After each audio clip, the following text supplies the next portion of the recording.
A History of Science by Henry Smith Williams, M.D., Doctor of Laws, assisted by Edward H. Williams, M.D. in 5 volumes. Volume I, The Beginnings of Science. Book I. Contents. Chapter 1, Prehistoric Science. Chapter 2, Egyptian Science. Chapter 3, Science of Babylonia and Assyria. Chapter 4, The Development of the Alphabet. Chapter 5, The Beginnings of Greek Science. Chapter 6, The Early Greek Philosophers in Italy. Chapter 7, Greek Science in the Early Attic Period. Chapter 8, Post-Socratic Science at Athens. Chapter 9, Greek Science of the Alexandrian or Hellenistic Period. Chapter 10, Science of the Roman Period. Chapter 11, A Retrospective Glance at Classical Science. Appendix. A History of Science. Book I. Should the story that is about to be unfolded be found to lack interest, the writers must stand convicted of unpardonable lack of art.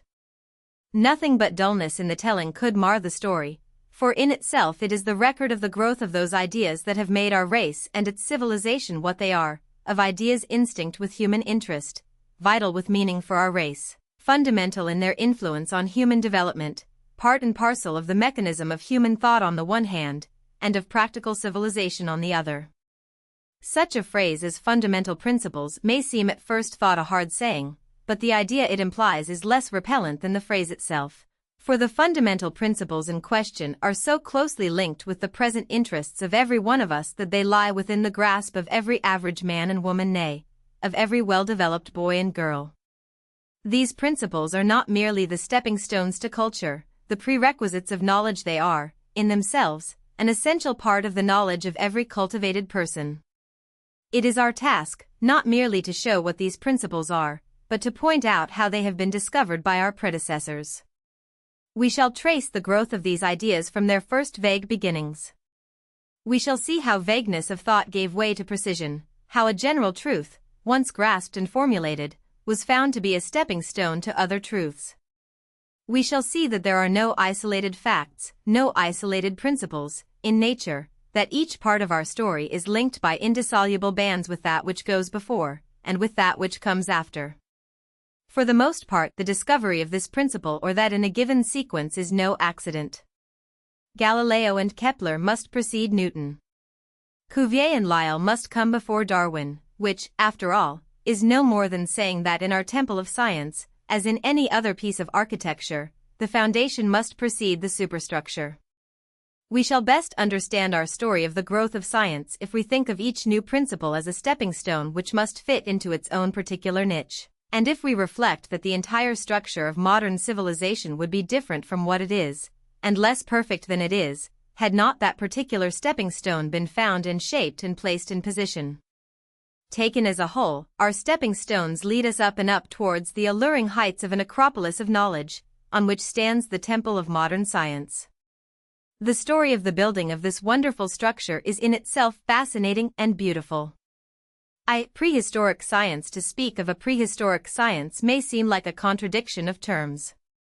The word prehistoric seems to imply barbarism, while science, clearly enough, seems the outgrowth of civilization, but rightly considered, there is no contradiction.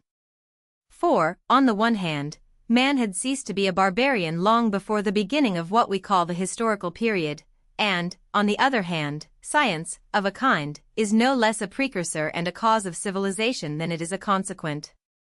To get this clearly in mind, we must ask ourselves, what, then, is science? The word runs glibly enough upon the tongue of our everyday speech, but it is not often, perhaps, that they who use it habitually ask themselves just what it means. Yet the answer is not difficult. A little attention will show that science, as the word is commonly used, implies these things: first, the gathering of knowledge through observation; second, the classification of such knowledge, and through this classification, the elaboration of general ideas or principles. In the familiar definition of Herbert Spencer, science is organized knowledge. Now it is patent enough, at first glance, that the veriest savage must have been an observer of the phenomena of nature. But it may not be so obvious that he must also have been a classifier of his observations and organizer of knowledge. Yet the more we consider the case, the more clear it will become that the two methods are too closely linked together to be dissevered. To observe outside phenomena is not more inherent in the nature of the mind than to draw inferences from these phenomena. A deer passing through the forest scents the ground and detects a certain odor. A sequence of ideas is generated in the mind of the deer. Nothing in the deer's experience can produce that odor but a wolf, therefore the scientific inference is drawn that wolves have passed that way. But it is a part of the deer's scientific knowledge, based on previous experience, individual and racial, that wolves are dangerous beasts, and so, combining direct observation in the present with the application of a general principle based on past experience, the deer reaches the very logical conclusion that it may wisely turn about and run in another direction. All this implies, essentially, a comprehension and use of scientific principles, and, strange as it seems to speak of a deer as possessing scientific knowledge, yet there is really no absurdity in the statement. The deer does possess scientific knowledge differing in degree only, not in kind, from the knowledge of a Newton. Nor is the animal, within the range of its intelligence, less logical, less scientific in the application of that knowledge than is the man. The animal that could not make accurate scientific observations of its surroundings, and deduce accurate scientific conclusions from them, would soon pay the penalty of its lack of logic. What is true of man's precursors in the animal scale is, of course, true in a wider and fuller sense of man himself at the very lowest stage of his development. Ages before the time which the limitations of our knowledge force us to speak of as the dawn of history, man had reached a high stage of development. As a social being, he had developed all the elements of a primitive civilization. If, for convenience of classification, we speak of his state as savage or barbaric, we use terms which, after all, are relative, and which do not shut off our primitive ancestors from a tolerably close association with our own ideals. We know that, even in the Stone Age, man had learned how to domesticate animals and make them useful to him, and that he had also learned to cultivate the soil. Later on, doubtless by slow and painful stages, he attained those wonderful elements of knowledge that enabled him to smelt metals and to produce implements of bronze, and then of iron. Even in the Stone Age he was a mechanic of marvelous skill, as any one of today may satisfy himself by attempting to duplicate such an implement as a chipped arrowhead. And a barbarian who could fashion an axe or a knife of bronze had certainly gone far in his knowledge of scientific principles and their practical application.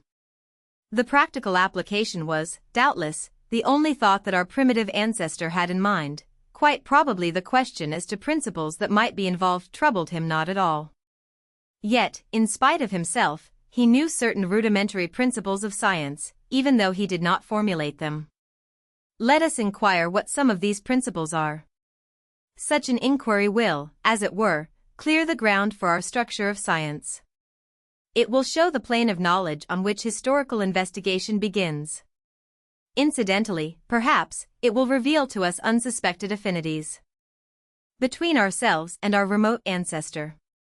Without attempting anything like a full analysis, we may note in passing, not merely what primitive man knew, but what he did not know, that at least a vague notion may be gained of the field for scientific research that lay open for historic man to cultivate.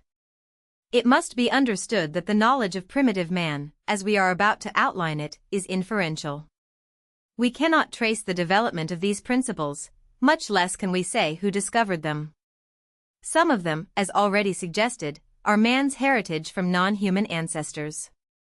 Others can only have been grasped by him after he had reached a relatively high stage of human development. But all the principles here listed must surely have been parts of our primitive ancestors' knowledge before those earliest days of Egyptian and Babylonian civilization, the records of which constitute our first introduction to the so-called historical period. Taken somewhat in the order of their probable discovery, the scientific ideas of primitive man may be roughly listed as follows. 1. Primitive man must have conceived that the earth is flat and of limitless extent. By this it is not meant to imply that he had a distinct conception of infinity, but, for that matter, it cannot be said that anyone today has a conception of infinity that could be called definite. But, reasoning from experience and the reports of travelers, there was nothing to suggest to early man the limit of the earth. He did, indeed, find in his wanderings that changed climatic conditions barred him from farther progress, but beyond the farthest reaches of his migrations, the seemingly flat land surfaces and water surfaces stretched away unbroken and, to all appearances, without end.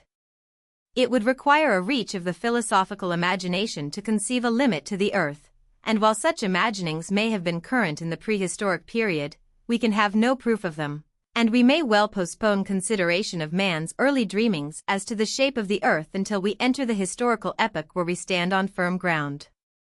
2. Primitive man must, from a very early period, have observed that the sun gives heat and light, and that the moon and stars seem to give light only and no heat. It required but a slight extension of this observation to note that the changing phases of the seasons were associated with the seeming approach and recession of the sun. This observation, however, could not have been made until man had migrated from the tropical regions, and had reached a stage of mechanical development enabling him to live in subtropical or temperate zones. Even then it is conceivable that a long period must have elapsed before a direct causal relation was felt to exist between the shifting of the sun and the shifting of the seasons, because, as everyone knows, the periods of greatest heat in summer and greatest cold in winter usually come some weeks after the time of the solstices. Yet, the fact that these extremes of temperature are associated in some way with the change of the sun's place in the heavens must, in time, have impressed itself upon even a rudimentary intelligence. It is hardly necessary to add that this is not meant to imply any definite knowledge of the real meaning of the seeming oscillations of the sun. We shall see that, even at a relatively late period, the vaguest notions were still in vogue as to the cause of the sun's changes of position. That the sun, moon, and stars move across the heavens must obviously have been among the earliest scientific observations. It must not be inferred, however, that this observation implied a necessary conception of the complete revolution of these bodies about the earth.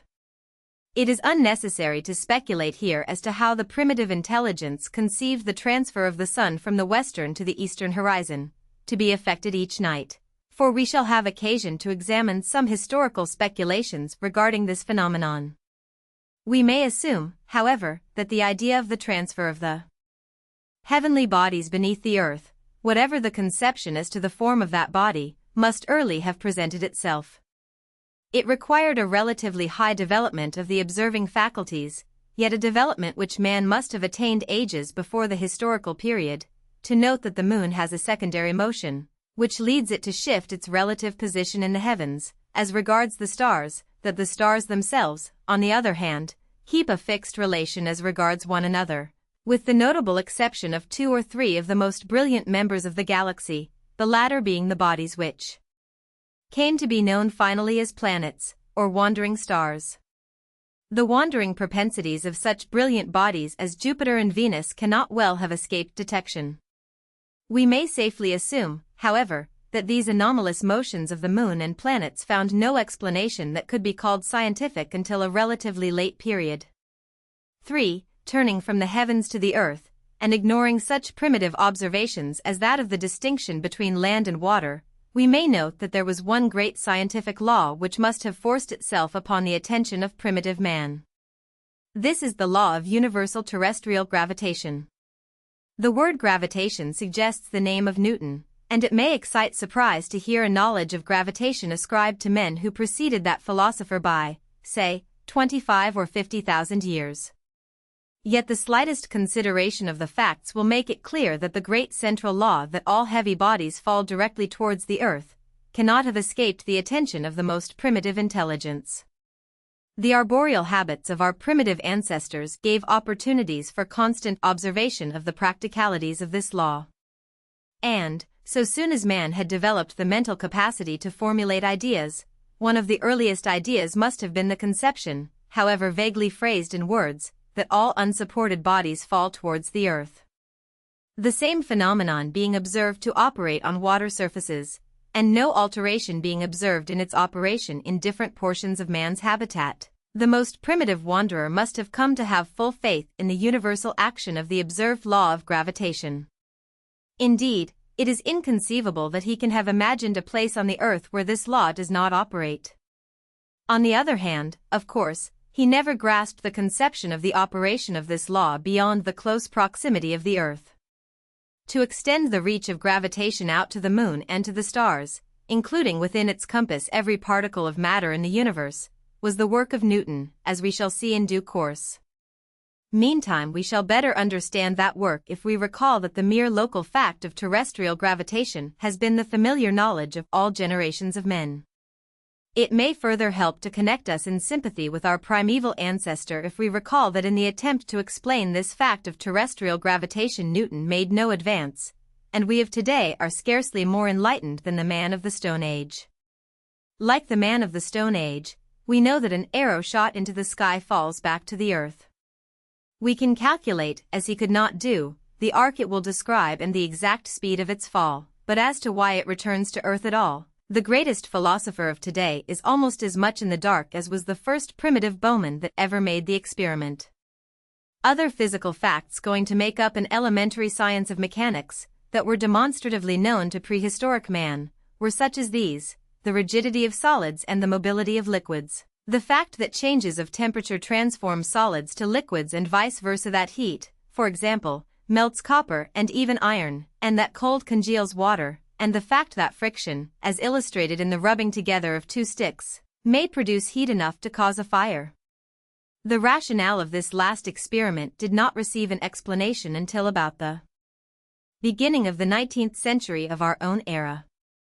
But the experimental fact was so well known to prehistoric man that he employed this method, as various savage tribes employ it to this day, for the altogether practical purpose of making a fire, just as he employed his practical knowledge of the mutability of solids and liquids in smelting ores, in alloying copper with tin to make bronze, and in casting this alloy in molds to make various implements and weapons. Here, then, were the germs of an elementary science of physics.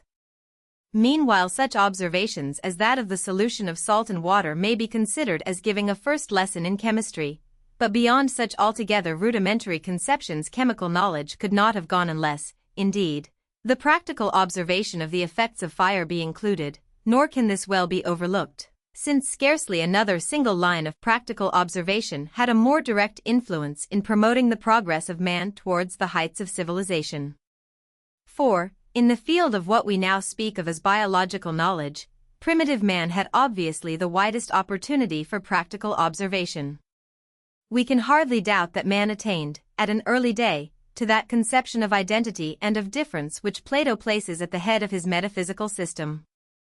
We shall urge presently that it is precisely such general ideas as these that were man's earliest inductions from observation, and hence that came to seem the most universal and innate ideas of his mentality.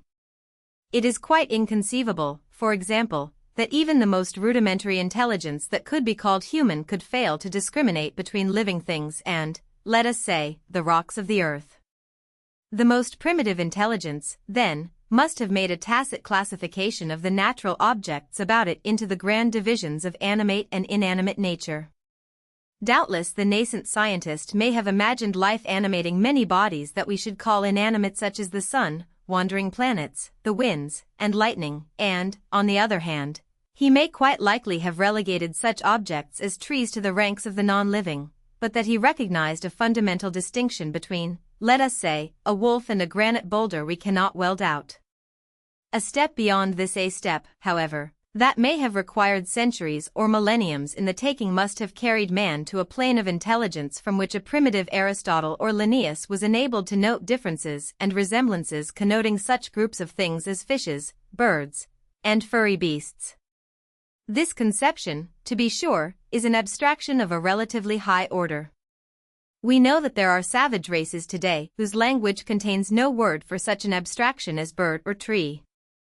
We are bound to believe, then, that there were long ages of human progress during which the highest man had attained no such stage of abstraction, but, on the other hand, it is equally little in question that this degree of mental development had been attained long before the opening of our historical period. The primeval man, then, whose scientific knowledge we are attempting to predicate, had become, through his conception of fishes, birds, and hairy animals as separate classes, a scientific zoologist of relatively high attainments. In the practical field of medical knowledge, a certain stage of development must have been reached at a very early day. Even animals pick and choose among the vegetables about them, and at times seek out certain herbs quite different from their ordinary food, practicing a sort of instinctive therapeutics. The cat's fondness for catnip is a case in point. The most primitive man, then, must have inherited a racial or instinctive knowledge of the medicinal effects of certain herbs. In particular, he must have had such elementary knowledge of toxicology as would enable him to avoid eating certain poisonous berries. Perhaps, indeed, we are placing the effect before the cause to some extent, for, after all, the animal system possesses marvelous powers of adaptation, and there is perhaps hardly any poisonous vegetable which man might not have learned to eat without deleterious effect, provided the experiment were made gradually. To a certain extent, then, the observed poisonous effects of numerous plants upon the human system are to be explained by the fact that our ancestors have avoided this particular vegetable. Certain fruits and berries might have come to have been a part of man's diet, had they grown in the regions he inhabited at an early day, which now are poisonous to his system. This thought, however, carries us too far afield. For practical purposes, it suffices that certain roots, leaves, and fruits possess principles that are poisonous to the human system, and that unless man had learned in some way to avoid these, our race must have come to disaster. In point of fact, he did learn to avoid them, and such evidence implied, as has been said, an elementary knowledge of toxicology. Coupled with this knowledge of things dangerous to the human system, there must have grown up, at a very early day, a belief in the remedial character of various vegetables as agents to combat disease. Here, of course, was a rudimentary therapeutics, a crude principle of an empirical art of medicine. As just suggested, the lower order of animals have an instinctive knowledge that enables them to seek out remedial herbs, though we probably exaggerate the extent of this instinctive knowledge, and if this be true, man must have inherited from his pre-human ancestors this instinct along with the others. That he extended this knowledge through observation and practice, and came early to make extensive use of drugs in the treatment of disease, is placed beyond cavil through the observation of the various existing barbaric tribes, nearly all of whom practice elaborate systems of therapeutics. We shall have occasion to see that even within historic times the particular therapeutic measures employed were often crude, and, as we are accustomed to say, unscientific, but even the crudest of them are really based upon scientific principles, inasmuch as their application implies the deduction of principles of action from previous observations. Certain drugs are applied to appease certain symptoms of disease because in the belief of the medicine man such drugs have proved beneficial in previous similar cases. All this, however, implies an appreciation of the fact that man is subject to natural diseases, and that if these diseases are not combated, death may result. But it should be understood that the earliest man probably had no such conception as this. Throughout all the ages of early development, what we call natural disease and natural death meant the onslaught of a tangible enemy. A study of this question leads us to some very curious inferences. The more we look into the matter, the more the thought forces itself home to us that the idea of natural death, as we now conceive it, came to primitive man as a relatively late scientific induction. This thought seems almost startling, so axiomatic has the conception man is mortal come to appear. Yet a study of the ideas of existing savages, combined with our knowledge of the point of view from which historical peoples regard disease, make it more probable that the primitive conception of human life did not include the idea of necessary death. We are told that the Australian savage who falls from a tree and breaks his neck is not regarded as having met a natural death, but as having been the victim of the magical practices of the medicine man of some neighboring tribe. Similarly, we shall find that the Egyptian and the Babylonian of the early historical period conceived illness as being almost invariably the result of the machinations of an enemy. One need but recall the superstitious observances of the Middle Ages, and the yet more recent belief in witchcraft, to realize how generally disease has been personified as a malicious agent invoked by an unfriendly mind. Indeed, the phraseology of our present-day speech is still reminiscent of this, as when, for example, we speak of an attack of fever, and the like. When, following out this idea, we picture to ourselves the conditions under which primitive man lived, it will be evident at once how relatively infrequent must have been his observation of what we usually term natural death. His world was a world of strife, he lived by the chase, he saw animals kill one another, he witnessed the death of his own fellows at the hands of enemies. Naturally enough, then, when a member of his family was struck down by invisible agents, he ascribed this death also to violence, even though the offensive agent was concealed. Moreover, having very little idea of the lapse of time, being quite unaccustomed, that is, to reckon events from any fixed era, primitive man cannot have gained at once a clear conception of age as applied to his fellows. Until a relatively late stage of development made tribal life possible, it cannot have been usual for man to have knowledge of his grandparents. As a rule, he did not know his own parents after he had passed the adolescent stage and had been turned out upon the world to care for himself. If, then, certain of his fellow beings showed those evidences of infirmity which we ascribe to age, it did not necessarily follow that he saw any association between such infirmities and the length of time which those persons had lived. The very fact that some barbaric nations retain the custom of killing the aged and infirm, in itself suggests the possibility that this custom arose before a clear conception had been attained that such drags upon the community would be removed presently in the natural order of things. To a person who had no clear conception of the lapse of time and no preconception as to the limited period of man's life, the infirmities of age might very naturally be ascribed to the repeated attacks of those inimical powers which were understood sooner or later to carry off most members of the race. And coupled with this thought would go the conception that inasmuch as some people through luck had escaped the vengeance of all their enemies for long periods, these same individuals might continue to escape for indefinite periods of the future. There were no written records to tell primeval man of events of long ago. He lived in the present, and his sweep of ideas scarcely carried him back beyond the limits of his individual memory. But memory is observed to be fallacious. It must early have been noted that some people recalled events which other participants in them had quite forgotten, and it may readily enough have been inferred that those members of the tribe who spoke of events which others could not recall were merely the ones who were gifted with the best memories. If these reached a period when their memories became vague, it did not follow that their recollections had carried them back to the beginnings of their lives. Indeed, it is contrary to all experience to believe that any man remembers all the things he has once known, and the observed fallaciousness and evanescence of memory would thus tend to substantiate rather than to controvert the idea that various members of a tribe had been alive for an indefinite period. Without further elaborating the argument, it seems a justifiable inference that the first conception primitive man would have of his own life would not include the thought of natural death, but would, conversely, connote the vague conception of endless life. Our own ancestors, a few generations removed, had not got rid of this conception, as the perpetual quest of the spring of eternal youth amply testifies. A naturalist of our own day has suggested that perhaps birds never die except by violence. The thought, then, that man has a term of years beyond which, in the nature of things, as the saying goes, he may not live, would have dawned but gradually upon the developing intelligence of successive generations of men, and we cannot feel sure that he would fully have grasped the conception of a natural termination of human life until he had shaken himself free from the idea that disease is always the result of the magic practice of an enemy. Our observation of historical man in antiquity makes it somewhat doubtful whether this conception had been attained before the close of the prehistoric period. If it had, this conception of the mortality of man was one of the most striking scientific inductions to which prehistoric man attained.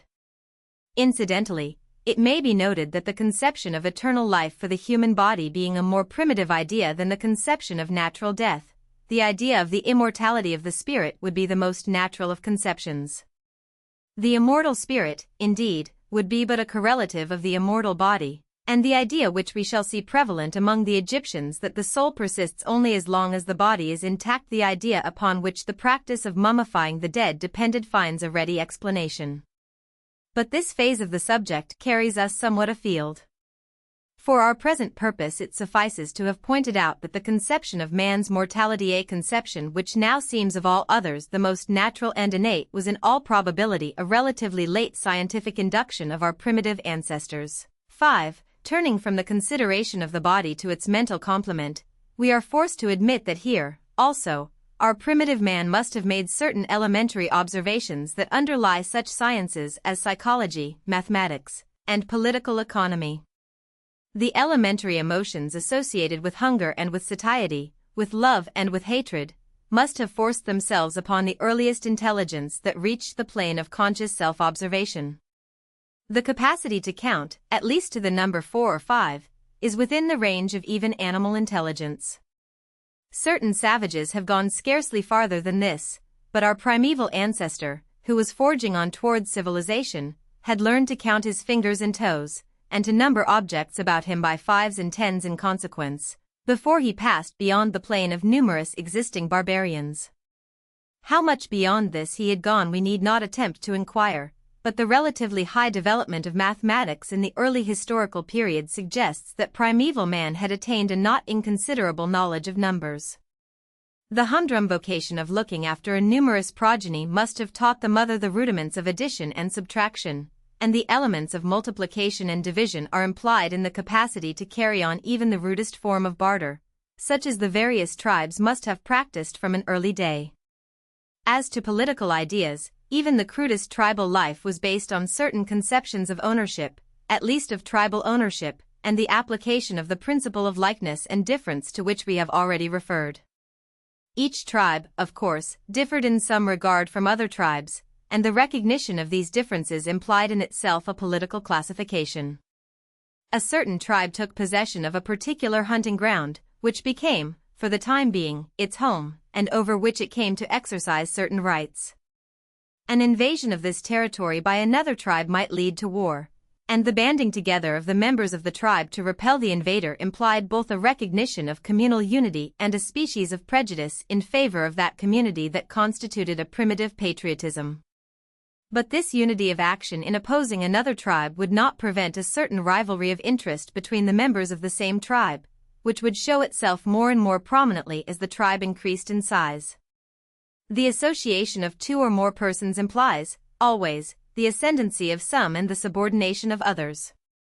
Leadership and subordination are necessary correlatives of difference of physical and mental endowment, and rivalry between leaders would inevitably lead to the formation of primitive political parties, with the ultimate success and ascendancy of one leader, who secures either absolute power or power modified in accordance with the advice of subordinate leaders. We have the germs of an elaborate political system and embryo science of government.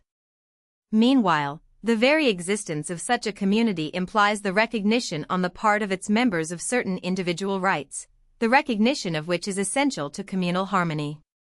The right of individual ownership of the various articles and implements of everyday life must be recognized, or all harmony would be at an end. Certain rules of justice, primitive laws must, by common consent, give protection to the weakest members of the community. Here are the rudiments of a system of ethics. It may seem anomalous to speak of this primitive morality, this early recognition of the principles of right and wrong, as having any relation to science. Yet, rightly considered, there is no incongruity in such a citation. There cannot well be a doubt that the adoption of those broad principles of right and wrong which underlie the entire structure of modern civilization was due to scientific induction, in other words, to the belief, based on observation and experience, that the principles implied were essential to communal progress. He who has scanned the pageant of history knows how often these principles seem to be absent in the intercourse of men and nations. Yet the ideal is always there as a standard by which all deeds are judged. It would appear, then, that the entire superstructure of later science had its foundation in the knowledge and practice of prehistoric man. The civilization of the historical period could not have advanced as it has had there not been countless generations of culture back of it. The new principles of science could not have been evolved had there not been great basal principles which ages of unconscious experiment had impressed upon the mind of our race. Due meed of praise must be given, then, to our primitive ancestor for his scientific accomplishments, but justice demands that we should look a little farther and consider the reverse side of the picture. We have had to do, thus far, chiefly with the positive side of accomplishment. We have pointed out what our primitive ancestor knew, intimating, perhaps, the limitations of his knowledge, but we have had little to say of one all-important feature of his scientific theorizing. The feature in question is based on the highly scientific desire and propensity to find explanations for the phenomena of nature. Without such desire no progress could be made. It is, as we have seen, the generalizing from experience that constitutes real scientific progress, and yet, just as most other good things can be overdone, this scientific propensity may be carried to a disastrous excess. Primeval man did not escape this danger. He observed, he reasoned, he found explanations, but he did not always discriminate as to the logicality of his reasonings. He failed to recognize the limitations of his knowledge. The observed uniformity in the sequence of certain events impressed on his mind the idea of cause and effect. Proximate causes known, he sought remoter causes. Childlike, his inquiring mind was always asking, why? And, childlike, he demanded an explicit answer. If the forces of nature seemed to combat him, if wind and rain opposed his progress and thunder and lightning seemed to menace his existence, he was led irrevocably to think of those human foes who warred with him, and to see, back of the warfare of the elements, an inscrutable malevolent intelligence which took this method to express its displeasure. But every other line of scientific observation leads equally, following back a sequence of events, to seemingly causeless beginnings. Modern science can explain the lightning, as it can explain a great number of the mysteries which the primeval intelligence could not penetrate.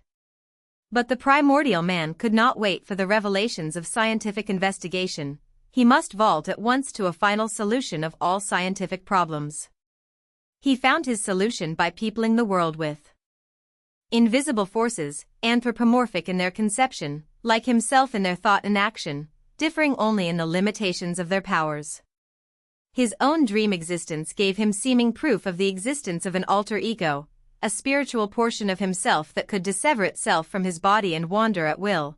His scientific inductions seemed to tell him of a world of invisible beings, capable of influencing him for good or ill. From the scientific exercise of his faculties he evolved the all-encompassing generalizations of invisible and all-powerful causes back of the phenomena of nature.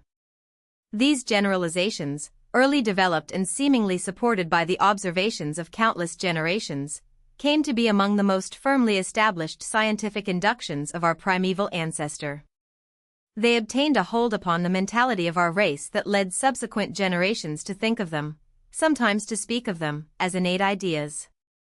The observations upon which they were based are now, for the most part, susceptible of other interpretations, but the old interpretations have precedent and prejudice back of them, and they represent ideas that are more difficult than almost any others to eradicate.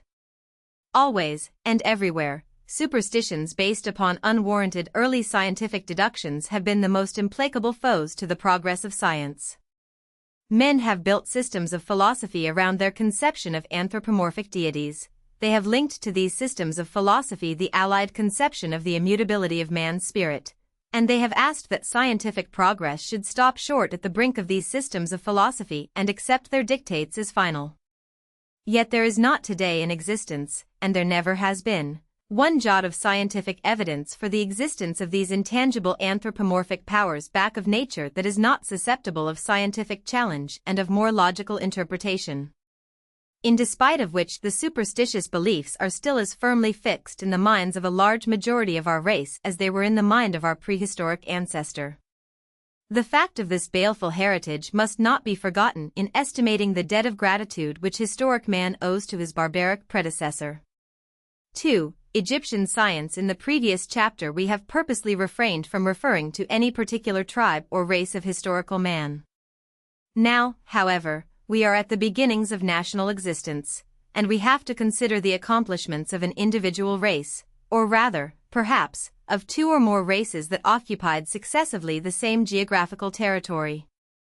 But even now our studies must for a time remain very general. We shall see little or nothing of the deeds of individual scientists in the course of our study of Egyptian culture.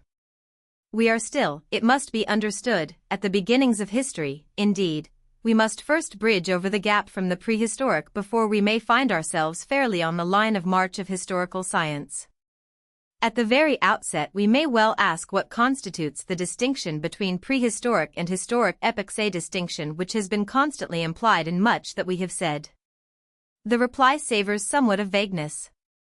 It is a distinction having to do, not so much with facts of human progress as with our interpretation of these facts. When we speak of the dawn of history we must not be understood to imply that, at the period in question, there was any sudden change in the intellectual status of the human race or in the status of any individual tribe or nation of men. What we mean is that modern knowledge has penetrated the mists of the past for the period we term historical with something more of clearness and precision than it has been able to bring to bear upon yet earlier periods. New accessions of knowledge may thus shift from time to time the bounds of the so-called historical period. The clearest illustration of this is furnished by our interpretation of Egyptian history.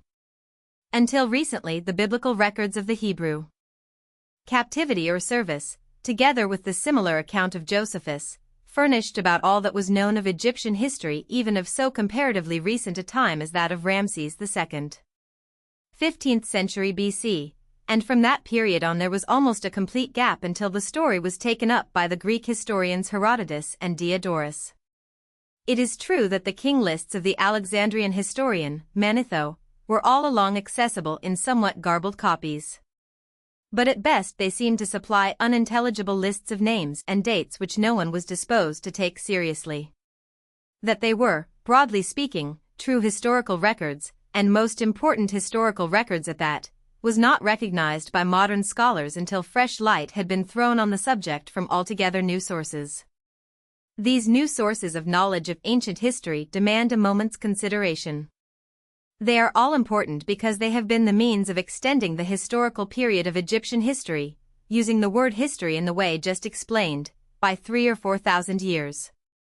As just suggested, that historical period carried the scholarship of the early 19th century scarcely beyond the 15th century BC, but today's vision extends with tolerable clearness to about the middle of the 5th millennium BC. This change has been brought about chiefly through study of the Egyptian hieroglyphics. These hieroglyphics constitute, as we now know, a highly developed system of writing, a system that was practiced for some thousands of years, but which fell utterly into disuse in the later Roman period, and the knowledge of which passed absolutely from the mind of man. For about 2,000 years no one was able to read, with any degree of explicitness, a single character of this strange script, and the idea became prevalent that it did not constitute a real system of writing, but only a more or less barbaric system of religious symbolism. The falsity of this view was shown early in the 19th century when Dr. Thomas Young was led, through study of the famous trilingual inscription of the Rosetta Stone, to make the first successful attempt at clearing up the mysteries of the hieroglyphics. This is not the place to tell the story of his fascinating discoveries and those of his successors. That story belongs to 19th century science, not to the science of the Egyptians. Suffice it here that Young gained the first clue to a few of the phonetic values of the Egyptian symbols, and that the work of discovery was carried on and vastly extended by the Frenchman Champollion, a little later, with the result that the firm foundations of the modern science of Egyptology were laid. Subsequently such students as Rosellini the Italian, Lepsius the German, and Wilkinson the Englishman entered the field, which in due course was cultivated by de Rouge in France and Birch in England, and by such distinguished latter-day workers as Chabas, Mariette, Maspero, Amelino, and de Morgan among the Frenchmen, Professor Petrie and Dr. Budge in England, and Brugsch Pasha and Professor Erman in Germany, not to mention a large coterie of somewhat less familiar names.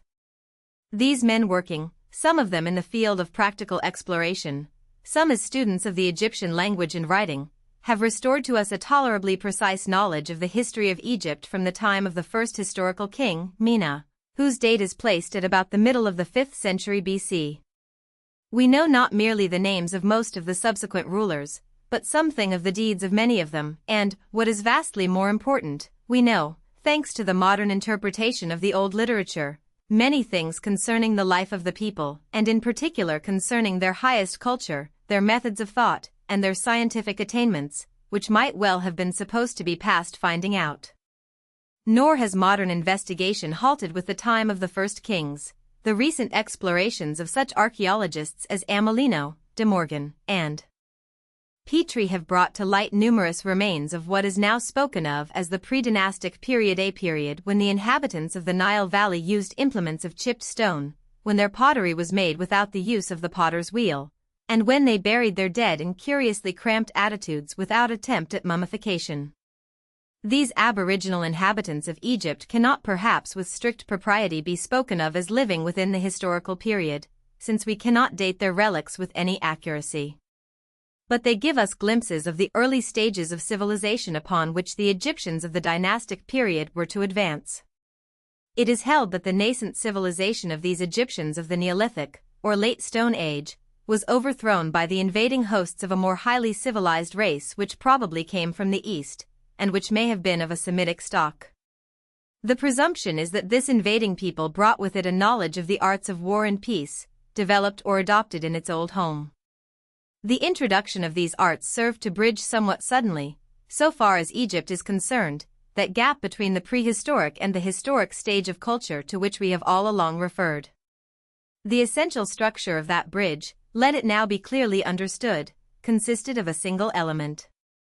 That element is the capacity to make written records, and knowledge of the art of writing. Clearly understood, it is this element of knowledge that forms the line bounding the historical period. Numberless mementos are in existence that tell of the intellectual activities of prehistoric man, such mementos as flint implements, pieces of pottery, and fragments of bone, inscribed with pictures that may fairly be spoken of as works of art. But so long as no written word accompanies these records, so long as no name of king or scribe comes down to us, we feel that these records belong to the domain of archaeology rather than to that of history. Yet it must be understood all along that these two domains shade one into the other, and, it has already been urged, that the distinction between them is one that pertains rather to modern scholarship than to the development of civilization itself. Bearing this distinction still in mind, and recalling that the historical period, which is to be the field of our observation throughout the rest of our studies, extends for Egypt well back into the 5th millennium BC, let us briefly review the practical phases of that civilization to which the Egyptian had attained before the beginning of the dynastic period. Since theoretical science is everywhere linked with the mechanical arts, this survey will give us a clear comprehension of the field that lies open for the progress of science in the long stages of historical time upon which we are just entering. We may pass over such rudimentary advances in the direction of civilization as are implied in the use of articulate language, the application of fire to the uses of man, and the systematic making of dwellings of one sort or another, since all of these are stages of progress that were reached very early in the prehistoric period. What more directly concerns us is to note that a really high stage of mechanical development had been reached before the dawnings of Egyptian history proper.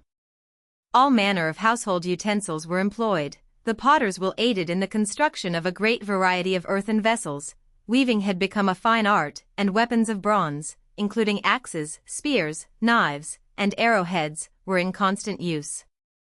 Animals had long been domesticated, in particular the dog, the cat, and the ox. The horse was introduced later from the east. The practical arts of agriculture were practiced almost as they are at the present day in Egypt, there being, of course, the same dependence then as now upon the inundations of the Nile.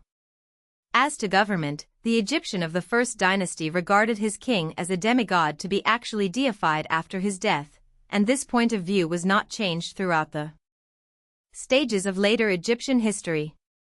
In point of art, marvelous advances upon the skill of the prehistoric man had been made, probably in part under Asiatic influences, and that unique style of stilted yet expressive drawing had come into vogue, which was to be remembered in after times as typically Egyptian.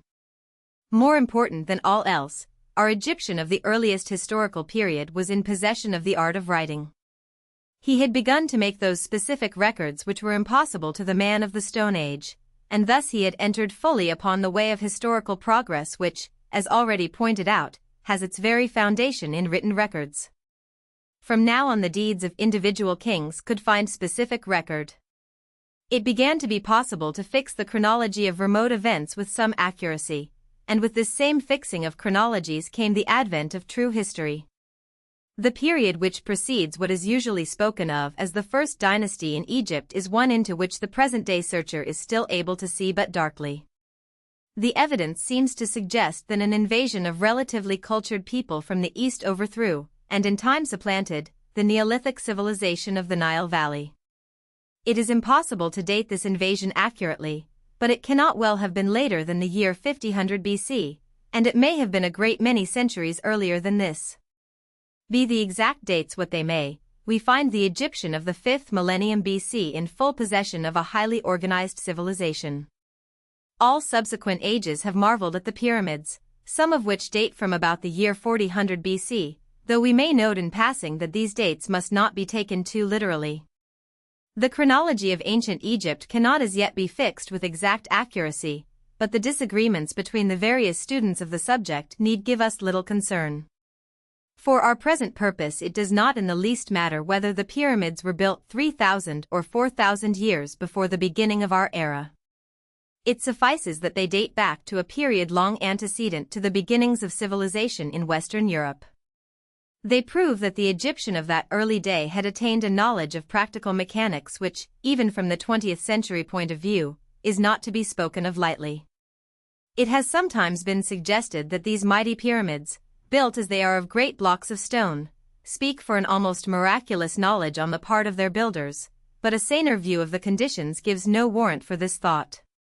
Diodorus, the Sicilian, in his famous World's History, written about the beginning of our era, explains the building of the pyramids by suggesting that great quantities of earth were piled against the side of the rising structure to form an inclined plane up which the blocks of stone were dragged.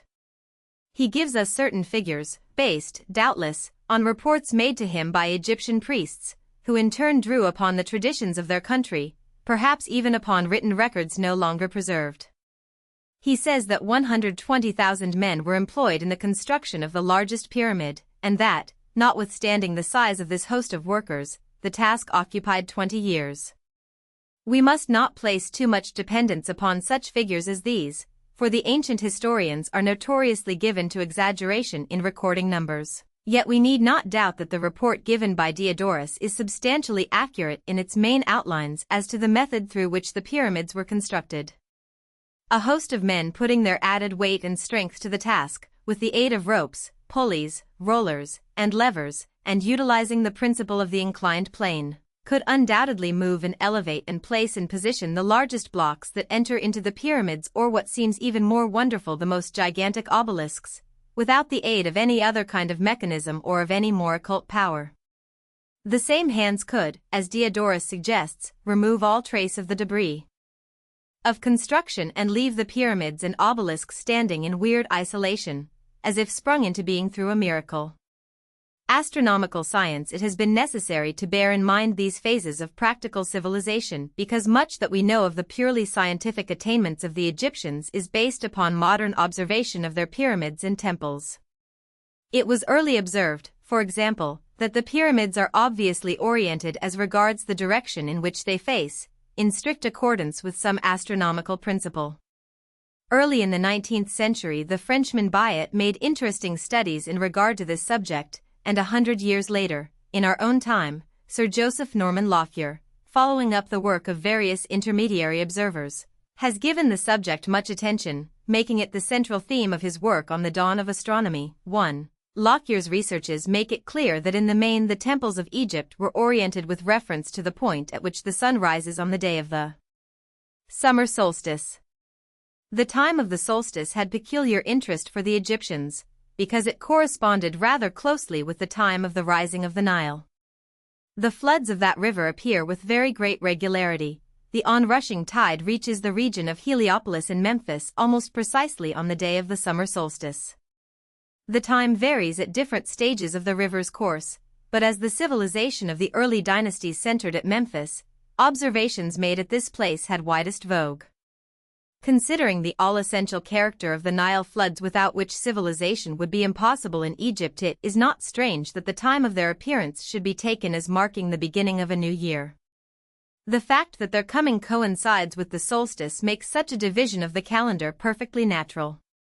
In point of fact, from the earliest periods of which records have come down to us, the new year of the Egyptians dates from the summer solstice.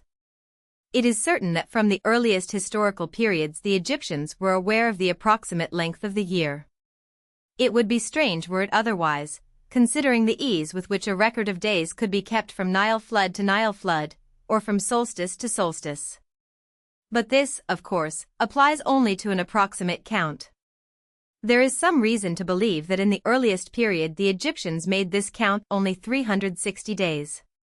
The fact that their year was divided into 12 months of 30 days each lends color to this belief, but, in any event, the mistake was discovered in due time and a partial remedy was applied through the interpolation of a little month of 5 days between the end of the 12th month and the new year. This nearly but not quite remedied the matter. What it obviously failed to do was to take account of that additional quarter of a day which really rounds out the actual year. It would have been a vastly convenient thing for humanity had it chanced that the Earth had so accommodated its rotary motion with its speed of transit about the Sun as to make its annual flight in precisely 360 days. 12 lunar months of 30 days each would then have coincided exactly with the solar year, and most of the complexities of the calendar, which have so puzzled historical students, would have been avoided, but, on the other hand, perhaps this very simplicity would have proved detrimental to astronomical science by preventing men from searching the heavens as carefully as they have done. Be that as it may, the complexity exists. The actual year of 365 and, about, 1/4 days cannot be divided evenly into months, and some such expedient as the intercalation of days here and there is essential, else the calendar will become absolutely out of harmony with the seasons. In the case of the Egyptians, the attempt at adjustment was made, as just noted, by the introduction of the 5 days, constituting what the Egyptians themselves termed the 5 days over and above the year. These so-called epigomenal days were undoubtedly introduced at a very early period. Maspero holds that they were in use before the first Tenite dynasty, citing in evidence the fact that the legend of Osiris explains these days as having been created by the god Thoth in order to permit Nut to give birth to all her children, this expedient being necessary to overcome a ban which had been pronounced against Nut, according to which she could not give birth to children on any day of the year. But, of course, the 5 additional days do not suffice fully to rectify the calendar. There remains the additional quarter of a day to be accounted for. This, of course, amounts to a full day every 4th year. We shall see that later Alexandrian science hit upon the expedient of adding a day to every 4th year, an expedient which the Julian calendar adopted and which still gives us our familiar leap year. But, unfortunately, the ancient Egyptian failed to recognize the need of this additional day, or if he did recognize it he failed to act on his knowledge, and so it happened that, starting somewhere back in the remote past with a New Year's Day that coincided with the inundation of the Nile, there was a constantly shifting maladjustment of calendar and seasons as time went on. The Egyptian seasons, it should be explained, were 3 in number: the season of the inundation, the season of the seed time, and the season of the harvest, each season being, of course, 4 months in extent. Originally, as just mentioned, the season of the inundations began and coincided with the actual time of inundation. The more precise fixing of New Year's Day was accomplished through observation of the time of the so-called heliacal rising of the dog star, Sirius, which bore the Egyptian name Sothis. It chances that, as viewed from about the region of Heliopolis, the sun at the time of the summer solstice occupies an apparent position in the heavens close to the dog star. Now, as is well known, the Egyptians, seeing divinity back of almost every phenomenon of nature, very naturally paid particular reverence to so obviously influential a personage as the sun god. In particular, they thought it fitting to do homage to him just as he was starting out on his tour of Egypt in the morning, and that they might know the precise moment of his coming, the Egyptian astronomer priests, perched on the hilltops near their temples, were wont to scan the eastern horizon with reference to some star which had been observed to precede the solar luminary. Of course, the precession of the equinoxes, due to that axial wobble in which our clumsy Earth indulges, would change the apparent position of the fixed stars in reference to the sun, so that the same star could not do service as heliacal messenger indefinitely, but, on the other hand, these changes are so slow that observations by many generations of astronomers would be required to detect the shifting. It is believed by Lockyer, though the evidence is not quite demonstrative, that the astronomical observations of the Egyptians date back to a period when Sothis, the dog star, was not in close association with the sun on the morning of the summer solstice. Yet, according to the calculations of Biot, the heliacal rising of Sothis at the solstice was noted as early as the year 3285 BC, and it is certain that this star continued throughout subsequent centuries to keep this position of peculiar prestige. Hence it was that Sothis came to be associated with Isis, one of the most important divinities of Egypt, and that the day in which Sothis was first visible in the morning sky marked the beginning of the new year, that day coinciding, as already noted, with the summer solstice and with the beginning of the Nile flow. But now for the difficulties introduced by that unreckoned quarter of a day. Obviously, with a calendar of 365 days only, at the end of 4 years, the calendar year, or vague year, as the Egyptians came to call it, had gained by 1 full day upon the actual solar year, that is to say, the heliacal rising of Sothis, the dog star, would not occur on New Year's Day of the faulty calendar, but a day later. And with each succeeding period of 4 years the day of heliacal rising, which marked the true beginning of the year and which still, of course, coincided with the inundation, would have fallen another day behind the calendar. In the course of 120 years an entire month would be lost, and in 480 years so great would become the shifting that the seasons would be altogether misplaced, the actual time of inundations corresponding with what the calendar registered as the seed time, and the actual seed time in turn corresponding with the harvest time of the calendar. At first thought this seems very awkward and confusing, but in all probability the effects were by no means so much so in actual practice. We need go no farther than to our own experience to know that the names of seasons, as of months and days, come to have in the minds of most of us a purely conventional significance. Few of us stop to give a thought to the meaning of the words January, February, etc., except as they connote certain climatic conditions. If, then, our own calendar were so defective that in the course of 120 years the month of February had shifted back to occupy the position of the original January, the change would have been so gradual, covering the period of 2 lifetimes or of 4 or 5 average generations, that it might well escape general observation. Each succeeding generation of Egyptians, then, may not improbably have associated the names of the seasons with the contemporary climatic conditions, troubling themselves little with the thought that in an earlier age the climatic conditions for each period of the calendar were quite different. We cannot well suppose, however, that the astronomer priests were oblivious to the true state of things. Upon them devolved the duty of predicting the time of the Nile flood, a duty they were enabled to perform without difficulty through observation of the rising of the solstitial sun and its Sothic messenger. To these observers it must finally have been apparent that the shifting of the seasons was at the rate of 1 day in 4 years. This known, it required no great mathematical skill to compute that this shifting would finally affect a complete circuit of the calendar, so that after 4 times 365 is equal to 1,460 years the first day of the calendar year would again coincide with the heliacal rising of Sothis and with the coming of the Nile flood. In other words, 1,461 vague years or Egyptian calendar years of 365 days each correspond to 1460 actual solar years of 365 and a quarter days each. This period, measured thus by the heliacal rising of Sothis, is spoken of as the Sothic cycle. To us who are trained from childhood to understand that the year consists of, approximately, 365 and a quarter days, and to know that the calendar may be regulated approximately by the introduction of an extra day every 4th year, this recognition of the Sothic cycle seems simple enough. Yet if the average man of us will reflect how little he knows, of his own knowledge, of the exact length of the year, it will soon become evident that the appreciation of the faults of the calendar and the knowledge of its periodical adjustment constituted a relatively high development of scientific knowledge on the part of the Egyptian astronomer. It may be added that various efforts to reform the calendar were made by the ancient Egyptians, but that they cannot be credited with a satisfactory solution of the problem, for, of course, the Alexandrian scientists of the Ptolemaic period, whose work we shall have occasion to review presently, were not Egyptians in any proper sense of the word, but Greeks. Since so much of the time of the astronomer priests was devoted to observation of the heavenly bodies, it is not surprising that they should have mapped out the apparent course of the moon and the visible planets in their nightly tour of the heavens, and that they should have divided the stars of the firmament into more or less arbitrary groups or constellations. That they did so is evidenced by various sculptured representations of constellations corresponding to signs of the zodiac which still ornament the ceilings of various ancient temples.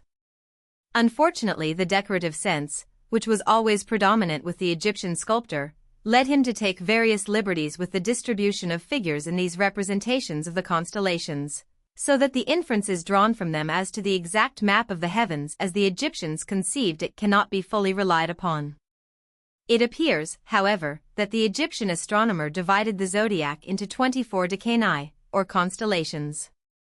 The arbitrary groupings of figures, with the aid of which these are delineated, bear a close resemblance to the equally arbitrary outlines which we are still accustomed to use for the same purpose. Ideas of cosmology in viewing this astronomical system of the Egyptians, one cannot avoid the question as to just what interpretation was placed upon it as regards the actual mechanical structure of the universe. A proximal answer to the question is supplied us with a good deal of clearness. It appears that the Egyptian conceived the sky as a sort of tangible or material roof placed above the world, and supported at each of its four corners by a column or pillar, which was later on conceived as a great mountain. The earth itself was conceived to be a rectangular box, longer from north to south than from east to west, the upper surface of this box, upon which man lived, being slightly concave and having, of course, the valley of the Nile as its center. The pillars of support were situated at the points of the compass, the northern one being located beyond the Mediterranean Sea, the southern one away beyond the habitable regions towards the source of the Nile, and the eastern and western ones in equally inaccessible regions. Circling about the southern side of the world was a great river suspended in mid-air on something comparable to mountain cliffs, on which river the sun god made his daily course in a boat, fighting day by day his ever-recurring battle against Set, the demon of darkness. The wide channel of this river enabled the sun god to alter his course from time to time, as he is observed to do, in winter directing his bark towards the farther bank of the channel, in summer gliding close to the nearer bank. As to the stars, they were similar lights, suspended from the vault of the heaven, but just how their observed motion of translation across the heavens was explained is not apparent. It is more than probable that no one explanation was universally accepted. In explaining the origin of this mechanism of the heavens, the Egyptian imagination ran riot. Each separate part of Egypt had its own hierarchy of gods, and more or less its own explanations of cosmogony. There does not appear to have been any one central story of creation that found universal acceptance, any more than there was one specific deity everywhere recognized as supreme among the gods. Perhaps the most interesting of the cosmogonic myths was that which conceived that Nut, the goddess of night, had been torn from the arms of her husband, Sebu the earth god, and elevated to the sky despite her protests and her husband's struggles, there to remain supported by her four limbs, which became metamorphosed into the pillars, or mountains, already mentioned. The forcible elevation of Nut had been effected on the day of creation by a new god, Shu, who came forth from the primeval waters. A painting on the mummy case of one Beta Haman, now in the Turin Museum, illustrates, in the graphic manner so characteristic of the Egyptians, this act of creation. As Maspero, too, points out, the struggle of Sebu resulted in contorted attitudes to which the irregularities of the earth's surface are to be ascribed. In contemplating such a scheme of celestial mechanics as that just outlined, one cannot avoid raising the question as to just the degree of literalness which the Egyptians themselves put upon it. We know how essentially I-minded the Egyptian was, to use a modern psychological phrase, that is to say, how essential to him it seemed that all his conceptions should be visualized. The evidences of this are everywhere. All his gods were made tangible. He believed in the immortality of the soul, yet he could not conceive of such immortality except in association with an immortal body. He must mummify the body of the dead, else, as he firmly believed, the dissolution of the spirit would take place along with the dissolution of the body itself. His world was peopled everywhere with spirits, but they were spirits associated always with corporeal bodies. His gods found lodgment in sun and moon and stars, in earth and water, in the bodies of reptiles and birds and mammals. He worshipped all of these things: the sun, the moon, water, earth, the spirit of the Nile, the ibis, the cat, the ram, and Apis the bull, but, so far as we can judge, his imagination did not reach to the idea of an absolutely incorporeal deity. Similarly, his conception of the mechanism of the heavens must be a tangibly mechanical one. He must think of the starry firmament as a substantial entity which could not defy the law of gravitation, and which, therefore, must have the same manner of support as is required by the roof of a house or temple. We know that this idea of the materiality of the firmament found elaborate expression in those later cosmological guesses which were to dominate the thought of Europe until the time of Newton. We need not doubt, therefore, that for the Egyptian this solid vault of the heavens had a very real existence. If now and then some dreamer conceived the great bodies of the firmament as floating in a less material plenum, and such iconoclastic dreamers there are in all ages, no record of his musings has come down to us, and we must freely admit that if such thoughts existed they were alien to the character of the Egyptian mind as a whole. While the Egyptians conceived the heavenly bodies as the abiding place of various of their deities, it does not appear that they practiced astrology in the later acceptance of that word. This is the more remarkable since the conception of lucky and unlucky days was carried by the Egyptians to the extremes of absurdity. One day was lucky or unlucky, says Ehrman, 3, according as a good or bad mythological incident took place on that day.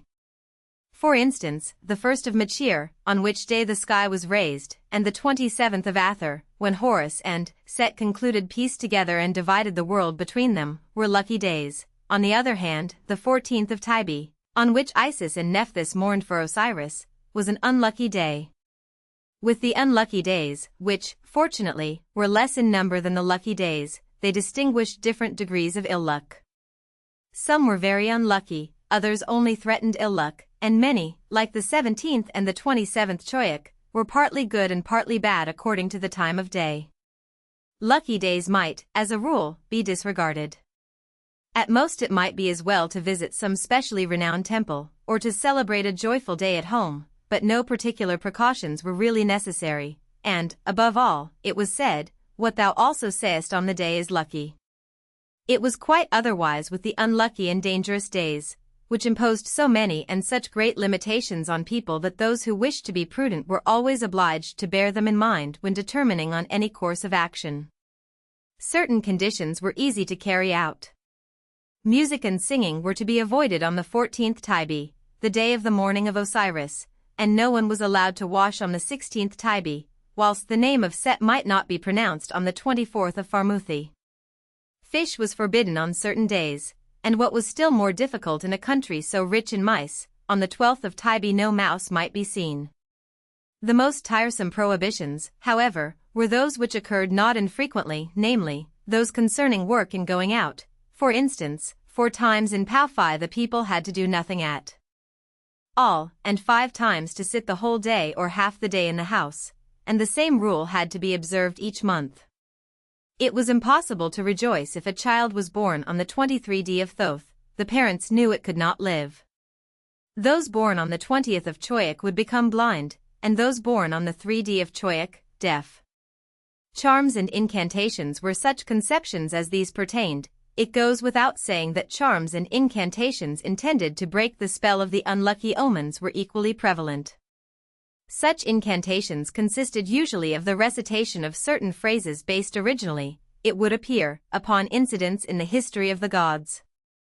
The words which the god had spoken in connection with some lucky incident would, it was thought, prove effective now in bringing good luck to the human supplicant, that is to say, the magician hoped through repeating the words of the god to exercise the magic power of the god. It was even possible, with the aid of the magical observances, partly to balk fate itself. Thus the person predestined through birth on an unlucky day to die of a serpent bite might postpone the time of this fateful visitation to extreme old age. The like uncertainty attached to those spells which one person was supposed to be able to exercise over another. It was held, for example, that if something belonging to an individual, such as a lock of hair or a paring of the nails, could be secured and incorporated in a waxen figure, this figure would be intimately associated with the personality of that individual. An enemy might thus secure occult power over one. Any indignity practiced upon the waxen figure would result in like injury to its human prototype. If the figure were bruised or beaten, some accident would overtake its double. If the image were placed over a fire, the human being would fall into a fever, and so on. But, of course, such mysterious evils as these would be met and combated by equally mysterious processes, and so it was that the entire art of medicine was closely linked with magical practices. It was not, indeed, held, according to Maspero, that the magical spells of enemies were the sole sources of human ailments, but one could never be sure to what extent such spells entered into the affliction, and so closely were the human activities associated in the mind of the Egyptian with one form or another of occult influences that purely physical conditions were at a discount. In the later times, at any rate, the physician was usually a priest, and there was a close association between the material and spiritual phases of therapeutics. Ehrman, 4, tells us that the following formula had to be recited at the preparation of all medicaments: that Isis might make free. That Isis might make Horus free from all evil that his brother Set had done to him when he slew his father, Osiris. O Isis, great enchantress, free me, release me from all evil red things, from the fever of the god, and the fever of the goddess, from death and death from pain, and the pain which comes over me, as thou hast freed, as thou hast released thy son Horus, whilst I enter into the fire and come forth from the water, etc. Again, when the invalid took the medicine, an incantation had to be said which began thus: Come remedy, come drive it out of my heart, out of these limbs strong in magic power with the remedy. He adds, there may have been a few rationalists amongst the Egyptian doctors, for the number of magic formulae varies much in the different books. The book that we have specially taken for a foundation for this account of Egyptian medicine, the Great Papyrus of the 18th dynasty edited by Ebers, 5, contains, for instance, far fewer exorcisms than some later writings with similar contents, probably because the doctor who compiled this book of recipes from older sources had very little liking for magic. It must be understood, however, indeed, what has just been said implies as much that the physician by no means relied upon incantations alone. On the contrary, he equipped himself with an astonishing variety of medicaments.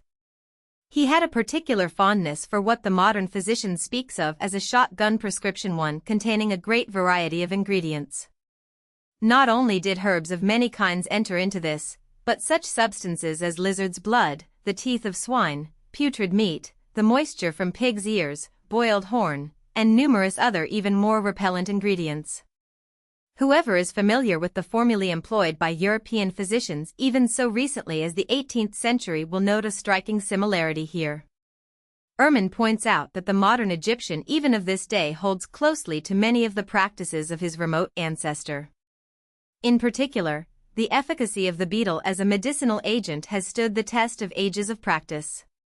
Against all kinds of witchcraft, says an ancient formula, a great scarabaeus beetle, cut off his head and wings, boil him, put him in oil and lay him out, then cook his head and wings, put them in snake fat, boil, and let the patient drink the mixture. The modern Egyptian, says Ehrman, uses almost precisely the same recipe, except that the snake fat is replaced by modern oil.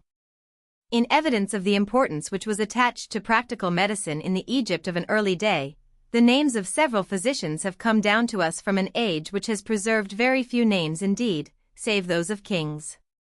In reference to this, Ehrman says, 6. We still know the names of some of the early body physicians of this time: Sekhmet-Niyonch, chief physician of the pharaoh, and Nesman his chief, the superintendent of the physicians of the pharaoh.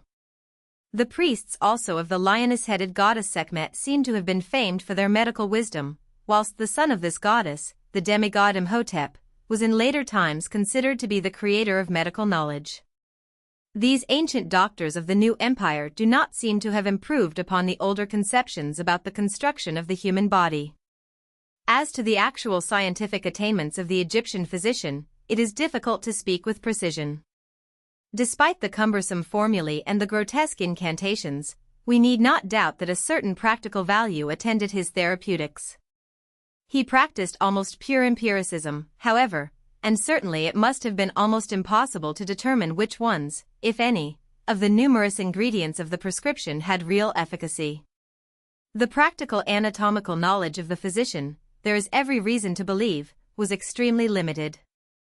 At first thought it might seem that the practice of embalming would have led to the custom of dissecting human bodies, and that the Egyptians, as a result of this, would have excelled in the knowledge of anatomy. But the actual results were rather the reverse of this.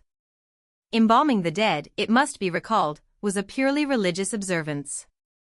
It took place under the superintendence of the priests, but so great was the reverence for the human body that the priests themselves were not permitted to make the abdominal incision, which was a necessary preliminary of the process. This incision, as we are informed by both Herodotus 7 and Diodorus 8, was made by a special officer, whose status, if we may believe the explicit statement of Diodorus, was quite comparable to that of the modern hangman. The Paraskistas, as he was called, having performed his necessary but obnoxious function, with the aid of a sharp Ethiopian stone, retired hastily, leaving the remaining processes to the priests. These, however, confined their observations to the abdominal viscera. Under no consideration did they make other incisions in the body. It follows, therefore, that their opportunity for anatomical observations was most limited. Since even the necessary mutilation inflicted on the corpse was regarded with such horror, it follows that anything in the way of dissection for a less sacred purpose was absolutely prohibited. Probably the same prohibition extended to a large number of animals, since most of these were held sacred in one part of Egypt or another. Moreover, there is nothing in what we know of the Egyptian mind to suggest the probability that any Egyptian physician would make extensive anatomical observations for the love of pure knowledge. All Egyptian science is eminently practical. If we think of the Egyptian as mysterious, it is because of the superstitious observances that we everywhere associate with his daily acts, but these, as we have already tried to make clear, were really based on scientific observations of a kind, and the attempt at true inferences from these observations. But whether or not the Egyptian physician desired anatomical knowledge, the results of his inquiries were certainly most meager. The essentials of his system had to do with a series of vessels, alleged to be 22 or 24 in number, which penetrated the head and were distributed in pairs to the various members of the body, and which were vaguely thought of as carriers of water, air, excretory fluids, etc. Yet back of this vagueness, as must not be overlooked, there was an all-essential recognition of the heart as the central vascular organ. The heart is called the beginning of all the members. Its vessels, we are told, lead to all the members, whether the doctor lays his finger on the forehead, on the back of the head, on the hands, on the place of the stomach, on the arms, or on the feet, everywhere he meets with the heart, because its vessels lead to all the members. 9. This recognition of the pulse must be credited to the Egyptian physician as a piece of practical knowledge, in some measure offsetting the vagueness of his anatomical theories. Abstract science, but, indeed, practical knowledge was, as has been said over and over, the essential characteristic of Egyptian science.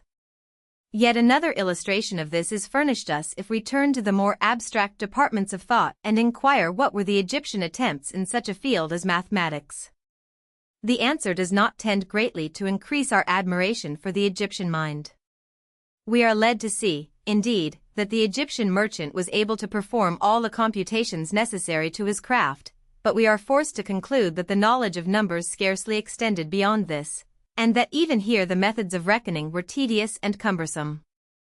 Our knowledge of the subject rests largely upon the so-called Papyrus Rind 10, which is a sort of mythological handbook of the ancient Egyptians. Analyzing this document, Professor Ehrman concludes that the knowledge of the Egyptians was adequate to all practical requirements. Their mathematics taught them how in the exchange of bread for beer the respective value was to be determined when converted into a quantity of corn, how to reckon the size of a field, how to determine how a given quantity of corn would go into a granary of a certain size, and like everyday problems. Yet they were obliged to make some of their simple computations in a very roundabout way.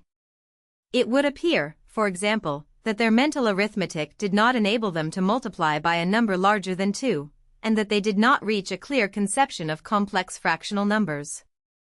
They did, indeed, recognize that each part of an object divided into 10 pieces became 1/10 of that object.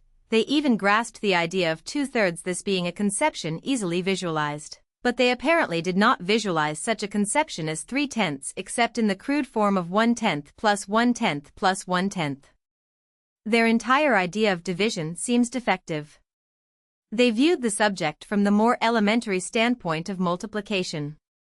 Thus, in order to find out how many times 7 is contained in 77, an existing example shows that the numbers representing 1 times 7, 2 times 7, 4 times 7, 8 times 7 were set down successively and various experimental additions made to find out which sets of these numbers aggregated 77.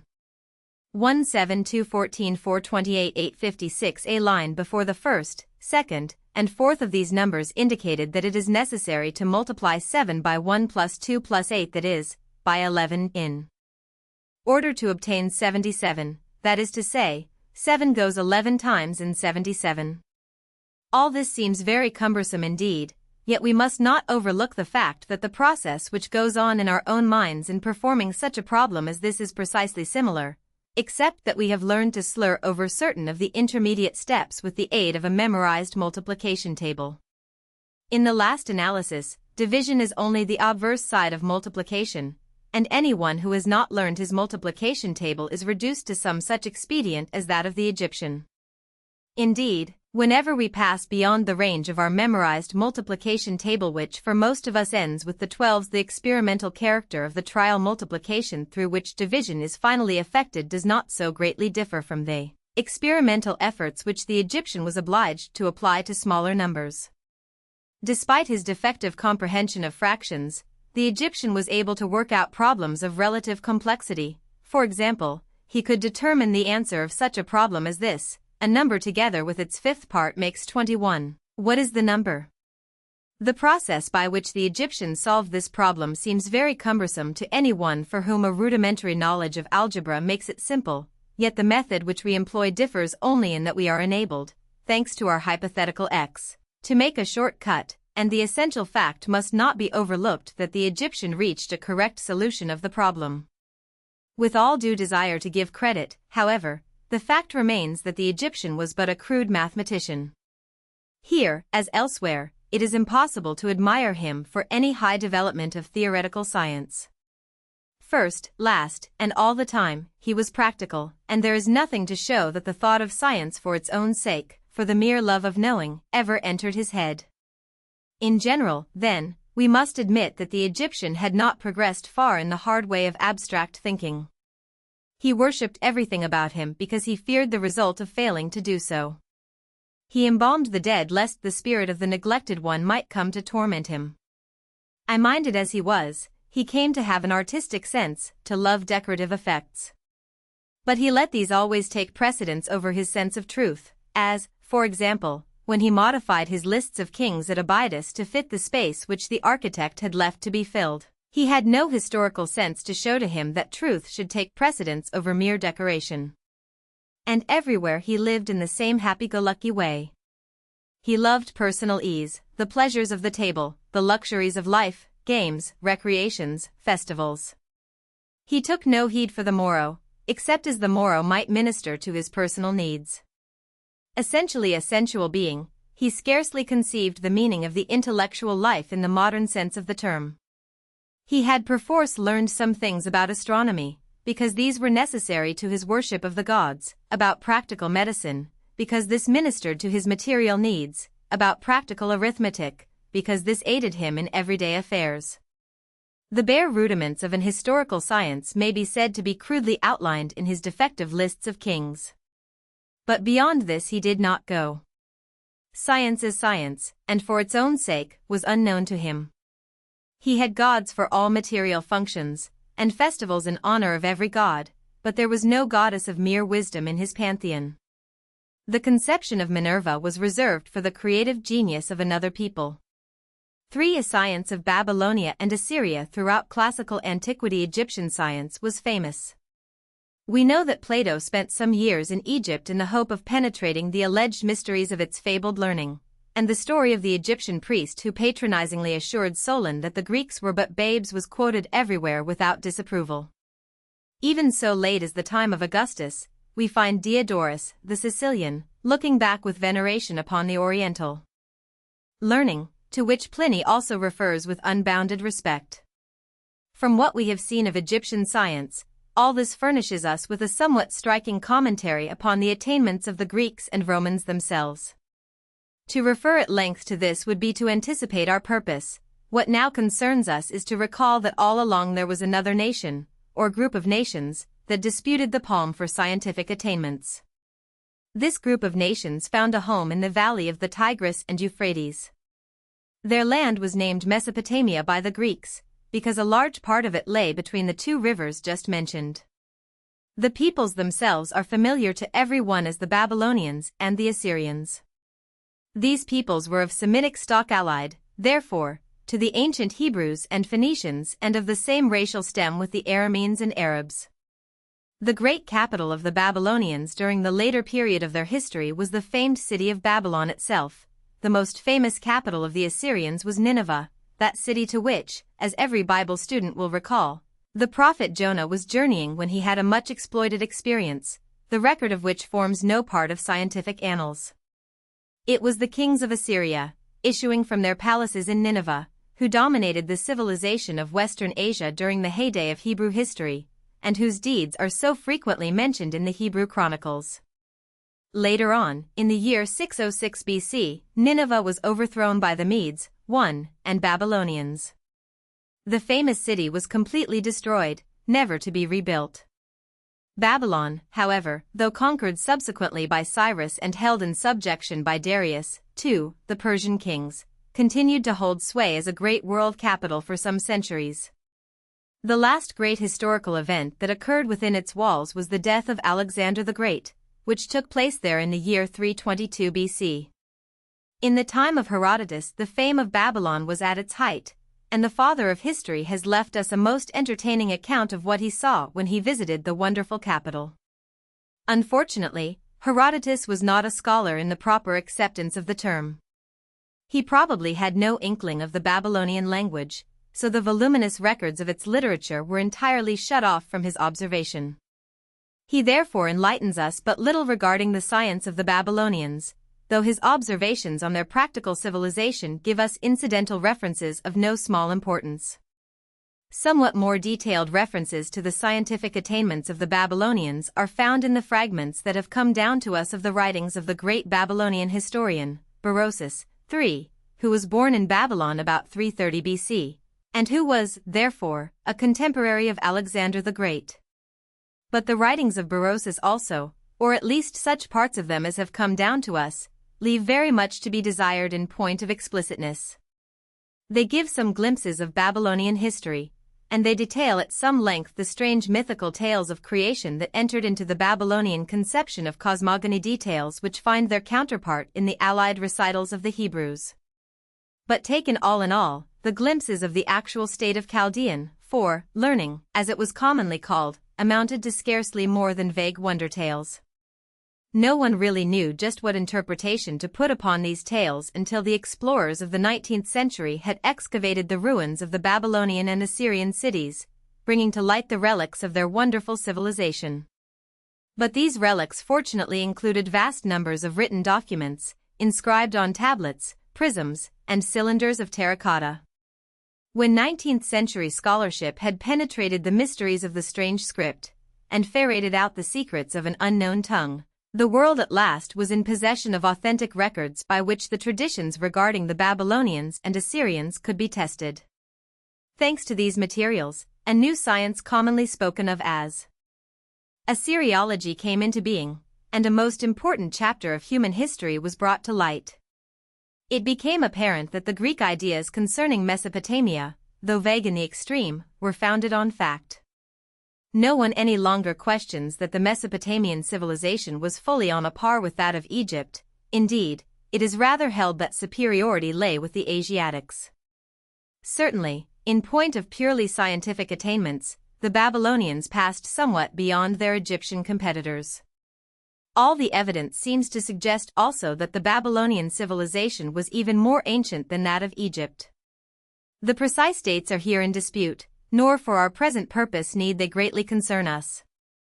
But the Assyrio-Babylonian records have much greater historical accuracy as regards matters of chronology than have the Egyptian, and it is believed that our knowledge of the early Babylonian history is carried back, with some certainty, to King Sargon of Agade A5, for whom the date 3800 BC is generally accepted, while somewhat vaguer records give us glimpses of periods as remote as the 6th, perhaps even the 7th or 8th millenniums before our era.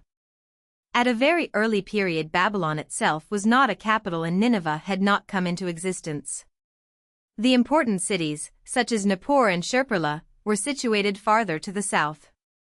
It is on the site of these cities that the recent excavations have been made, such as those of the University of Pennsylvania expeditions at Nippur, 6, which are giving us glimpses into remoter recesses of the historical period. Even if we disregard the more problematical early dates, we are still concerned with the records of a civilization extending unbroken throughout a period of about 4,000 years. The actual period is in all probability twice or thrice that. Naturally enough, the current of history is not an unbroken stream throughout this long epoch. It appears that at least two utterly different ethnic elements are involved. A preponderance of evidence seems to show that the earliest civilized inhabitants of Mesopotamia were not Semitic, but an alien race, which is now commonly spoken of as Sumerian. This people, of whom we catch glimpses chiefly through the records of its successors, appears to have been subjugated or overthrown by Semitic invaders, who, coming perhaps from Arabia, their origin is in dispute, took possession of the region of the Tigris and Euphrates, learned from the Sumerians many of the useful arts, and, partly perhaps because of their mixed lineage, were enabled to develop the most wonderful civilization of antiquity. Could we analyze the details of this civilization from its earliest to its latest period, we should of course find the same changes which always attend racial progress and decay. We should then be able, no doubt, to speak of certain golden epochs and their periods of decline. To a certain meager extent we are able to do this now. We know, for example, that King Hammurabi, who lived about 2200 BC, was a great lawgiver, the ancient prototype of Justinian, and the epochs of such Assyrian kings as Sargon II, Ashurnazirpal, Sennacherib, and Ashurbanipal stand out with much distinctness. Yet, as a whole, the record does not enable us to trace with clearness the progress of scientific thought. At best we can gain fewer glimpses in this direction than in almost any other, for it is the record of war and conquest rather than of the peaceful arts that commanded the attention of the ancient scribe. So in dealing with the scientific achievements of these peoples, we shall perforce consider their varied civilizations as a unity, and attempt, as best we may, to summarize their achievements as a whole. For the most part, we shall not attempt to discriminate as to what share in the final product was due to Sumerian, what to Babylonian, and what to Assyrian. We shall speak of Babylonian science as including all these elements, and drawing our information chiefly from the relatively late Assyrian and Babylonian sources, which, therefore, represent the culminating achievements of all these ages of effort. We shall attempt to discover what was the actual status of Mesopotamian science at its climax. In so far as we succeed, we shall be able to judge what scientific heritage Europe received from the Orient, for in the records of Babylonian science we have to do with the Eastern mind at its best. Let us turn to the specific inquiry as to the achievements of the Chaldean scientist whose fame so dazzled the eyes of his contemporaries of the classic world. Babylonian astronomy. Our first concern naturally is astronomy, this being here, as in Egypt, the firstborn and the most important of the sciences. The fame of the Chaldean astronomer was indeed what chiefly commanded the admiration of the Greeks, and it was through the results of astronomical observations that Babylonia transmitted her most important influences to the Western world. Our division of time is of Babylonian origin, says Hornmel-Wink with a frown. 7. To Babylonia we owe the week of 7 days, with the names of the planets for the days of the week, and the division into hours and months. Hence the almost personal interest which we of today must needs feel in the efforts of the Babylonian stargazer. It must not be supposed, however, that the Chaldean astronomer had made any very extraordinary advances upon the knowledge of the Egyptian watchers of the night. After all, it required patient observation rather than any peculiar genius in the observer to note in the course of time such broad astronomical conditions as the regularity of the moon's phases, and the relation of the lunar periods to the longer periodical oscillations of the sun. Nor could the curious wanderings of the planets escape the attention of even a moderately keen observer.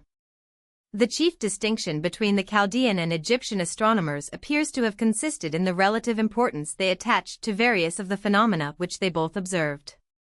The Egyptian, as we have seen, centered his attention upon the sun. That luminary was the abode of one of his most important gods. His worship was essentially solar. The Babylonian, on the other hand, appears to have been peculiarly impressed with the importance of the moon. He could not, of course, overlook the attention-compelling fact of the solar year, but his unit of time was the lunar period of 30 days, and his year consisted of 12 lunar periods, or 360 days. He was perfectly aware, however, that this period did not coincide with the actual year, but the relative unimportance which he ascribed to the solar year is evidenced by the fact that he interpolated an added month to adjust the calendar only once in 6 years. Indeed, it would appear that the Babylonians and Assyrians did not adopt precisely the same method of adjusting the calendar, since the Babylonians had 2 intercalary months called Elul and Adar, whereas the Assyrians had only a single such month, called the second Adar, 8, the Ve Adar of the Hebrews. This diversity further emphasizes the fact that it was the lunar period which received chief attention, the adjustment of this period with the solar seasons being a necessary expedient of secondary importance. It is held that these lunar periods have often been made to do service for years in the Babylonian computations and in the allied computations of the early Hebrews. The lives of the Hebrew patriarchs, for example, as recorded in the Bible, are perhaps reckoned in lunar years. Divided by 12, the years of Methuselah accord fairly with the usual experience of mankind. Yet, on the other hand, the convenience of the solar year in computing long periods of time was not unrecognized, since this period is utilized in reckoning the reigns of the Assyrian kings. It may be added that the reign of a king was not reckoned from the day of his accession, but from the Assyrian New Year's Day, either before or after the day of accession. There does not appear to have been any fixed rule as to which New Year's Day should be chosen, but from the number of known cases, it appears to have been the general practice to count the reigning years from the New Year's Day nearest the accession, and to call the period between the accession day and the first New Year's Day the beginning of the reign, when the year from the New Year's Day was called the first year, and the following ones were brought successively from it. Notwithstanding, in the dates of several Assyrian and Babylonian sovereigns there are cases of the year of accession being considered as the first year, thus giving 2 reckonings for the reigns of various monarchs, among others, Shalmaneser, Sennacherib, Nebuchadrezzar. 9. This uncertainty as to the years of reckoning again emphasizes the fact that the solar year did not have for the Assyrian chronology quite the same significance that it has for us. The Assyrian month commenced on the evening when the new moon was first observed, or, in case the moon was not visible, the new month started 30 days after the last month. Since the actual lunar period is about 29½ days, a practical adjustment was required between the months themselves, and this was probably effected by counting alternate months as only 29 days in length. Mr. R. Campbell Thompson, 10, is led by his studies of the astrological tablets to emphasize this fact. He believes that the object of the astrological reports which related to the appearance of the moon and sun was to help determine and foretell the length of the lunar month. Mr. Thompson believes also that there is evidence to show that the intercalary month was added at a period less than 6 years. In point of fact, it does not appear to be quite clearly established as to precisely how the adjustment of days with the lunar months, and lunar months with the solar year, was effected. It is clear, however, according to Smith, that the first 28 days of every month were divided into 4 weeks of 7 days each, the 7th, 14th, 21st, 28th days respectively being Sabbaths, and that there was a general prohibition of work on these days. Here, of course, is the foundation of the Hebrew system of sabbatical days which we have inherited. The sacredness of the number 7 itself, the belief in which has not been quite shaken off even to this day, was deduced by the Assyrian astronomer from his observation of the 7 planetary bodies, namely, Sin, the moon, Samus, the sun, Amunpadu, Jupiter, Dilbat, Venus, Kaimanu, Saturn, Gudud, Mercury, Mustabarumutanu, Mars, 12 lunar periods, making up approximately the solar year, gave peculiar importance to the number 12 also. Thus the zodiac was divided into 12 signs which astronomers of all subsequent times have continued to recognize, and the duodecimal system of counting took precedence with the Babylonian mathematicians over the more primitive and, as it seems to us, more satisfactory decimal system. Another discrepancy between the Babylonian and Egyptian years appears in the fact that the Babylonian New Year dates from about the period of the vernal equinox and not from the solstice. Lockyer associates this with the fact that the periodical inundation of the Tigris and Euphrates occurs about the equinoctial period, whereas, as we have seen, the Nile flood comes at the time of the solstice. It is but natural that so important a phenomenon as the Nile flood should make a strong impression upon the minds of a people living in a valley. The fact that occasional excessive inundations have led to most disastrous results is evidenced in the incorporation of stories of the almost total destruction of mankind by such floods among the myth tales of all peoples who reside in valley countries. The flooding of the Tigris and Euphrates had not, it is true, quite the same significance for the Mesopotamians that the Nile flood had for the Egyptians. Nevertheless, it was a most important phenomenon, and may very readily be imagined to have been the most tangible index to the seasons. But in recognizing the time of the inundations and the vernal equinox, the Assyrians did not dethrone the moon from its accustomed precedence, for the year was reckoned as commencing not precisely at the vernal equinox, but at the new moon next before the equinox. Astrology beyond marking the seasons, the chief interests that actuated the Babylonian astronomer in his observations were astrological. After quoting Diodorus to the effect that the Babylonian priests observed the position of certain stars in order to cast horoscopes, Thomson tells us that from a very early day the very name Chaldean became synonymous with magician. He adds that from Mesopotamia, by way of Greece and Rome, a certain amount of Babylonian astrology made its way among the nations of the West, and it is quite probable that many superstitions which we commonly record as the peculiar product of Western civilization took their origin from those of the early dwellers on the alluvial lands of Mesopotamia. 1 Assurbanipal, king of Assyria BC 668–626, added to the royal library at Nineveh his contribution of tablets, which included many series of documents which related exclusively to the astrology of the ancient Babylonians, who in turn had borrowed it with modifications from the Sumerian invaders of the country. Among these must be mentioned the series which was commonly called the Day of Bel, and which was decreed by the learned to have been written in the time of the great Sargonai, a king of Agade, 3800 BC. With such ancient works as these to guide them, the profession of deducing omens from daily events reached such a pitch of importance in the last Assyrian Empire that a system of making periodical reports came into being. By these the king was informed of all the occurrences in the heavens and on earth, and the results of astrological studies in respect to after events. The heads of the astrological profession were men of high rank and position, and their office was hereditary. The variety of information contained in these reports is best gathered from the fact that they were sent from cities as far removed from each other as Assur in the north and Erech in the south, and it can only be assumed that they were dispatched by runners, or men mounted on swift horses.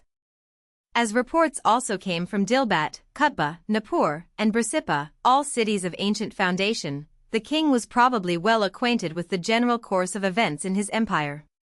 12. From certain passages in the astrological tablets, Thomson draws the interesting conclusion that the Chaldean astronomers were acquainted with some kind of a machine for reckoning time. He finds in one of the tablets a phrase which he interprets to mean measure governor, and he infers from this the existence of a kind of a calculator. He calls attention also to the fact that Sextus Empiricus, 13, states that the clepsydra was known to the Chaldeans, and that Herodotus asserts that the Greeks borrowed certain measures of time from the Babylonians. He finds further corroboration in the fact that the Babylonians had a time measure by which they divided the day and the night, a measure called Kasbu, which contained 2 hours. In a report relating to the day of the vernal equinox, it is stated that there are 6 kasbu of the day and 6 kasbu of the night. While the astrologers deduced their omens from all the celestial bodies known to them, they chiefly gave attention to the moon, noting with great care the shape of its horns, and deducing such a conclusion as that if the horns are pointed the king will overcome whatever he goeth, and that when the moon is low at its appearance, the submission of the people of a far country will come. 14. The relations of the moon and sun were a source of constant observation, it being noted whether the sun and moon were seen together above the horizon, whether one set as the other rose, and the like. And whatever the phenomena, there was always, of course, a direct association between such phenomena and the well-being of humankind, in particular the king, at whose instance, and doubtless at whose expense, the observations were carried out. From omens associated with the heavenly bodies it is but a step to omens based upon other phenomena of nature, and we shall see in a moment that the Babylonian prophets made free use of their opportunities in this direction also. But before we turn from the field of astronomy, it will be well to inform ourselves as to what system the Chaldean astronomer had invented in explanation of the mechanics of the universe. Our answer to this inquiry is not quite as definite as could be desired, the vagueness of the records, no doubt, coinciding with the like vagueness in the minds of the Chaldeans themselves. So far as we can interpret the somewhat mystical references that have come down to us, however, the Babylonian cosmology would seem to have represented the earth as a circular plain surrounded by a great circular river, beyond which rose an impregnable barrier of mountains, and resting upon an infinite sea of waters. The material vault of the heavens was supposed to find support upon the outlying circle of mountains. But the precise mechanism through which the observed revolution of the heavenly bodies was effected remains here, as with the Egyptian cosmology, somewhat conjectural. The simple fact would appear to be that, for the Chaldeans as for the Egyptians, despite their most careful observations of the tangible phenomena of the heavens, no really satisfactory mechanical conception of the cosmos was attainable. We shall see in due course by what faltering steps the European imagination advanced from the crude ideas of Egypt and Babylonia to the relatively clear vision of Newton and Laplace. Chaldean magic. We turn now from the field of the astrologer to the closely allied province of Chaldean magic, a province which includes the other, which, indeed, is so all-encompassing as scarcely to leave any phase of Babylonian thought outside its bounds. The tablets having to do with omens, exorcisms, and the like magic practices make up an astonishingly large proportion of the Babylonian records. In viewing them, it is hard to avoid the conclusion that the superstitions which they evidenced absolutely dominated the life of the Babylonians of every degree. Yet it must not be forgotten that the greatest inconsistencies everywhere exist between the superstitious beliefs of a people and the practical observances of that people. No other problem is so difficult for the historian as that which confronts him when he endeavors to penetrate the mysteries of an alien religion, and when, as in the present case, the superstitions involved have been transmitted from generation to generation. Their exact practical phases as interpreted by any particular generation must be somewhat problematical. The tablets upon which our knowledge of these omens is based are many of them from the libraries of the later kings of Nineveh, but the omens themselves are, in such cases, inscribed in the original Akkadian form in which they have come down from remote ages, accompanied by an Assyrian translation. Thus the superstitions involved had back of them hundreds of years, even thousands of years, of precedent, and we need not doubt that the ideas with which they are associated were interwoven with almost every thought and deed of the life of the people. Professor Sayce assures us that the Assyrians and Babylonians counted no fewer than 300 spirits of heaven, and 600 spirits of earth. Like the Jews of the Talmud, he says, they believed that the world was swarming with noxious spirits, who produced the various diseases to which man is liable, and might be swallowed with the food and drink which support life. Fox Talbot was inclined to believe that exorcisms were the exclusive means used to drive away the tormenting spirits. This seems unlikely, considering the uniform association of drugs with the magical practices among their people. Yet there is certainly a strange silence of the tablets in regard to medicine. Talbot tells us that sometimes divine images were brought into the sick chamber, and written texts taken from holy books were placed on the walls and bound around the sick man's members. If these failed, recourse was had to the influence of the mummet, which the evil powers were unable to resist. On a tablet, written in the Akkadian language only, the Assyrian version being taken, however, was found the following: 1. Take a white cloth. In it place the mummet, 2. In the sick man's right hand. 3. Take a black cloth, 4. Wrap it around his left hand. 5. Then all the evil spirits, a long list of them is given, 6. And the sins which he has committed, 7. Shall quit their hold of him, 8. And shall never return. The symbolism of the black cloth in the left hand seems evident. The dying man repents of his former evil deeds, and he puts his trust in holiness, symbolized by the white cloth in his right hand. Then follow some obscure lines about the spirits. 1. Their heads shall remove from his head. 2. Their heads shall let go his hands. 3. Their feet shall depart from his feet. Which perhaps may be explained thus. We learn from another tablet that the various classes of evil spirits troubled different parts of the body. Some injured the head, some the hands and the feet, etc. Therefore the passage before may mean the spirits whose power is over the hand shall loose their hands from his, etc. But, concludes Talbot, I can offer no decided opinion upon such obscure points of their superstition. 15. In regard to evil spirits, as elsewhere, the number 7 had a peculiar significance, it being held that that number of spirits might enter into a man together. Talbot has translated, 16, a wild chant which he names the Song of the Seven Spirits. 1. There are 7. There are 7. 2. In the depths of the ocean there are 7. 3. In the heights of the heaven there are 7. 4. In the ocean stream in a palace they were born. 5. Male they are not, female they are not. 6. Wives they have not. Children are not born to them. 7. Rules they have not. Government they know not. 8. Prayers they hear not.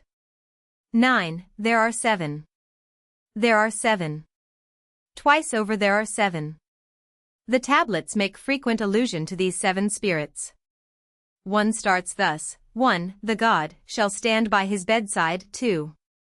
These 7 evil spirits he shall root out and shall expel them from his body, 3. And these 7 shall never return to the sick man again, 17. Altogether similar are the exorcisms intended to ward off disease. Professor Sayce has published translations of some of these, 18. Each of these ends with the same phrase, and they differ only in regard to the particular maladies from which freedom is desired. 1 reads, from wasting, from want of health, from the evil spirit of the ulcer, from the spreading quinsy of the gullet, from the violent ulcer, from the noxious ulcer, may the King of Heaven preserve, may the King of Earth preserve. Another is phrased thus, from the cruel spirit of the head, from the strong spirit of the head, from the head spirit that departs not, from the head spirit that comes not forth, from the head spirit that will not go, from the noxious head spirit, may the King of Heaven preserve, may the King of Earth preserve. As to omens having to do with the affairs of everyday life, the number is legion. For example, Maupert has published, in the journal Asiatique, 19, the translation of a tablet which contains on its 2 sides several scores of birth portents, a few of which may be quoted at random. When a woman bears a child and it has the ears of a lion, a strong king is in the country. When a woman bears a child and it has a bird's beak, that country is oppressed. When a woman bears a child and its right hand is wanting, that country goes to destruction. When a woman bears a child and its feet are wanting, the roads of the country are cut, that house is destroyed. When a woman bears a child and at the time of its birth its beard is grown, floods are in the country. When a woman bears a child and at the time of its birth its mouth is open and speaks, there is pestilence in the country, the air god inundates the crops of the country. Injury in the country is caused. Some of these portents, it will be observed, are not in much danger of realization, and it is curious to surmise by what stretch of the imagination they can have been invented. There is, for example, on the same tablet just quoted, 1 reference which assures us that when a sheep bears a lion the forces march multitudinously, the king has not a rival. There are other omens, however, that are so easy of realization as to lead one to suppose that any Babylonian who regarded all the superstitious signs must have been in constant terror. Thus a tablet translated by Professor Sayce, 20, gives a long list of omens furnished by dogs, in which we are assured that, 1. If a yellow dog enters into the palace, exit from that palace will be baleful. 2. If a dog to the palace goes, and on a throne lies down, that palace is burned. 3. If a black dog into a temple enters, the foundation of that temple is not stable. 4. If female dogs 1 litter bear, destruction to the city. It is needless to continue these citations, since they but reiterate endlessly the same story. It is interesting to recall, however, that the observations of animate nature, which were doubtless superstitious in their motive, had given the Babylonians some inklings of a knowledge of classification. Thus, according to Menant, 21, some of the tablets from Nineveh, which are written, as usual, in both the Sumerian and Assyrian languages, and which, therefore, like practically all Assyrian books, draw upon the knowledge of Old Babylonia, give lists of animals, making an attempt at classification.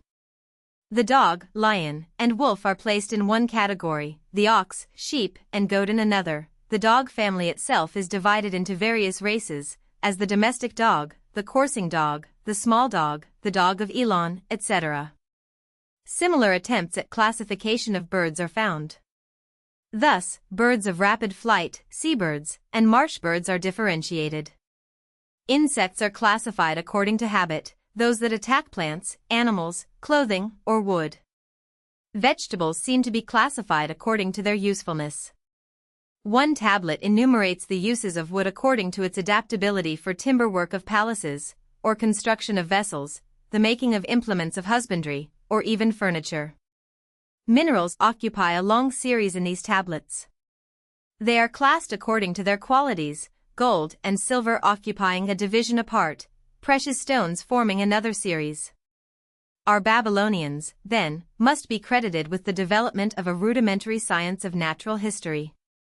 Babylonian medicine. We have just seen that medical practice in the Babylonian world was strangely under the cloud of superstition. But it should be understood that our estimate, through lack of correct data, probably does much less than justice to the attainments of the physician of the time. As already noted, the existing tablets chance not to throw much light on the subject.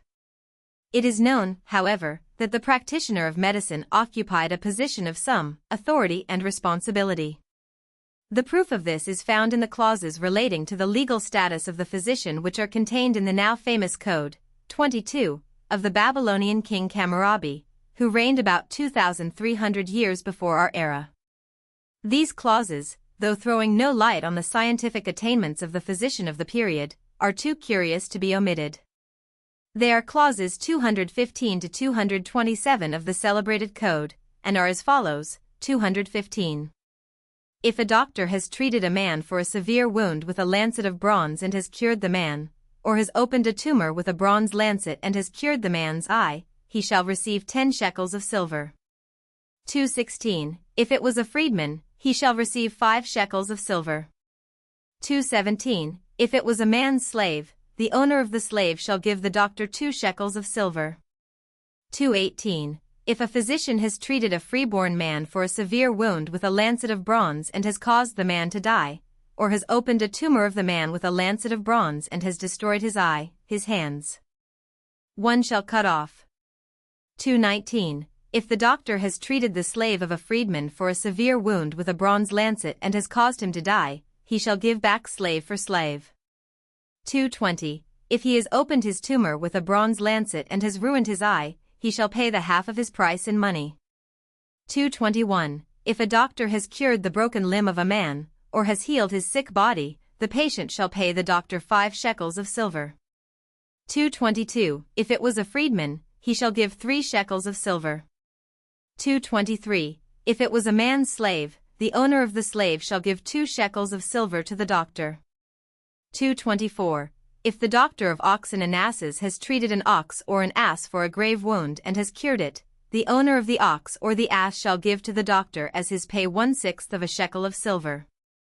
225. If he has treated an ox or an ass for a severe wound and has caused its death, he shall pay 1/4 of its price to the owner of the ox or the ass. 226. If a barber surgeon, without consent of the owner of a slave, has branded the slave with an indelible mark, 1 shall cut off the hands of that barber. 227. If anyone deceive the surgeon barber and make him brand a slave with an indelible mark, 1 shall kill that man and bury him in his house. The barber shall swear, I did not mark him wittingly, and he shall be guiltless. Estimates of Babylonian science before turning from the Oriental world. It is perhaps worthwhile to attempt to estimate somewhat specifically the world influence of the name, Babylonian science. Perhaps we cannot better gain an idea as to the estimate put upon that science by the classical world than through a somewhat extended quotation from a classical author. Diodorus Siculus, who, as already noted, lived at about the time of Augustus, and who, therefore, scanned in perspective the entire sweep of classical Greek history, has left us a striking summary which is doubly valuable because of its comparisons of Babylonian with Greek influence. Having viewed the science of Babylonia in the light of the interpretations made possible by the recent study of original documents, we are prepared to draw our own conclusions from the statements of the Greek historian. Here is his estimate in the words of the quaint translation made by Philemon Holland in the year 1700. Sadface 23, they being the most ancient Babylonians, hold the same station and dignity in the commonwealth as the Egyptian priests do in Egypt, for being deputed to divine offices, they spend all their time in the study of philosophy, and are especially famous for the art of astrology. They are mightily given to divination, and foretell future events, and employ themselves either by purifications, sacrifices, or other enchantments to avert evils, or procure good fortune and success. They are skillful likewise in the art of divination, by the flying of birds, and interpreting of dreams and prodigies, and are reputed as true oracles, in declaring what will come to pass, by their exact and diligent viewing the entrails of the sacrifices. But they attain not to this knowledge in the same manner as the Grecians do, for the Chaldeans learn it by tradition from their ancestors, the son from the father, who are all in the meantime free from all other public offices and attendances, and because their parents are their tutors, they both learn everything without envy, and rely with more confidence upon the truth of what is taught them, and being trained up in this learning, from their very childhood, they become most famous philosophers, that age being most capable of learning, wherein they spend much of their time. But the Grecians for the most part come raw to this study, unfitted and unprepared, and are long before they attain to the knowledge of this philosophy, and after they have spent some small time in this study, they are many times called off and forced to leave it, in order to get a livelihood and subsistence. And although some, few do industriously apply themselves to philosophy, yet for the sake of gain, these very men are opinionative, and ever and anon starting new and high points, and never fix in the steps of their ancestors. But the barbarians, keeping constantly close to the same thing, attain to a perfect and distinct knowledge in every particular.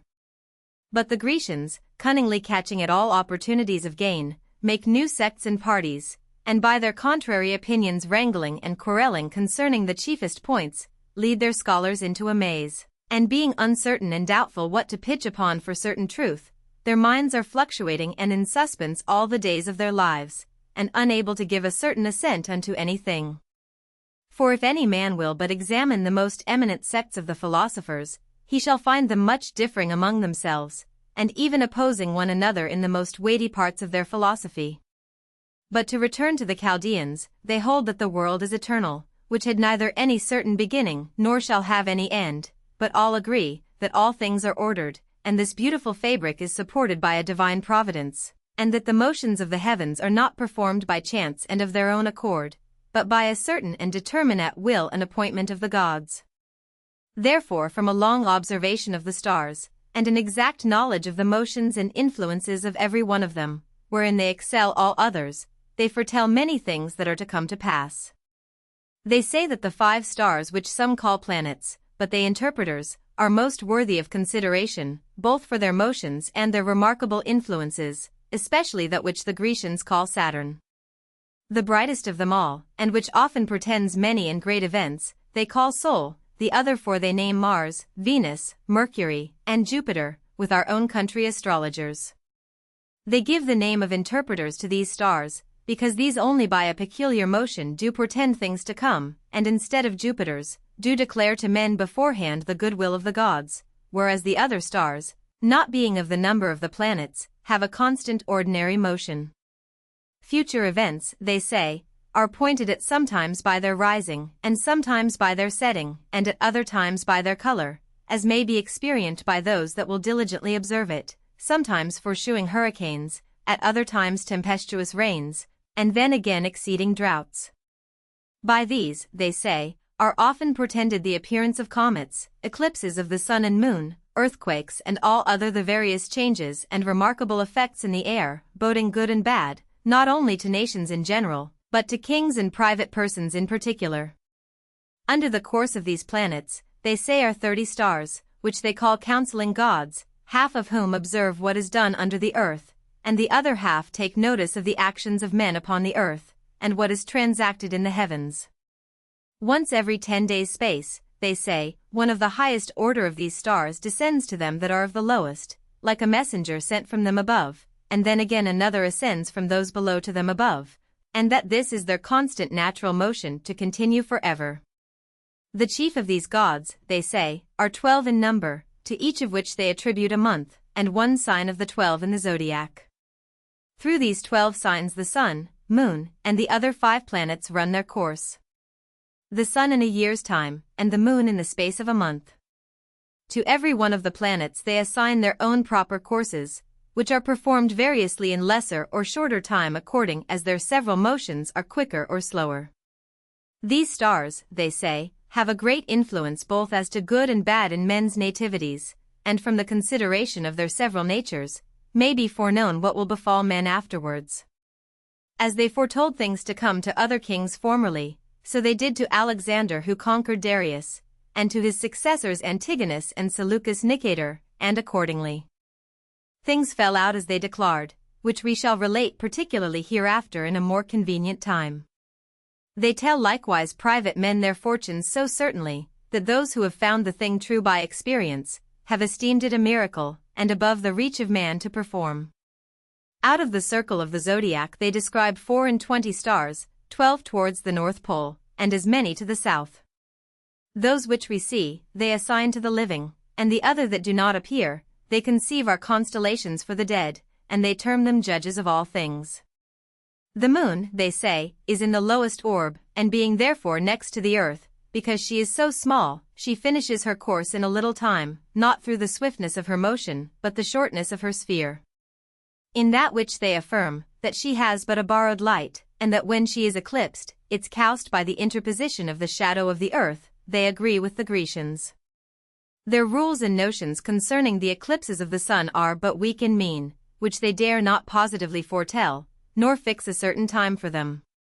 They have likewise opinions concerning the earth peculiar to themselves, affirming it to resemble a boat, and to be hollow, to prove which, and other things relating to the frame of the world, they abound in arguments, but to give a particular account of them, we conceive would be a thing foreign to our history.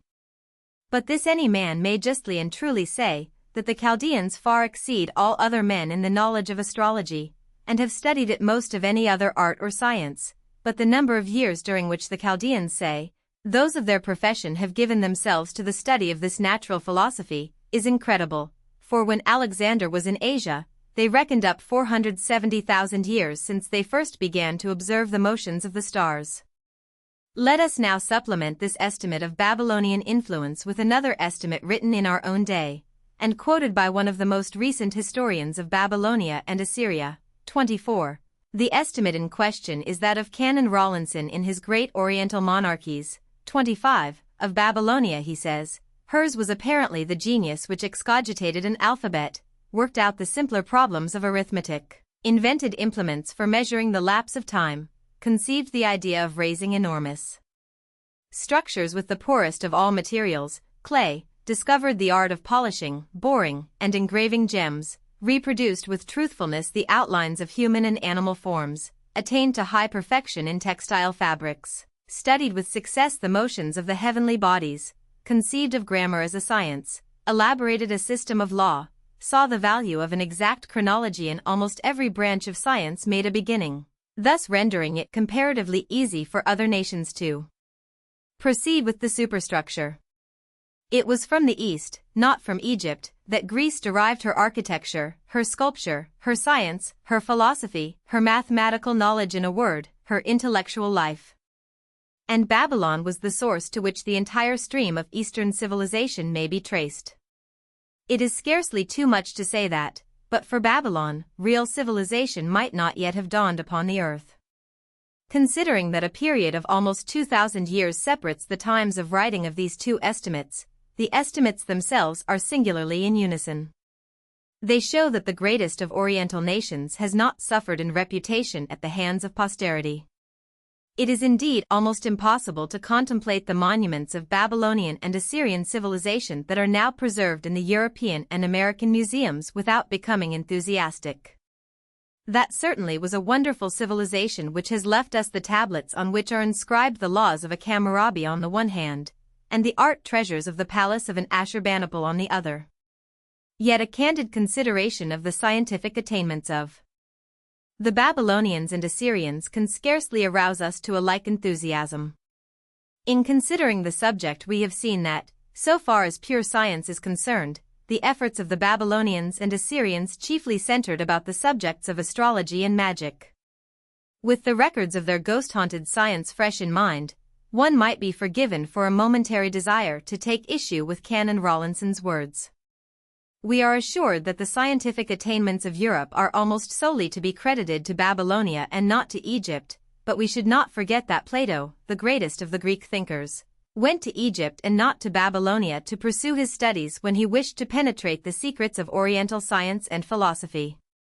Clearly, then, classical Greece did not consider Babylonia as having a monopoly of scientific knowledge, and we of today, when we attempt to weigh the new evidence that has come to us in recent generations with the Babylonian records themselves, find that some, at least, of the heritages for which Babylonia has been praised are of more than doubtful value. Babylonia, for example, gave us our 7-day week in our system of computing by 12s. But surely the world could have got on as well without that magic number 7, and after some hundreds of generations we are coming to feel that the decimal system of the Egyptians has advantages over the duodecimal system of the Babylonians. Again, the Babylonians did not invent the alphabet, they did not even accept it when all the rest of the world had recognized its value. In grammar and arithmetic, as with astronomy, they seemed not to have advanced greatly, if at all, upon the Egyptians. One field in which they stand out in startling preeminence is the field of astrology, but this, in the estimate of modern thought, is the very negation of science. Babylonia impressed her superstitions on the Western world, and when we consider the baleful influence of these superstitions, we may almost question whether we might not reverse Canon Rawlinson's estimate and say that perhaps but for Babylonia real civilization, based on the application of true science, might have dawned upon the earth a score of centuries before it did. Yet, after all, perhaps this estimate is unjust. Society, like an individual organism, must creep before it can walk, and perhaps the Babylonian experiments in astrology and magic, which European civilization was destined to copy for some 3,000 or 4,000 years, must have been made a part of the necessary evolution of our race in one place or in another. That thought, however, need not blind us to the essential fact, which the historian of science must needs admit, that for the Babylonian, despite his boasted culture, science spelled superstition. 4. The development of the alphabet. Before we turn specifically to the New World of the West, it remains to take note of what may perhaps be regarded as the very greatest achievement of ancient science. This was the analysis of speech sounds, and the resulting development of a system of alphabetical writing. To comprehend the series of scientific inductions which led to this result, we must go back in imagination and trace briefly the development of the methods of recording thought by means of graphic symbols. In other words, we must trace the evolution of the art of writing.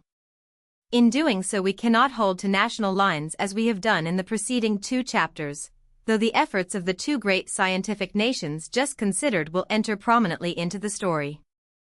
The familiar Greek legend assures us that a Phoenician named Cadmus was the first to bring a knowledge of letters into Europe.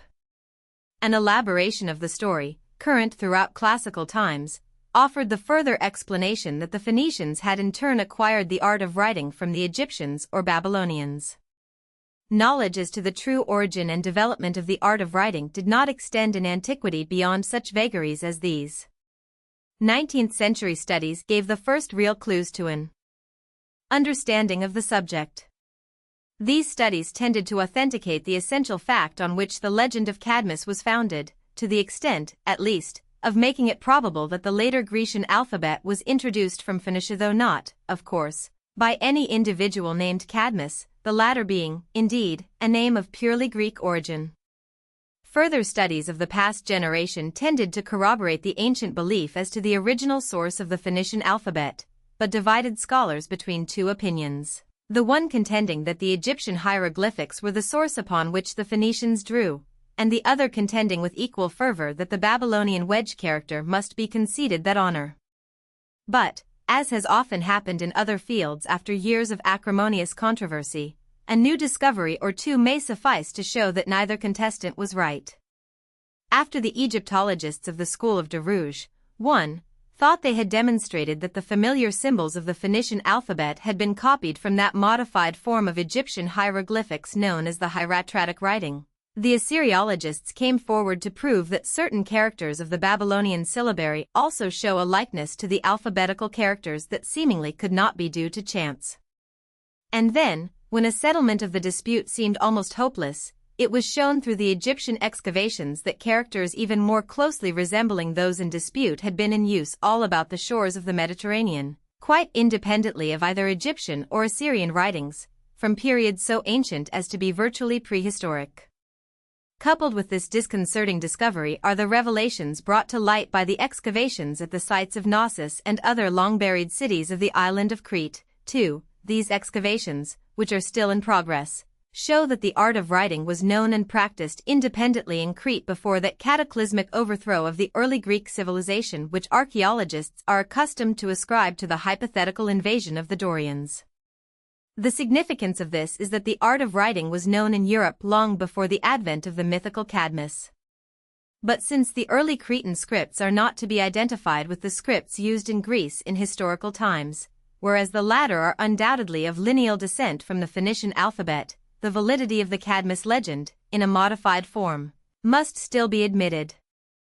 As has just been suggested, the new knowledge, particularly that which related to the great antiquity of characters similar to the Phoenician alphabetical signs, is somewhat disconcerting. Its general trend, however, is quite in the same direction with most of the new archaeological knowledge of recent decades, that is to say, it tends to emphasize the idea that human civilization in most of its important elaborations is vastly older than has hitherto been supposed. It may be added, however, that no definite clues are as yet available that enable us to fix even an approximate date for the origin of the Phoenician alphabet. The signs, to which reference has been made, may well have been in existence for thousands of years, utilized merely as property marks, symbols for counting and the like, before the idea of setting them aside as phonetic symbols was ever conceived. Nothing is more certain, in the judgment of the present-day investigator, than that man learned to write by slow and painful stages. It is probable that the conception of such an analysis of speech sounds as would make the idea of an alphabet possible came at a very late stage of social evolution, and as the culminating achievement of a long series of improvements in the art of writing. The precise steps that marked this path of intellectual development can for the most part be known only by inference, yet it is probable that the main chapters of the story may be reproduced with essential accuracy. First steps. For the very first chapters of the story we must go back in imagination to the prehistoric period. Even barbaric man feels the need of self-expression, and strives to make his ideas manifest to other men by pictorial signs. The cave dwellers scratched pictures of men and animals on the surface of a reindeer horn or mammoth tusk as mementos of his prowess. The American Indian does essentially the same thing today, making pictures that crudely record his successes in war and the chase. The northern Indian had got no farther than this when the white man discovered America, but the Aztecs of the southwest and the Maya people of Yucatan had carried their picture-making to a much higher state of elaboration. 3. They had developed systems of pictographs or hieroglyphics that would doubtless in the course of generations have been elaborated into alphabetical systems, had not the Europeans cut off the civilization of which they were the highest exponents. What the Aztec and Maya were striving towards in the 16th century AD, various Oriental nations had attained at least 5,000 or 6,000 years earlier. In Egypt at the time of the pyramid builders, and in Babylonia at the same epoch, the people had developed systems of writing that enabled them not merely to present a limited range of ideas pictorially, but to express in full elaboration and with finer shades of meaning all the ideas that pertain to highly cultured existence. The man of that time made records of military achievements, recorded the transactions of everyday business life, and gave expression to his moral and spiritual aspirations in a way strangely comparable to the manner of our own time. He had perfected highly elaborate systems of writing. Egyptian writing, of the two ancient systems of writing just referred to as being in vogue at the so-called dawnings of history, the more picturesque and suggestive was the hieroglyphic system of the Egyptians.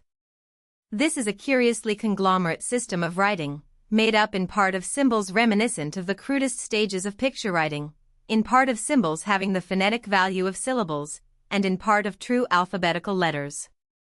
In a word, the Egyptian writing represents in itself the elements of the various stages through which the art of writing has developed. 4. We must conceive that new features were from time to time added to it, while the old features, curiously enough, were not given up. Here, for example, in the midst of unintelligible lines and pothooks, are various pictures that are instantly recognizable as representations of hawks, lions, ibises, and the like. It can hardly be questioned that when these pictures were first used calligraphically they were meant to represent the idea of a bird or animal. In other words, the first stage of picture writing did not go beyond the mere representation of an eagle by the picture of an eagle. But this, obviously, would confine the presentation of ideas within very narrow limits. In due course some inventive genius conceived the thought of symbolizing a picture. To him the outline of an eagle might represent not merely an actual bird, but the thought of strength, of courage, or of swift progress. Such a use of symbols obviously extends the range of utility of a nascent art of writing. Then in due course some wonderful psychologist or perhaps the joint efforts of many generations of psychologists made the astounding discovery that the human voice, which seems to flow on in an unbroken stream of endlessly varied modulations and intonations, may really be analyzed into a comparatively limited number of component sounds into a few hundreds of syllables.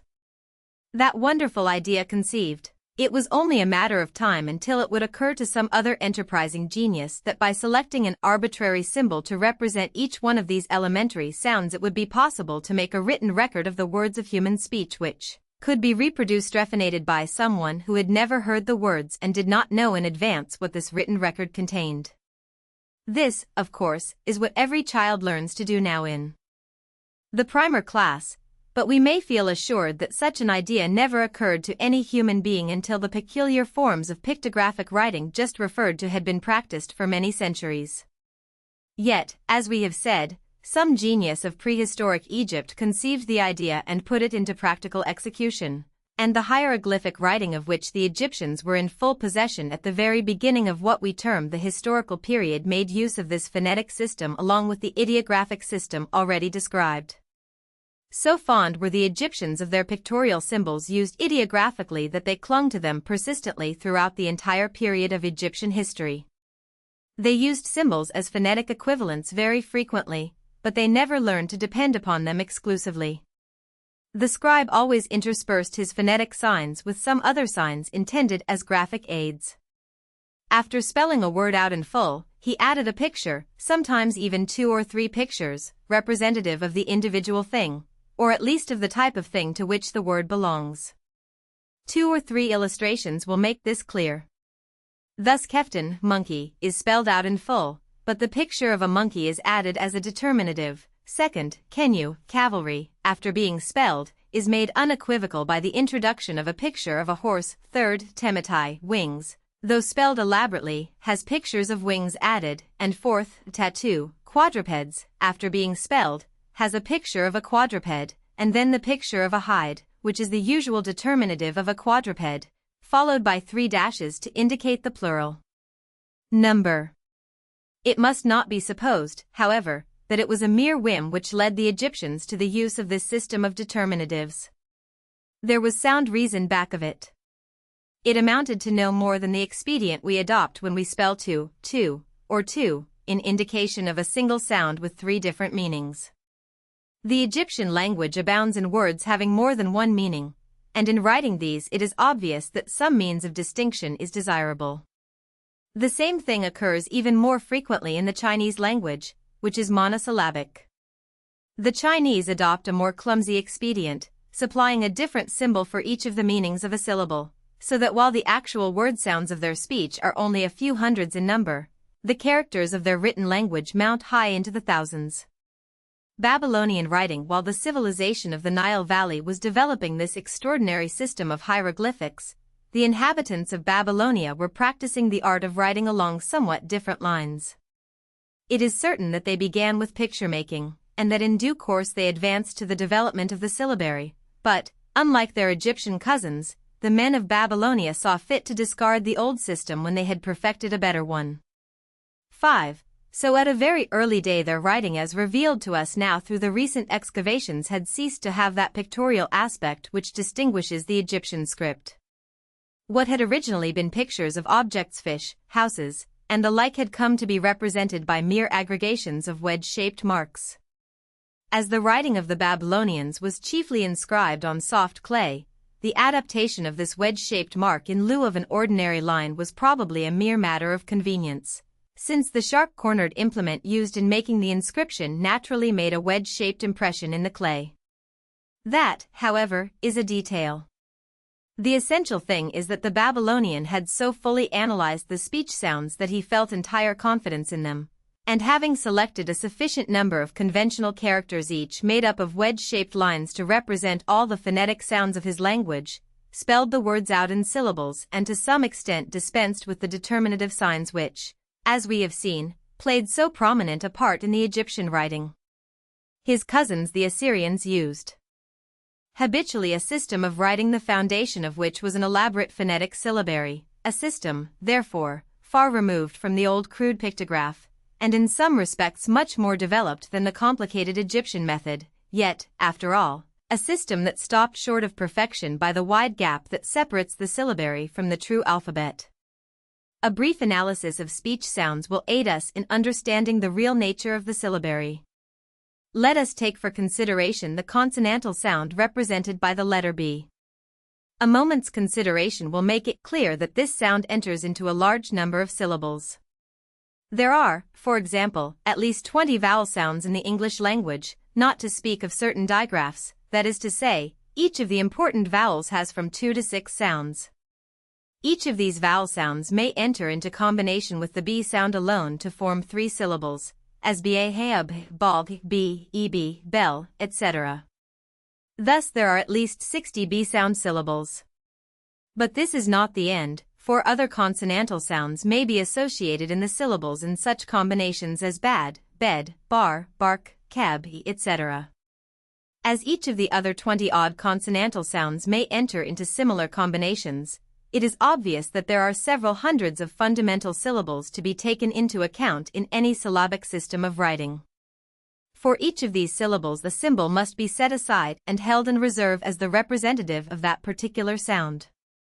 A perfect syllabary, then, would require some 100 or more of symbols to represent B sounds alone, and since the sounds for C, D, F, and the rest are equally varied, the entire syllabary would run into thousands of characters, almost rivaling in complexity the Chinese system. But in practice the most perfect syllabary, such as that of the Babylonians, fell short of this degree of precision through ignoring the minor shades of sound, just as our own alphabet is content to represent some 30 vowel sounds by 5 letters, ignoring the fact that a, for example, has really half a dozen distinct phonetic values. By such slurring of sounds the syllabary is reduced far below its ideal limits, yet even so it retains 300 or 400 characters. In point of fact, such a work as Professor Delitska's Assyrian Grammar, 6, presents signs for 334 syllables, together with sundry alternative signs and determinatives to tax the memory of the would-be reader of Assyrian. Let us take for example a few of the B sounds. It has been explained that the basis of the Assyrian written character is a simple wedge-shaped or arrowhead mark. Variously repeated and grouped, these marks make up the syllabic characters. To learn some 400 such signs as these was the task set, as an equivalent of learning the ABCs, to any primer class in Old Assyria in the long generations when that land was the culture center of the world. Nor was the task confined to the natives of Babylonia and Assyria alone. About the 15th century BC, and probably for a long time before and after that period, the exceedingly complex syllabary of the Babylonians was the official means of communication throughout Western Asia and between Asia and Egypt, as we know from the chance discovery of a collection of letters belonging to the Egyptian king Khunaten, preserved at Tel el Amarna. In the time of Ramses the Great the Babylonian writing was in all probability considered by a majority of the most highly civilized people in the world to be the most perfect script practicable. Doubtless the average scribe of the time did not in the least realize the waste of energy involved in his labors, or ever suspect that there could be any better way of writing. Yet the analysis of any one of these hundreds of syllables into its component phonetic elements, had any one been genius enough to make such analysis, would have given the key to simpler and better things. But such an analysis was very hard to make, as the sequel shows. Nor is the utility of such an analysis self-evident, as the experience of the Egyptians proved. The vowel sound is so intimately linked with the consonant, implying this intimate relation in its very name, that it seemed extremely difficult to give it individual recognition. To set off the mere labial beginning of the sound by itself, and to recognize it as an all-essential element of phonation, was the feat at which human intelligence so long balked. The germ of great things lay in that analysis. It was a process of simplification, and all art development is from the complex to the simple. Unfortunately, however, it did not seem a simplification, but rather quite the reverse. We may well suppose that the idea of wresting from the syllabary its secret of consonants and vowels, and giving to each consonantal sound a distinct sign, seemed a most cumbersome and embarrassing complication to the ancient scholars, that is to say, after the time arrived when anyone gave such an idea expression. We can imagine them saying, "You will oblige us to use 4 signs instead of 1 to write such an elementary syllable as bard, for example." Out upon such endless perplexity. Nor is such a suggestion purely gratuitous, for it is an historical fact that the old syllabary continued to be used in Babylon hundreds of years after the alphabetical system had been introduced. 7. Custom is everything in establishing our prejudices. The Japanese today rebel against the introduction of an alphabet, thinking it ambiguous. Yet, in the end, conservatism always yields, and so it was with opposition to the alphabet. Once the idea of the consonant had been firmly grasped, the old syllabary was doomed, though generations of time might be required to complete the obsequious generations of time and the influence of a new nation. We have now to inquire how and by whom this advance was made. The alphabet achieved, we cannot believe that any nation could have vaulted to the final stage of the simple alphabetical writing without tracing the devious and difficult way of the pictograph and the syllabary. It is possible, however, for a cultivated nation to build upon the shoulders of its neighbors, and, profiting by the experience of others, to make sudden leaps upward and onward. And this is seemingly what happened in the final development of the art of writing. For while the Babylonians and Assyrians rested content with their elaborate syllabary, a nation on either side of them, geographically speaking, solved the problem, which they perhaps did not even recognize as a problem, wrested from their syllabary its secret of consonants and vowels, and by adopting an arbitrary sign for each consonantal sound, produced that most wonderful of human inventions, the alphabet. The 2 nations credited with this wonderful achievement are the Phoenicians and the Persians. But it is not usually conceded that the 2 are entitled to anything like equal credit. The Persians, probably in the time of Cyrus the Great, used certain characters of the Babylonian script for the construction of an alphabet, but at this time the Phoenician alphabet had undoubtedly been in use for some centuries, and it is more than probable that the Persian borrowed his idea of an alphabet from a Phoenician source. And that, of course, makes all the difference. Granted the idea of an alphabet, it requires no great reach of constructive genius to supply a set of alphabetical characters, though even here it may be added parenthetically. A study of the development of alphabets will show that mankind has all along had a characteristic propensity to copy rather than to invent. Regarding the Persian alphabet maker, then, as a copyist rather than a true inventor, it remains to turn attention to the Phoenician source whence, as is commonly believed, the original alphabet which became the mother of all existing alphabets came into being. It must be admitted at the outset that evidence for the Phoenician origin of this alphabet is traditional rather than demonstrative. The Phoenicians were the great traders of antiquity. Undoubtedly they were largely responsible for the transmission of the alphabet from one part of the world to another, once it had been invented.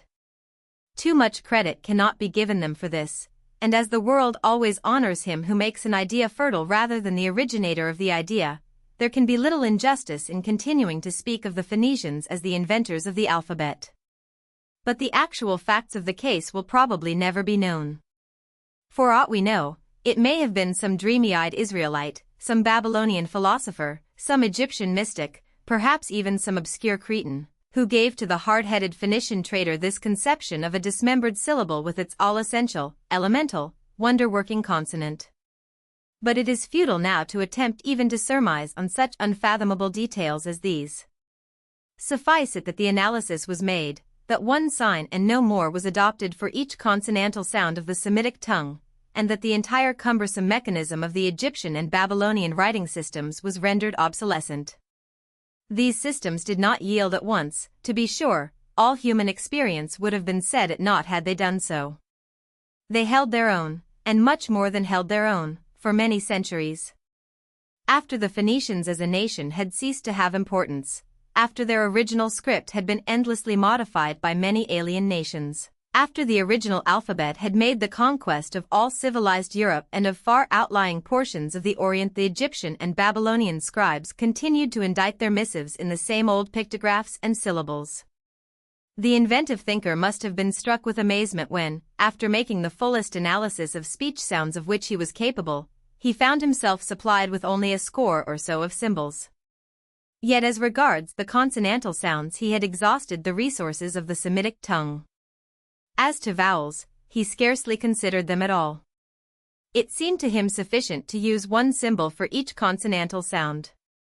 This reduced the hitherto complex mechanism of writing to so simple a system that the inventor must have regarded it with sheer delight. On the other hand, the conservative scholar doubtless thought it distinctly ambiguous. In truth, it must be admitted that the system was imperfect. It was a vast improvement on the old syllabary, but it had its drawbacks. Perhaps it had been made a bit too simple. Certainly it should have had symbols for the vowel sounds as well as for the consonants. Nevertheless, the vowel-lacking alphabet seems to have taken the popular fancy, and to this day Semitic people have never supplied its deficiencies save with certain dots and points. Peoples using the Aryan speech soon saw the defect, and the Greeks supplied symbols for several new sounds at a very early day, 8, but there the matter rested, and the alphabet has remained imperfect. For the purposes of the English language there should certainly have been added a dozen or more new characters. It is clear, for example, that, in the interest of explicitness, we should have a separate symbol for the vowel sound in each of the following syllables, bar, begha, ban, ball, to cite a single illustration. There is, to be sure, a seemingly valid reason for not extending our alphabet, in the fact that in multiplying syllables it would be difficult to select characters at once easy to make and unambiguous. Moreover, the conservatives might point out, with telling effect, that the present alphabet has proved admirably effective for about 3,000 years. Yet the fact that our dictionaries supply diacritical marks for some 30 vowel sounds to indicate the pronunciation of the words of our everyday speech, shows how we let memory and guessing do the work that might reasonably be demanded of a really complete alphabet. But, whatever its defects, the existing alphabet is a marvelous piece of mechanism, the result of thousands of years of intellectual effort. It is, perhaps without exception, the most stupendous invention of the human intellect within historical times, an achievement taking rank with such great prehistoric discoveries as the use of articulate speech, the making of a fire, and the invention of stone implements, of the wheel and axle, and of picture writing. It made possible for the first time the education of the masses upon which all later progress of civilization was so largely to depend. The beginnings of Greek science. Herodotus, the father of history, tells us that once upon a time, which time, as the modern computator shows us, was about the year 590 BC. A war had risen between the Lydians and the Medes and continued 5 years. In these years the Medes often discomfited the Lydians and the Lydians often discomfited the Medes, and among other things they fought a battle by night, and yet they still carried on the war with equally balanced fortitude. In the 6th year a battle took place in which it happened, when the fight had begun, that suddenly the day became night.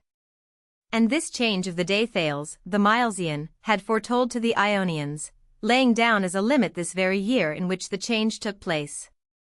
The Lydians, however, and the Medes, when they saw that it had become night instead of day, ceased from their fighting and were much more eager, both of them, that peace should be made between them. This memorable incident occurred while Eleatus, father of Croesus, was king of the Lydians. The modern astronomer, reckoning backward, estimates this eclipse as occurring probably May 25, 585 BC. The date is important as fixing a milestone in the chronology of ancient history, but it is doubly memorable because it is the first recorded instance of a predicted eclipse. Herodotus, who tells the story, was not born until about 100 years after the incident occurred, but time had not dimmed the fame of the man who had performed the necromantic feat of prophecy. Thales, the Milesian, thanks in part at least to this accomplishment, had been known in life as first on the list of the 7 wise men of Greece, and had passed into history as the father of Greek philosophy. We may add that he had even found wider popular fame through being named by Hippolytus, and then by Father Aesop, as the philosopher who, intent on studying the heavens, fell into a well, whereupon, says Hippolytus, a maid-servant named Thrada laughed at him and said, in his search for things in the sky he does not see what is at his feet. Such citations as these serve to bring vividly to mind the fact that we are entering a new epoch of thought. Hitherto our studies have been impersonal. Among Egyptians and Babylonians alike we have had to deal with classes of scientific records, but we have scarcely come across a single name. Now, however, we shall begin to find records of the work of individual investigators.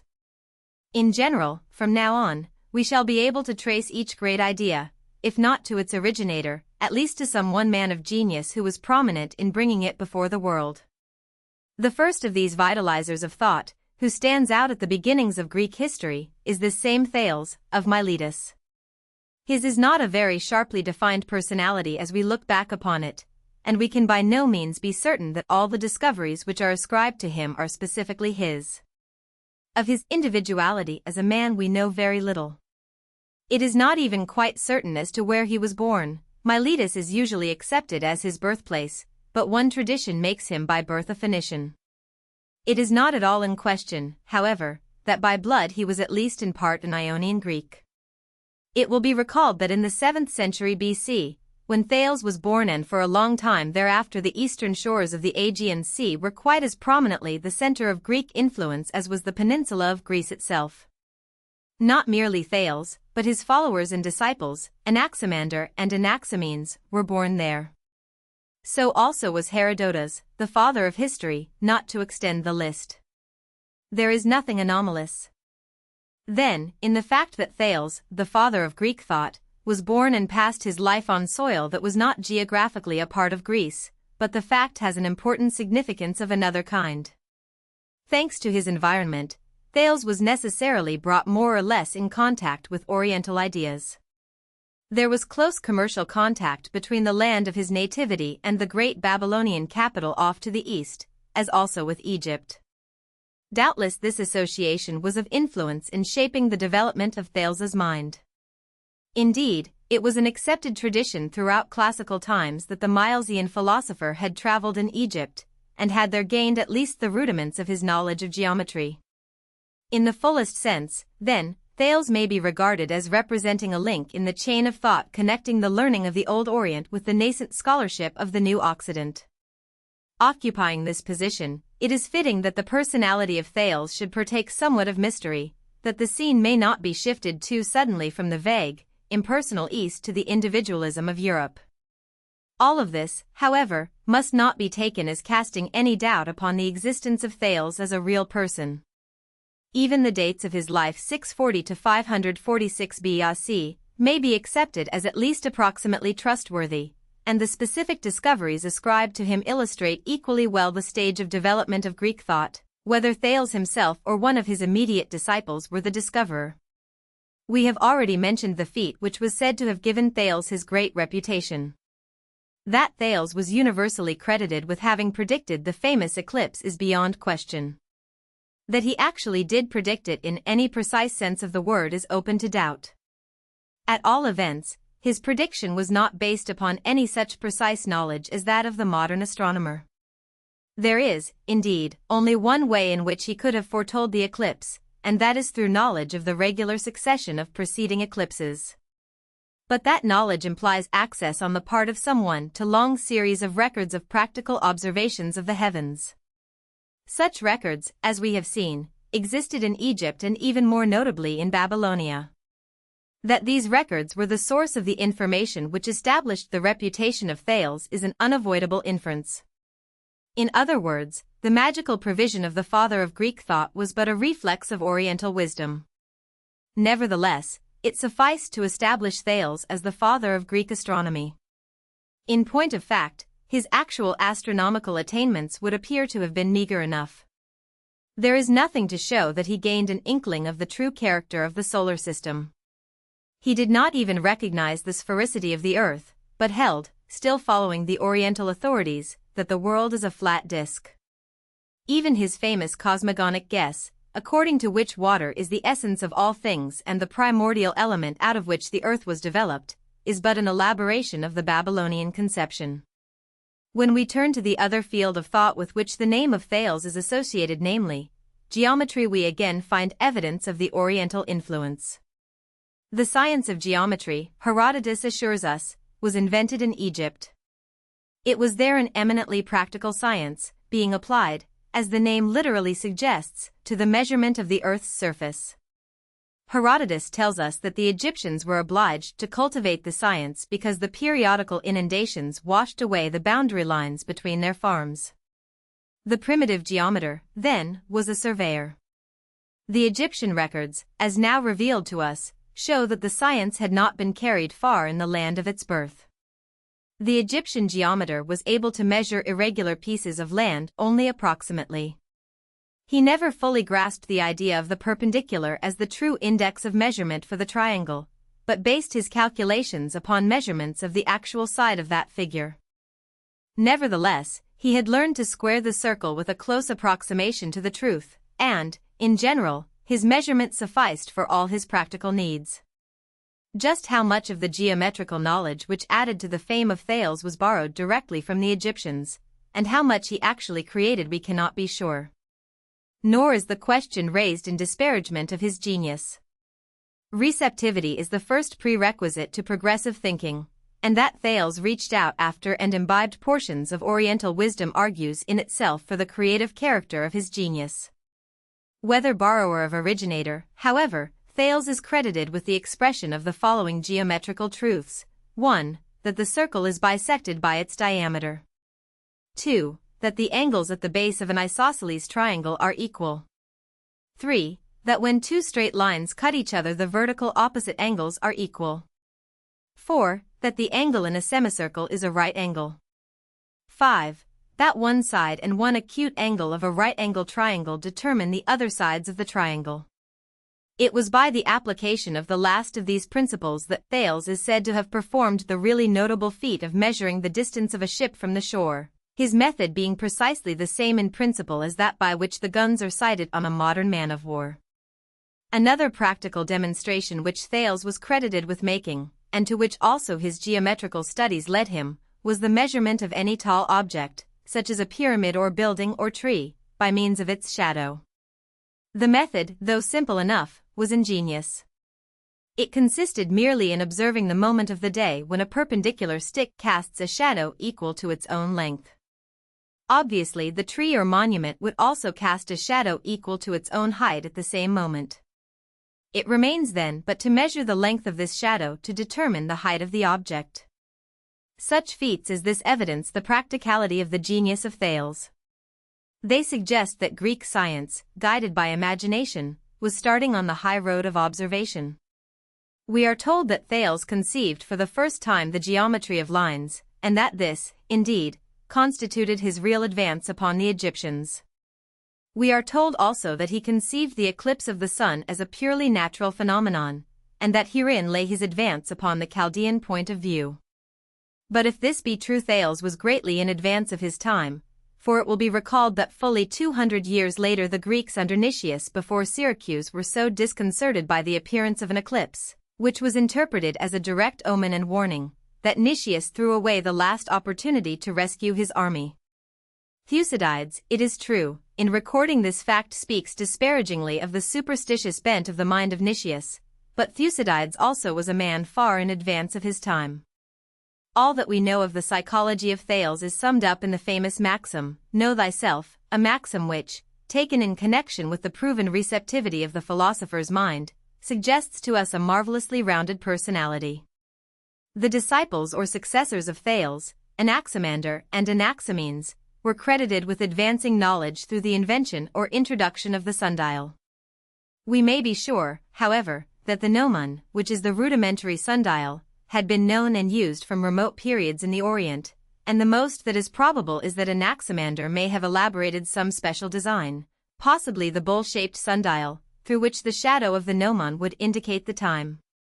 The same philosopher is said to have made the first sketch of a geographical map, but this again is a statement which modern researches have shown to be fallacious, since a Babylonian attempt at depicting the geography of the world is still preserved to us on a clay tablet. Anaximander may, however, have been the first Greek to make an attempt of this kind. Here again the influence of Babylonian science upon the germinating Western thought is suggested. It is said that Anaximander departed from Thales's conception of the earth, and, it may be added, from the Babylonian conception also, in that he conceived it as a cylinder, or rather as a truncated cone, the upper end of which is the habitable portion. This conception is perhaps the first of these guesses through which the Greek mind attempted to explain the apparent fixity of the earth. To ask what supports the earth in space is most natural, but the answer given by Anaximander, like that more familiar Greek solution which transformed the cone, or cylinder, into the giant Atlas, is but another illustration of that substitution of unwarranted inference for scientific induction which we have already so often pointed out as characteristic of the primitive stages of thought. Anaximander held at least one theory which, as vouched for by various copyists and commentators, entitles him to be considered perhaps the first teacher of the idea of organic evolution. According to this idea, man developed from a fish-like ancestor, growing up as sharks do until able to help himself and then coming forth on dry land. 1. The thought here expressed finds its germ, perhaps, in the Babylonian conception that everything came forth from a chaos of waters. Yet the fact that the thought of Anaximander has come down to posterity through such various channels suggests that the Greek thinker had got far enough away from the Oriental conception to make his view seem to his contemporaries a novel and individual one. Indeed, nothing we know of the Oriental line of thought conveys any suggestion of the idea of transformation of species, whereas that idea is distinctly formulated in the traditional views of Anaximander. 6. The early Greek philosophers in Italy Diogenes Laertius tells a story about a youth who, clad in a purple toga, entered the arena at the Olympian Games and asked to compete with the other youths in boxing. He was derisively denied admission, presumably because he was beyond the legitimate age for juvenile contestants. Nothing daunted, the youth entered the lists of men, and turned the laugh on his critics by coming off victor. The youth who performed this feat was named Pythagoras. He was the same man, if we may credit the story, who afterwards migrated to Italy and became the founder of the famous Crotonian school of philosophy, the man who developed the religion of the Orphic mysteries, who conceived the idea of the music of the spheres, who promulgated the doctrine of metempsychosis, who first, perhaps, of all men clearly conceived the notion that this world on which we live is a ball which moves in space and which may be habitable on every side. A strange development that for a stripling pugilist. But we must not forget that in the Greek world athletics held a peculiar place. The chief winner of Olympian Games gave his name to an epoch, the ensuing Olympiad of 4 years, and was honored almost before all others in the land. A sound mind in a sound body was the motto of the day. To excel in feats of strength and dexterity was an accomplishment that even a philosopher need not scorn. It will be recalled that Aeschylus distinguished himself at the Battle of Marathon, that Thucydides, the greatest of Greek historians, was a general in the Peloponnesian War, that Xenophon, the pupil and biographer of Socrates, was chiefly famed for having led the 10,000 in the memorable campaign of Cyrus the Younger, that Plato himself was credited with having shown great aptitude in early life as a wrestler. If, then, Pythagoras the philosopher was really the Pythagoras who won the boxing contest, we may suppose that in looking back upon this athletic feat from the heights of his priesthood, for he came to be almost deified, he regarded it not as an indiscretion of his youth, but as one of the greatest achievements of his life. Not unlikely he recalled with pride that he was credited with being no less an innovator in athletics than in philosophy. At all events, tradition credits him with the invention of scientific boxing.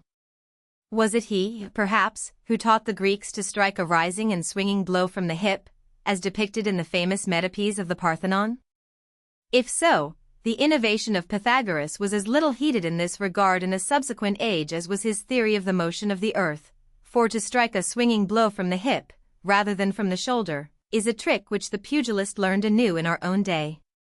But enough of pugilism and of what, at best, is a doubtful tradition. Our concern is with another science than that of the arena.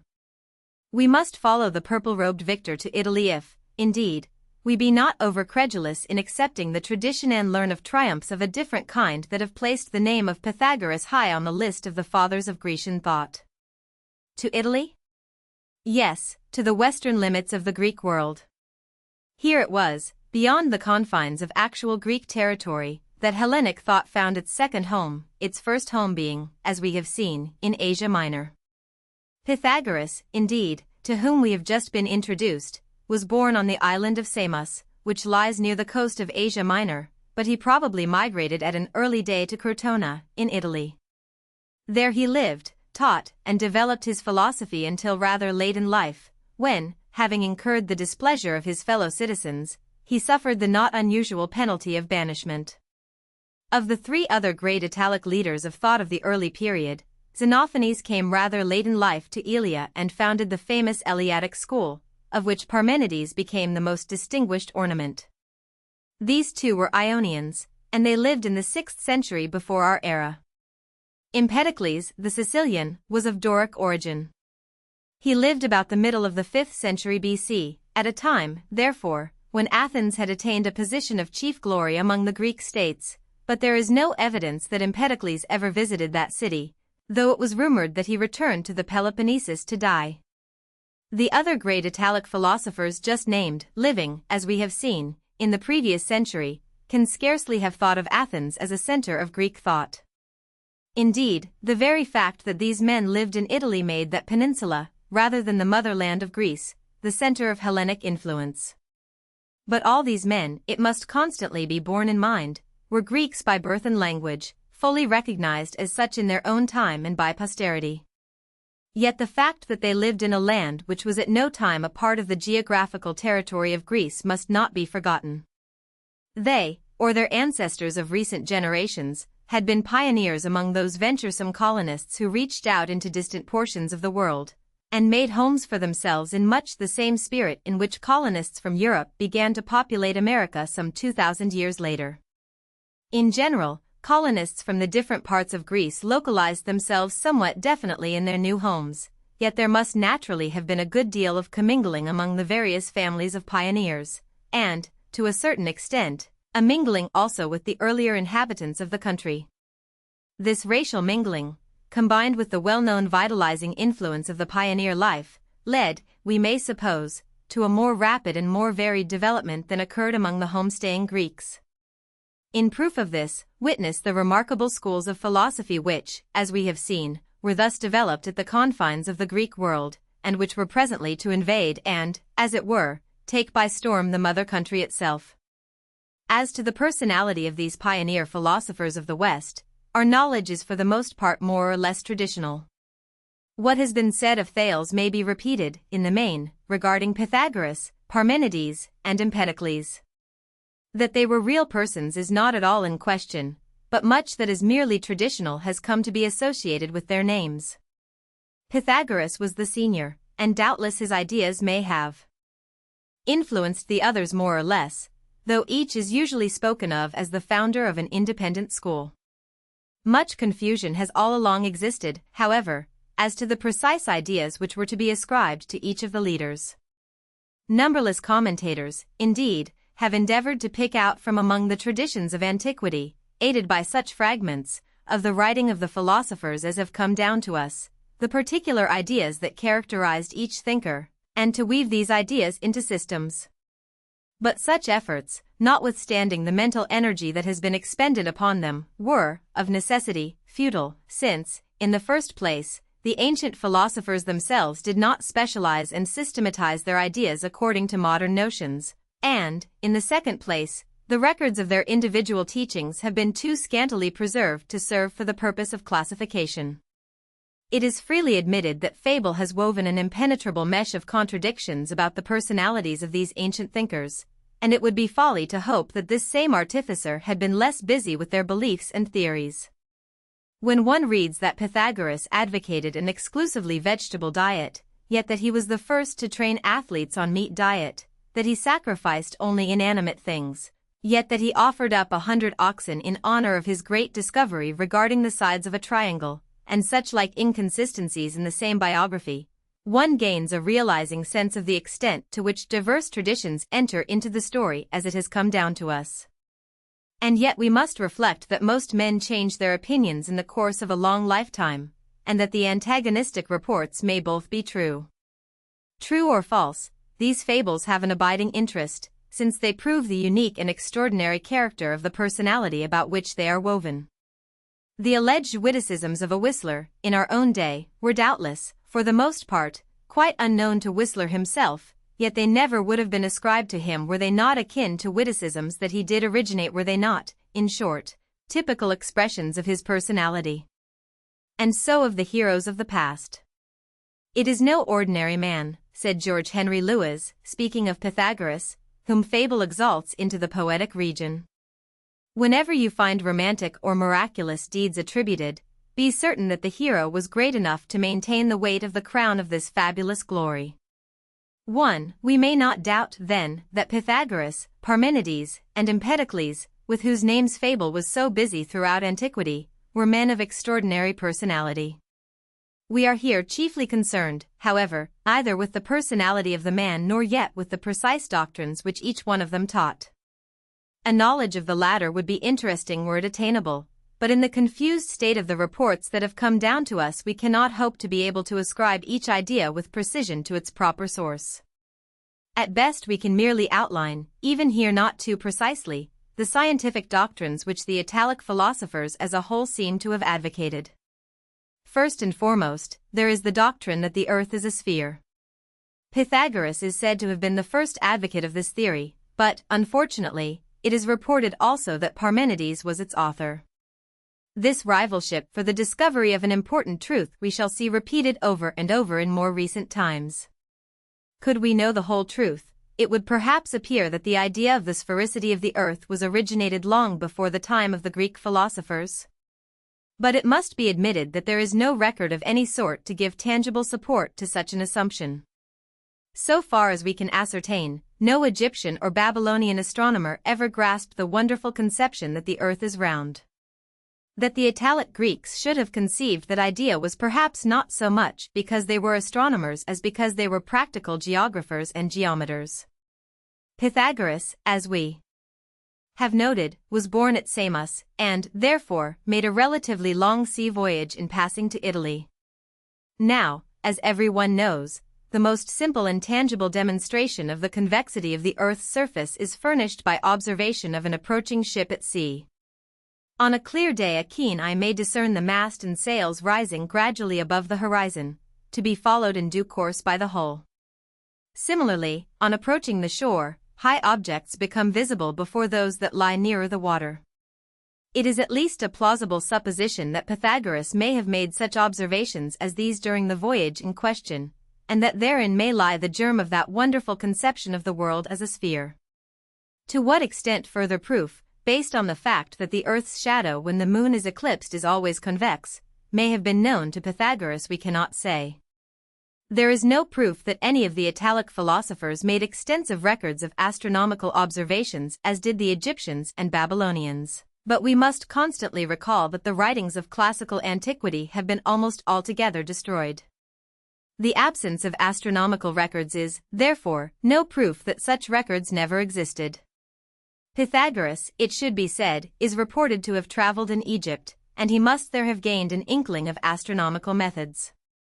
Indeed, he speaks of himself specifically, in a letter quoted by Diogenes, as one who is accustomed to study astronomy.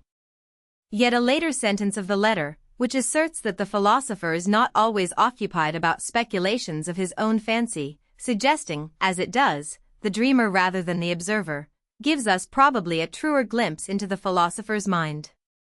There is, indeed, reason to suppose that the doctrine of the sphericity of the earth appealed to Pythagoras chiefly because it accorded with his conception that the sphere is the most perfect solid, just as the circle is the most perfect plane surface. Be that as it may, the fact remains that we have here, as far as we can trace its origin, the first expression of the scientific theory that the earth is round. Had the Italic philosophers accomplished nothing more than this, their accomplishment would none the less mark an epoch in the progress of thought.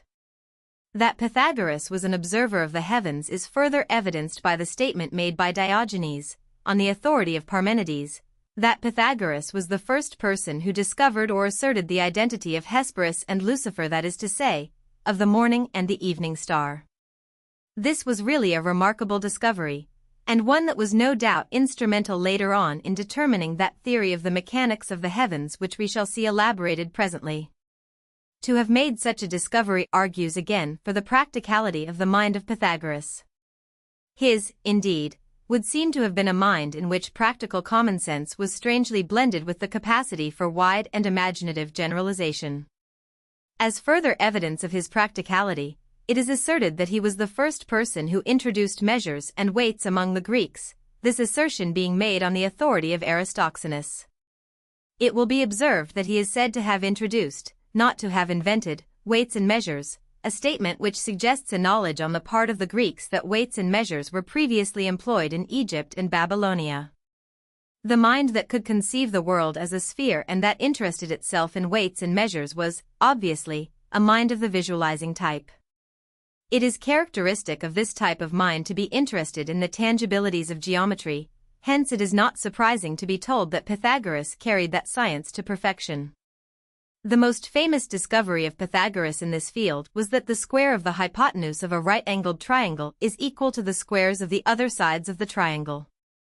We have already noted the fable that his enthusiasm over this discovery led him to sacrifice a hecatomb. Doubtless the story is apocryphal, but doubtless, also, it expresses the truth as to the fervid joy with which the philosopher must have contemplated the results of his creative imagination. No line alleged to have been written by Pythagoras has come down to us. We are told that he refrained from publishing his doctrines, except by word of mouth. The Lucanians and the Pusetians, and the Messapians and the Romans, we are assured, flocked around him, coming with eagerness to hear his discourses. No fewer than 600 came to him every night, and if any one of them had ever been permitted to see the master, they wrote of it to their friends as if they had gained some great advantage. Nevertheless, we are assured that until the time of Philolaus no doctrines of Pythagoras were ever published, to which statement it is added that when the 3 celebrated books were published, Plato wrote to have them purchased for him for 100 minas. 2. But if such books existed, they are lost to the modern world, and we are obliged to accept the assertions of relatively late writers as to the theories of the great Crotonian.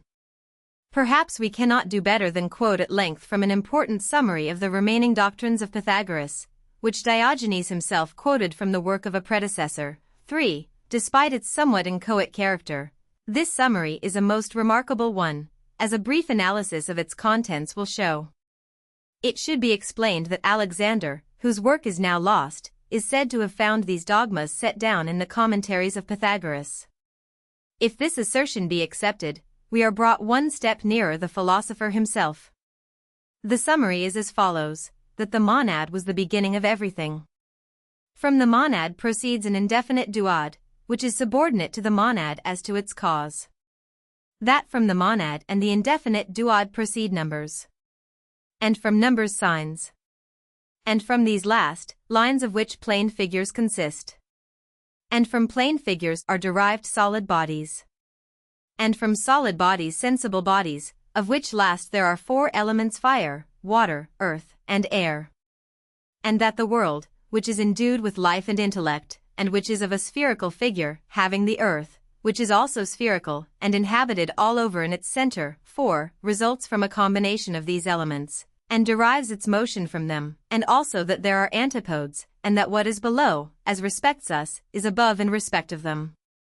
He also taught that light and darkness, and cold and heat, and dryness and moisture, were equally divided in the world, and that while heat was predominant it was summer, while cold had the mastery, it was winter, when dryness prevailed, it was spring, and when moisture preponderated, winter. And while all these qualities were on a level, then was the loveliest season of the year, of which the flourishing spring was the wholesome period, and the season of autumn the most pernicious one. Of the day, he said that the flourishing period was the morning, and the fading one the evening, on which account that also was the least healthy time. Another of his theories was that the air around the earth was immovable and pregnant with disease, and that everything in it was mortal, but that the upper air was in perpetual motion, and pure and salubrious, and that everything in that was immortal, and on that account divine. And that the sun and the moon and the stars were all gods, for in them the warm principle predominates which is the cause of life. And that the moon derives its light from the sun. And that there is a relationship between men and the gods, because men partake of the divine principle, on which account, also, God exercises his providence for our advantage. Also, that fate is the cause of the arrangement of the world both generally and particularly. Moreover, that a ray from the sun penetrated both the cold ether and the dense ether, and they call the air the cold ether, and the sea and moisture they call the dense ether. And this ray descends into the depths, and in this way vivifies everything. And everything which partakes of the principle of heat lives, on which account, also, plants are animated beings, but that all living things have not necessarily souls. And that the soul is a something tom off from the ether, both warm and cold, from its partaking of the cold ether.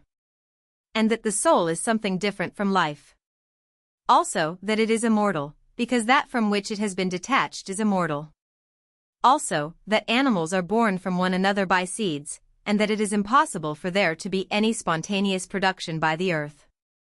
And that seed is a drop from the brain which contains in itself a warm vapor, and that when this is applied to the womb it transmits virtue and moisture and blood from the brain, from which flesh and sinews and bones and hair and the whole body are produced. And from the vapor is produced the soul, and also sensation. And that the infant first becomes a solid body at the end of 40 days, but, according to the principles of harmony, it is not perfect till 7, or perhaps 9, or at most 10 months, and then it is brought forth. And that it contains in itself all the principles of life, which are all connected together, and by their union and combination form a harmonious whole, each of them developing itself at the appointed time. The senses in general, and especially the sight, are a vapor of excessive warmth, and on this account a man is said to see through air and through water. For the hot principle is opposed by the cold one, since, if the vapor in the eyes were cold, it would have the same temperature as the air, and so would be dissipated. As it is, in some passages he calls the eyes the gates of the sun, and he speaks in a similar manner of hearing and of the other senses. He also says that the soul of man is divided into 3 parts, into intuition and reason and mind, and that the first and last divisions are found also in other animals, but that the middle one, reason, is only found in man. And that the chief abode of the soul is in those parts of the body which are between the heart and the brain. And that that portion of it which is in the heart is the mind, but that deliberation and reason reside in the brain. Moreover, that the senses are drops from them, and that the reasoning sense is immortal, but the others are mortal. And that the soul is nourished by the blood, and that reasons are the winds of the soul. That it is invisible, and so are its reasons, since the ether itself is invisible. That the links of the soul are the veins and the arteries and the nerves. But that when it is vigorous, and is by itself in a quiescent state, then its links are words and actions. That when it is cast forth upon the earth it wanders about, resembling the body. Moreover, that Mercury is the steward of the souls, and that on this account he has the name of conductor, and commercial, and infernal, since it is he who conducts the souls from their bodies, and from earth and sea, and that he conducts the pure souls to the highest region, and that he does not allow the impure ones to approach them, nor to come near one another, but commits them to be bound in indissoluble fetters by the Furies. The Pythagoreans also assert that the whole air is full of souls, and that these are those which are accounted demons and heroes. Also, that it is by them that dreams are sent among men, and also the tokens of disease and health, these last, too, being sent not only to men, but to sheep also, and other cattle. Also that it is they who are concerned with purifications and expiations and all kinds of divination and oracular predictions, and things of that kind. 5. A brief consideration of this summary of the doctrines of Pythagoras will show that it at least outlines a most extraordinary variety of scientific ideas. 1. There is suggested a theory of monads and the conception of the development from simple to more complex bodies, passing through the stages of lines, plane figures, and solids to sensible bodies. 2. The doctrine of the four elements fire, water, earth, and air as the basis of all organisms is put forward. 3. The idea, not merely of the sphericity of the earth, but an explicit conception of the antipodes, is expressed.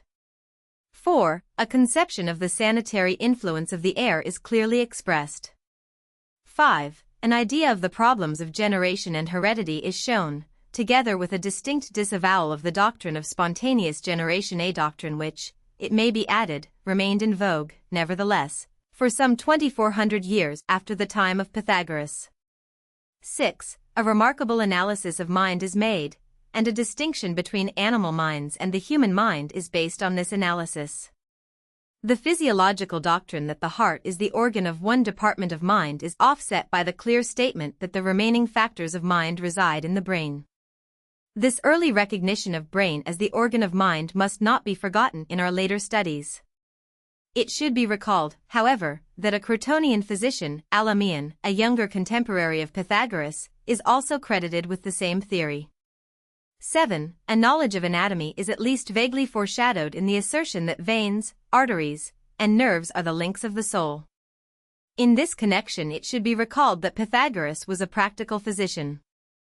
As against these scientific doctrines, however, some of them being at least remarkable guesses at the truth, attention must be called to the concluding paragraph of our quotation, in which the old familiar demonology is outlined, quite after the Oriental fashion. We shall have occasion to say more as to this phase of the subject later on. Meantime, before leaving Pythagoras, let us note that his practical studies of humanity led him to assert the doctrine that the property of friends is common, and that friendship is equality. His disciples, we are told, used to put all their possessions together in one store and use them in common. Here, then, seemingly, is the doctrine of communism put to the test of experiment at this early day. If it seem that reference to this carries us beyond the bounds of science, it may be replied that questions such as this will not lie beyond the bounds of the science of the near future.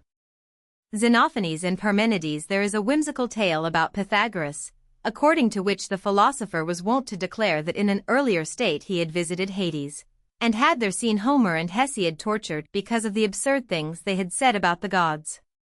Apocryphal or otherwise, the tale suggests that Pythagoras was an agnostic as regards the current Greek religion of his time. The same thing is perhaps true of most of the great thinkers of this earliest period. But one among them was remembered in later times as having had a peculiar aversion to the anthropomorphic conceptions of his fellows. This was Xenophanes, who was born at Colophon probably about the year 580 BC, and who, after a life of wandering, settled finally in Italy and became the founder of the so-called Eleatic school. A few fragments of the philosophical poem in which Xenophanes expressed his views have come down to us, and these fragments include a tolerably definite avowal of his faith. God is one supreme among gods and men, and not like mortals in body or in mind, says Xenophanes. Again he asserts that mortals suppose that the gods are born, as they themselves are, that they wear man's clothing and have human voice and body, but, he continues, if cattle or lions had hands so as to paint with their hands and produce works of art as men do, they would paint their gods and give them bodies in form like their own, horses like horses, cattle like cattle. Elsewhere he says, with great acumen, there has not been a man, nor will there be, who knows distinctly what I say about the gods or in regard to all things. For even if one chance for the most part to say what is true, still he would not know, but every one thinks that he knows. 6. In the same spirit Xenophanes speaks of the battles of Titans, of giants, and of centaurs as fictions of former ages. All this tells of the questioning spirit which distinguishes the scientific investigator. Precisely whither this spirit led him we do not know, but the writers of a later time have preserved a tradition regarding a belief of Xenophanes that perhaps entitles him to be considered the father of geology. Thus Hippolytus records that Xenophanes studied the fossils to be found in quarries, and drew from their observation remarkable conclusions. His words are as follows: Xenophanes believes that once the earth was mingled with the sea, but in the course of time it became freed from moisture, and his proofs are such as these: that shells are found in the midst of the land and among the mountains, that in the quarries of Syracuse the imprints of a fish and of seals had been found, and in Paros the imprint of an anchovy at some depth in the stone, and in Melody shallow impressions of all sorts of sea products. He says that these imprints were made when everything long ago was covered with mud, and then the imprint dried in the mud. Further, he says that all men will be destroyed when the earth sinks into the sea and becomes mud, and that the race will begin anew from the beginning, and this transformation takes place for all worlds. 7. Here, then, we see this earliest of paleontologists studying the fossil-bearing strata of the earth, and drawing from his observations a marvelously scientific induction. Almost 2,000 years later, another famous citizen of Italy, Leonardo da Vinci, was independently to think out similar conclusions from like observations. But not until the 19th century of our era, some 2,400 years after the time of Xenophanes, was the old Greek's doctrine to be accepted by the scientific world. The ideas of Xenophanes were known to his contemporaries and, as we see, quoted for a few centuries by his successors, then they were ignored or quite forgotten, and if any philosopher of an ensuing age before the time of Leonardo championed a like rational explanation of the fossils, we have no record of the fact. The geological doctrine of Xenophanes, then, must be listed among those remarkable Greek anticipations of 19th-century science which suffered almost total eclipse in the intervening centuries. Among the pupils of Xenophanes was Parmenides, the thinker who was destined to carry on the work of his master along the same scientific lines, though at the same time mingling his scientific conceptions with the mysticism of the poet. We have already had occasion to mention that Parmenides championed the idea that the earth is round, noting also that doubts exist as to whether he or Pythagoras originated this doctrine. No explicit answer to this question can possibly be hoped for. It seems clear, however, that for a long time the Italic school, to which both these philosophers belonged, had a monopoly of the belief in question.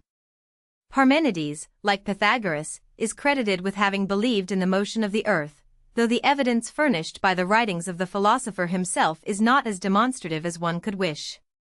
Unfortunately, the copyists of a later age were more concerned with metaphysical speculations than with more tangible things. But as far as the fragmentary references to the ideas of Parmenides may be accepted, they do not support the idea of the earth's motion. Indeed, Parmenides is made to say explicitly, in preserved fragments, that the world is immovable, limited, and spheroidal in form. 8. Nevertheless, some modern interpreters have found an opposite meaning in Parmenides. Thus Ritter interprets him as supposing that the earth is in the center spherical, and maintained in rotary motion by its equiponderance. Around it lie certain rings, the highest composed of the rare element fire, the next lower a compound of light and darkness, and lowest of all one wholly of night, which probably indicated to his mind the surface of the earth, the center of which again he probably considered to be fire. 9. But this, like too many interpretations of ancient thought, appears to read into the fragments ideas which the words themselves do not warrant. There seems no reason to doubt, however, that Parmenides actually held the doctrine of the earth's sphericity. Another glimpse of his astronomical doctrines is furnished us by a fragment which tells us that he conceived the morning and the evening stars to be the same, a doctrine which, as we have seen, was ascribed also to Pythagoras. Indeed, we may repeat that it is quite impossible to distinguish between the astronomical doctrines of these two philosophers. The poem of Parmenides in which the cosmogonic speculations occur treats also of the origin of man. The author seems to have had a clear conception that intelligence depends on bodily organism, and that the more elaborately developed the organism the higher the intelligence. But in the interpretation of this thought we are hampered by the characteristic vagueness of expression, which may best be evidenced by putting before the reader two English translations of the same stanza. Here is Ritter's rendering, as made into English by his translator, Morrison, for exactly as each has the state of his limbs many-jointed, so invariably stands it with men in their mind and their reason. For the system of limbs is that which thinketh mankind alike in all and in each, for thought is the fullness. 10. The same stanza is given thus by George Henry Lewes: such as to each man is the nature of his many-jointed limbs, such also is the intelligence of each man, for it is the nature of limbs, organization, which thinketh in men, both in one and in all, for the highest degree of organization gives the highest degree of thought. 11. Here it will be observed that there is virtual agreement between the translators except as to the last clause, but that clause is most essential. The Greek phrase is giartagar pleon esti noma. Ritter, it will be observed, renders this, for thought is the fullness. Lewes paraphrases it, for the highest degree of organization gives the highest degree of thought. The difference is intentional, since Lewes himself criticizes the translation of Ritter. Ritter's translation is certainly the more literal, but the fact that such diversity is possible suggests one of the chief elements of uncertainty that hamper our interpretation of the thought of antiquity. Unfortunately, the mind of the commentator has usually been directed towards such subtleties, rather than towards the expression of precise knowledge. Hence it is that the philosophers of Greece are usually thought of as mere dreamers, and that their true status as scientific discoverers is so often overlooked.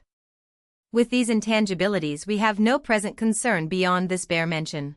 For us it suffices to gain as clear an idea as we may of the really scientific conceptions of these thinkers, leaving the subtleties of their deductive reasoning for the most part untouched. Empedocles, the latest of the important pre-Socratic philosophers of the Italic school, was Empedocles, who was born about 494 BC and lived to the age of 60. These dates make Empedocles strictly contemporary with Anaxagoras, a fact which we shall do well to bear in mind when we come to consider the latter's philosophy in the succeeding chapter. Like Pythagoras, Empedocles is an imposing figure. Indeed, there is much of similarity between the personalities, as between the doctrines, of the two men. Empedocles, like Pythagoras, was a physician. Like him also he was the founder of a cult. As statesman, prophet, physicist, physician, reformer, and poet he showed a versatility that, coupled with profundity, marks the highest genius. In point of versatility we shall perhaps hardly find his equal at a later day unless, indeed, an exception be made of Eratosthenes. The myths that have grown about the name of Empedocles show that he was a remarkable personality. He is said to have been an awe-inspiring figure, clothing himself in oriental splendor and moving among mankind as a superior being.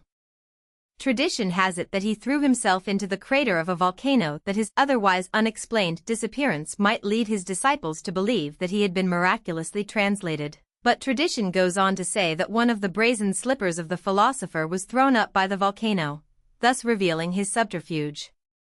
Another tradition of far more credible aspect asserts that Empedocles retreated from Italy, returning to the home of his fathers in Peloponnesus to die there obscurely. It seems odd that the facts regarding the death of so great a man, at so comparatively late a period, should be obscure, but this, perhaps, is in keeping with the personality of the man himself. His disciples would hesitate to ascribe a merely natural death to so inspired a prophet. Empedocles appears to have been at once an observer and a dreamer. He is credited with noting that the pressure of air will sustain the weight of water in an inverted tube, with divining, without the possibility of proof, that light has actual motion in space, and with asserting that centrifugal motion must keep the heavens from falling. He is credited with a great sanitary feat in the draining of a marsh, and his knowledge of medicine was held to be supernatural. Fortunately, some fragments of the writings of Empedocles have come down to us, enabling us to judge at first hand as to part of his doctrines, while still more is known through the references made to him by Plato, Aristotle, and other commentators.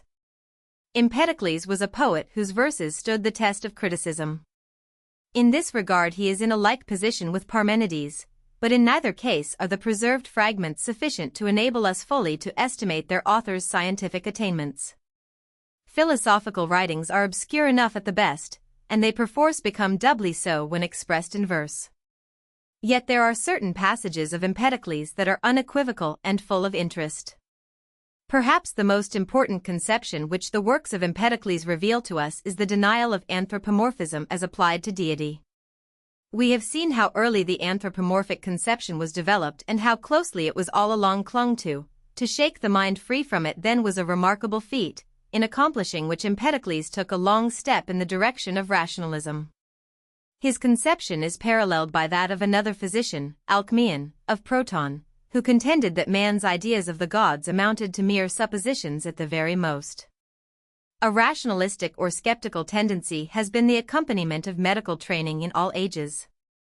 The words in which Empedocles expresses his conception of deity have been preserved and are well worth quoting. It is not impossible, he says, to draw near to God, even with the eyes, or to take hold of him with our hands, which in truth is the best highway of persuasion in the mind of man, for he has no human head fitted to a body, nor do two shoots branch out from the trunk, nor has he feet, nor swift legs, nor hairy parts, but he is sacred and ineffable mind alone, darting through the whole world with swift thoughts.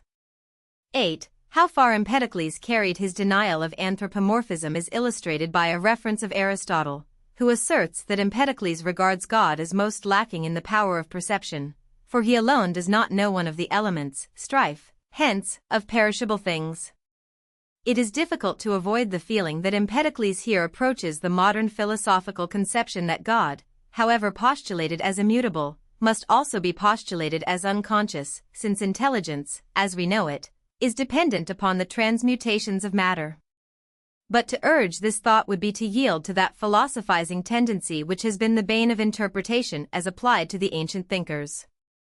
Considering for a moment the more tangible accomplishments of Empedocles, we find it alleged that one of his miracles consisted of the preservation of a dead body without putrefaction for some weeks after death. We may assume from this that he had gained in some way a knowledge of embalming.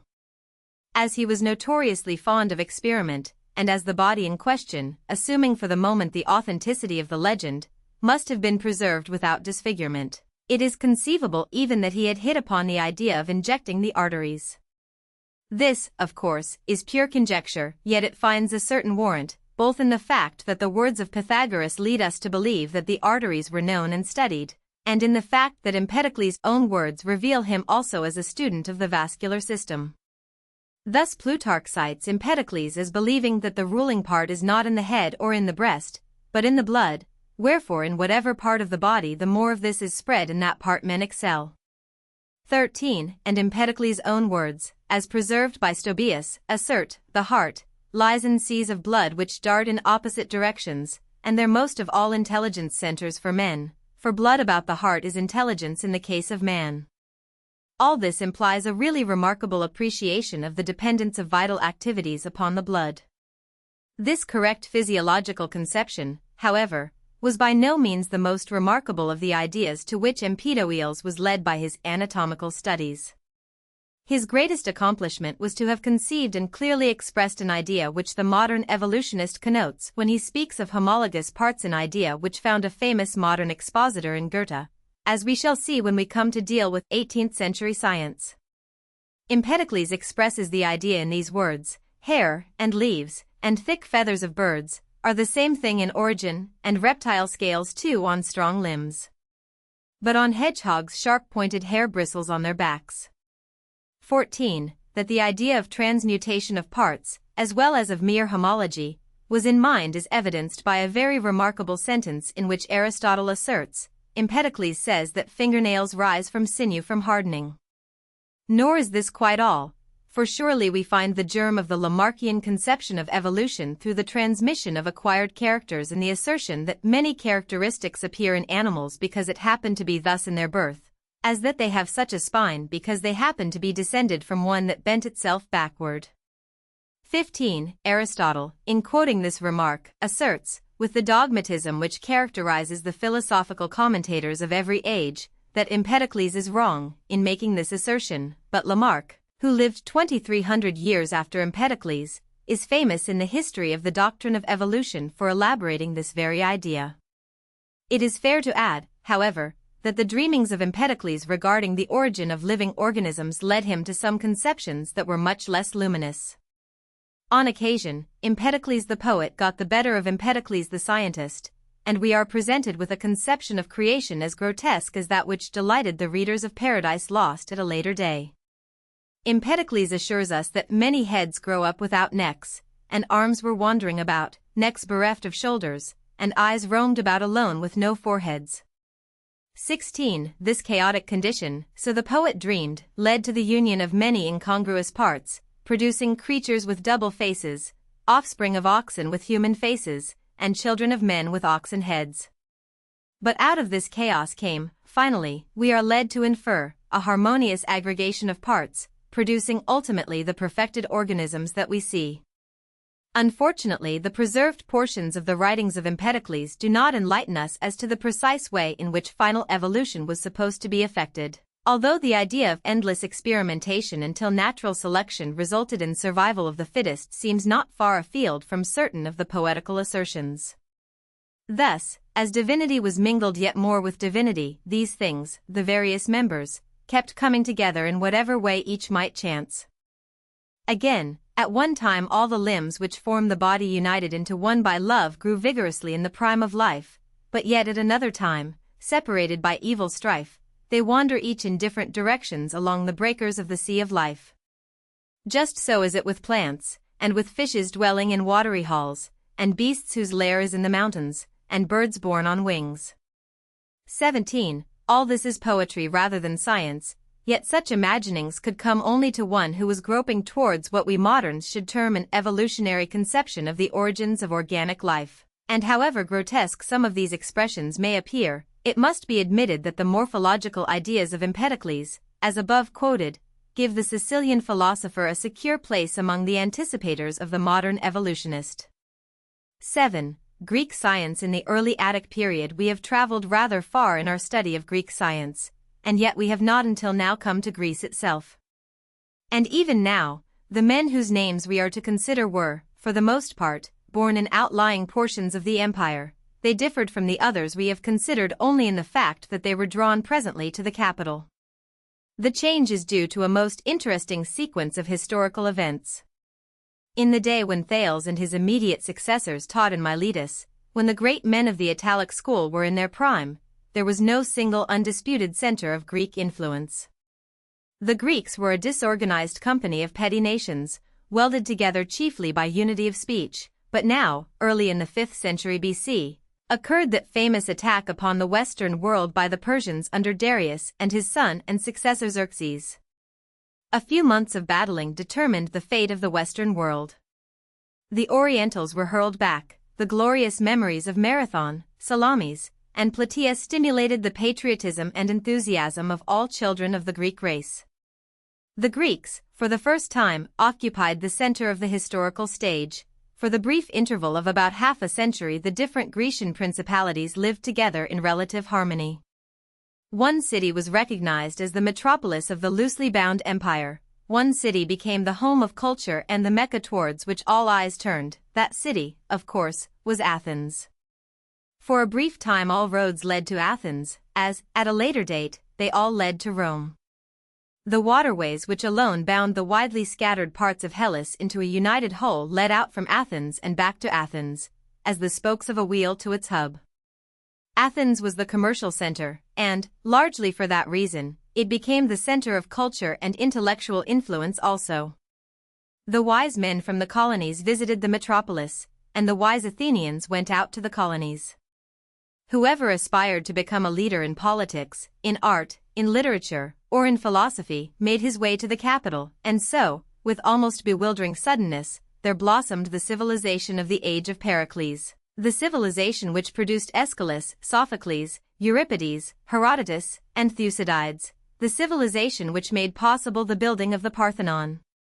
Anaxagoras. Sometime during the early part of this golden age there came to Athens a middle-aged man from Clazomenae, who, from our present standpoint, was a more interesting personality than perhaps any other in the great galaxy of remarkable men assembled there. The name of this newcomer was Anaxagoras. It was said in aftertime, we know not with what degree of truth, that he had been a pupil of Anaximenes. If so, he was a pupil who departed far from the teachings of his master. What we know for certain is that Anaxagoras was a truly original thinker, and that he became a close friend in a sense the teacher of Pericles and of Euripides. Just how long he remained at Athens is not certain, but the time came when he had made himself in some way objectionable to the Athenian populace through his teachings. Filled with the spirit of the investigator, he could not accept the current conceptions as to the gods.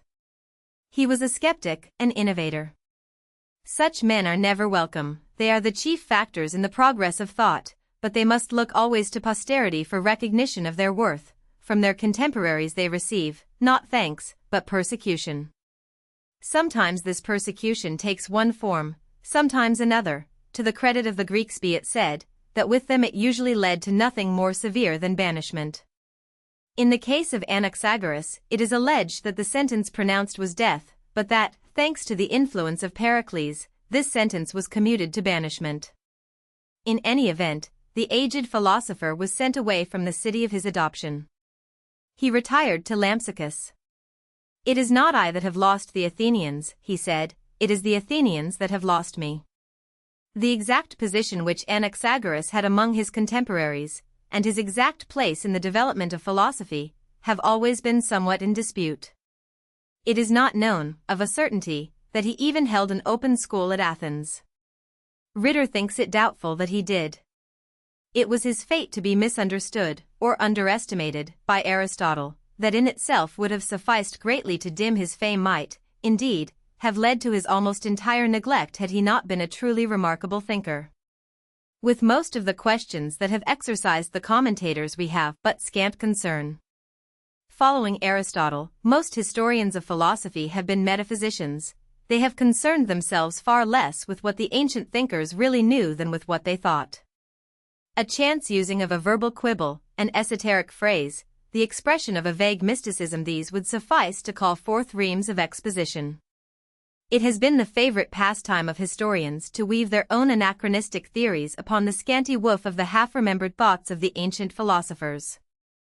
To make such cloth of the imagination as this is an alluring pastime, but one that must not divert us here. Our point of view reverses that of the philosophers. We are chiefly concerned, not with some vague saying of Anaxagoras, but with what he really knew regarding the phenomena of nature, with what he observed, and with the comprehensible deductions that he derived from his observations.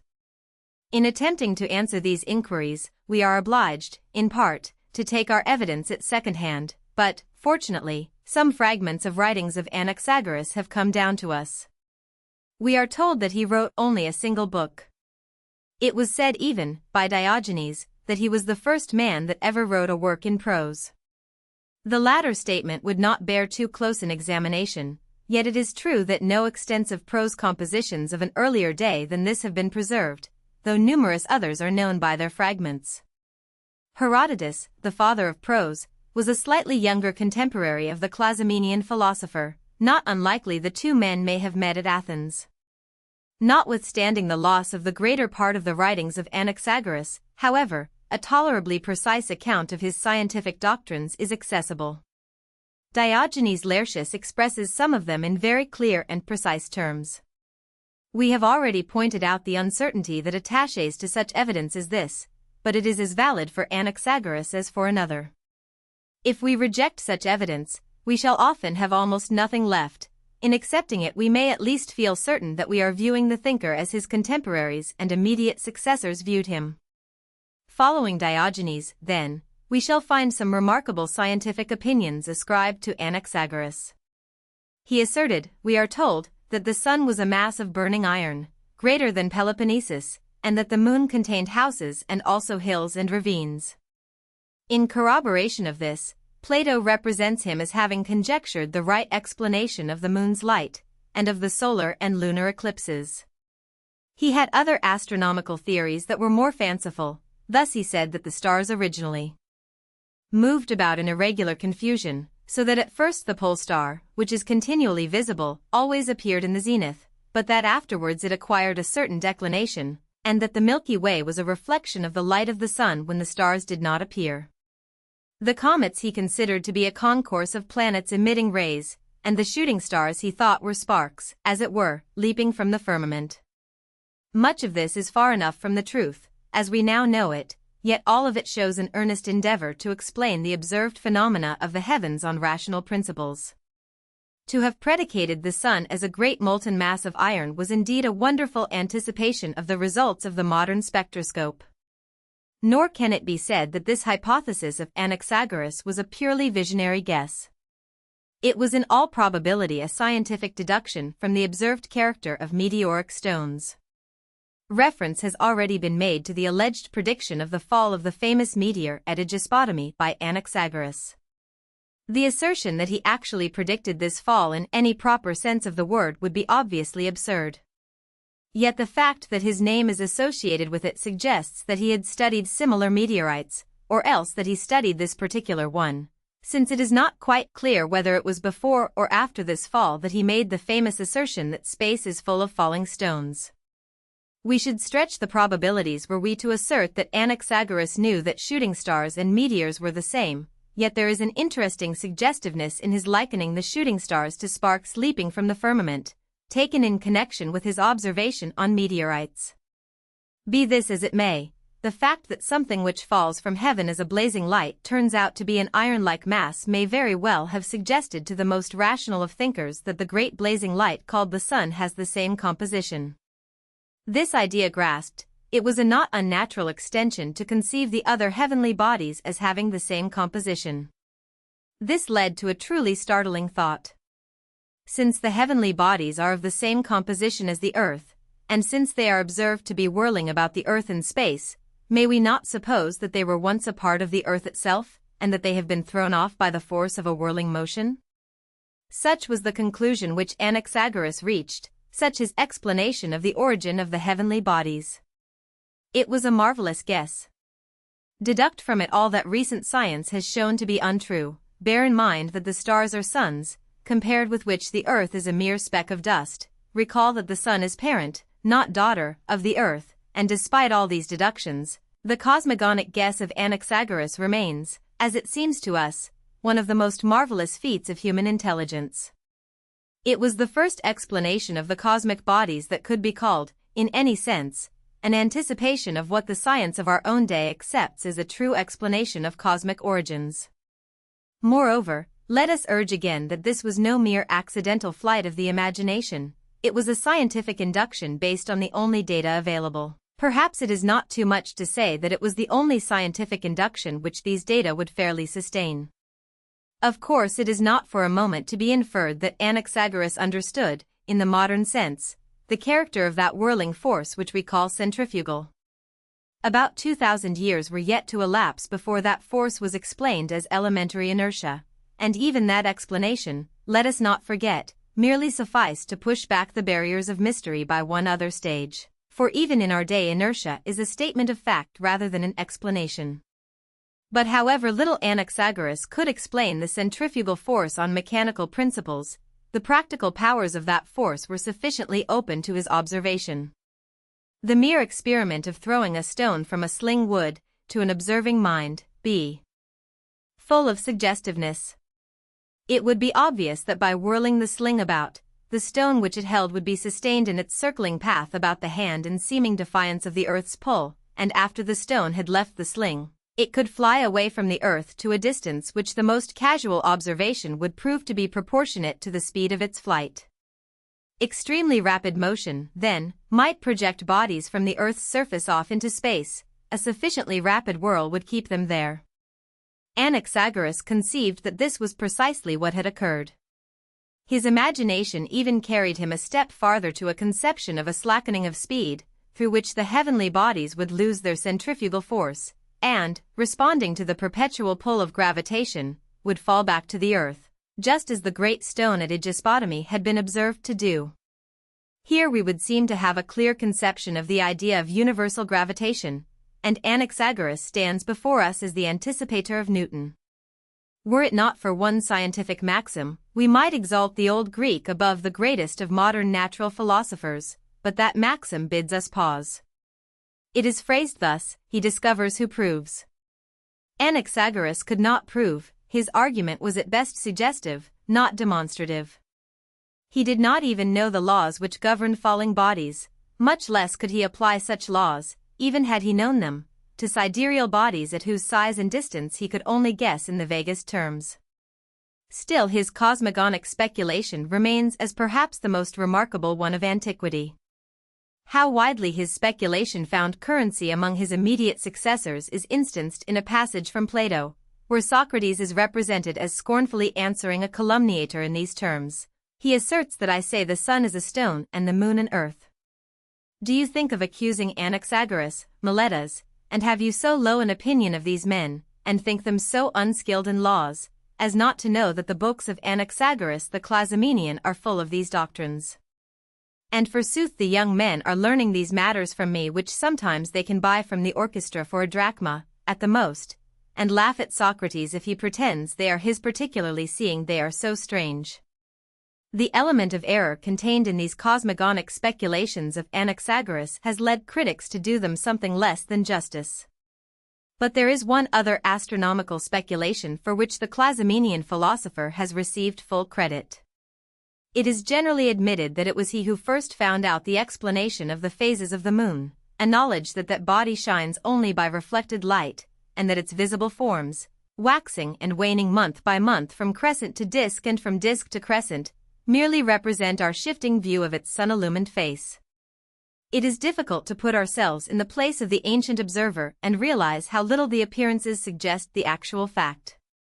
That a body of the same structure as the earth should shine with the radiance of the moon merely because sunlight is reflected from it, is in itself a supposition seemingly contradicted by ordinary experience.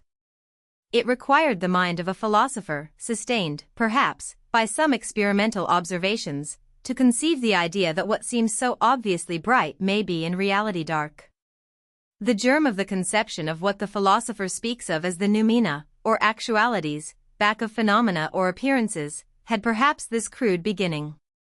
Anaxagoras could surely point to the moon in support of his seeming paradox that snow, being really composed of water, which is dark, is in reality black and not white, a contention to which we shall refer more at length in a moment. But there is yet another striking thought connected with this new explanation of the phases of the moon. The explanation implies not merely the reflection of light by a dark body, but by a dark body of a particular form. Granted that reflections are in question, no body but a spherical one could give an appearance which the moon presents. The moon, then, is not merely a mass of earth, it is a spherical mass of earth. Here there were no flaws in the reasoning of Anaxagoras. By scientific induction he passed from observation to explanation. A new and most important element was added to the science of astronomy. Looking back from the latter-day standpoint, it would seem as if the mind of the philosopher must have taken one other step, the mind that had conceived sun, moon, stars, and earth to be of one substance might naturally, we should think, have reached out to the further induction that, since the moon is a sphere, the other cosmic bodies, including the earth, must be spheres also. But generalizer as he was, Anaxagoras was too rigidly scientific a thinker to make this assumption. The data at his command did not, as he analyzed them, seem to point to this conclusion. We have seen that Pythagoras probably, and Parmenides surely, out there in Italy had conceived the idea of the earth's rotundity, but the Pythagorean doctrines were not rapidly taken up in the mother country, and Parmenides, it must be recalled, was a strict contemporary of Anaxagoras himself. It is no reproach, therefore, to the Clazomenian philosopher that he should have held to the old idea that the earth is flat, or at most a convex disk, the latter being the Babylonian conception which probably dominated that Milesian school to which Anaxagoras harked back. Anaxagoras may never have seen an eclipse of the moon, and even if he had he might have reflected that, from certain directions, a disk may throw precisely the same shadow as a sphere. Moreover, in reference to the shadow cast by the earth, there was, so Anaxagoras believed, an observation open to him nightly which, we may well suppose, was not without influence in suggesting to his mind the probable shape of the earth. The Milky Way, which doubtless had puzzled astronomers from the beginnings of history and which was to continue to puzzle them for many centuries after the day of Anaxagoras, was explained by the Clazomenian philosopher on a theory obviously suggested by the theory of the moon's phases. Since the earth-like moon shines by reflected light at night, and since the stars seem obviously brighter on dark nights, Anaxagoras was but following up a perfectly logical induction when he propounded the theory that the stars in the Milky Way seem more numerous and brighter than those of any other part of the heavens, merely because the Milky Way marks the shadow of the earth. Of course the inference was wrong, so far as the shadow of the earth is concerned, yet it contained a part truth, the force of which was never fully recognized until the time of Galileo. This consists in the assertion that the brightness of the Milky Way is merely due to the glow of many stars. The shadow theory of Anaxagoras would naturally cease to have validity so soon as the sphericity of the earth was proved, and with it, seemingly, fell for the time the companion theory that the Milky Way is made up of a multitude of stars. It has been said by a modern critic, 1, that the shadow theory was childish in that it failed to note that the Milky Way does not follow the course of the ecliptic. But this criticism only holds good so long as we reflect on the true character of the Earth as a symmetrical body poised in space. It is quite possible to conceive a body occupying the position of the Earth with reference to the Sun which would cast a shadow having such a tenuous form as the Milky Way presents. Such a body obviously would not be a globe, but a long drawn-out, attenuated figure. There is, to be sure, no direct evidence preserved to show that Anaxagoras conceived the world to present such a figure as this, but what we know of that philosopher's close reasoning, logical mind gives some warrant to the assumption, gratuitous though in a sense it be, that the author of the theory of the moon's phases had not failed to ask himself what must be the form of that terrestrial body which could cast the tenuous shadow of the Milky Way. Moreover, we must recall that the habitable earth, as known to the Greeks of that day, was a relatively narrow band of territory, stretching far to the east and to the west. Anaxagoras, as meteorologist, the man who had studied the meteorite of Aegospotami, and been put by it on the track of such remarkable inductions, was, naturally, not oblivious to the other phenomena of the atmosphere.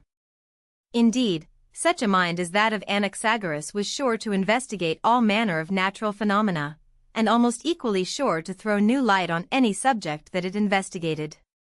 Hence it is not surprising to find Anaxagoras credited with explaining the winds as due to the rarefactions of the atmosphere produced by the sun.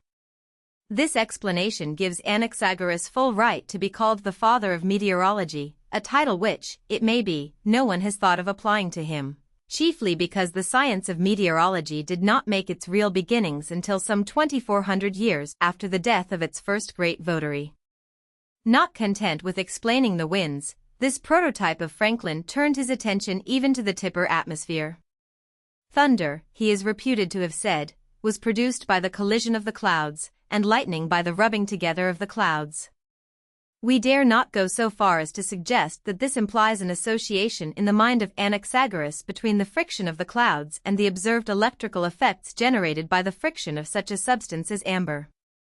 To make such a suggestion doubtless would be to fall victim to the old familiar propensity to read into Homer things that Homer never knew. Yet the significant fact remains that Anaxagoras ascribed to thunder and to lightning their true position as strictly natural phenomena. For him it was no god that menaced humanity with thundering voice and the flash of his divine fires from the clouds. Little wonder that the thinker whose science carried him to such skepticism as this should have felt the wrath of the superstitious Athenians. Biological speculations passing from the phenomena of the air to those of the earth itself, we learn that Anaxagoras explained an earthquake as being produced by the returning of air into the earth.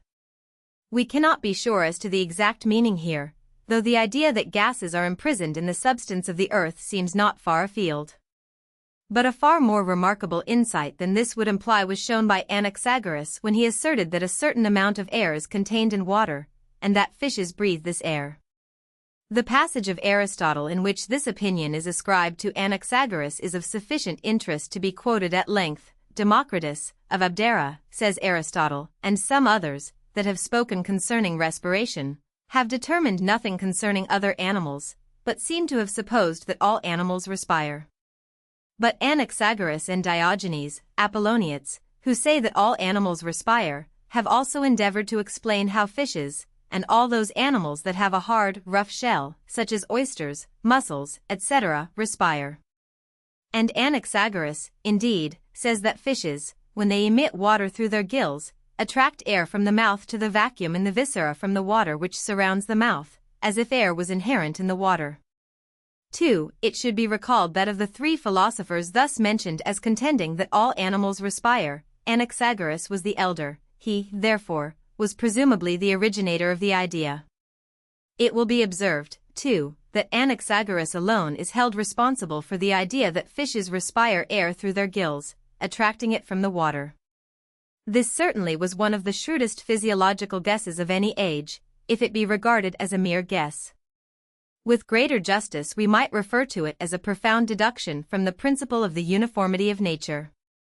In making such a deduction, Anaxagoras was far in advance of his time, as illustrated by the fact that Aristotle makes the citation we have just quoted. Merely to add that such things are impossible, and to refute these impossible ideas by means of metaphysical reasonings that seemed demonstrative not merely to himself, but to many generations of his followers. We are told that Anaxagoras alleged that all animals were originally generated out of moisture, heat, and earth particles. Just what opinion he held concerning man's development we are not informed. Yet there is one of his phrases which suggests, without, perhaps, quite proving that he was an evolutionist. This phrase asserts, with insight that is fairly startling, that man is the most intelligent of animals because he has hands. The man who could make that assertion must, it would seem, have had in mind the idea of the development of intelligence through the use of hands, an idea the full force of which was not evident to subsequent generations of thinkers until the time of Darwin. Physical speculations. Anaxagoras is cited by Aristotle as believing that plants are animals and feel pleasure and pain, inferring this because they shed their leaves and let them grow again. The idea is fanciful, yet it suggests again a truly philosophical conception of the unity of nature. The man who could conceive that idea was but little hampered by traditional conceptions. He was exercising a rare combination of the rigidly scientific spirit with the poetical imagination. He who possesses these gifts is sure not to stop in his questionings of nature until he has found some thinkable explanation of the character of matter itself. Anaxagoras found such an explanation, and, as good luck would have it, that explanation has been preserved. Let us examine his reasoning in some detail. We have already referred to the claim alleged to have been made by Anaxagoras that snow is not really white, but black. The philosopher explained his paradox, we are told, by asserting that snow is really water, and that water is dark, when viewed under proper conditions as at the bottom of a well. That idea contains the germ of the Clazomenian philosopher's conception of the nature of matter. Indeed, it is not unlikely that this theory of matter grew out of his observation of the changing forms of water. He seems clearly to have grasped the idea that snow on the one hand, and vapor on the other, are of the same intimate substance as the water from which they are derived and into which they may be again transformed. The fact that steam and snow can be changed back into water, and by simple manipulation cannot be changed into any other substance, finds, as we now believe, its true explanation in the fact that the molecular structure, as we phrase it, that is to say, the ultimate particle of which water is composed, is not changed, and this is precisely the explanation which Anaxagoras gave of the same phenomena. For him the unit particle of water constituted an elementary body, uncreated, unchangeable, indestructible. This particle, in association with like particles, constitutes the substance which we call water. The same particle in association with particles unlike itself, might produce totally different substances as, for example, when water is taken up by the roots of a plant and becomes, seemingly, a part of the substance of the plant. But whatever the changed association, so Anaxagoras reasoned, the ultimate particle of water remains a particle of water still. And what was true of water was true also, so he conceived, of every other substance.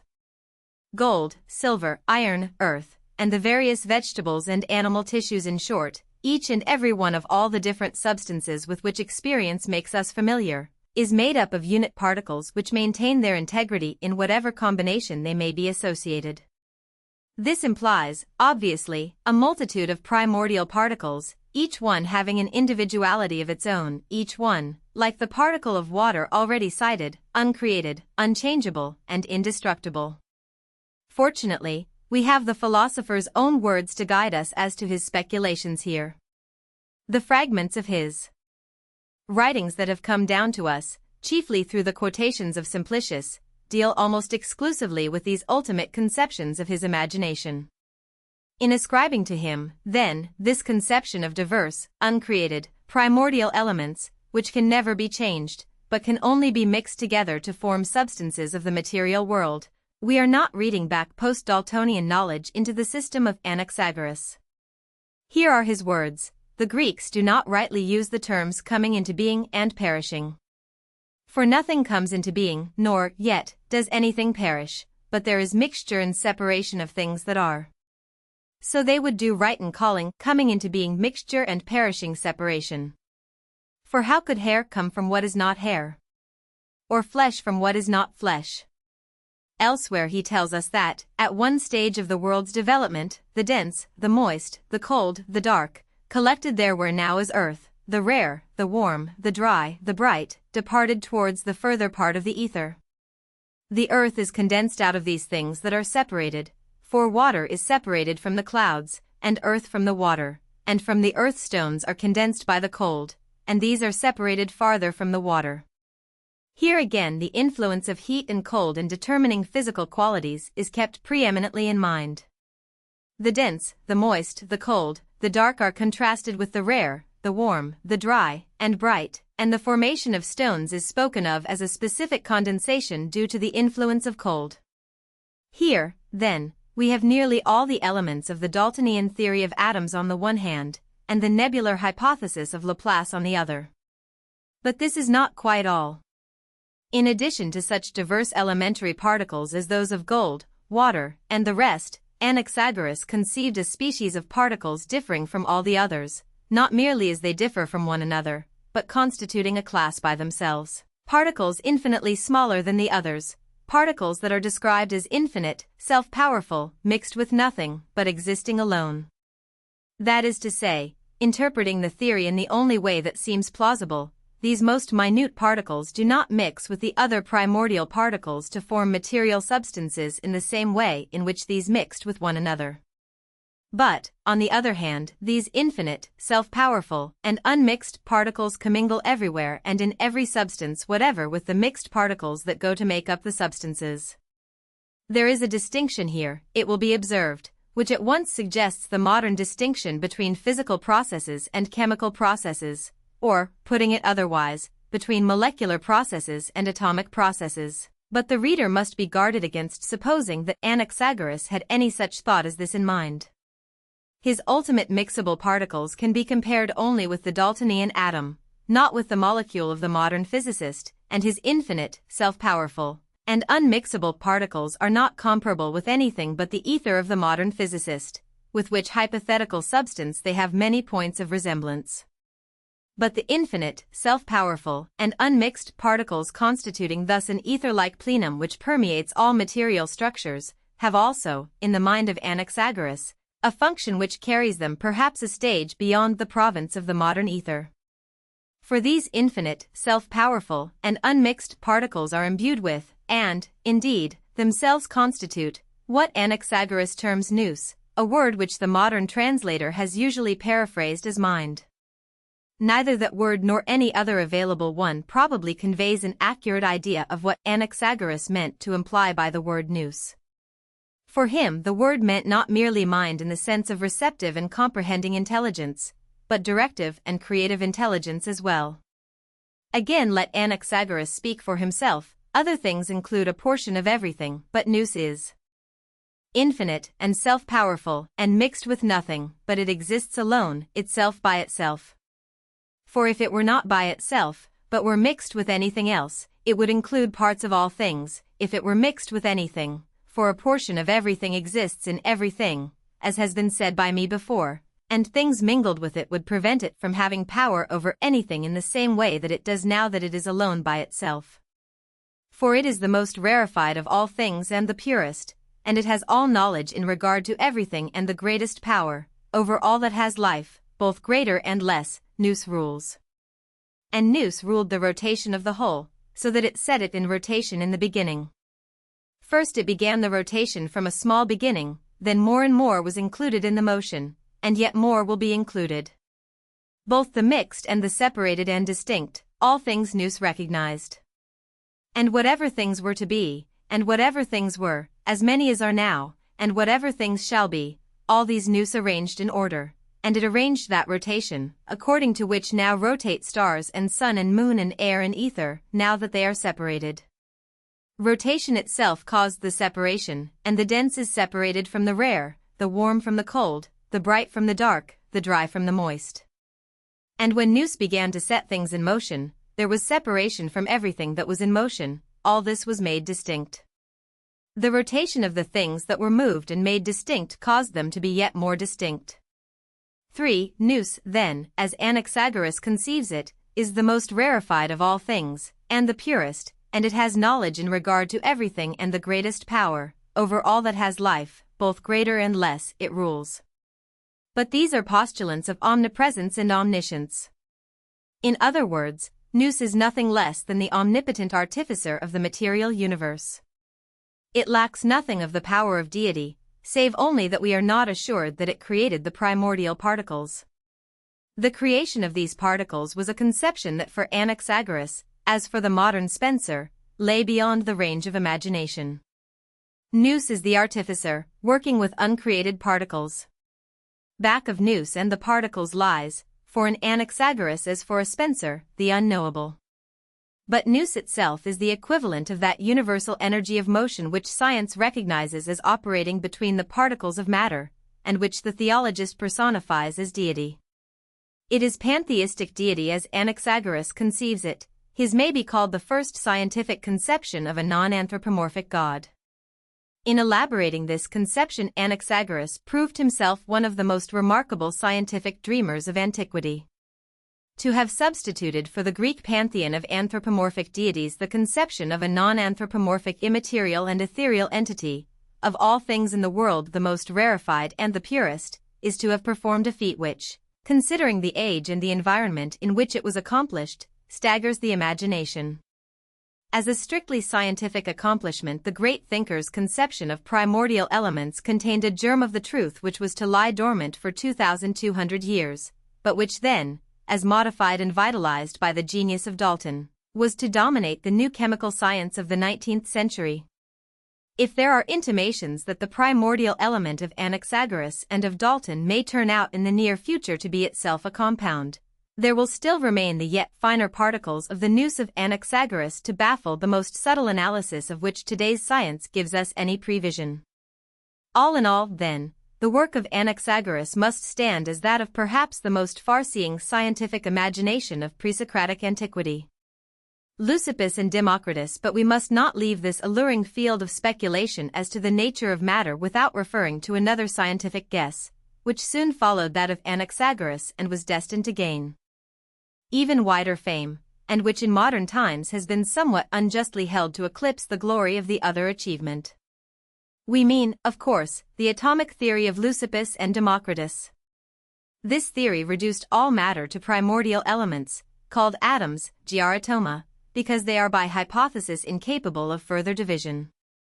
These atoms, making up the entire material universe, are in this theory conceived as qualitatively identical, differing from one another only in size and perhaps in shape. The union of different-sized atoms in endless combinations produces the diverse substances with which our senses make us familiar. Before we pass to a consideration of this alluring theory, and particularly to a comparison of it with the theory of Anaxagoras, we must catch a glimpse of the personality of the men to whom the theory owes its origin. One of these, Leucippus, presents so uncertain a figure as to be almost mythical. Indeed, it was long questioned whether such a man had actually lived, or whether he were not really an invention of his alleged disciple, Democritus. Latter-day scholarship, however, accepts him as a real personage, though knowing scarcely more of him than that he was the author of the famous theory with which his name was associated. It is suggested that he was a wanderer, like most philosophers of his time, and that later in life he came to Abdera, in Thrace, and through this circumstance became the teacher of Democritus. This fable answers as well as another. What we really know is that Democritus himself, through whose writings and teachings the atomic theory gained vogue, was born in Abdera, about the year 460 BC, that is to say, just about the time when his great precursor, Anaxagoras, was migrating to Athens. Democritus, like most others of the early Greek thinkers, lives in tradition as a picturesque figure. It is vaguely reported that he traveled for a time, perhaps in the East and in Egypt, and that then he settled down to spend the remainder of his life in Abdera. Whether or not he visited Athens in the course of his wanderings we do not know. At Abdera he was revered as a sage, but his influence upon the practical civilization of the time was not marked. He was preeminently a dreamer and a writer. Like his confreres of the epoch, he entered all fields of thought. He wrote voluminously, but, unfortunately, his writings have, for the most part, perished. The fables and traditions of a later day asserted that Democritus had voluntarily put out his own eyes that he might turn his thoughts inward with more concentration. Doubtless this is fiction, yet, as usual with such fictions, it contains a germ of truth. For we may well suppose that the promulgator of the atomic theory was a man whose mind was attracted by the subtleties of thought rather than by the tangibilities of observation. Yet the term laughing philosopher, which seems to have been universally applied to Democritus, suggests a mind not altogether withdrawn from the world of practicalities. So much for Democritus the man. Let us return now to his theory of atoms. This theory, it must be confessed, made no very great impression upon his contemporaries. It found an expositor, a little later, in the philosopher Epicurus, and later still the poet Lucretius gave it popular expression. But it seemed scarcely more than the dream of a philosopher or the vagary of a poet until the day when modern science began to penetrate the mysteries of matter. When, finally, the researches of Dalton and his followers had placed the atomic theory on a surer footing as the foundation of modern chemistry, the ideas of the old laughing philosopher of Abdera, which all along had been half derisively remembered, were recalled with a new interest. Now it appeared that these ideas had curiously foreshadowed 19th-century knowledge. It appeared that away back in the 5th century BC a man had dreamed out a conception of the ultimate nature of matter which had waited all these centuries for corroboration. And now the historians of philosophy became more than anxious to do justice to the memory of Democritus. It is possible that this effort at poetical restitution has carried the enthusiast too far. There is, indeed, a curious suggestiveness in the theory of Democritus. There is philosophical allurement in his reduction of all matter to a single element. It contains, it may be, not merely a germ of the science of the 19th century chemistry, but perhaps the germs also of the yet undeveloped chemistry of the 20th century. Yet we dare suggest that in their enthusiasm for the atomic theory of Democritus the historians of our generation have done something less than justice to that philosopher's precursor, Anaxagoras. And one suspects that the mere accident of a name has been instrumental in producing this result. Democritus called his primordial element an atom. Anaxagoras, too, conceived a primordial element, but he called it merely a seed or thing. He failed to christen it distinctively. Modern science adopted the word atom and gave it universal vogue. It owed a debt of gratitude to Democritus for supplying it the word, but it somewhat overpaid the debt in too closely linking the new meaning of the word with its old original one. For, let it be clearly understood, the Daltonian atom is not precisely comparable with the atom of Democritus. The atom, as Democritus conceived it, was monistic. All atoms, according to this hypothesis, are of the same substance. One atom differs from another merely in size and shape, but not at all in quality. But the Daltonian hypothesis conceived, and nearly all the experimental efforts of the 19th century seem to prove, that there are numerous classes of atoms, each differing in its very essence from the others. As the case stands today, the chemist deals with 70-odd substances, which he calls elements. Each one of these substances is, as he conceives it, made up of elementary atoms having a unique personality, each differing in quality from all the others. As far as experiment has thus far safely carried us, the atom of gold is a primordial element which remains an atom of gold and nothing else, no matter with what other atoms it is associated. So, too, of the atom of silver, or zinc, or sodium in short, of each and every one of the 70-odd elements. There are, indeed, as we shall see, experiments that suggest the dissolution of the atom that suggest, in short, that the Daltonian atom is misnamed, being a structure that may, under certain conditions, be broken asunder. But these experiments have, as yet, the warrant rather of philosophy than of pure science, and today we demand that the philosophy of science shall be the handmaid of experiment. When experiment shall have demonstrated that the Daltonian atom is a compound, and that in truth there is but a single true atom, which, combining with its fellows perhaps in varying numbers and in different special relations, produces the Daltonian atoms, then the philosophical theory of monism will have the experimental warrant which today it lacks. Then we shall be a step nearer to the atom of Democritus in one direction, a step farther away in the other. We shall be nearer, in that the conception of Democritus was, in a sense, monistic, farther away, in that all the atoms of Democritus, large and small alike, were considered as permanently fixed in size. Democritus postulated all his atoms as of the same substance, differing not at all in quality, yet he was obliged to conceive that the varying size of the atoms gave to them varying functions which amounted to qualitative differences. He might claim for his largest atom the same quality of substance as for his smallest, but so long as he conceived that the large atoms, when adjusted together to form a tangible substance, formed a substance different in quality from the substance which the small atoms would make up when similarly grouped, this concession amounts to the predication of difference of quality between the atoms themselves. The entire question reduces itself virtually to a quibble over the word quality. So long as one atom conceived to be primordial and indivisible is conceded to be of such a nature as necessarily to produce a different impression on our senses, when grouped with its fellows, from the impression produced by other atoms when similarly grouped, such primordial atoms do differ among themselves in precisely the same way for all practical purposes as do the primordial elements of Anaxagoras. The monistic conception towards which 20th-century chemistry seems to be carrying us may perhaps show that all the so-called atoms are compounded of a single element. All the true atoms making up that element may then properly be said to have the same quality, but none the less will it remain true that the combinations of that element that go to make up the different Daltonian atoms differ from one another in quality in precisely the same sense in which such tangible substances as gold, and oxygen, and mercury, and diamonds differ from one another.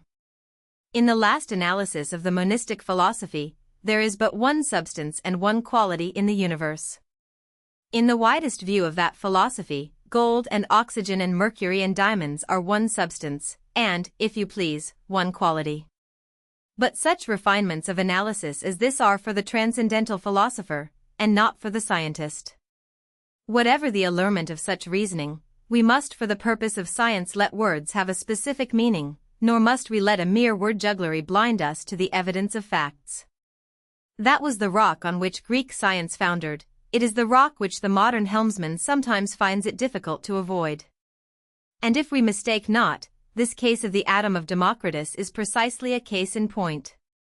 Because Democritus said that his atoms did not differ in quality, the modern philosopher has seen in his theory the essentials of monism, has discovered in it not merely a forecast of the chemistry of the 19th century, but a forecast of the hypothetical chemistry of the future. And, on the other hand, because Anaxagoras predicted a different quality for his primordial elements, the philosopher of our day has discredited the primordial element of Anaxagoras. Yet if our analysis does not lead us astray, the theory of Democritus was not truly monistic, his indestructible atoms, differing from one another in size and shape, utterly incapable of being changed from the form which they had maintained from the beginning, were in reality as truly and primordially different as are the primordial elements of Anaxagoras. In other words, the atom of Democritus is nothing less than the primordial seed of Anaxagoras, a little more tangibly visualized and given a distinctive name. Anaxagoras explicitly conceived his elements as invisibly small, as infinite in number, and is made up of an indefinite number of kinds, one for each distinctive substance in the world. But precisely the same postulates are made of the atom of Democritus. These also are invisibly small, these also are infinite in number, these also are made up of an indefinite number of kinds, corresponding with the observed difference of substances in the world. Primitive seeds, or atoms, were alike conceived to be primordial, unchangeable, and indestructible. Wherein then lies the difference? We answer, chiefly in a name, almost solely in the fact that Anaxagoras did not attempt to postulate the physical properties of the elements beyond stating that each has a distinctive personality, while Democritus did attempt to postulate these properties. He, too, admitted that each kind of element has its distinctive personality, and he attempted to visualize and describe the characteristics of the personality. Thus, while Anaxagoras tells us nothing of his elements except that they differ from one another, Democritus postulates a difference in size, imagines some elements as heavier and some as lighter, and conceives even that the elements may be provided with projecting hooks, with the aid of which they link themselves one with another. No one today takes these crude visualizings seriously as to their details. The sole element of truth which these dreamings contain, as distinguishing them from the dreamings of Anaxagoras, is in the conception that the various atoms differ in size and weight. Here, indeed, is a vague foreshadowing of that chemistry of form which began to come into prominence towards the close of the 19th century. To have forecast even dimly this newest phase of chemical knowledge, across the abyss of centuries, is indeed a feat to put Democritus in the front rank of thinkers. But this estimate should not blind us to the fact that the prevision of Democritus was but a slight elaboration of a theory which had its origin with another thinker. The association between Anaxagoras and Democritus cannot be directly traced, but it is an association which the historian of ideas should never for a moment forget. If we are not to be misled by mere word jugglery, we shall recognize the founder of the atomic theory of matter in Anaxagoras, its expositors along slightly different lines in Leucippus and Democritus, its rediscoverer of the 19th century in Dalton. All in all, then, just as Anaxagoras preceded Democritus in time, so must he take precedence over him also as an inductive thinker, who carried the use of the scientific imagination to its farthest reach. An analysis of the theories of the two men leads to somewhat the same conclusion that might be reached from a comparison of their lives. Anaxagoras was a skeptical, experimental scientist, gifted also with the prophetic imagination. He reasoned always from the particular to the general, after the manner of true induction, and he scarcely took a step beyond the confines of secure induction. True scientist that he was, he could content himself with postulating different qualities for his elements, without pretending to know how these qualities could be defined. His elements were by hypothesis invisible, hence he would not attempt to visualize them. Democritus, on the other hand, refused to recognize this barrier. Where he could not know, he still did not hesitate to guess. Just as he conceived his atom of a definite form with a definite structure, even so he conceived that the atmosphere about him was full of invisible spirits. He accepted the current superstitions of his time. Like the average Greeks of his day, he even believed in such omens as those furnished by inspecting the entrails of a fowl. These chance bits of biography are weather vanes of the mind of Democritus. They tend to substantiate our conviction that Democritus must rank below Anaxagoras as a devotee of pure science. But, after all, such comparisons and estimates as this are utterly futile. The essential fact for us is that here, in the 5th century before our era, we find put forward the most penetrating guess as to the constitution of matter that the history of ancient thought has to present to us. In one direction, the avenue of progress is barred. There will be no farther step that way till we come down the centuries to the time of Dalton. Hippocrates and Greek medicine. These studies of the constitution of matter have carried us to the limits of the field of scientific imagination in antiquity. Let us now turn sharply and consider a department of science in which theory joins hands with practicality. Let us witness the beginnings of scientific therapeutics. Medicine among the early Greeks, before the time of Hippocrates, was a crude mixture of religion, necromancy, and mysticism. Temples were erected to the god of medicine, Aesculapius, and sick persons made their way, or were carried, to these temples, where they sought to gain the favor of the god by suitable offerings, and learn the way to regain their health through remedies or methods revealed to them in dreams by the god. When the patient had been thus cured, he placed a tablet in the temple describing his sickness, and telling by what method the god had cured him. He again made suitable offerings at the temple, which were sometimes in the form of gold or silver representations of the diseased. Organe gold or silver model of a heart, hand, foot, etc. Nevertheless, despite this belief in the supernatural, many drugs and healing lotions were employed, and the Greek physicians possessed considerable skill in dressing wounds and bandaging. But they did not depend upon these surgical dressings alone. using with them certain appropriate prayers and incantations, recited over the injured member at the time of applying the dressings. Even the very early Greeks had learned something of anatomy. The daily contact with wounds and broken bones must of necessity lead to a crude understanding of anatomy in general. The first Greek anatomist, however, who is recognized as such, is said to have been Alcmaeon. He is said to have made extensive dissections of the lower animals, and to have described many hitherto unknown structures, such as the optic nerve and the eustachian canal, the small tube leading into the throat from the ear. He is credited with many unique explanations of natural phenomena, such as, for example, the explanation that hearing is produced by the hollow bone behind the ear, for all hollow things are sonorous. He was a rationalist, and he taught that the brain is the organ of mind. The sources of our information about his work, however, are unreliable. Democedes, who lived in the 6th century BC, is the first physician of whom we have any trustworthy history. We learn from Herodotus that he came from Croton to Aegina, where, in recognition of his skill, he was appointed medical officer of the city. From Aegina he was called to Athens at an increased salary, and later was in charge of medical affairs in several other Greek cities. He was finally called to Samos by the tyrant Polycrates, who reigned there from about 536 to 522 BC. But on the death of Polycrates, who was murdered by the Persians, Democedes became a slave. His fame as a physician, however, had reached the ears of the Persian monarch, and shortly after his capture he was permitted to show his skill upon King Darius himself. The Persian monarch was suffering from a sprained ankle, which his Egyptian surgeons had been unable to cure. Democedes not only cured the injured member but used his influence in saving the lives of his Egyptian rivals, who had been condemned to death by the king. At another time he showed his skill by curing the queen, who was suffering from a chronic abscess of long standing. This so pleased the monarch that he offered him as a reward anything he might desire, except his liberty. But the costly gifts of Darius did not satisfy him so long as he remained a slave, and determined to secure his freedom at any cost, he volunteered to lead some Persian spies into his native country, promising to use his influence in converting some of the leading men of his nation to the Persian cause. Laden with the wealth that had been heaped upon him by Darius, he set forth upon his mission, but upon reaching his native city of Croton he threw off his mask, renounced his Persian mission, and became once more a free Greek. While the story of Democedes throws little light upon the medical practices of the time, it shows that paid city medical officers existed in Greece as early as the 5th and 6th centuries BC.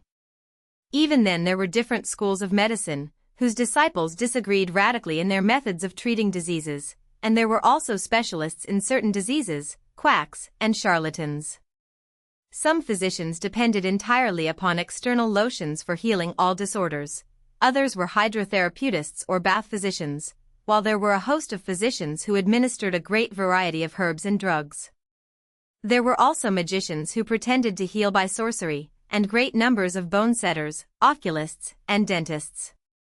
Many of the wealthy physicians had hospitals, or clinics, where patients were operated upon and treated. They were not hospitals in our modern understanding of the term, but were more like dispensaries, where patients were treated temporarily, but were not allowed to remain for any length of time. Certain communities established and supported these dispensaries for the care of the poor.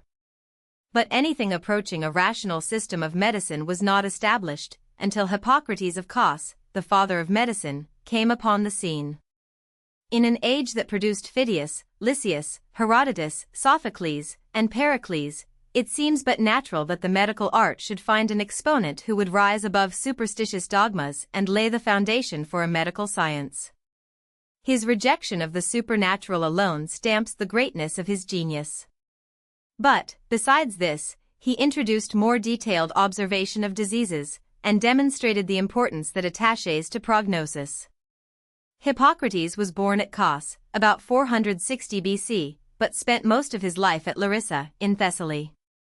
He was educated as a physician by his father, and traveled extensively as an itinerant practitioner for several years.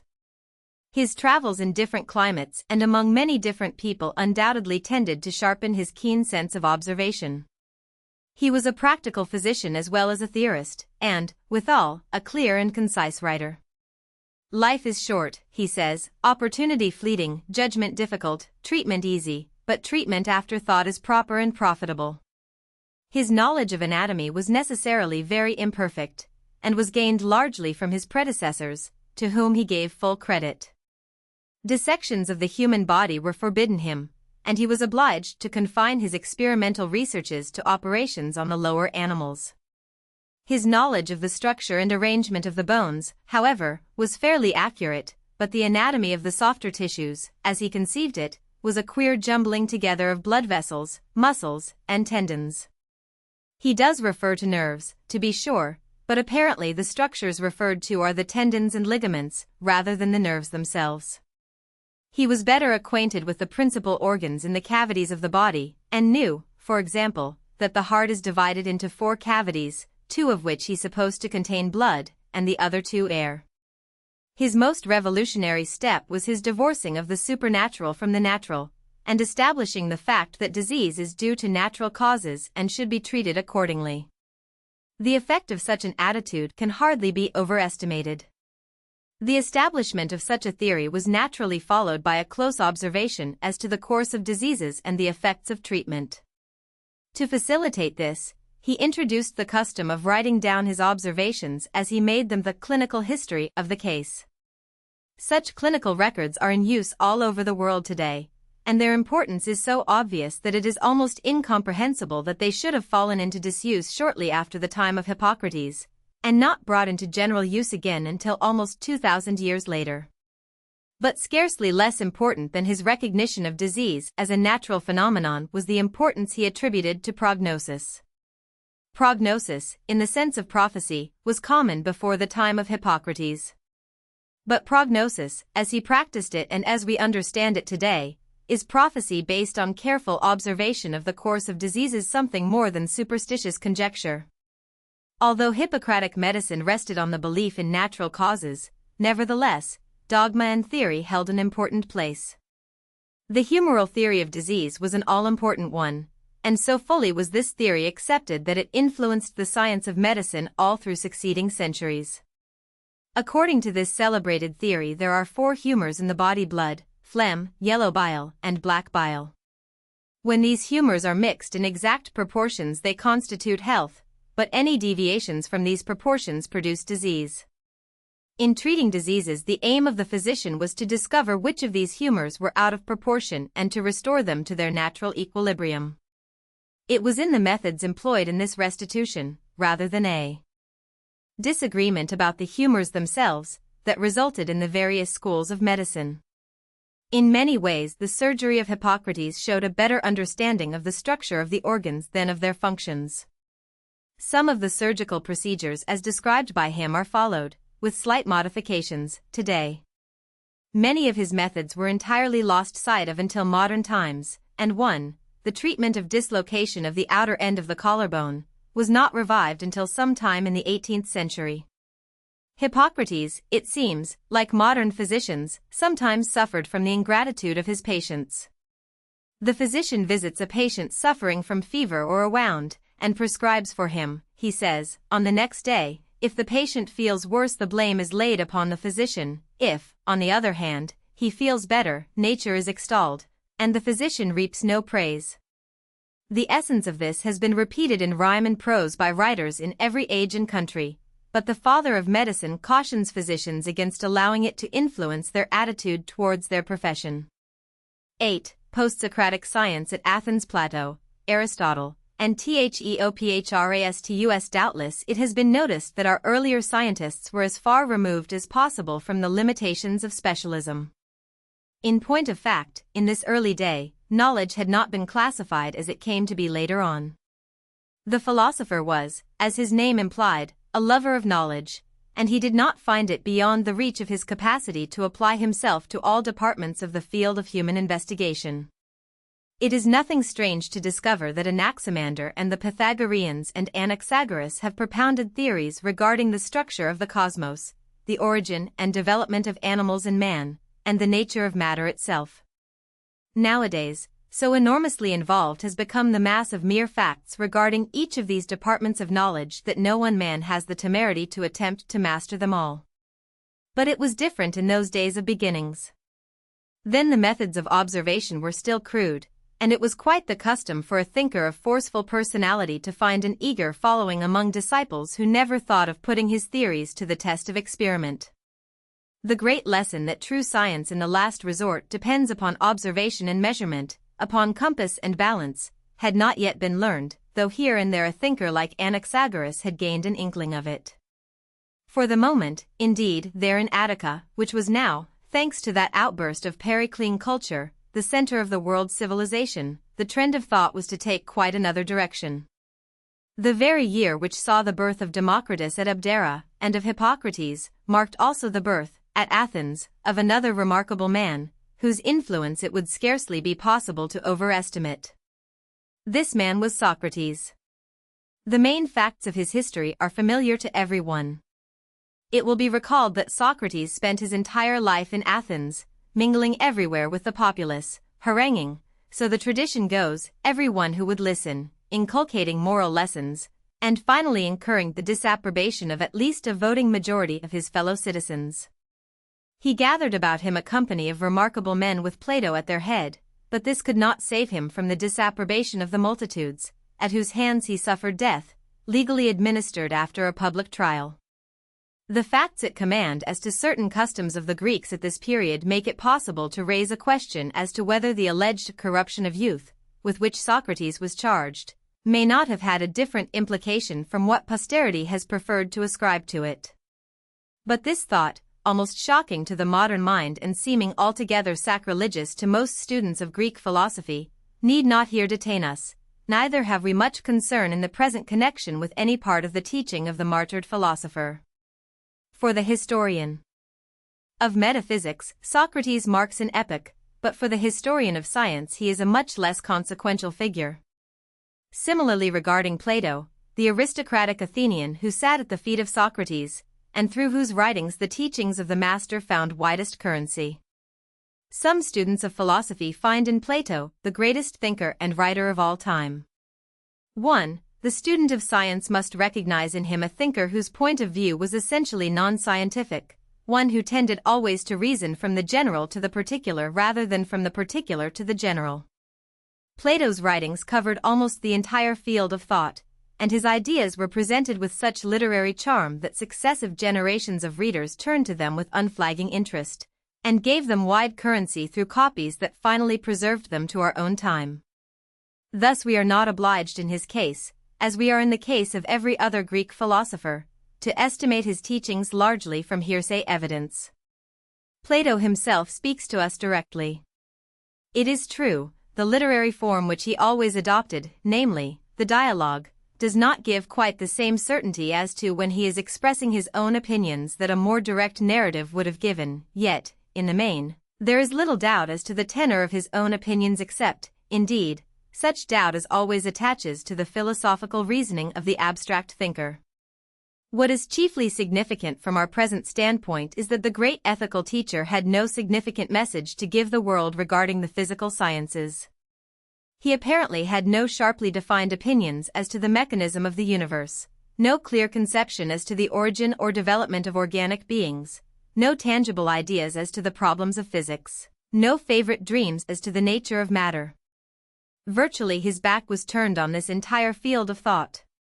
He was under the sway of those innate ideas which, as we have urged, were among the earliest inductions of science. But he never for a moment suspected such an origin for these ideas. He supposed his conceptions of being, his standards of ethics, to lie back of all experience. For him they were the most fundamental and most dependable of facts. He criticized Anaxagoras for having tended to deduce general laws from observation. As we moderns see it, such criticism is the highest possible praise. It is a criticism that marks the distinction between the scientist who is also a philosopher and the philosopher who has but a vague notion of physical science. Plato seemed, indeed, to realize the value of scientific investigation. He referred to the astronomical studies of the Egyptians and Chaldeans, and spoke hopefully of the results that might accrue were such studies to be taken up by that Greek mind which, as he justly conceived, had the power to vitalize and enrich all that it touched. But he told here of what he would have others do, not of what he himself thought of doing. His voice was prophetic, but it stimulated no worker of his own time. Plato himself had traveled widely. It is a familiar legend that he lived for years in Egypt, endeavoring there to penetrate the mysteries of Egyptian science. It is said even that the rudiments of geometry which he acquired there influenced all his later teachings. But be that as it may, the historian of science must recognize in the founder of the academy a moral teacher and metaphysical dreamer and sociologist, but not, in the modern acceptance of the term, a scientist. Those wider phases of biological science which find their expression in metaphysics, in ethics, in political economy, lie without our present scope, and for the development of those subjects with which we are more directly concerned, Plato, like his master, has a negative significance. Aristotle, 384 to 322 BC. When we pass to that third-grade Athenian teacher, Aristotle, the case is far different. Here was a man whose name was to be received as almost a synonym for Greek science for more than 1,000 years after his death. All through the Middle Ages his writings were to be accepted as virtually the last word regarding the problems of nature. We shall see that his followers actually preferred his mandate to the testimony of their own senses. We shall see, further, that modern science progressed somewhat in proportion as it overthrew the Aristotelian dogmas. But the traditions of 17 or 18 centuries are not easily set aside, and it is perhaps not too much to say that the name of Aristotle stands, even in our own time, as vaguely representative in the popular mind of all that was highest and best in the science of antiquity. Yet, perhaps, it would not be going too far to assert that something like a reversal of this judgment would be nearer the truth. Aristotle did, indeed, bring together a great mass of facts regarding animals in his work on natural history, which, being preserved, has been deemed to entitle its author to be called the father of zoology. But there is no reason to suppose that any considerable portion of this work contained matter that was novel, or recorded observations that were original with Aristotle, and the classifications there outlined are at best but a vague foreshadowing of the elaboration of the science. Such as it is, however, the natural history stands to the credit of the Stagirite.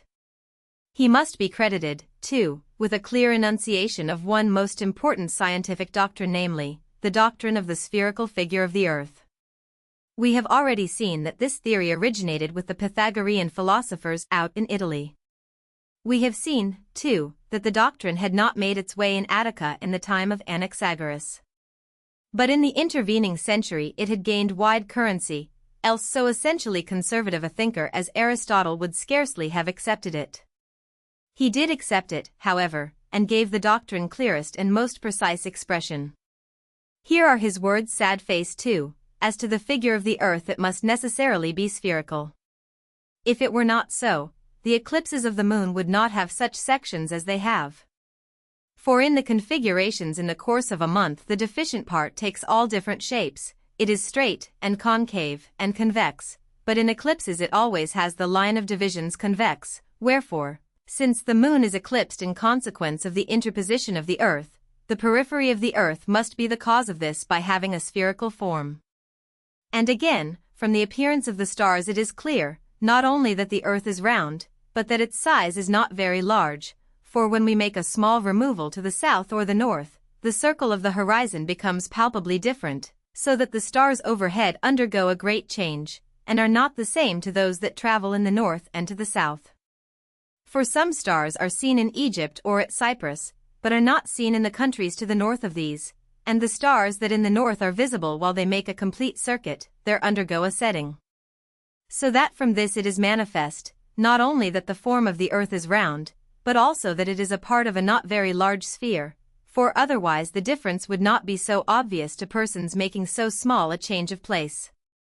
Wherefore we may judge that those persons who connect the region in the neighborhood of the Pillars of Hercules with that towards India, and who assert that in this way the sea is one, do not assert things very improbable. They confirm this conjecture moreover by the elephants, which are said to be of the same species towards each extreme, as if this circumstance was a consequence of the conjunction of the extremes.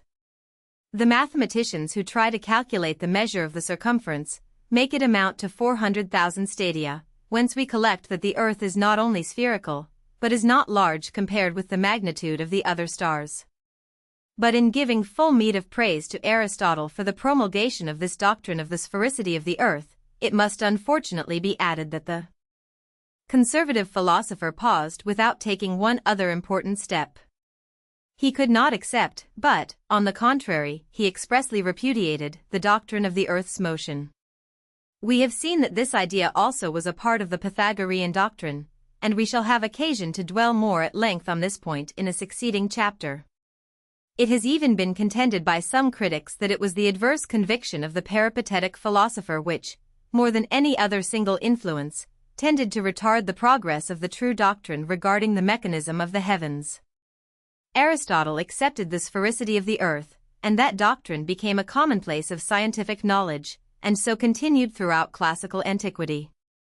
But Aristotle rejected the doctrine of the Earth's motion, and that doctrine, though promulgated actively by a few contemporaries and immediate successors of the Stagirite, was then doomed to sink out of view for more than 1,000 years.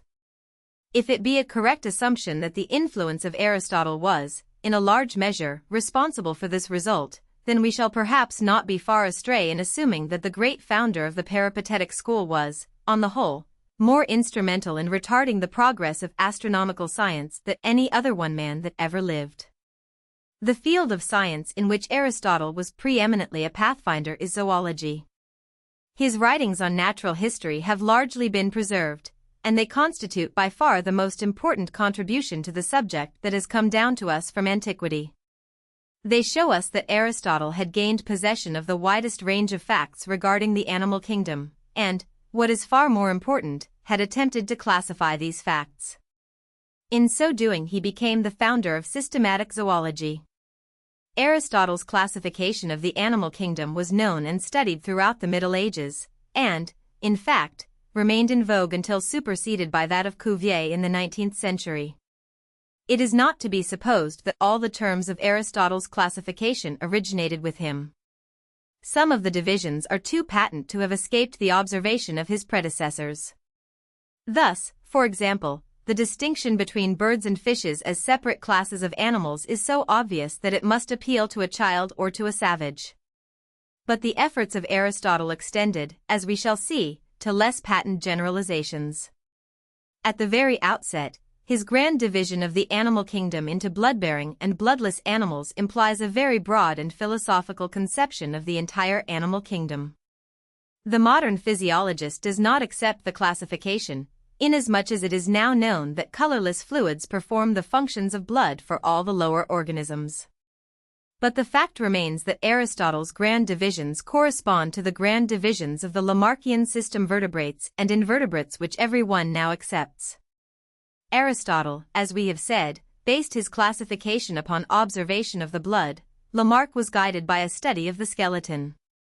The fact that such diverse points of view could direct the observer towards the same result gives, inferentially, a suggestive lesson in what the modern physiologist calls the homologies of parts of the organism. Aristotle divides his so-called blood-bearing animals into 5 classes. 1. Four-footed animals that bring forth their young alive. 2. Birds. 3. Egg-laying four-footed animals, including what modern naturalists call reptiles and amphibians. 4. Whales and their allies. 5. Fishes. This classification, as will be observed, is not so very far afield from the modern divisions into mammals, birds, reptiles, amphibians, and fishes. That Aristotle should have recognized the fundamental distinction between fishes and the fish-like whales, dolphins, and porpoises proves the far from superficial character of his studies. Aristotle knew that these animals breathe by means of lungs and that they produce living young. He recognized, therefore, their affinity with his first class of animals, even if he did not, like the modern naturalist, consider these affinities close enough to justify bringing the 2 types together into a single class. The bloodless animals were also divided by Aristotle into 5 classes, namely, 1. Cephalopoda, the octopus, cuttlefish, etc. 2. Weak-shelled animals, crabs, etc. 3. Insects and their allies, including various forms, such as spiders and centipedes, which the modern classifier prefers to place by themselves. 4. Hard-shelled animals, clams, oysters, snails, etc. 5. A conglomerate group of marine forms, including starfish, sea urchins, and various anomalous forms that were regarded as linking the animal to the vegetable worlds. This classification of the lower forms of animal life continued in vogue until Cuvier substituted for it his famous grouping into articulates, mollusks, and radiates, which grouping in turn was in part superseded later in the 19th century. What Aristotle did for the animal kingdom his pupil, Theophrastus, did in some measure for the vegetable kingdom.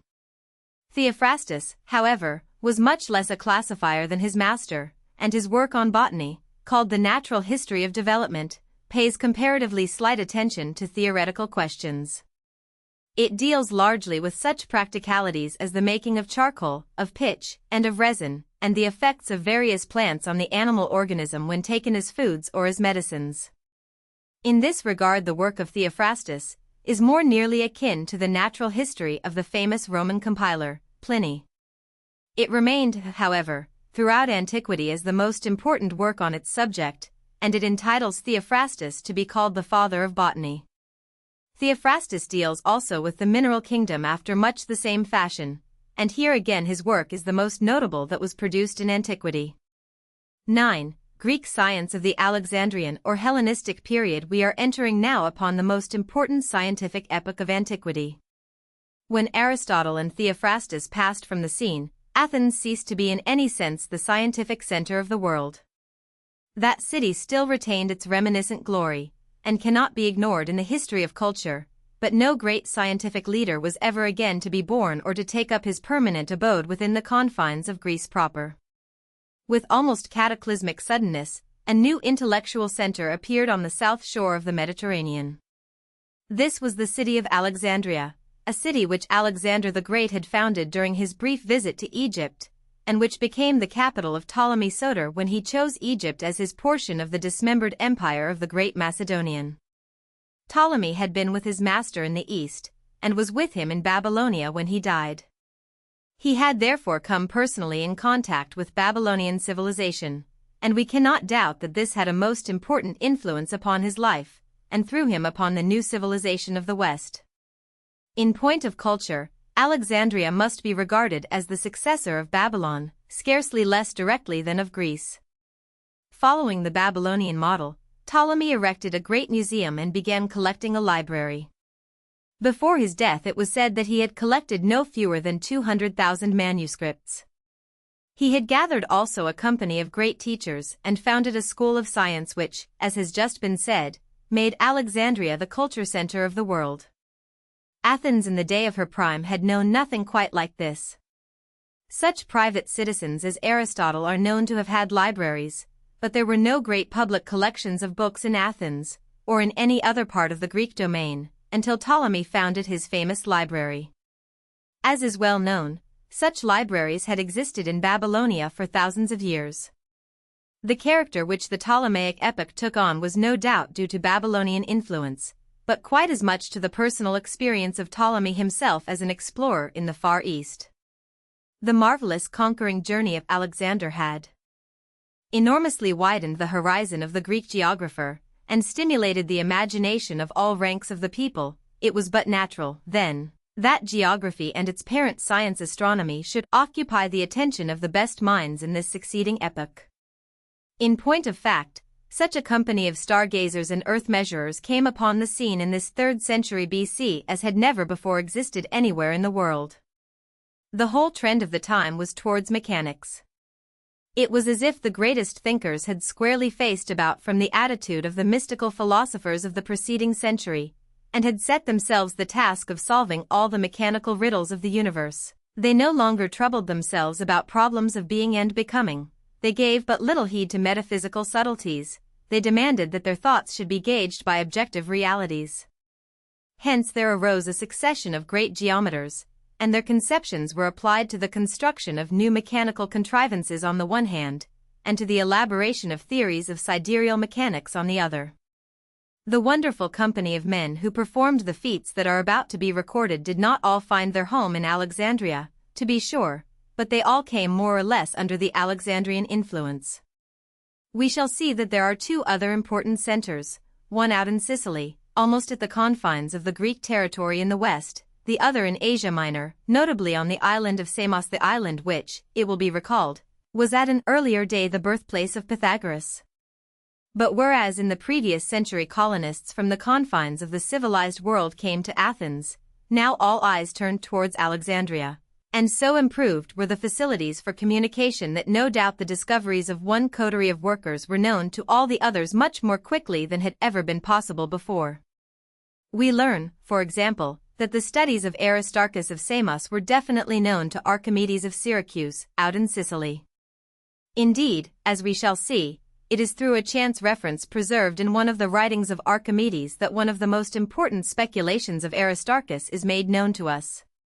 This illustrates sufficiently the intercommunication through which the thought of the Alexandrian epoch was brought into a single channel. We no longer, as in the day of the earlier schools of Greek philosophy, have isolated groups of thinkers. The scientific drama is now played out upon a single stage, and if we pass, as we shall in the present chapter, from Alexandria to Syracuse and from Syracuse to Samos, the shift of scenes does no violence to the dramatic unities. Notwithstanding the number of great workers who were not properly Alexandrians, none the less the epoch is with propriety termed Alexandrian.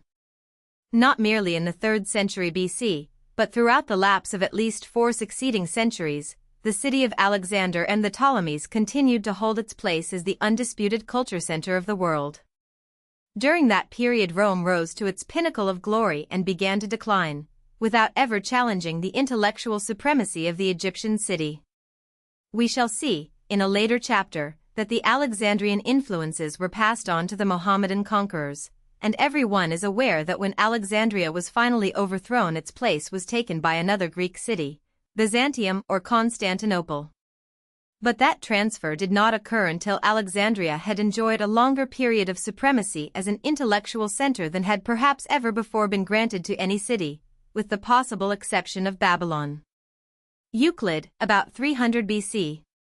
Our present concern is with that first wonderful development of scientific activity which began under the first Ptolemy, and which presents, in the course of the 1st century of Alexandrian influence, the most remarkable coterie of scientific workers and thinkers that antiquity produced. The earliest group of these new leaders in science had at its head a man whose name has been a household word ever since. This was Euclid, the father of systematic geometry. Tradition has preserved to us but little of the personality of this remarkable teacher, but, on the other hand, his most important work has come down to us in its entirety. The elements of geometry, with which the name of Euclid is associated in the mind of every schoolboy, presented the chief propositions of its subject in so simple and logical a form that the work remained a textbook everywhere for more than 2,000 years. Indeed, it is only now beginning to be superseded. It is not 20 years since English mathematicians could deplore the fact that, despite certain rather obvious defects of the work of Euclid, no better textbook than this was available. Euclid's work, of course, gives expression to much knowledge that did not originate with him. We have already seen that several important propositions of geometry had been developed by Thales, and one by Pythagoras, and that the rudiments of the subject were at least as old as Egyptian civilization. Precisely how much Euclid added through his own investigations cannot be ascertained. It seems probable that he was a diffuser of knowledge rather than an originator, but as a great teacher his fame is secure. He is credited with an epigram which in itself might ensure him perpetuity of fame. "There is no royal road to geometry," was his answer to Ptolemy when that ruler had questioned whether the elements might not be simplified. Doubtless this, like most similar good sayings, is apocryphal, but whoever invented it has made the world his debtor. Herophilus and Erastus, the Catholicity of Ptolemy's tastes led him, naturally enough, to cultivate the biological no less than the physical sciences. In particular, his influence permitted an epochal advance in the field of medicine. 2 anatomists became famous through the investigations they were permitted to make under the patronage of the enlightened ruler. These earliest of really scientific investigators of the mechanism of the human body were named Herophilus and Erasistratus. These two anatomists gained their knowledge by the dissection of human bodies. Theirs are the first records that we have of such practices, and King Ptolemy himself is said to have been present at some of these dissections. They were the first to discover that the nerve trunks have their origin in the brain and spinal cord, and they are credited also with the discovery that these nerve trunks are of two different kinds, one to convey motor, and the other sensory impulses. They discovered, described, and named the coverings of the brain. The name of Herophilus is still applied by anatomists, in honor of the discoverer, to one of the sinuses or large canals that convey the venous blood from the head. Herophilus also noticed and described 4 cavities or ventricles in the brain, and reached the conclusion that one of these ventricles was the seat of the soul, belief shared until comparatively recent times by many physiologists.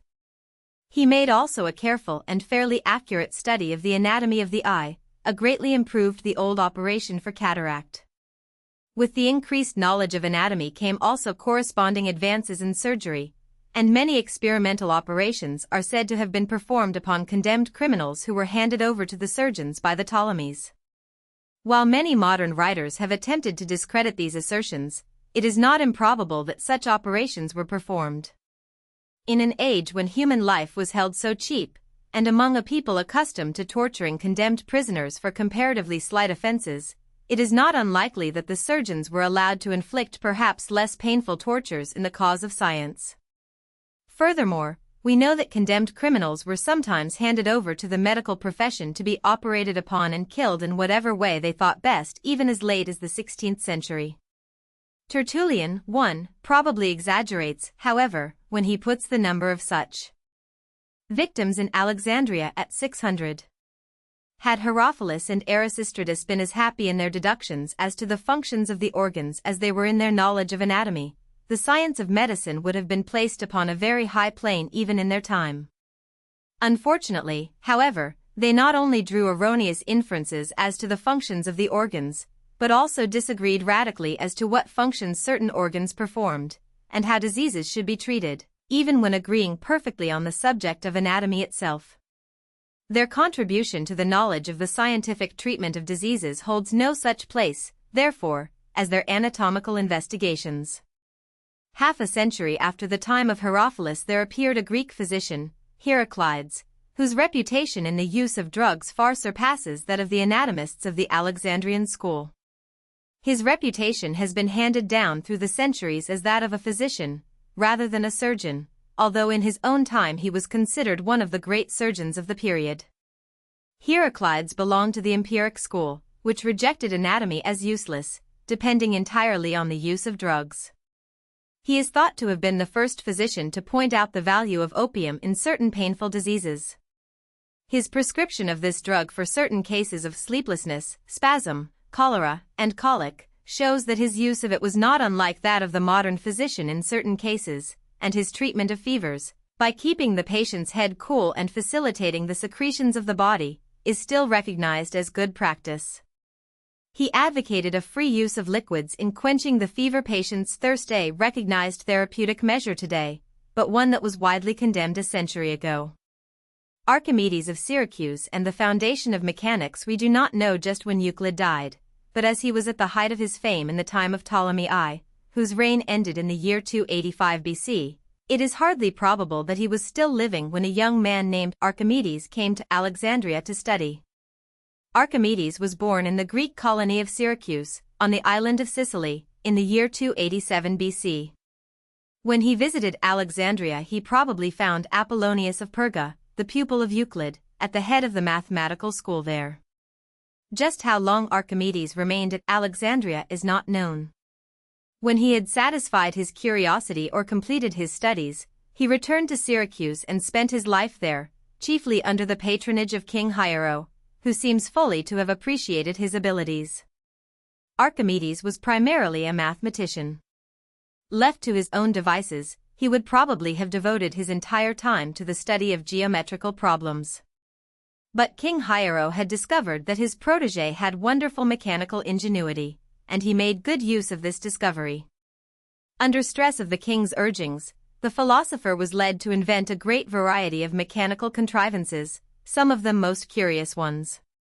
Antiquity credited him with the invention of more than 40 machines, and it is these, rather than his purely mathematical discoveries, that gave his name popular vogue both among his contemporaries and with posterity. Everyone has heard of the screw of Archimedes, through which the paradoxical effect was produced of making water seem to flow uphill. The best idea of this curious mechanism is obtained if one will take in hand an ordinary corkscrew, and imagine this instrument to be changed into a hollow tube, retaining precisely the same shape but increased to some feet in length and to a proportionate diameter. If one will hold the corkscrew in a slanting direction and turn it slowly to the right, supposing that the point dips up a portion of water each time it revolves, one can in imagination follow the flow of that portion of water from spiral to spiral, the water always running downward, of course, yet paradoxically being lifted higher and higher towards the base of the corkscrew, until finally it pours out, in the actual Archimedes tube, at the top. There is another form of the screw in which a revolving spiral blade operates within a cylinder, but the principle is precisely the same. With either form water may be lifted, by the mere turning of the screw, to any desired height. The ingenious mechanism excited the wonder of the contemporaries of Archimedes, as well it might. More efficient devices have superseded it in modern times, but it still excites the admiration of all who examine it, and its effects seem as paradoxical as ever. Some other of the mechanisms of Archimedes have been made known to successive generations of readers through the pages of Polybius and Plutarch. These are the devices through which Archimedes aided King Hiero to ward off the attacks of the Roman general Marcellus, who in the course of the Second Punic War laid siege to Syracuse. Plutarch, in his Life of Marcellus, describes the Romans' attack and Archimedes' defense in much detail. Incidentally, he tells us also how Archimedes came to make the devices that rendered the siege so famous. Marcellus himself, with 80 galleys of 5 rowers at every bank, well armed and full of all sorts of artillery and fireworks, did assault by sea, and rowed hard to the wall, having made a great engine and device of battery, upon 8 galleys chained together, to batter the wall, trusting in the great multitude of his engines of battery, and to all such other necessary provision as he had for wars, as also in his own reputation. But Archimedes made light account of all his devices, as indeed they were nothing comparable to the engines himself had invented. This inventive art to frame instruments and engines, which are called mechanical or organical, so highly commended and esteemed of all sorts of people, was first set forth by Archytas and by Eudoxus, partly to beautify a little the science of geometry by this fineness, and partly to prove and confirm by material examples and sensible instruments, certain geometrical conclusions, whereof a man cannot find out the conceivable demonstrations by enforced reasons and proofs. As that conclusion which instructeth one to search out 2 lines mean proportional, which cannot be proved by reason demonstrative, and yet notwithstanding is a principle and an accepted ground for many things which are contained in the art of portraiture. Both of them have fashioned it to the workmanship of certain instruments, called mesolabes or mesographs, which serve to find these mean lines proportional, by drawing certain curve lines, and overthwart and oblique sections. But after that Plato was offended with them, and maintained against them, that they did utterly corrupt and disgrace the worthiness and excellence of geometry, making it to descend from things not comprehensible and without body, unto things sensible and material, and to bring it to a palpable substance, where the vile and base handiwork of man is to be employed. Since that time, I say, handicraft, or the art of engines, came to be separated from geometry, and being long time despised by the philosophers, it came to be one of the warlike arts.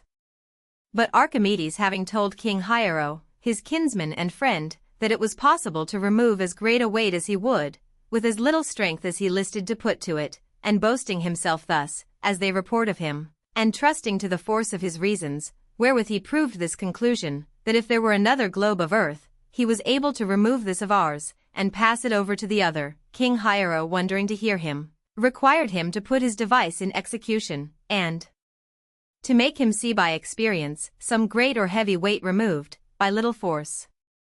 So Archimedes caught hold with a book of one of the greatest corrects, or hulks of the king, that to draw it to the shore out of the water required a marvelous number of people to go about it, and was hardly to be done so, and put a great number of men more into her than her ordinary burden, and he himself sitting alone at his ease far off, without any straining at all, drawing the end of an engine with many wheels and pulleys, fair and softly with his hand, made it come as gently and smoothly to him as it had floated in the sea. The king, wondering to see the sight, and knowing by proof the greatness of his art, beprayed him to make him some engines, both to assault and defend, in all manner of sieges and assaults. So Archimedes made him many engines, but King Hiero never occupied any of them, because he reigned the most part of his time in peace without any wars. But this provision and munition of engines served the Syracusans turn marvelously at that time, and not only the provision of the engines ready-made, but also the engineer and workmaster himself that had invented them. Now the Syracusans, seeing themselves assaulted by the Romans, both by sea and by land, were marvelously perplexed, and could not tell what to say, they were so afraid, imagining it was impossible for them to withstand so great an army. But when Archimedes fell to handling his engines, and to set them at liberty, there flew in the air infinite kinds of shot, and marvelous great stones, with an incredible noise and force on the sudden, upon the footmen that came to assault the city by land, bearing down, and tearing in pieces all those which came against them, or in what place soever they lighted, no earthly body being able to resist the violence of so heavy a weight, so that all their ranks were marvelously disordered. And as for the galleys that gave assault by sea, some were sunk with long pieces of timber like unto the yards of ships, whereto they fastened their sails, which were suddenly blown over the walls with force of their engines into their galleys, and so sunk them by their over-great weight. Polybius describes what was perhaps the most important of these contrivances, which was, he tells us, a band of iron, hanging by a chain from the beak of a machine, which was used in the following manner. The person who, like a pilot, guided the beak, having let fall the hand, and catched hold of the prow of any vessel, drew down the opposite end of the machine that was on the inside of the walls. And when the vessel was thus raised erect upon its stem, the machine itself was held immovable, but, the chain being suddenly loosened from the beak by the means of pulleys, some of the vessels were thrown upon their sides, others turned with the bottom upwards, and the greatest part, as the prows were plunged from a considerable height into the sea, were filled with water, and all that were on board thrown into tumult and disorder. Marcellus was in no small degree embarrassed, Polybius continues, when he found himself encountered in every attempt by such resistance. He perceived that all his efforts were defeated with loss, and were even derided by the enemy. But, amidst all the anxiety that he suffered, he could not help jesting upon the inventions of Archimedes. This man, said he, employs our ships as buckets to draw water, and boxing about our sack-butts, as if they were unworthy to be associated with him, drives them from his company with disgrace. Such was the success of the siege on the side of the sea. Subsequently, however, Marcellus took the city by strategy, and Archimedes was killed, contrary, it is said, to the express orders of Marcellus. Syracuse being taken, says Plutarch, nothing grieved Marcellus more than the loss of Archimedes, who, being in his study when the city was taken, busily seeking out by himself the demonstration of some geometrical proposition which he had drawn in figure, and so earnestly occupied therein, as he neither saw nor heard any noise of enemies that ran up and down the city, and much less knew it was taken, he wondered when he saw a soldier by him, that bade him go with him to Marcellus.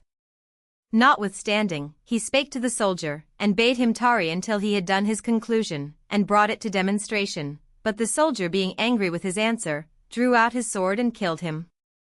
Others say, that the Roman soldier when he came, offered the sword's point to him, to kill him, and that Archimedes when he saw him, prayed him to hold his hand a little, that he might not leave the matter he looked for imperfect, without demonstration. But the soldier, making no reckoning of his speculation, killed him presently.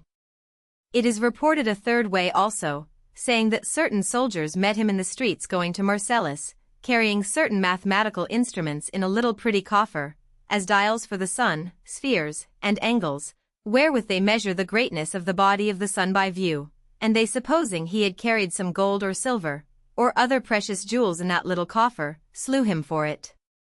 But it is most certain that Marcellus was marvelously sorry for his death, and ever after hated the villain that slew him, as a cursed and execrable person, and how he had made also marvelous much afterwards of Archimedes' kinsman for his sake.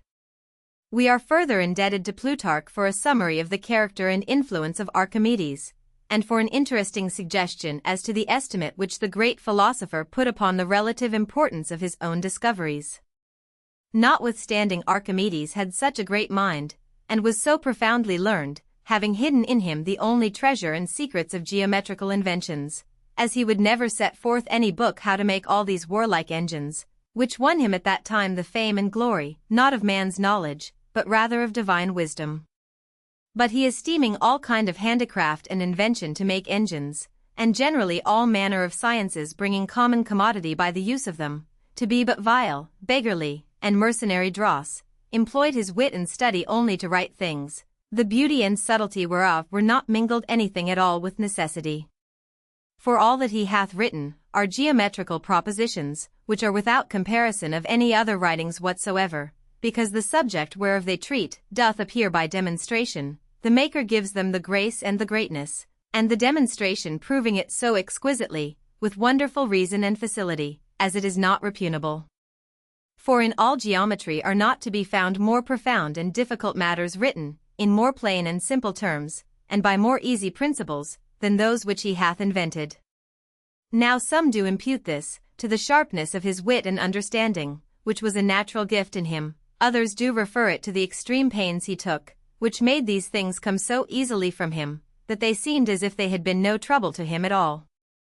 For no man living of himself can devise the demonstration of his propositions, what pains soever he take to seek it, and yet straight so soon as he cometh to declare and open it, every man then imagineth with himself he could have found it out well enough, he can then so plainly make demonstration of the thing he meaneth to show.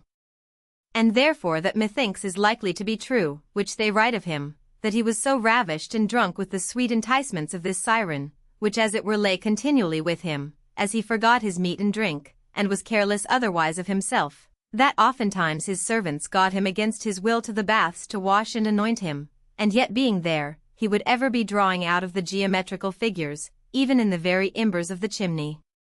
And while they were anointing of him with oils and sweet savours, with his finger he did draw lines upon his naked body, so far was he taken from himself, and brought into an ecstasy or trance, with the delight he had in the study of geometry, and truly ravished with the love of the Muses. But amongst many notable things he devised, it appeareth, that he most esteemed the demonstration of the proportion between the cylinder, to wit, the round column, and the sphere or globe contained in the same, for he prayed his kinsmen and friends, that after his death they would put a cylinder upon his tomb, containing a massy sphere, with an inscription of the proportion whereof the continent exceedeth the thing contained. 2. It should be observed that neither Polybius nor Plutarch mentions the use of burning glasses in connection with the siege of Syracuse, nor indeed are these referred to by any other ancient writer of authority. Nevertheless, a story gained credence down to a late day to the effect that Archimedes had set fire to the fleet of the enemy with the aid of concave mirrors. An experiment was made by Sir Isaac Newton to show the possibility of a phenomenon so well in accord with the genius of Archimedes, but the silence of all the early authorities makes it more than doubtful whether any such expedient was really adopted. It will be observed that the chief principle involved in all these mechanisms was a capacity to transmit great power through levers and pulleys, and this brings us to the most important field of the Syracusan philosopher's activity. It was as a student of the lever and the pulley that Archimedes was led to some of his greatest mechanical discoveries. He is even credited with being the discoverer of the compound pulley. More likely he was its developer only, since the principle of the pulley was known to the old Babylonians, as their sculptures testify. But there is no reason to doubt the general outlines of the story that Archimedes astounded King Hiero by proving that, with the aid of multiple pulleys, the strength of one man could suffice to drag the largest ship from its moorings. The property of the lever, from its fundamental principle, was studied by him, beginning with the self-evident fact that equal bodies at the ends of the equal arms of a rod, supported on its middle point, will balance each other, or, what amounts to the same thing stated in another way, a regular cylinder of uniform matter will balance at its middle point. From this starting point he elaborated the subject on such clear and satisfactory principles that they stand today practically unchanged and with few additions. From all his studies and experiments he finally formulated the principle that bodies will be in equilibrio when their distance from the fulcrum or point of support is inversely as their weight. He is credited with having summed up his estimate of the capabilities of the lever with the well-known expression, "Give me a fulcrum on which to rest or a place on which to stand, and I will move the earth." But perhaps the feat of all others that most appealed to the imagination of his contemporaries, and possibly also the one that had the greatest bearing upon the position of Archimedes as a scientific discoverer, was the one made familiar through the tale of the crown of Hiero. This crown, so the story goes, was supposed to be made of solid gold, but King Hiero for some reason suspected the honesty of the jeweler, and desired to know if Archimedes could devise a way of testing the question without injuring the crown. Greek imagination seldom spoiled a story in the telling, and in this case the tale was allowed to take on the most picturesque of phases. The philosopher, we are assured, pondered the problem for a long time without succeeding, but one day as he stepped into a bath, his attention was attracted by the overflow of water. A new train of ideas was started in his ever-receptive brain. Wild with enthusiasm he sprang from the bath, and, forgetting his robe, dashed along the streets of Syracuse, shouting, "Eureka! Eureka! I have found it!" The thought that had come into his mind was this, that any heavy substance must have a bulk proportionate to its weight, that gold and silver differ in weight, bulk for bulk, and that the way to test the bulk of such an irregular object as a crown was to immerse it in water. The experiment was made. A lump of pure gold of the weight of the crown was immersed in a certain receptacle filled with water, and the overflow noted. Then a lump of pure silver of the same weight was similarly immersed. Lastly the crown itself was immersed, and of course for the story must not lack its dramatic sequel was found bulkier than its weight of pure gold. Thus the genius that could balk warriors and armies could also foil the wiles of the silversmith. Whatever the truth of this picturesque narrative, the fact remains that some such experiments as these must have paved the way for perhaps the greatest of all the studies of Archimedes, those that relate to the buoyancy of water. Leaving the field of fable, we must now examine these with some precision. Fortunately, the writings of Archimedes himself are still extant, in which the results of his remarkable experiments are related, so we may present the results in the words of the discoverer. Here they are. First, the surface of every coherent liquid in a state of rest is spherical, and the center of the sphere coincides with the center of the earth. Second, a solid body which, bulk for bulk, is of the same weight as a liquid, if immersed in the liquid will sink so that the surface of the body is even with the surface of the liquid, but will not sink deeper. Third, any solid body which is lighter, bulk for bulk, than a liquid, if placed in the liquid will sink so deep as to displace the mass of liquid equal in weight to another body. Fourth, if a body which is lighter than a liquid is forcibly immersed in the liquid, it will be pressed upward with a force corresponding to the weight of a like volume of water, less the weight of the body itself. Fifth, solid bodies which, bulk for bulk, are heavier than a liquid, when immersed in the liquid sink to the bottom, but become in the liquid as much lighter as the weight of the displaced water itself differs from the weight of the solid. These propositions are not difficult to demonstrate, once they are conceived, but their discovery, combined with the discovery of the laws of statics already referred to, may justly be considered as proving Archimedes the most inventive experimenter of antiquity. Curiously enough, the discovery which Archimedes himself is said to have considered the most important of all his innovations is one that seems much less striking. It is the answer to the question, what is the relation in bulk between a sphere and its circumscribing cylinder? Archimedes finds that the ratio is simply 2:3. We are not informed as to how he reached his conclusion, but an obvious method would be to immerse a ball in a cylindrical cup. The experiment is one which anyone can make for himself, with approximate accuracy, with the aid of a tumbler and a solid rubber ball or a billiard ball of just the right size. Another geometrical problem which Archimedes solved was the problem as to the size of a triangle which has equal area with a circle, the answer being, a triangle having for its base the circumference of the circle and for its altitude the radius. Archimedes solved also the problem of the relation of the diameter of the circle to its circumference. his answer being a close approximation to the familiar 3.1416, which every tyro in geometry will recall as the equivalent of pi. Numerous other of the studies of Archimedes having reference to conic sections, properties of curves and spirals, and the like, are too technical to be detailed here. The extent of his mathematical knowledge, however, is suggested by the fact that he computed in great detail the number of grains of sand that would be required to cover the sphere of the Sun's orbit, making certain hypothetical assumptions as to the size of the Earth and the distance of the Sun for the purposes of argument. Mathematicians find his computation peculiarly interesting because it evidences a crude conception of the idea of logarithms. From our present standpoint, the paper in which this calculation is contained has considerable interest because of its assumptions as to celestial mechanics. Thus Archimedes starts out with the preliminary assumption that the circumference of the Earth is less than 3 million stadia.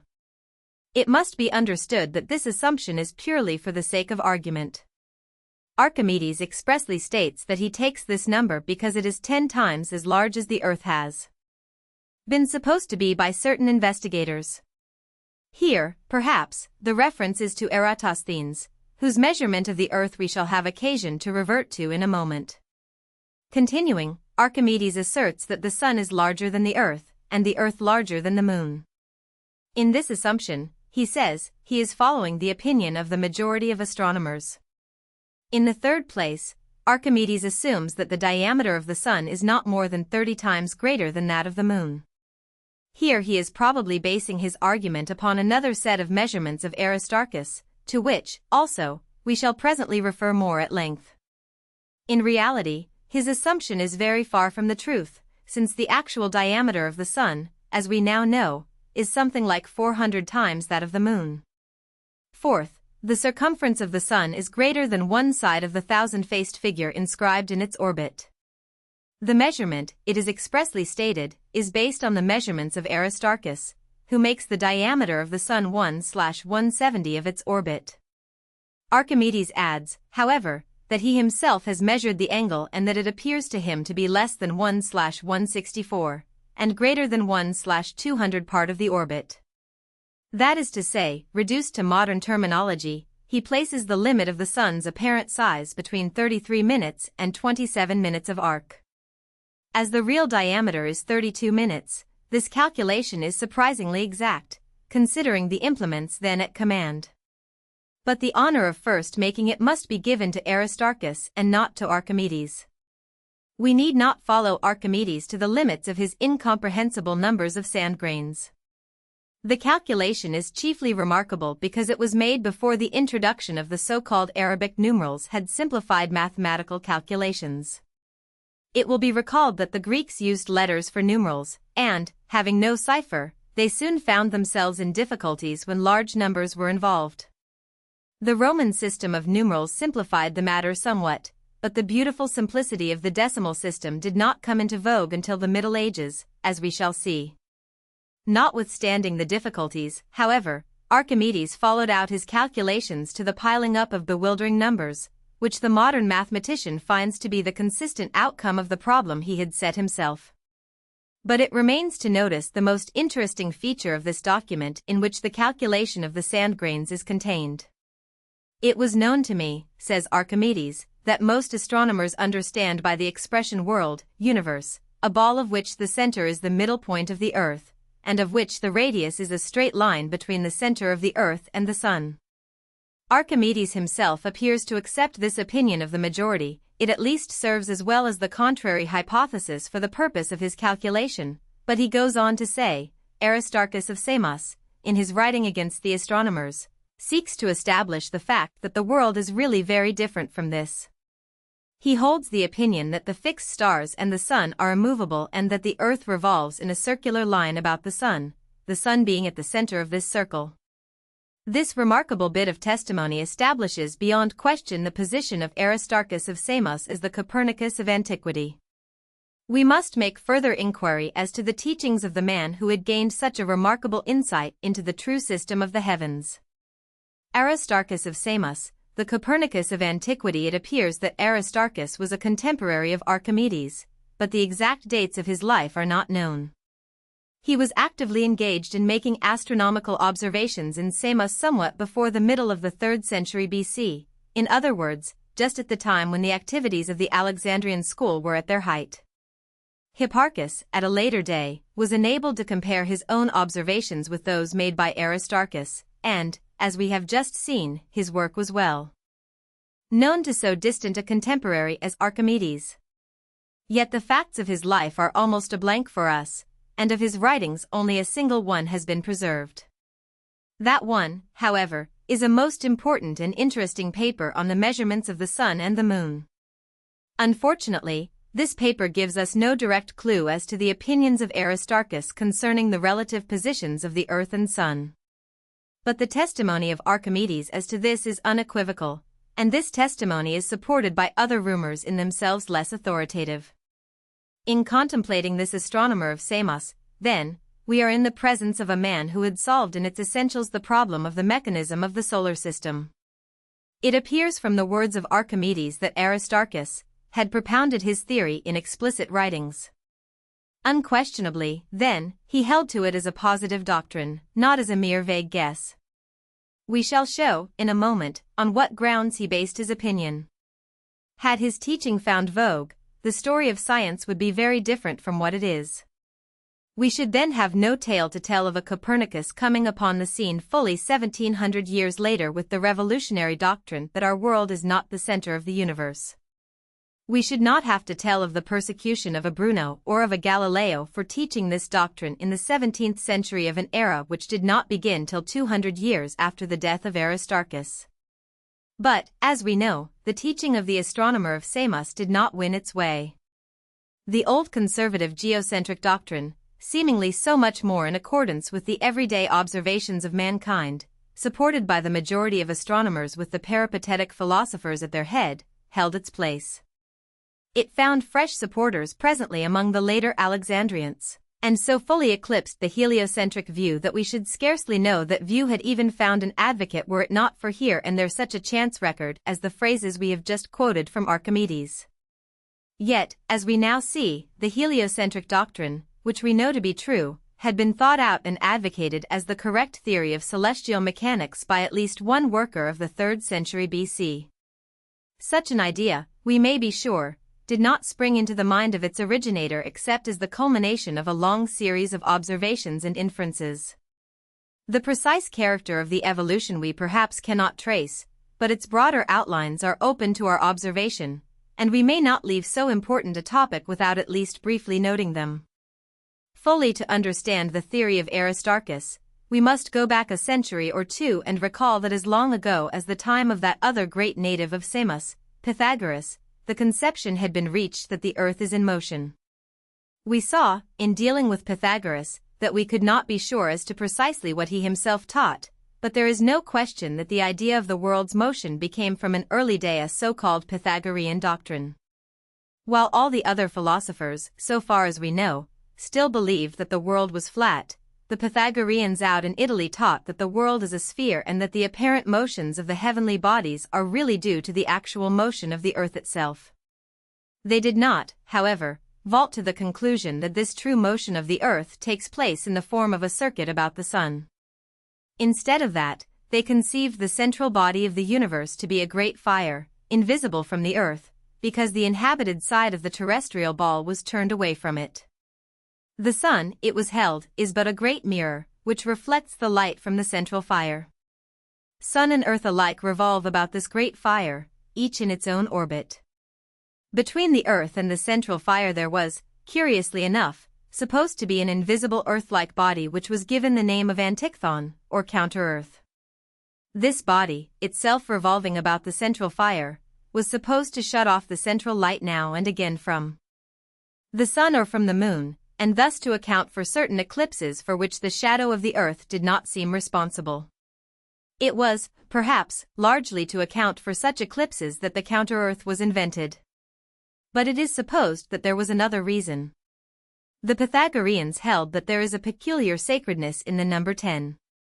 Just as the Babylonians of the early day and the Hegelian philosophers of a more recent epoch saw a sacred connection between the number 7 and the number of planetary bodies, So the Pythagoreans thought that the universe must be arranged in accordance with the number 10. Their count of the heavenly bodies, including the sphere of the fixed stars, seemed to show 9, and the counter-Earth supplied the missing body. The precise genesis and development of this idea cannot now be followed, but that it was prevalent about the 5th century BC as a Pythagorean doctrine cannot be questioned. Anaxagoras also is said to have taken account of the hypothetical counter-Earth in his explanation of eclipses, though, as we have seen, he probably did not accept that part of the doctrine which held the Earth to be a sphere. The names of Philolaus and Heraclides have been linked with certain of these Pythagorean doctrines.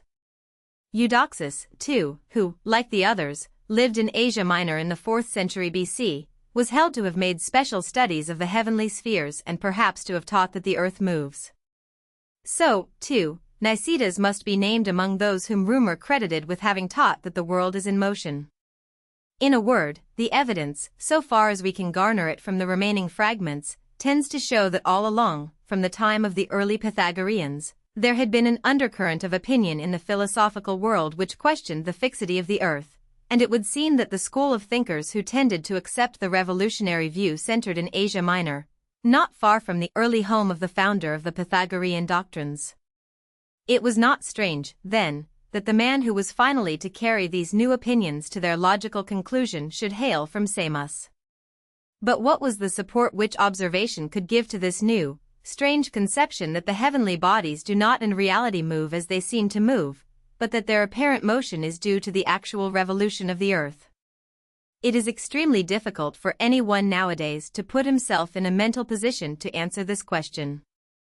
We are so accustomed to conceive the solar system as we know it to be, that we are wont to forget how very different it is from what it seems. Yet one needs but to glance up at the sky, and then to glance about one at the solid Earth, to grant, on a moment's reflection, that the geocentric idea is of all others the most natural, and that to conceive the Sun as the actual center of the solar system is an idea which must look for support to some other evidence than that which ordinary observation can give. Such was the view of most of the ancient philosophers, and such continued to be the opinion of the majority of mankind long after the time of Copernicus. We must not forget that even so great an observing astronomer as Tycho Brahe, so late as the 17th century, declined to accept the heliocentric theory, though admitting that all the planets except the Earth revolve about the Sun. We shall see that before the Alexandrian school lost its influence, a geocentric scheme had been evolved which fully explained all the apparent motions of the heavenly bodies. All this, then, makes us but wonder the more that the genius of an Aristarchus could give precedence to scientific induction as against the seemingly clear evidence of the senses. What, then, was the line of scientific induction that led Aristarchus to this wonderful goal? Fortunately, we are able to answer that query, at least in part. Aristarchus gained his evidence through some wonderful measurements. First, he measured the disks of the Sun and the Moon. This, of course, could in itself give him no clue to the distance of these bodies, and therefore no clue as to their relative size, but in attempting to obtain such a clue he hit upon a wonderful yet altogether simple experiment. It occurred to him that when the Moon is precisely dichotomized, that is to say, precisely at the half the line of vision from the Earth to the Moon must be precisely at right angles with the line of light passing from the Sun to the Moon. At this moment, then, the imaginary lines joining the Sun, the Moon, and the Earth make a right-angle triangle. But the properties of the right-angle triangle had long been studied and were well understood. One acute angle of such a triangle determines the figure of the triangle itself. We have already seen that Thales, the very earliest of the Greek philosophers, measured the distance of a ship at sea by the application of this principle. Now Aristarchus cites the Sun in place of Thales' ship, and, citing the Moon at the same time, measures the angle and establishes the shape of his right-angle triangle. This does not tell him the distance of the Sun, to be sure, for he does not know the length of his baseline, that is to say, of the line between the Moon and the Earth. But it does establish the relation of that baseline to the other lines of the triangle. In other words, it tells him the distance of the Sun in terms of the Moon's distance. As Aristarchus strikes the angle, it shows that the Sun is 18 times as distant as the Moon. Now, by comparing the apparent size of the sun with the apparent size of the moon which, as we have seen, Aristarchus has already measured. He is able to tell us that the sun is more than 5,832 times, and less than 8,000 times larger than the moon, though his measurements, taken by themselves, give no clue to the actual bulk of either body. These conclusions, be it understood, are absolutely valid inferences, nay, demonstrations from the measurements involved, provided only that these measurements have been correct. Unfortunately, the angle of the triangle we have just seen measured is exceedingly difficult to determine with accuracy, while at the same time, as a moment's reflection will show, it is so large an angle that a very slight deviation from the truth will greatly affect the distance at which its line joins the other side of the triangle. Then again, it is virtually impossible to tell the precise moment when the moon is at half, as the line it gives is not so sharp that we can fix it with absolute accuracy. There is, moreover, another element of error due to the refraction of light by the Earth's atmosphere. The experiment was probably made when the sun was near the horizon, at which time, as we now know, but as Aristarchus probably did not suspect, the apparent displacement of the sun's position is considerable, and this displacement, it will be observed, is in the direction to lessen the angle in question. In point of fact, Aristarchus estimated the angle at 87 degrees. Had his instrument been more precise, and had he been able to take account of all the elements of error, he would have found it 87 degrees and 52 minutes. The difference of measurement seems slight, but it sufficed to make the computations differ absurdly from the truth. The sun is really not merely 18 times but more than 200 times the distance of the moon, as Wendelin discovered on repeating the experiment of Aristarchus about 2,000 years later. Yet this discrepancy does not in the least take away from the validity of the method which Aristarchus employed. Moreover, his conclusion, stated in general terms, was perfectly correct. The sun is many times more distant than the moon and vastly larger than that body.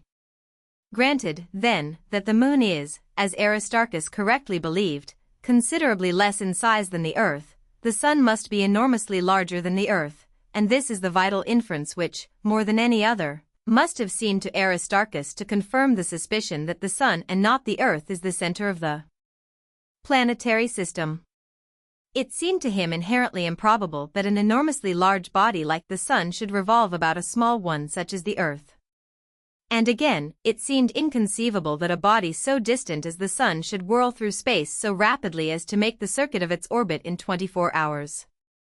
But, on the other hand, that a small body like the earth should revolve about the gigantic sun seemed inherently probable. This proposition granted, the rotation of the earth on its axis follows as a necessary consequence in explanation of the seeming motion of the stars. Here, then, was the heliocentric doctrine reduced to a virtual demonstration by Aristarchus of Samos, somewhere about the middle of the 3rd century BC. It must be understood that in following out the steps of reasoning by which we suppose Aristarchus to have reached so remarkable a conclusion, we have to some extent guessed at the processes of thought development, for no line of explication written by the astronomer himself on this particular point has come down to us. There does exist, however, as we have already stated, a very remarkable treatise by Aristarchus on the size and distance of the sun and the moon, which so clearly suggests the methods of reasoning of the great astronomer, and so explicitly cites the results of his measurements, that we cannot well pass it by without quoting from it at some length. It is certainly one of the most remarkable scientific documents of antiquity. As already noted, the heliocentric doctrine is not expressly stated here. It seems to be tacitly implied throughout, but it is not a necessary consequence of any of the propositions expressly stated. These propositions have to do with certain observations and measurements and what Aristarchus believes to be inevitable deductions from them, and he perhaps did not wish to have these deductions challenged through associating them with a theory which his contemporaries did not accept. In a word, the paper of Aristarchus is a rigidly scientific document unvitiated by association with any theorizings that are not directly germane to its central theme. The treatise opens with certain hypotheses as follows. First, the moon receives its light from the sun. Second, the earth may be considered as a point and as the center of the orbit of the moon. Third, When the moon appears to us dichotomized, it offers to our view a great circle, or actual meridian, of its circumference which divides the illuminated part from the dark part. Fourth, when the moon appears dichotomized, its distance from the sun is less than a quarter of the circumference of its orbit, by a 30th part of that quarter. That is to say, in modern terminology, the moon at this time lacks 3 degrees, 1/30th of 90 degrees, of being at right angles with the line of the sun as viewed from the earth, or, stated otherwise, the angular distance of the moon from the sun as viewed from the earth is at this time 87 degrees, this being, as we have already observed, the fundamental measurement upon which so much depends. We may fairly suppose that some previous paper of Aristarchus's has detailed the measurement which here is taken for granted, yet which of course could depend solely on observation. Fifth, the diameter of the shadow, cast by the earth at the point where the moon's orbit cuts that shadow when the moon is eclipsed, is double the diameter of the moon. Here again a knowledge of previously established measurements is taken for granted, but, indeed, this is the case throughout the treatise. Sixth, the arc subtended in the sky by the moon is a 15th part of a sign of the zodiac, that is to say, since there are 24 signs in the zodiac, 1/15th of 1/24th, or in modern terminology, 1 degree of arc. This is Aristarchus's measurement of the moon, to which we have already referred when speaking of the measurements of Archimedes. If we admit these 6 hypotheses, Aristarchus continues, it follows that the sun is more than 18 times more distant from the earth than is the moon, and that it is less than 20 times more distant, and that the diameter of the sun bears a corresponding relation to the diameter of the moon, which is proved by the position of the moon when dichotomized. But the ratio of the diameter of the sun to that of the earth is greater than 19:3 and less than 43:6. This is demonstrated by the relation of the distances, by the position of the moon in relation to the earth's shadow, and by the fact that the arc subtended by the moon is a 15th part of a sign. Aristarchus follows with 19 propositions intended to elucidate his hypotheses and to demonstrate his various contentions. These show a singularly clear grasp of geometrical problems and an altogether correct conception of the general relations as to size and position of the earth, the moon, and the sun. His reasoning has to do largely with the shadow cast by the earth and by the moon, and it presupposes a considerable knowledge of the phenomena of eclipses.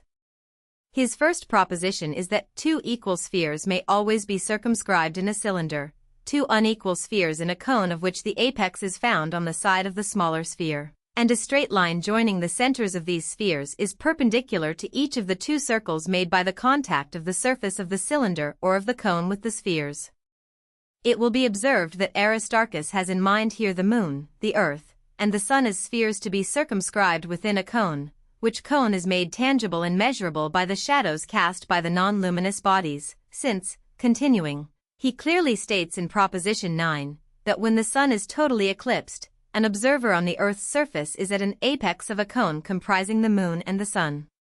Various propositions deal with other relations of the shadows which need not detain us since they are not fundamentally important, and we may pass to the final conclusions of Aristarchus, as reached in his propositions 10 to 19.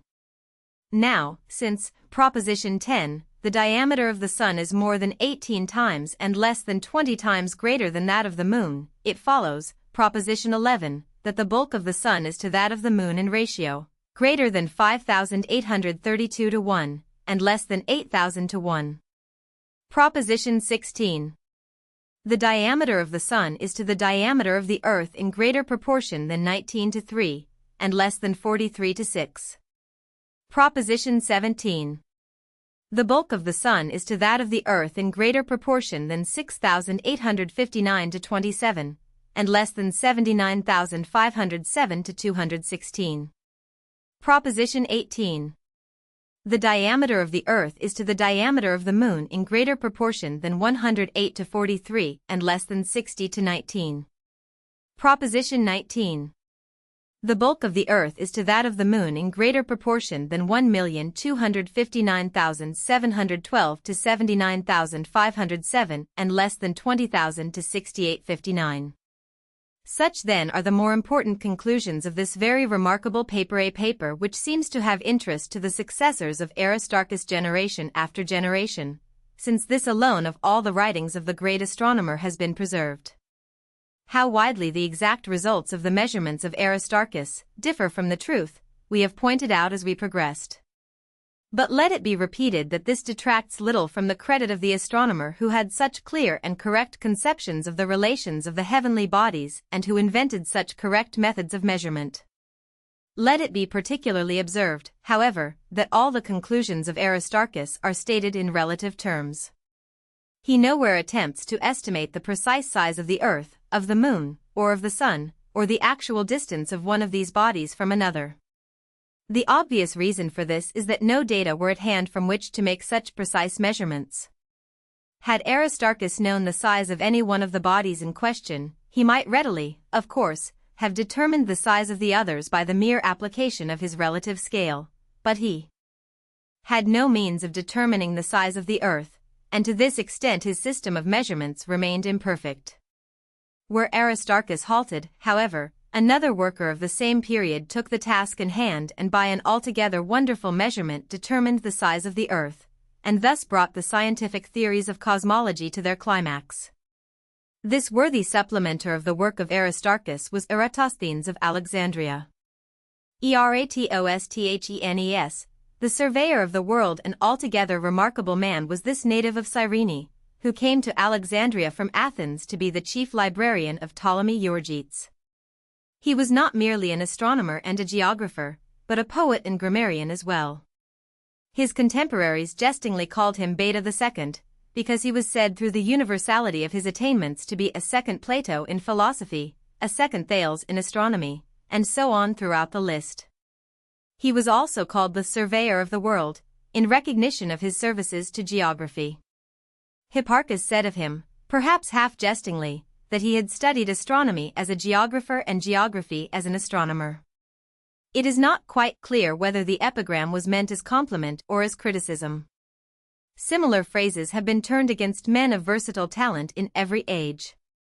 Be that as it may, Eratosthenes passed into history as the father of scientific geography and of scientific chronology, as the astronomer who first measured the obliquity of the ecliptic, and as the inventive genius who performed the astounding feat of measuring the size of the globe on which we live at a time when only a relatively small portion of that globe's surface was known to civilized man. It is no discredit to approach astronomy as a geographer and geography as an astronomer if the results are such as these. What Eratosthenes really did was to approach both astronomy and geography from two seemingly divergent points of attack, namely, from the standpoint of the geometer and also from that of the poet. Perhaps no man in any age has brought a better combination of observing and imaginative faculties to the aid of science. Nearly all the discoveries of Eratosthenes are associated with observations of the shadows cast by the sun. We have seen that, in the study of the heavenly bodies, much depends on the measurement of angles. Now the easiest way in which angles can be measured, when solar angles are in question, is to pay attention, not to the sun itself, but to the shadow that it casts.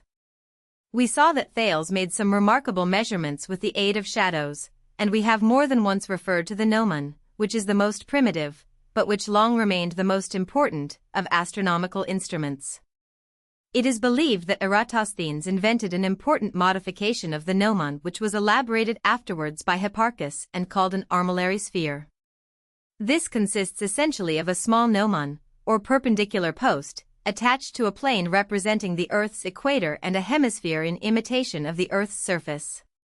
With the aid of this, the shadow cast by the sun could be very accurately measured.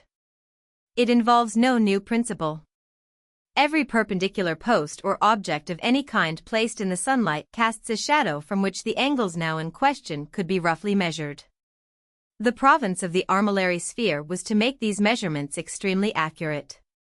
With the aid of this implement, Eratosthenes carefully noted the longest and the shortest shadows cast by the gnomon, that is to say, the shadows cast on the days of the solstices. He found that the distance between the tropics thus measured represented 47 degrees 42 minutes 39 seconds of arc. One half of this, or 23 degrees 5, 19.5 inch, represented the obliquity of the ecliptic, that is to say, the angle by which the Earth's axis dipped from the perpendicular with reference to its orbit. This was a most important observation, and because of its accuracy it has served modern astronomers well for comparison in measuring the trifling change due to our Earth's slow, swinging wobble. For the Earth, be it understood, like a great top spinning through space, holds its position with relative but not quite absolute fixity. It must not be supposed, however, that the experiment in question was quite new with Eratosthenes. His merit consists rather in the accuracy with which he made his observation than in the novelty of the conception, for it is recorded that Eudoxus, a full century earlier, had remarked the obliquity of the ecliptic. That observer had said that the obliquity corresponded to the side of a pentadecagon, or 15-sided figure, which is equivalent in modern phraseology to 24 degrees of arc.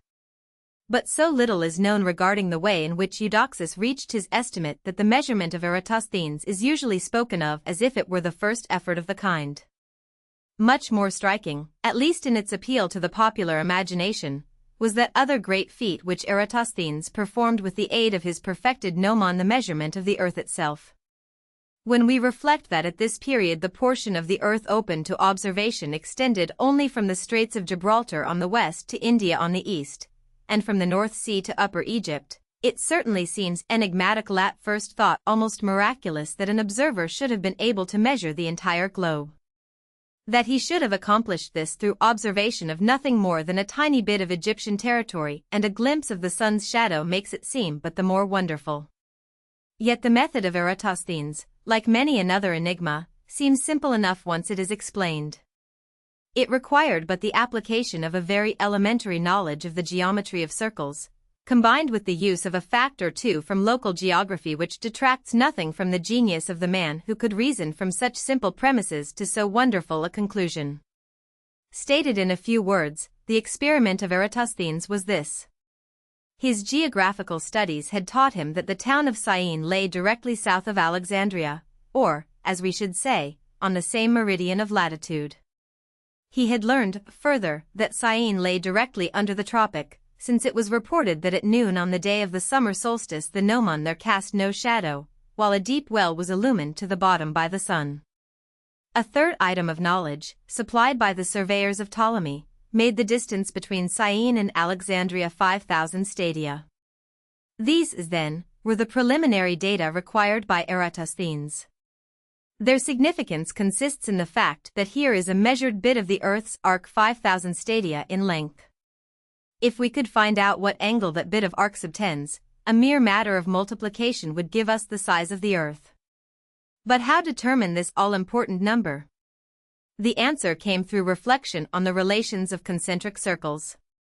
If you draw any number of circles, of whatever size, about a given center, a pair of radii drawn from that center will cut arcs of the same relative size from all the circles.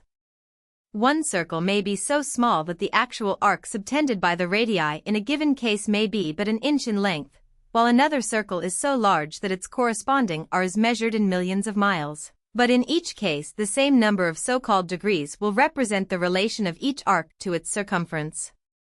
Now, Eratosthenes knew, as just stated, that the sun, when on the meridian on the day of the summer solstice, was directly over the town of Syene. This meant that at that moment a radius of the Earth projected from Syene would point directly towards the sun. Meanwhile, of course, the zenith would represent the projection of the radius of the Earth passing through Alexandria. All that was required, then, was to measure, at Alexandria, the angular distance of the sun from the zenith at noon on the day of the solstice to secure an approximate measurement of the arc of the sun's circumference, corresponding to the arc of the Earth's surface, represented by the measured distance between Alexandria and Syene. The reader will observe that the measurement could not be absolutely accurate, because it is made from the surface of the Earth, and not from the Earth's center, but the size of the Earth is so insignificant in comparison with the distance of the sun that this slight discrepancy could be disregarded. The way in which Eratosthenes measured this angle was very simple. He merely measured the angle of the shadow which his perpendicular gnomon at Alexandria cast at midday on the day of the solstice, when, as already noted, the sun was directly perpendicular at Syene.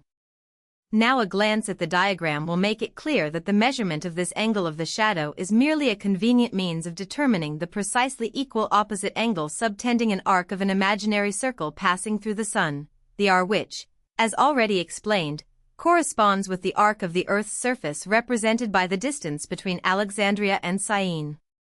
He found this angle to represent 7 degrees 12 minutes, or 1/50th of the circle.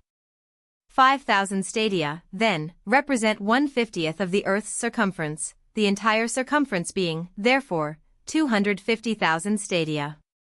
Unfortunately, we do not know which one of the various measurements used in antiquity is represented by the stadia of Eratosthenes.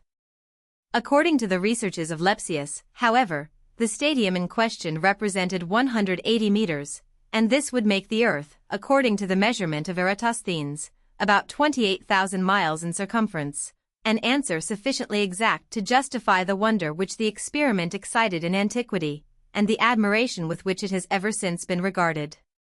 Illustration caption equals diagram to illustrate Eratosthenes' measurement of the globe. Figure 1. AF is a gnomon at Alexandria, SB a gnomon at Syene, IS and JK represent the sun's rays. The angle actually measured by Eratosthenes is KFA, as determined by the shadow cast by the gnomon AF. This angle is equal to the opposite angle JFL, which measures the sun's distance from the zenith, and which is also equal to the angle AES to determine the size of which is the real object of the entire measurement. Figure 2 shows the form of the gnomon actually employed in antiquity. The hemisphere KA being marked with a scale, it is obvious that in actual practice Eratosthenes required only to set his gnomon in the sunlight at the proper moment, and read off the answer to his problem at a glance. The simplicity of the method makes the result seem all the more wonderful. Of course it is the method, and not its details or its exact results, that excites our interest. And beyond question the method was an admirable one. Its result, however, could not have been absolutely accurate, because, while correct in principle, its data were defective. In point of fact, Syene did not lie precisely on the same meridian as Alexandria, neither did it lie exactly on the tropic. Here, then, are two elements of inaccuracy. Moreover, it is doubtful whether Eratosthenes made allowance, as he should have done, for the semi-diameter of the sun in measuring the angle of the shadow. But these are mere details, scarcely worthy of mention from our present standpoint. What perhaps is deserving of more attention is the fact that this epoch-making measurement of Eratosthenes may not have been the first one to be made. A passage of Aristotle records that the size of the Earth was said to be 400,000 stadia.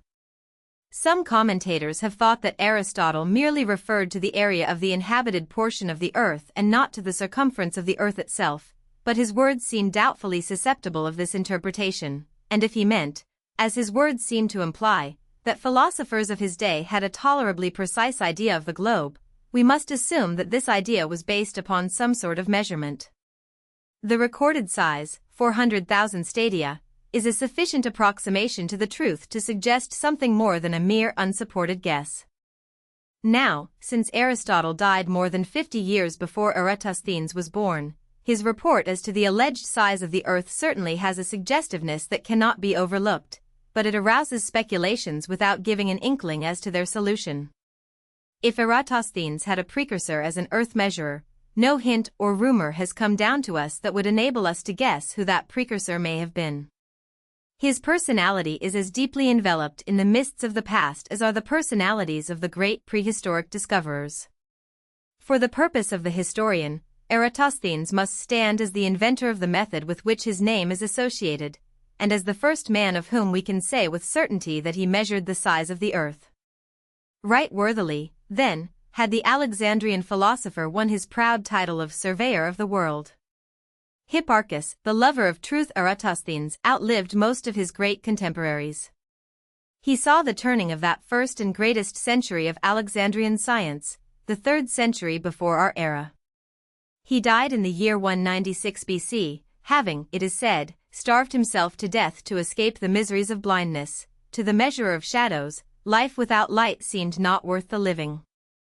Eratosthenes left no immediate successor.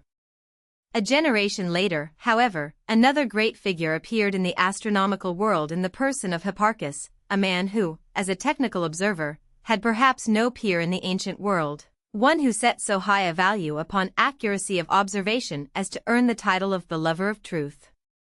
Hipparchus was born at Nicaea, in Bithynia, in the year 160 BC. His life, all too short for the interests of science, ended in the year 125 BC. The observations of the great astronomer were made chiefly, perhaps entirely, at Rhodes. A misinterpretation of Ptolemy's writings led to the idea that Hipparchus performed his chief labors in Alexandria, but it is now admitted that there is no evidence for this. Delambre doubted, and most subsequent writers follow him here, whether Hipparchus ever so much as visited Alexandria. In any event, there seems to be no question that Rhodes may claim the honor of being the chief site of his activities. It was Hipparchus whose somewhat equivocal comment on the work of Eratosthenes we have already noted. No countercharge in kind could be made against the critic himself. He was an astronomer pure and simple. His gift was the gift of accurate observation rather than the gift of imagination. No scientific progress is possible without scientific guessing, but Hipparchus belonged to that class of observers with whom hypothesis is held rigidly subservient to fact. It was not to be expected that his mind would be attracted by the heliocentric theory of Aristarchus. He used the facts and observations gathered by his great predecessor of Samos, but he declined to accept his theories. For him the world was central. His problem was to explain, if he could, the irregularities of motion which sun, moon, and planets showed in their seeming circuits about the earth. Hipparchus had the gnomon of Eratosthenes doubtless in a perfected form to aid him, and he soon proved himself a master in its use. For him, as we have said, accuracy was everything. This was the one element that led to all his great successes. Perhaps his greatest feat was to demonstrate the eccentricity of the sun's seeming orbit. We of today, thanks to Kepler and his followers, know that the Earth and the other planetary bodies in their circuit about the sun describe an ellipse and not a circle. But in the day of Hipparchus, though the ellipse was recognized as a geometrical figure, it had been described and named along with the parabola and hyperbola by Apollonius of Perga, the pupil of Euclid, yet it would have been the rancost heresy to suggest an elliptical course for any heavenly body. A metaphysical theory, as propounded perhaps by the Pythagoreans but ardently supported by Aristotle, declared that the circle is the perfect figure, and pronounced it inconceivable that the motions of the spheres should be other than circular.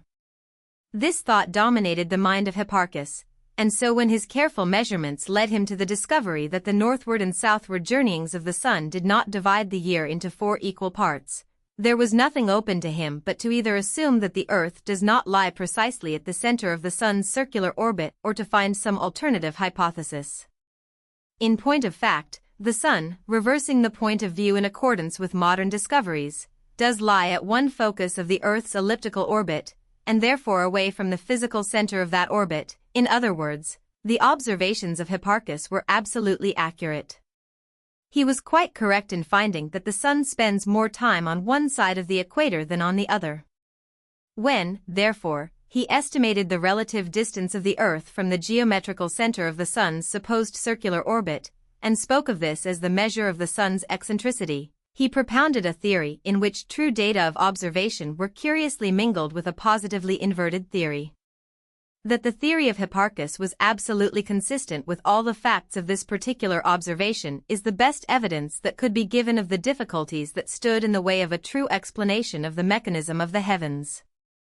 But it is not merely the sun which was observed to vary in the speed of its orbital progress. The moon and the planets also show curious accelerations and retardations of motion. The moon in particular received most careful attention from Hipparchus. Dominated by his conception of the perfect spheres, he could find but one explanation of the anomalous motions which he observed, and this was to assume that the various heavenly bodies do not fly on in an unvarying arc in their circuit about the earth, but describe minor circles as they go, which can be likened to nothing so tangibly as to a light attached to the rim of a wagon wheel in motion. If such an invisible will be imagined as carrying the sun, for example, on its rim, while its invisible hub follows unswervingly the circle of the sun's mean orbit, this wheel, be it understood, lying in the plane of the orbit, not at right angles to it, then it must be obvious that while the hub remains always at the same distance from the Earth, the circling rim will carry the Sun nearer the Earth, then farther away, and that while it is traversing that portion of the R which brings it towards the Earth, the actual forward progress of the Sun will be retarded notwithstanding the uniform motion of the hub, just as it will be accelerated in the opposite arc. Now, if we suppose our sun-bearing wheel to turn so slowly that the Sun revolves but once about its imaginary hub while the wheel itself is making the entire circuit of the orbit, we shall have accounted for the observed fact that the Sun passes more quickly through one half of the orbit than through the other. Moreover, if we can visualize the process and imagine the Sun to have left a visible line of fire behind him throughout the course, we shall see that in reality the two circular motions involved have really resulted in producing an elliptical orbit. The idea is perhaps made clearer if we picture the actual progress of the lantern attached to the rim of an ordinary cartwheel. When the cart is drawn forward, the lantern is made to revolve in a circle as regards the hub of the wheel, but since that hub is constantly going forward, the actual path described by the lantern is not a circle at all but a waving line. It is precisely the same with the imagined course of the Sun in its orbit, only that we view these lines just as we should view the lantern on the wheel if we looked at it from directly above and not from the side. The proof that the Sun is describing this waving line, and therefore must be considered as attached to an imaginary wheel, is furnished, as it seemed to Hipparchus, by the observed fact of the Sun's varying speed. That is one way of looking at the matter. It is an hypothesis that explains the observed facts after a fashion, and indeed a very remarkable fashion. The idea of such an explanation did not originate with Hipparchus. The germs of the thought were as old as the Pythagorean doctrine that the Earth revolves about a center that we cannot see. Eudoxus gave the conception greater tangibility, and may be considered as the father of this doctrine of wheels epicycles, as they came to be called. 2 centuries before the time of Hipparchus he conceived a doctrine of spheres which Aristotle found most interesting, and which served to explain, along the lines we have just followed, the observed motions of the heavenly bodies. Callippus, the reformer of the calendar, is said to have carried an account of this theory to Aristotle. As new irregularities of motion of the Sun, Moon, and planetary bodies were pointed out, new epicycles were invented. There is no limit to the number of imaginary circles that may be inscribed about an imaginary center, and if we conceive each one of these circles to have a proper motion of its own, and each one to carry the Sun in the line of that motion, except as it is diverted by the other motions, if we can visualize this complex mingling of wheels, we shall certainly be able to imagine the heavenly body which lies at the juncture of all the rims, as being carried forward in as erratic and wobbly a manner as could be desired. In other words, the theory of epicycles will account for all the facts of the observed motions of all the heavenly bodies, but in so doing it fills the universe with a most bewildering network of intersecting circles. Even in the time of Callippus 55 of these spheres were computed. We may well believe that the clear-seeing Aristarchus would look askance at such a complex system of imaginary machinery. But Hipparchus, preeminently an observer rather than a theorizer, seems to have been content to accept the theory of epicycles as he found it, though his studies added to its complexities, and Hipparchus was the dominant scientific personality of his century. What he believed became as a law to his immediate successors. His tenets were accepted as final by their great popularizer, Ptolemy, 3 centuries later, and so the heliocentric theory of Aristarchus passed under a cloud almost at the hour of its dawning, there to remain obscured and forgotten for the long lapse of centuries. 1,000 pities that the greatest observing astronomer of antiquity could not, like one of his great precursors, have approached astronomy from the standpoint of geography and poetry. Had he done so, perhaps he might have reflected, like Aristarchus before him, that it seems absurd for our Earth to hold the giant Sun in thraldom. Then perhaps his imagination would have reached out to the heliocentric doctrine, and the cobweb hypothesis of epicycles, with that yet more intangible figment of the perfect circle, might have been wiped away. But it was not to be. With Aristarchus the scientific imagination had reached its highest flight, but with Hipparchus it was beginning to settle back into regions of foggier atmosphere and narrower horizons. For what, after all, Does it matter that Hipparchus should go on to measure the precise length of the year and the apparent size of the moon's disk, that he should make a chart of the heavens showing the place of 1080 stars, even that he should discover the precession of the equinox? What, after all, is the significance of these details as against the all-essential fact that the greatest scientific authority of his century, the one truly heroic scientific figure of his epoch, should have lent all the forces of his commanding influence to the old, false theory of cosmology, when the true theory had been propounded and when he, perhaps, was the only man in the world who might have substantiated and vitalized that theory? It is easy to overestimate the influence of any single man, and, contrariwise, to underestimate the power of the zeitgeist. But when we reflect that the doctrines of Hipparchus, as promulgated by Ptolemy, became, as it were, the last word of astronomical science for both the Eastern and Western worlds, and so continued after 1,000 years, it is perhaps not too much to say that Hipparchus, the lover of truth, missed one of the greatest opportunities for the promulgation of truth ever vouchsafed to a devotee of pure science. But all this, of course, detracts nothing from the merits of Hipparchus as an observing astronomer. A few words more must be said as to his specific discoveries in this field. According to his measurement, the tropic year consists of 365 days, 5 hours, and 49 minutes, varying thus only 12 seconds from the true year, as the modern astronomer estimates it. Yet more remarkable, because of the greater difficulties involved, was Hipparchus's attempt to measure the actual distance of the moon. Aristarchus had made a similar attempt before him. Hipparchus based his computations on studies of the moon in eclipse, and he reached the conclusion that the distance of the moon is equal to 59 radii of the Earth. In reality it is 60.27 radii. Here, then, was the measure of the baseline of that famous triangle with which Aristarchus had measured the distance of the sun. Hipparchus must have known of that measurement, since he quotes the work of Aristarchus in other fields. Had he now but repeated the experiment of Aristarchus, with his perfected instruments and his perhaps greater observational skill, he was in position to compute the actual distance of the sun in terms not merely of the moon's distance but of the Earth's radius. And now there was the experiment of Eratosthenes to give the length of that radius in precise terms. In other words, Hipparchus might have measured the distance of the sun in stadia. But if he had made the attempt and, indeed, it is more than likely that he did so, the elements of error in his measurements would still have kept him wide of the true figures. The chief studies of Hipparchus were directed, as we have seen, towards the sun and the moon, but a phenomenon that occurred in the year 134 BC led him for a time to give more particular attention to the fixed stars. The phenomenon in question was the sudden outburst of a new star, a phenomenon which has been repeated now and again, but which is sufficiently rare and sufficiently mysterious to have excited the unusual attention of astronomers in all generations. Modern science offers an explanation of the phenomenon, as we shall see in due course. We do not know that Hipparchus attempted to explain it, but he was led to make a chart of the heavens, probably with the idea of guiding future observers in the observation of new stars. Here again Hipparchus was not altogether an innovator, since a chart showing the brightest stars had been made by Eratosthenes, but the new charts were much elaborated.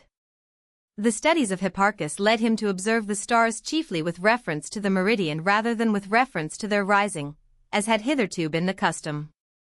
In making these studies of the relative position of the stars, Hipparchus was led to compare his observations with those of the Babylonians, which, it was said, Alexander had caused to be transmitted to Greece. He made use also of the observations of Aristarchus and others of his Greek precursors. The result of his comparisons proved that the sphere of the fixed stars had apparently shifted its position in reference to the plane of the sun's orbit, that is to say, the plane of the ecliptic no longer seemed to cut the sphere of the fixed stars at precisely the point where the two coincided in former centuries.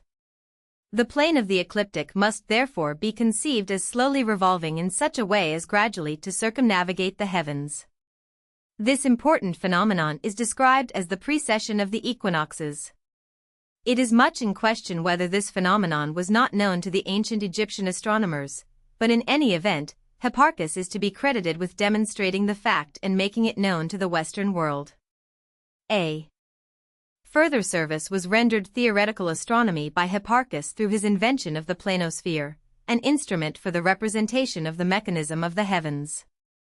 His computations of the properties of the spheres led him also to what was virtually a discovery of the method of trigonometry, giving him, therefore, a high position in the field of mathematics. All in all, then, Hipparchus is a most heroic figure. He may well be considered the greatest stargazer of antiquity, though he cannot, without injustice to his great precursors, be allowed the title which is sometimes given him of father of systematic astronomy.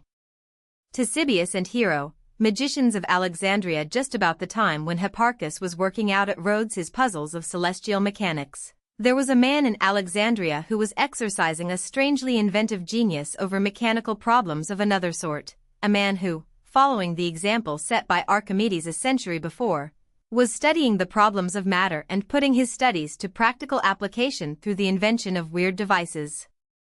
The man's name was Ctesibius. We know scarcely more of him than that he lived in Alexandria, probably in the first half of the 2nd century BC. His antecedents, the place and exact time of his birth and death, are quite unknown. Neither are we quite certain as to the precise range of his studies or the exact number of his discoveries. It appears that he had a pupil named Hero, whose personality, unfortunately, is scarcely less obscure than that of his master, but who wrote a book through which the record of the master's inventions was preserved to posterity. Hero, indeed, wrote several books, though only one of them has been preserved. The ones that are lost bear the following suggestive titles: On the Construction of Slings, On the Construction of Missiles, On the Automaton, On the Method of Lifting Heavy Bodies, On the Dioptric or Spying Tube. The work that remains is called Pneumatics, and so interesting a work it is as to make us doubly regret the loss of its companion volumes. Had these other books been preserved, we should doubtless have a clearer insight than is now possible into some at least of the mechanical problems that exercised the minds of the ancient philosophers. The book that remains is chiefly concerned, as its name implies, with the study of gases, or, rather, with the study of a single gas, this being, of course, the air. But it tells us also of certain studies in the dynamics of water that are most interesting, and for the historian of science most important. Unfortunately, the pupil of Ctesibius, whatever his ingenuity, was a man with a deficient sense of the ethics of science. He tells us in his preface that the object of his book is to record some ingenious discoveries of others, together with additional discoveries of his own, but nowhere in the book itself does he give us the slightest clue as to where the line is drawn between the old and the new. Once, in discussing the weight of water, he mentions the law of Archimedes regarding a floating body, but this is the only case in which a scientific principle is traced to its source or in which credit is given to anyone for a discovery. This is the more to be regretted because Hero has discussed at some length the theories involved in the treatment of his subject. This reticence on the part of Hero, combined with the fact that such somewhat later writers as Pliny and Vitruvius do not mention Hero's name, while they frequently mention the name of his master, Ctesibius, has led modern critics to a somewhat skeptical attitude regarding the position of Hero as an actual discoverer. The man who would coolly appropriate some discoveries of others under cloak of a mere prefatory reference was perhaps an expounder rather than an innovator, and had, it is shrewdly suspected, not much of his own to offer. Meanwhile, it is tolerably certain that Ctesibius was the discoverer of the principle of the siphon, of the forcing pump, and of a pneumatic organ. An examination of Hero's book will show that these are really the chief principles involved in most of the various interesting mechanisms which he describes. We are constrained, then, to believe that the inventive genius who was really responsible for the mechanisms we are about to describe was Ctesibius, the master. Yet we owe a debt of gratitude to Hero, the pupil, for having given wider vogue to these discoveries, and in particular for the discussion of the principles of hydrostatics and pneumatics contained in the introduction to his book. This discussion furnishes us almost our only knowledge as to the progress of Greek philosophers in the field of mechanics since the time of Archimedes. The main purpose of Hero in his preliminary thesis has to do with the nature of matter, and recalls, therefore, the studies of Anaxagoras and Democritus. Hero, however, approaches his subject from a purely material or practical standpoint. He is an explicit champion of what we nowadays call the molecular theory of matter. Every body, he tells us, is composed of minute particles, between which are empty spaces less than these particles of the body. It is, therefore, erroneous to say that there is no vacuum except by the application of force, and that every space is full either of air or water or some other substance. But in proportion as any one of these particles recedes, some other follows it and fills the vacant space. Therefore there is no continuous vacuum, except by the application of some force, like suction, that is to say, an absolute vacuum is never found, except as it is produced artificially. Hero brings forward some thoroughly convincing proofs of the thesis he is maintaining. If there were no void places between the particles of water, he says, the rays of light could not penetrate the water. Moreover, another liquid, such as wine, could not spread itself through the water, as it is observed to do, were the particles of water absolutely continuous. The latter illustration is one the validity of which appeals as forcibly to the physicists of today as it did to Hero. The same is true of the argument drawn from the compressibility of gases. Hero has evidently made a careful study of this subject. He knows that an inverted tube full of air may be immersed in water without becoming wet on the inside, proving that air is a physical substance, but he knows also that this same air may be caused to expand to a much greater bulk by the application of heat, or may, on the other hand, be condensed by pressure, in which case, as he is well aware, the air exerts force in the attempt to regain its normal bulk. But, he argues, surely we are not to believe that the particles of air expand to fill all the space when the bulk of air as a whole expands under the influence of heat, nor can we conceive that the particles of normal air are in actual contact, else we should not be able to compress the air.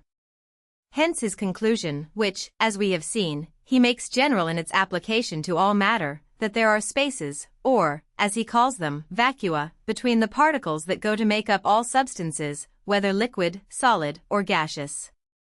Here, clearly enough, was the idea of the atomic nature of matter accepted as a fundamental notion. The argumentative attitude assumed by Hero shows that the doctrine could not be expected to go unchallenged. But, on the other hand, there is nothing in his phrasing to suggest an intention to claim originality for any phase of the doctrine. We may infer that in the 300 years that had elapsed since the time of Anaxagoras, that philosophers' idea of the molecular nature of matter had gained fairly wide currency. As to the expansive power of gas, which Hero describes at some length without giving us a clue to his authorities, we may assume that Ctesibius was an original worker, yet the general facts involved were doubtless much older than his day. Hero, for example, tells us of the cupping glass used by physicians, which he says is made into a vacuum by burning up the air in it, but this apparatus had probably been long in use, and Hero mentions it not in order to describe the ordinary cupping glass which is referred to, but a modification of it. He refers to the old form as if it were something familiar to all. Again, we know that Empedocles studied the pressure of the air in the 5th century BC, and discovered that it would support a column of water in a closed tube, so this phase of the subject is not new. But there is no hint anywhere before this work of Hero of a clear understanding that the expansive properties of the air when compressed, or when heated, may be made available as a motor power. Hero, however, has the clearest notions on the subject and puts them to the practical test of experiment. Thus he constructs numerous mechanisms in which the expansive power of air under pressure is made to do work, and others in which the same end is accomplished through the expansive power of heated air. For example, the doors of a temple are made to swing open automatically when a fire is lighted on a distant altar, closing again when the fire dies out, effects which must have filled the minds of the pious observers with bewilderment and wonder, serving a most useful purpose for the priests, who alone, we may assume, were in the secret. There were two methods by which this apparatus was worked. In one, the heated air pressed on the water in a close retort connected with the altar, forcing water out of the retort into a bucket, which by its weight applied a force through pulleys and ropes that turned the standards on which the temple doors revolved.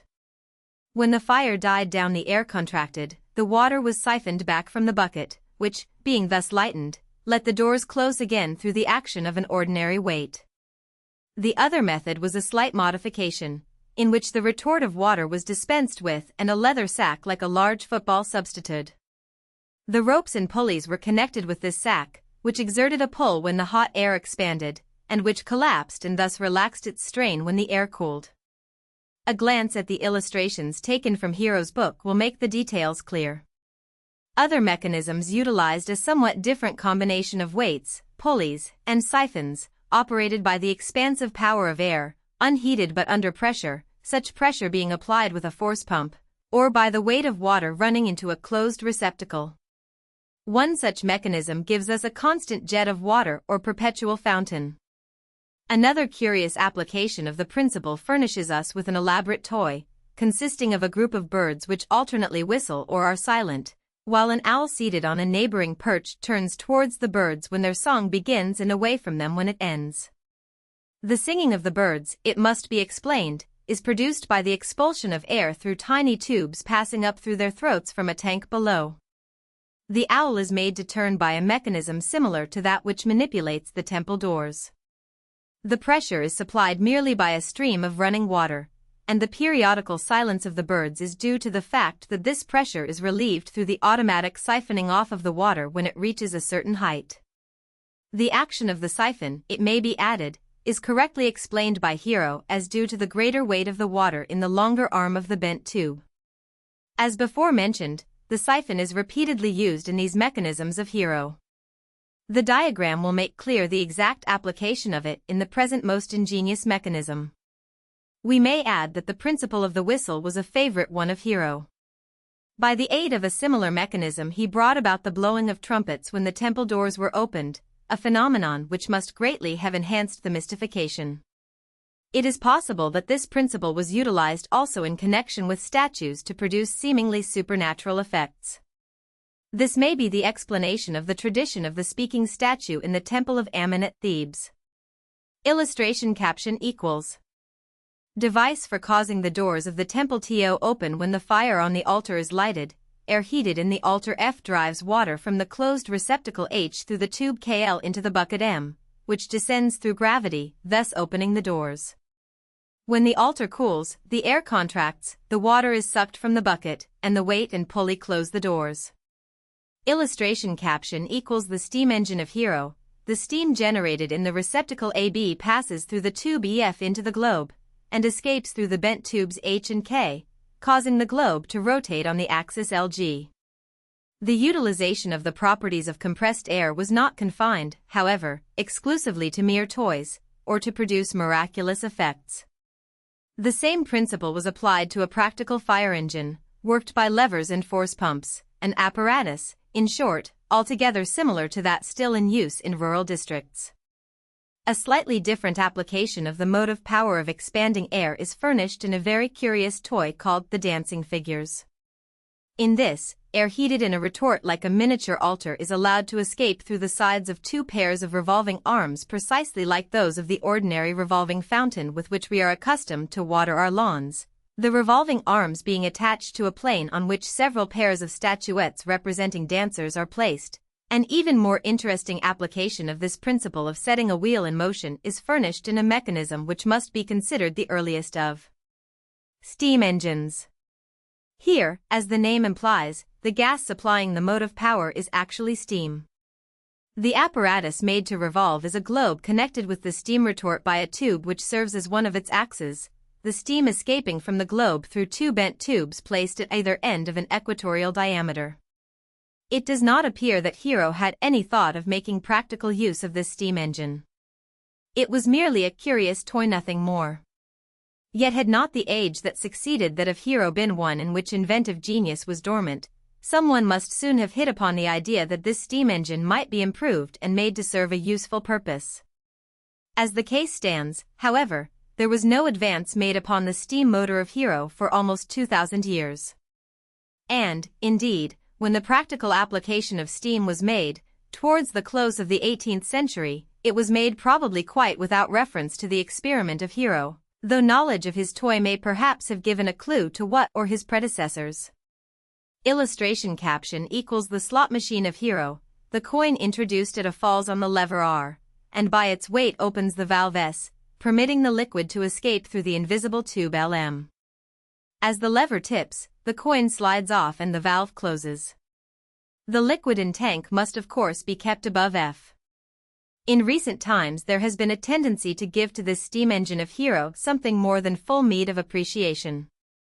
To be sure, it marked a most important principle in the conception that steam might be used as a mode of power, but, except in the demonstration of this principle, the mechanism of Hero was much too primitive to be of any importance. But there is one mechanism described by Hero which was a most explicit anticipation of a device, which presumably soon went out of use, and which was not reinvented until towards the close of the 19th century. This was a device which has become familiar in recent times as the penny in the slot machine.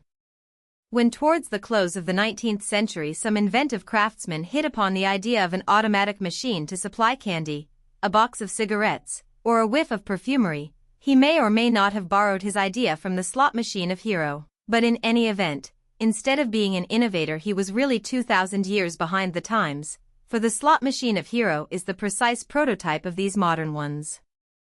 The particular function which the mechanism of Hero was destined to fulfill was the distribution of a jet of water, presumably used for sacramental purposes, which was given out automatically when a 5-drachma coin was dropped into the slot at the top of the machine. The internal mechanism of the machine was simple enough, consisting merely of a lever operating a valve which was opened by the weight of the coin dropping on the little shelf at the end of the lever, and which closed again when the coin slid off the shelf. The illustration will show how simple this mechanism was. Yet to the worshippers, who probably had entered the temple through doors miraculously opened, and who now witnessed this seemingly intelligent response of a machine, the result must have seemed mystifying enough, and, indeed, for us also. When we consider how relatively crude was the mechanical knowledge of the time, this must seem nothing less than marvelous. As in imagination we walk up to the sacred tank, drop our drachma in the slot, and hold our hand for the spurt of holy water, can we realize that this is the land of the pharaohs, not England or America, that the kingdom of the Ptolemies is still at its height, that the Republic of Rome is mistress of the world, that all Europe north of the Alps is inhabited solely by barbarians, that Cleopatra and Julius Caesar are yet unborn, that the Christian era has not yet begun? Truly, it seems as if there could be no new thing under the sun. Science of the Roman period. We have seen that the 3rd century BC was a time when Alexandrian science was at its height, but that the 2nd century produced also in Hipparchus at least one investigator of the very first rank, though, to be sure, Hipparchus can be called an Alexandrian only by courtesy. In the ensuing generations the Greek capital at the mouth of the Nile continued to hold its place as the center of scientific and philosophical thought. The kingdom of the Ptolemies still flourished with at least the outward appearances of its old-time glory, and a company of grammarians and commentators of no small merit could always be found in the service of the famous museum and library. But the whole aspect of world history was rapidly changing. Greece, after her brief day of political supremacy, was sinking rapidly into desuetude, and the hard-headed Roman in the West was making himself master everywhere. While Hipparchus of Rhodes was in his prime, Corinth, the last stronghold of the mainland of Greece, had fallen before the prowess of the Roman, and the kingdom of the Ptolemies, though still nominally free, had begun to come within the sphere of Roman influence. Just what share these political changes had in changing the aspect of Greek thought is a question regarding which difference of opinion might easily prevail, but there can be no question that, for one reason or another, the Alexandrian school as a creative center went into a rapid decline at about the time of the Roman rise to world power. There are some distinguished names, but, as a general rule, the spirit of the times is reminiscent rather than creative. The workers tend to collate the researches of their predecessors rather than to make new and original researches for themselves.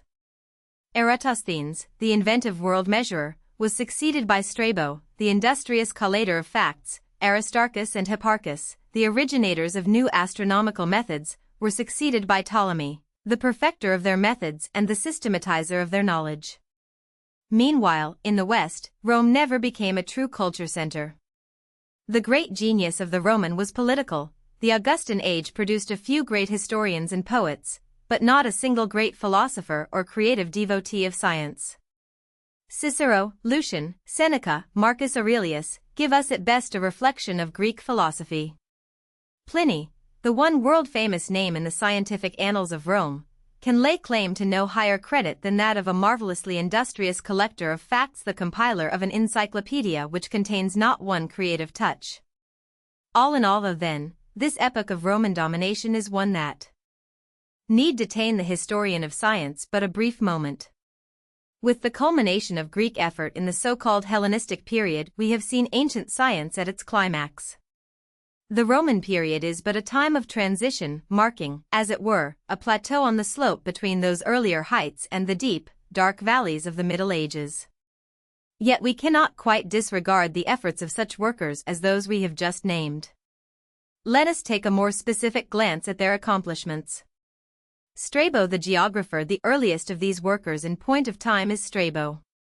This most famous of ancient geographers was born in Amasia, Pontus, about 63 BC, and lived to the year 24 AD, living, therefore, in the age of Caesar and Augustus, during which the final transformation in the political position of the Kingdom of Egypt was effected. The name of Strabo in a modified form has become popularized through a curious circumstance. The geographer, it appears, was afflicted with a peculiar squint of the eyes, hence the name strabismus, which the modern oculist applies to that particular infirmity. Fortunately, the great geographer has not been forced to depend upon hearsay evidence for recognition. His comprehensive work on geography has been preserved in its entirety, being one of the few expansive classical writings of which this is true. The other writings of Strabo, however, including certain histories of which reports have come down to us, are entirely lost. The Geography is in many ways a remarkable book. It is not, however, a work in which any important new principles are involved. Rather is it typical of its age in that it is an elaborate compilation and a critical review of the labors of Strabo's predecessors. Doubtless it contains a vast deal of new information as to the details of geography, precise areas and distance, questions of geographical locations as to latitude and zones, and the like. But however important these details may have been from a contemporary standpoint, they, of course, can have nothing more than historical interest to posterity. The value of the work from our present standpoint is chiefly due to the criticisms which Strabo passes upon his forerunners, and to the incidental historical and scientific references with which his work abounds. Being written in this closing period of ancient progress, and summarizing, as it does, in full detail the geographical knowledge of the time, it serves as an important guide mark for the student of the progress of scientific thought. We cannot do better than briefly to follow Strabo in his estimates and criticisms of the work of his predecessors, taking note thus of the point of view from which he himself looked out upon the world. We shall thus gain a clear idea as to the state of scientific geography towards the close of the classical epoch. If the scientific investigation of any subject be the proper avocation of the philosopher, says Strabo, geography, the science of which we propose to treat, is certainly entitled to a high place, and this is evident from many considerations. They who first undertook to handle the matter were distinguished men. Homer, Anaximander the Milesian, and Hiccius, his fellow citizen according to Eratosthenes, Democritus, Eudoxus, Dicaeurchus, and Ephorus, with many others, and after these, Eratosthenes, Polybius, and Posidonius, all of them philosophers. Nor is the great learning through which alone this subject can be approached possessed by any but a person acquainted with both human and divine things, and these attainments constitute what is called philosophy. In addition to its vast importance in regard to social life and the art of government, geography unfolds to us a celestial phenomena, acquaints us with the occupants of the land and ocean, and the vegetation, fruits, and peculiarities of the various quarters of the earth, a knowledge of which marks him who cultivates it as a man earnest in the great problem of life and happiness. Strabo goes on to say that in common with other critics, including Hipparchus, he regards Homer as the first great geographer. He has much to say on the geographical knowledge of the bard, but this need not detain us. We are chiefly concerned with his comment upon his more recent predecessors, beginning with Eratosthenes. The constant reference to this worker shows the important position which he held. Strabo appears neither as detractor nor as partisan, but as one who earnestly desires the truth. Sometimes he seems captious in his criticisms regarding some detail, nor is he always correct in his emendations of the labors of others, but, on the whole, his work is marked by an evident attempt at fairness. In reading his book, however, one is forced to the conclusion that Strabo is an investigator of details, not an original thinker. He seems more concerned with precise measurements than with questionings as to the open problems of his science. Whatever he accepts, then, may be taken as virtually the stock doctrine of the period. As the size of the earth, he says, has been demonstrated by other writers, we shall here take for granted and receive as accurate what they have advanced. We shall also assume that the earth is spheroidal, that its surface is likewise spheroidal and, above all, that bodies have a tendency towards its center, which latter point is clear to the perception of the most average understanding. However, we may show summarily that the earth is spheroidal, from the consideration that all things, however distant, tend to its center, and that every body is attracted towards its center by gravity. This is more distinctly proved from observations of the sea and sky, for here the evidence of the senses and common observation is alone requisite. The convexity of the sea is a further proof of this to those who have sailed, for they cannot perceive lights at a distance when placed at the same level as their eyes, and if raised on high they at once become perceptible to vision though at the same time farther removed. So when the eye is raised it sees what before was utterly imperceptible. Homer speaks of this when he says, "Lifted up on the vast wave he quickly beheld afar." Sailors as they approach their destination behold the shore continually raising itself to their view, and objects which had at first seemed low begin to lift themselves. Our gnomons, also, are, among other things, evidence of the revolution of the heavenly bodies, and common sense at once shows us that if the depth of the earth were infinite such a revolution could not take place. 1. Elsewhere Strabo criticizes Eratosthenes for having entered into a long discussion as to the form of the earth. This matter, Strabo thinks, should have been disposed of in the compass of a few words. Obviously this doctrine of the globe's sphericity had, in the course of 600 years, become so firmly established among the Greek thinkers as to seem almost axiomatic. We shall see later on how the Western world made a curious recession from this seemingly secure position under stimulus of an Oriental misconception. As to the size of the globe, Strabo is disposed to accept without particular comment the measurements of Eratosthenes. He speaks, however, of more recent measurements, referring in particular to that adopted by Posidonius, according to which the circumference is only about 180,000 stadia. Posidonius, we may note in passing, was a contemporary and friend of Cicero, and hence lived shortly before the time of Strabo. His measurement of the earth was based on observations of a star which barely rose above the southern horizon at Rhodes as compared with the height of the same star when observed at Alexandria. This measurement of Posidonius, together with the even more famous measurement of Eratosthenes, appears to have been practically the sole guide as to the size of the earth throughout the later periods of antiquity, and, indeed, until the later Middle Ages. As becomes a writer who is primarily geographer and historian rather than astronomer, Strabo shows a much keener interest in the habitable portions of the globe than in the globe as a whole. He assures us that this habitable portion of the earth is a great island, since wherever men have approached the termination of the land, the sea, which we designate ocean, has been met with, and reason assures us of the similarity of this place which our senses have not been tempted to survey. He points out that whereas sailors have not circumnavigated the globe, that they had not been prevented from doing so by any continent, and it seems to him altogether unlikely that the Atlantic Ocean is divided into two seas by narrow isthmuses so placed as to prevent circumnavigation. How much more probable that it is confluent and uninterrupted. This theory, he adds, goes better with the ebb and flow of the ocean.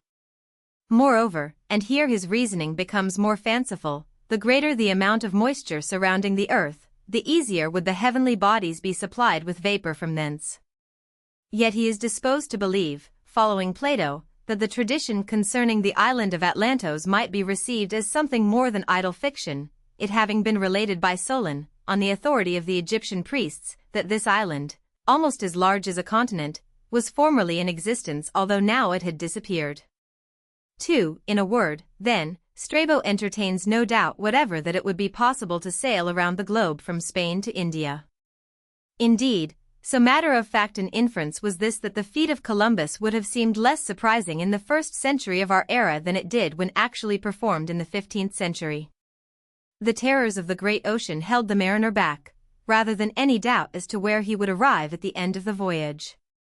Coupled with the idea that the habitable portion of the earth is an island, there was linked a tolerably definite notion as to the shape of this island. This shape Strabo likens to a military cloak. The comparison does not seem peculiarly apt when we are told presently that the length of the habitable earth is more than twice its breadth. This idea, Strabo assures us, accords with the most accurate observations, both ancient and modern. These observations seem to show that it is not possible to live in the region close to the equator, and that, on the other hand, the cold temperature sharply limits the habitability of the globe towards the north. All the civilization of antiquity clustered about the Mediterranean, or extended off towards the east at about the same latitude. Hence geographers came to think of the habitable globe as having the somewhat lenticular shape which a crude map of these regions suggests. We have already had occasion to see that at an earlier day Anaxagoras was perhaps influenced in his conception of the shape of the earth by this idea, and the constant references of Strabo impress upon us the thought that this long, relatively narrow area of the Earth's surface is the only one which can be conceived of as habitable. Strabo had much to tell us concerning zones, which, following Posidonius, he believes to have been first described by Parmenides. We may note, however, that other traditions assert that both Thales and Pythagoras had divided the Earth into zones. The number of zones accepted by Strabo is 5, and he criticizes Polybius for making the number 6.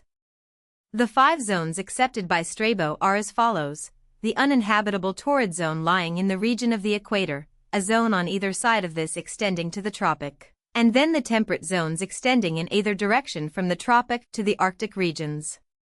There seems to have been a good deal of dispute among the scholars of the time as to the exact arrangement of these zones, but the general idea that the north temperate zone is the part of the earth with which the geographer deals seemed clearly established. That the south temperate zone would also present a habitable area is an idea that is sometimes suggested, though seldom or never distinctly expressed. It is probable that different opinions were held as to this, and no direct evidence being available, a cautiously scientific geographer like Strabo would naturally avoid the expression of an opinion regarding it. Indeed, his own words leave us somewhat in doubt as to the precise character of his notion regarding the zones.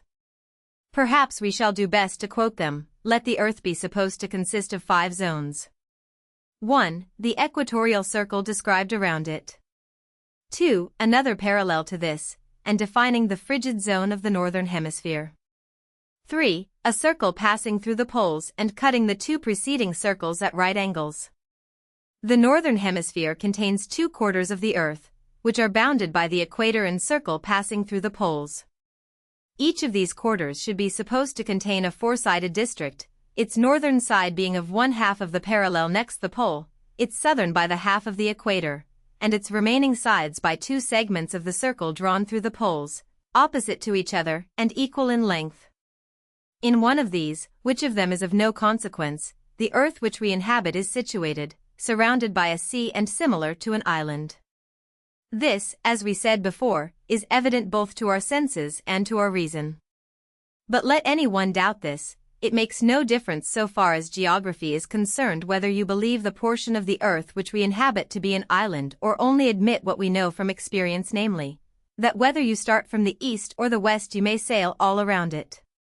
Certain intermediate spaces may have been left unexplored, but these are as likely to be occupied by sea as uninhabited land.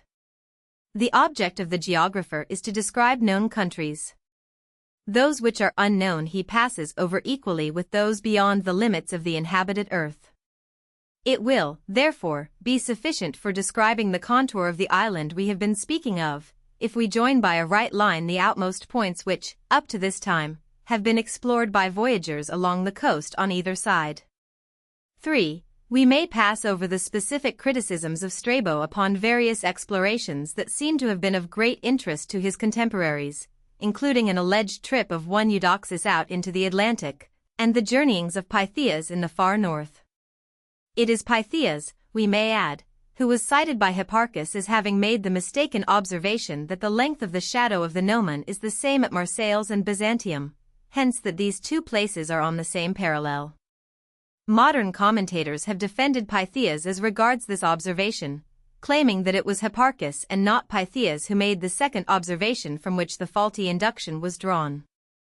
The point is of no great significance, however, except as showing that a correct method of determining the problems of latitude had thus early been suggested. That faulty observations and faulty application of the correct principle should have been made is not surprising. Neither need we concern ourselves with the details as to the geographical distances, which Strabo found so worthy of criticism and controversy. But in leaving the great geographer we may emphasize his point of view and that of his contemporaries by quoting three fundamental principles which he reiterates as being among the facts established by natural philosophers. He tells us that, 1. The earth and heavens are spheroidal. 2. The tendency of all bodies having weight is towards the center. 3. Further, the earth being spheroidal and having the same center as the heavens, is motionless, as well as the axis that passes through both it and the heavens. The heavens turn round both the earth and its axis, from east to west. The fixed stars turn round with it at the same rate as the whole. These fixed stars follow in their course parallel circles, the principal of which are the equator, 2 tropics, and the Arctic circles, while the planets, the sun, and the moon describe certain circles comprehended within the zodiac. For, here, then, is a curious mingling of truth and error. The Pythagorean doctrine that the earth is round had become a commonplace, but it would appear that the theory of Aristarchus, according to which the earth is in motion, has been almost absolutely forgotten. Strabo does not so much as refer to it, neither, as we shall see, is it treated with greater respect by the other writers of the period. Two famous expositors, Pliny and Ptolemy, while Strabo was pursuing his geographical studies at Alexandria, a young man came to Rome who was destined to make his name more widely known in scientific annals than that of any other Latin writer of antiquity. This man was Plinius Secundus, who, to distinguish him from his nephew, a famous writer in another field, is usually spoken of as Pliny the Elder. There is a famous story to the effect that the great Roman historian Livy on one occasion addressed a casual associate in the amphitheater at Rome, and on learning that the stranger hailed from the outlying Spanish province of the empire, remarked to him, "Yet you have doubtless heard of my writings even there." "Then," replied the stranger, "you must be either Livy or Pliny." The anecdote illustrates the wide fame which the Roman naturalist achieved in his own day. And the records of the Middle Ages show that this popularity did not abate in succeeding times. Indeed, the natural history of Pliny is one of the comparatively few bulky writings of antiquity that the efforts of copyists have preserved to us almost entire. It is, indeed, a remarkable work and eminently typical of its time, but its author was an industrious compiler, not a creative genius. As a monument of industry it has seldom been equaled, and in this regard it seems the more remarkable inasmuch as Pliny was a practical man of affairs who occupied most of his life as a soldier fighting the battles of the empire. He compiled his book in the leisure hours stolen from sleep, often writing by the light of the campfire. Yet he cites or quotes from about 4,000 works, most of which are known to us only by his references. Doubtless Pliny added much through his own observations. We know how keen was his desire to investigate, since he lost his life through attempting to approach the crater of Vesuvius on the occasion of that memorable eruption which buried the cities of Herculaneum and Pompeii. Doubtless the wandering life of the soldier had given Pliny abundant opportunity for personal observation in his favorite fields of botany and zoology. But the records of his own observations are so intermingled with knowledge drawn from books that it is difficult to distinguish the one from the other. Nor does this greatly matter, for whether as closet student or field naturalist, Pliny's trait of mind is essentially that of the compiler. He was no philosophical thinker, no generalizer, no pathmaker in science. He lived at the close of a great progressive epoch of thought, in one of those static periods when numberless observers piled up an immense mass of details which might advantageously be sorted into a kind of encyclopedia. Such an encyclopedia is the so-called natural history of Pliny. It is a vast jumble of more or less uncritical statements regarding almost every field of contemporary knowledge. The descriptions of animals and plants predominate, but the work as a whole would have been immensely improved had the compiler shown a more critical spirit. As it is, he seems rather disposed to quote any interesting citation that he comes across in his omnivorous readings, shielding himself behind an equivocal "it is said," or "so-and-so alleges." A single illustration will suffice to show what manner of thing is thought worthy of repetition. It is asserted, he says, that if the fish called a sea star is smeared with the fox's blood and then nailed to the upper lintel of the door, or to the door itself, with a copper nail, no noxious spell will be able to obtain admittance, or, at all events, be productive of any ill effects. It is easily comprehensible that a work fortified with such practical details as this should have gained wide popularity. Doubtless the natural histories of our own day would find readier sale were they to pander to various superstitions not altogether different from that here suggested. The man, for example, who believes that to have a black cat cross his path is a lucky omen would naturally find himself attracted by a book which took account of this and similar important details of natural history. Perhaps, therefore, it was its inclusion of absurdities, quite as much as its legitimate value, that gave vogue to the celebrated work of Pliny. But be that as it may, the most famous scientist of Rome must be remembered as a popular writer rather than as an experimental worker. In the history of the promulgation of scientific knowledge his work is important, in the history of scientific principles it may virtually be disregarded. Ptolemy, the last great astronomer of antiquity, almost the same thing may be said of Ptolemy, an even more celebrated writer, who was born not very long after the death of Pliny. The exact dates of Ptolemy's life are not known, but his recorded observations extend to the year 151 AD. He was a working astronomer, and he made at least one original discovery of some significance, namely, the observation of a hitherto unrecorded irregularity of the moon's motion, which came to be spoken of as the moon's evection. This consists of periodical aberrations from the moon's regular motion in its orbit, which, as we now know, are due to the gravitation pull of the sun, but which remained unexplained until the time of Newton. Ptolemy also made original observations as to the motions of the planets. He is, therefore, entitled to a respectable place as an observing astronomer, but his chief fame rests on his writings. His great works have to do with geography and astronomy. In the former field he makes an advance upon Strabo, citing the latitude of no fewer than 5,000 places. In the field of astronomy, his great service was to have made known to the world the labors of Hipparchus. Ptolemy has been accused of taking the star chart of his great predecessor without due credit, and indeed it seems difficult to clear him of this charge. Yet it is at least open to doubt whether he intended any impropriety, inasmuch as he all along is sedulous in his references to his predecessor. Indeed, his work might almost be called an exposition of the astronomical doctrines of Hipparchus. No one pretends that Ptolemy is to be compared with the Rhodesian observer as an original investigator, but as a popular expounder his superiority is evidenced in the fact that the writings of Ptolemy became practically the sole astronomical textbook of the Middle Ages both in the East and in the West, while the writings of Hipparchus were allowed to perish. The most noted of all the writings of Ptolemy is the work which became famous under the Arabic name of Almagest. This word is curiously derived from the Greek title, Grh Megis Suntatsis, the greatest construction, a name given the book to distinguish it from a work on astrology in 4 books by the same author. For convenience of reference it came to be spoken of merely as Grh Megis, from which the Arabs formed the title Taber al-Magisti, under which title the book was published in the year 827. From this it derived the word Almagest, by which Ptolemy's work continued to be known among the Arabs, and subsequently among Europeans when the book again became known in the West. Ptolemy's book, as has been said, is virtually an elaboration of the doctrines of Hipparchus.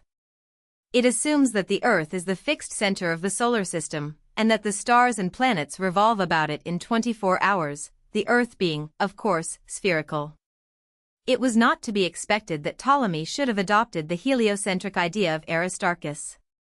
Yet it is much to be regretted that he failed to do so, since the deference which was accorded his authority throughout the Middle Ages would doubtless have been extended in some measure at least to this theory as well, had he championed it. Contrariwise, his unqualified acceptance of the geocentric doctrine sufficed to place that doctrine beyond the range of challenge. The Almagest treats of all manner of astronomical problems, but the feature of it which gained it widest celebrity was perhaps that which has to do with eccentrics and epicycles. This theory was, of course, but an elaboration of the ideas of Hipparchus, but, owing to the celebrity of the expositor, it has come to be spoken of as the theory of Ptolemy. We have sufficiently detailed the theory in speaking of Hipparchus. It should be explained, however, that, with both Hipparchus and Ptolemy, the theory of epicycles would appear to have been held rather as a working hypothesis than as a certainty, so far as the actuality of the minor spheres or epicycles is concerned. That is to say, these astronomers probably did not conceive either the epicycles or the greater spheres as constituting actual solid substances.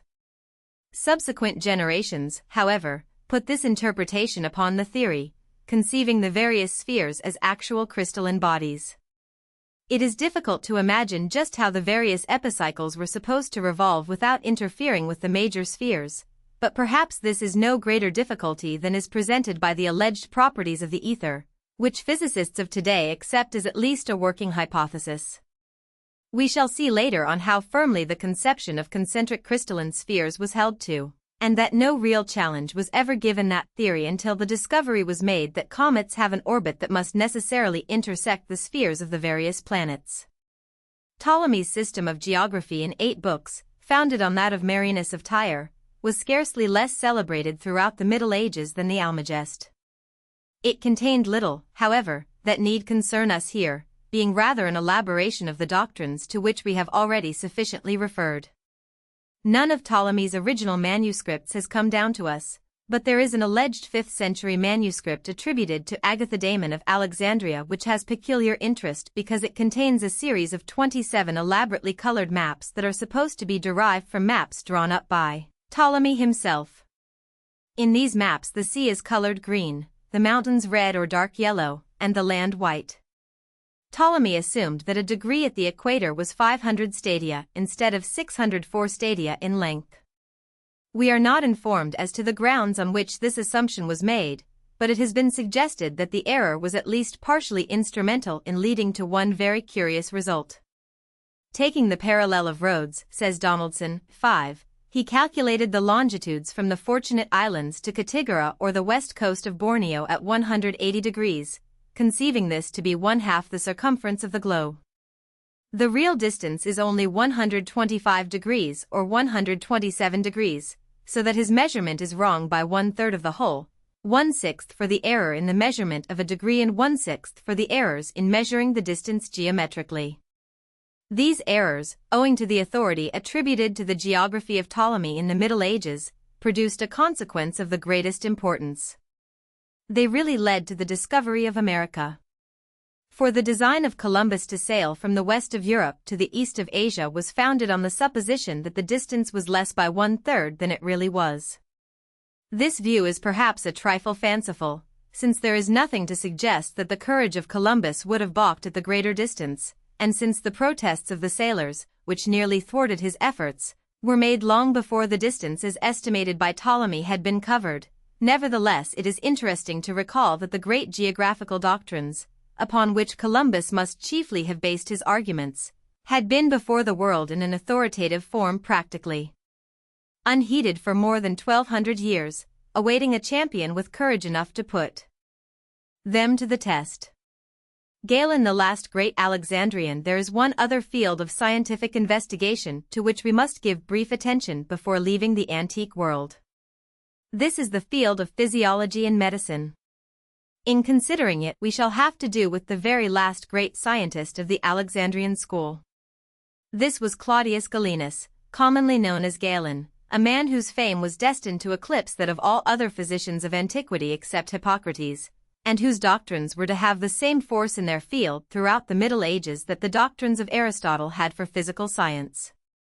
But before we take up Galen's specific labors, it will be well to inquire briefly as to the state of medical art and science in the Roman world at the time when the last great physician of antiquity came upon the scene. The Romans, it would appear, had done little in the way of scientific discoveries in the field of medicine, but, nevertheless, with their practicality of mind, they had turned to better account many more of the scientific discoveries of the Greeks than did the discoverers themselves. The practicing physicians in early Rome were mostly men of Greek origin, who came to the capital after the overthrow of the Greeks by the Romans. Many of them were slaves, as earning money by either bodily or mental labor was considered beneath the dignity of a Roman citizen. The wealthy Romans, who owned large estates and numerous slaves, were in the habit of purchasing some of these slave doctors, and thus saving medical fees by having them attend to the health of their families. By the beginning of the Christian era, medicine as a profession had sadly degenerated, and in place of a class of physicians who practiced medicine along rational or legitimate lines, in the footsteps of the great Hippocrates, there appeared great numbers of specialists, most of them charlatans, who pretended to possess supernatural insight in the methods of treating certain forms of disease. These physicians rightly earned the contempt of the better class of Romans, and were made the object of many attacks by the satirists of the time. Such specialists traveled about from place to place in much the same manner as the itinerant Indian doctors and lightning tooth extractors do today. Eye doctors seem to have been particularly numerous, and these were divided into two classes, eye surgeons and eye doctors proper. The eye surgeon performed such operations as cauterizing for ingrowing eyelashes and operating upon growths about the eyes, while the eye doctors depended entirely upon salves and lotions. These eye salves were frequently stamped with the seal of the physician who compounded them, something like 200 of these seals being still in existence. There were besides these quacks, however, reputable eye doctors who must have possessed considerable skill in the treatment of certain ophthalmias. Among some Roman surgical instruments discovered at Rheims were found also some drugs employed by ophthalmic surgeons, and an analysis of these show that they contained, among other ingredients, some that are still employed in the treatment of certain affections of the eye. One of the first steps taken in recognition of the services of physicians was by Julius Caesar, who granted citizenship to all physicians practicing in Rome. This was about 50 years before the Christian era, and from that time on there was a gradual improvement in the attitude of the Romans towards the members of the medical profession. As the Romans degenerated from a race of sturdy warriors and became more and more depraved physically, the necessity for physicians made itself more evident. Court physicians, and physicians in ordinary, were created by the emperors, as were also city and district physicians. In the year 133 AD, Hadrian granted immunity from taxes and military service to physicians in recognition of their public services. The city and district physicians, known as the archiatri populares, treated and cared for the poor without remuneration, having a position and salary fixed by law and paid them semi-annually. These were honorable positions, and the archiatri were obliged to give instruction in medicine, without pay, to the poor students. They were allowed to receive fees and donations from their patients, but not, however, until the danger from the malady was past. Special laws were enacted to protect them, and any person subjecting them to an insult was liable to a fine not exceeding £1,000. An example of Roman practicality is shown in the method of treating hemorrhage, as described by Aulus Cornelius Celsus, 53 BC to 7 AD. Hippocrates and Hippocratic writers treated hemorrhage by application of cold, pressure, styptics, and sometimes by actual cauterizing, but they knew nothing of the simple method of stopping a hemorrhage by a ligature tied around the bleeding vessel. Celsus not only recommended tying the end of the injured vessel, but describes the method of applying 2 ligatures before the artery is divided by the surgeon, a common practice among surgeons at the present time. The cut is made between these 2, and thus hemorrhage is avoided from either end of the divided vessel. Another Roman surgeon, Heliodorus, not only describes the use of the ligature in stopping hemorrhage, but also the practice of torsion, twisting smaller vessels, which causes their lining membrane to contract in a manner that produces coagulation and stops hemorrhage. It is remarkable that so simple and practical a method as the use of the ligature in stopping hemorrhage could have gone out of use, once it had been discovered, but during the Middle Ages it was almost entirely lost sight of, and was not reintroduced until the time of Ambrose Pare, in the 16th century. Even at a very early period, the Romans recognized the advantage of surgical methods on the field of battle. Each soldier was supplied with bandages, and was probably instructed in applying them, something in the same manner as is done now in all modern armies. The Romans also made use of military hospitals and had established a rude but very practical field ambulance service. In every troop or bandon of 200 or 400 men, 8 or 10 stout fellows were deputed to ride immediately behind the fighting line to pick up and rescue the wounded, for which purpose their saddles had 2 stirrups on the left side, while they themselves were provided with water flasks, and perhaps applied temporary bandages. They were encouraged by a reward of a piece of gold for each man they rescued. Noskomi were male nurses attached to the military hospitals, but not inscribed on strength of the legions, and were probably for the most part of the servile class. 6. From the time of the early Alexandrians, Herophilus and Erasistratus, whose work we have already examined, there had been various anatomists of some importance in the Alexandrian school, though none quite equal to these earlier workers. The best-known names are those of Celsus, of whom we have already spoken, who continued the work of anatomical investigation, and Marinus, who lived during the reign of Nero, and Rufus of Ephesus. Probably all of these would have been better remembered by succeeding generations had their efforts not been eclipsed by those of Galen. This greatest of ancient anatomists was born at Pergamus of Greek parents. His father, Nikon, was an architect and a man of considerable ability. Until his 15th year the youthful Galen was instructed at home, chiefly by his father, but after that time he was placed under suitable teachers for instruction in the philosophical systems in vogue at that period. Shortly after this, however, the superstitious Nikon, following the interpretations of a dream, decided that his son should take up the study of medicine, and placed him under the instruction of several learned physicians. Galen was a tireless worker, making long tours into Asia Minor and Palestine to improve himself in pharmacology, and studying anatomy for some time at Alexandria. He appears to have been full of the superstitions of the age, however, and early in his career made an extended tour into Western Asia in search of the chimerical jetstone, a stone possessing the peculiar qualities of burning with a bituminous odor and supposed to possess great potency in curing such diseases as epilepsy, hysteria, and gout. By the time he had reached his 28th year he had perfected his education in medicine and returned to his home in Pergamus. Even at that time he had acquired considerable fame as a surgeon, and his fellow citizens showed their confidence in his ability by choosing him as surgeon to the wounded gladiators shortly after his return to his native city. In these duties his knowledge of anatomy aided him greatly, and he is said to have healed certain kinds of wounds that had previously baffled the surgeons. In the time of Galen dissections of the human body were forbidden by law, and he was obliged to confine himself to dissections of the lower animals. He had the advantage, however, of the anatomical works of Herophilus and Erasistratus, and he must have depended upon them in perfecting his comparison between the anatomy of men and the lower animals. It is possible that he did make human dissections surreptitiously, but of this we have no proof. He was familiar with the complicated structure of the bones of the cranium. He described the vertebrae clearly, divided them into groups, and named them after the manner of anatomists of today. He was less accurate in his description of the muscles, although a large number of these were described by him.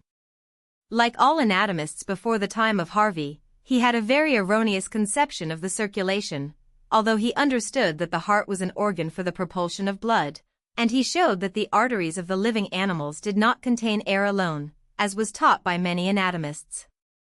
He knew, also, that the heart was made up of layers of fibers that ran in certain fixed directions, that is, longitudinal, transverse, and oblique, but he did not recognize the heart as a muscular organ. In proof of this he pointed out that all muscles require rest, and as the heart did not rest it could not be composed of muscular tissue. Many of his physiological experiments were conducted upon scientific principles. Thus he proved that certain muscles were under the control of definite sets of nerves by cutting these nerves in living animals, and observing that the muscles supplied by them were rendered useless. He pointed out also that nerves have no power in themselves, but merely conduct impulses to and from the brain and spinal cord. He turned this peculiar knowledge to account in the case of a celebrated sophist, Pausanias, who had been under the treatment of various physicians for a numbness in the fourth and fifth fingers of his left hand. These physicians had been treating this condition by applications of poultices to the hand itself. Galen, being called in consultation, pointed out that the injury was probably not in the hand itself, but in the ulnar nerve, which controls sensation in the fourth and fifth fingers. Surmising that the nerve must have been injured in some way, he made careful inquiries of the patient, who recalled that he had been thrown from his chariot some time before, striking and injuring his back. Acting upon this information, Galen applied stimulating remedies to the source of the nerve itself, that is, to the bundle of nerve trunks known as the brachial plexus, in the shoulder. To the surprise and confusion of his fellow physicians, this method of treatment proved effective and the patient recovered completely in a short time. Although the functions of the organs in the chest were not well understood by Galen, he was well acquainted with their anatomy. He knew that the lungs were covered by thin membrane, and that the heart was surrounded by a sac of very similar tissue. He made constant comparisons also between these organs in different animals, as his dissections were performed upon beasts ranging in size from a mouse to an elephant. The minuteness of his observations is shown by the fact that he had noted and described the ring of bone found in the hearts of certain animals, such as the horse, although not found in the human heart or in most animals. His description of the abdominal organs was in general accurate. He had noted that the abdominal cavity was lined with a peculiar sac-like membrane, the peritoneum, which also surrounded most of the organs contained in the cavity, and he made special note that this membrane also enveloped the liver in a peculiar manner. The exactness of the last observation seems the more wonderful when we reflect that even today the medical student finds a correct understanding of the position of the folds of the peritoneum one of the most difficult subjects in anatomy. As a practical physician he was held in the highest esteem by the Romans. The Emperor Marcus Aurelius called him to Rome and appointed him physician in ordinary to his son Commodus, and on special occasions Marcus Aurelius himself called in Galen as his medical advisor. On one occasion, the 3 army surgeons in attendance upon the emperor declared that he was about to be attacked by a fever. Galen relates how on special command I felt his pulse, and finding it quite normal, considering his age and the time of day, I declared it was no fever but a digestive disorder, due to the food he had eaten, which must be converted into phlegm before being excreted. Then the emperor repeated 3 times, "That's the very thing," and asked what was to be done. I answered that I usually gave a glass of wine with pepper sprinkled on it, but for you kings we only use the safest remedies, and it will suffice to apply wool soaked in hot nard ointment locally. The emperor ordered the wool, wine, etc., to be brought, and I left the room. His feet were warmed by rubbing with hot hands, and after drinking the peppered wine, he said to Pythalas, his son's tutor, "We have only one doctor, and that an honest one," and went on to describe me as the first of physicians and the only philosopher, for he had tried many before who were not only lovers of money, but also contentious, ambitious, envious, and malignant. 7. It will be seen from this that Galen had a full appreciation of his own abilities as a physician, but inasmuch as succeeding generations for 1,000 years concurred in the alleged statement made by Marcus Aurelius as to his ability, he is perhaps excusable for his open avowal of his belief in his powers. His faith in his accuracy in diagnosis and prognosis was shown when a colleague once said to him, "I have used the prognostics of Hippocrates as well as you. Why can I not prognosticate as well as you?" To this Galen replied, "By God's help I have never been deceived in my prognosis." 8. It is probable that this statement was made in the heat of argument, and it is hardly to be supposed that he meant it literally. His systems of treatment were far in advance of his theories regarding the functions of organs, causes of disease, etc., and some of them are still first principles with physicians. Like Hippocrates, he laid great stress on correct diet, exercise, and reliance upon nature. Nature is the overseer by whom health is supplied to the sick, he says. Nature lends her aid on all sides, she decides and cures diseases. No one can be saved unless nature conquers the disease, and no one dies unless nature succumbs. From the picture thus drawn of Galen as an anatomist and physician, one might infer that he should rank very high as a scientific exponent of medicine, even in comparison with modern physicians. There is, however, another side to the picture. His knowledge of anatomy was certainly very considerable, but many of his deductions and theories as to the functions of organs, the cause of diseases, and his methods of treating them, would be recognized as absurd by a modern schoolboy of average intelligence. His greatness must be judged in comparison with ancient, not with modern, scientists.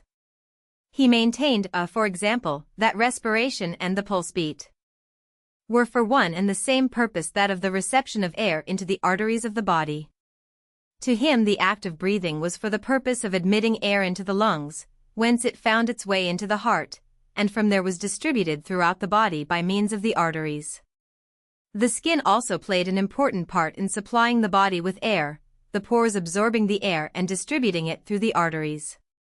But, as we know that he was aware of the fact that the arteries also contained blood, he must have believed that these vessels contained a mixture of the two. Modern anatomists know that the heart is divided into two approximately equal parts by an impermeable septum of tough fibers. Yet, Galen, who dissected the hearts of a vast number of the lower animals according to his own account, maintained that this septum was permeable, and that the air, entering one side of the heart from the lungs, passed through it into the opposite side and was then transferred to the arteries. He was equally at fault, although perhaps more excusably so, in his explanation of the action of the nerves.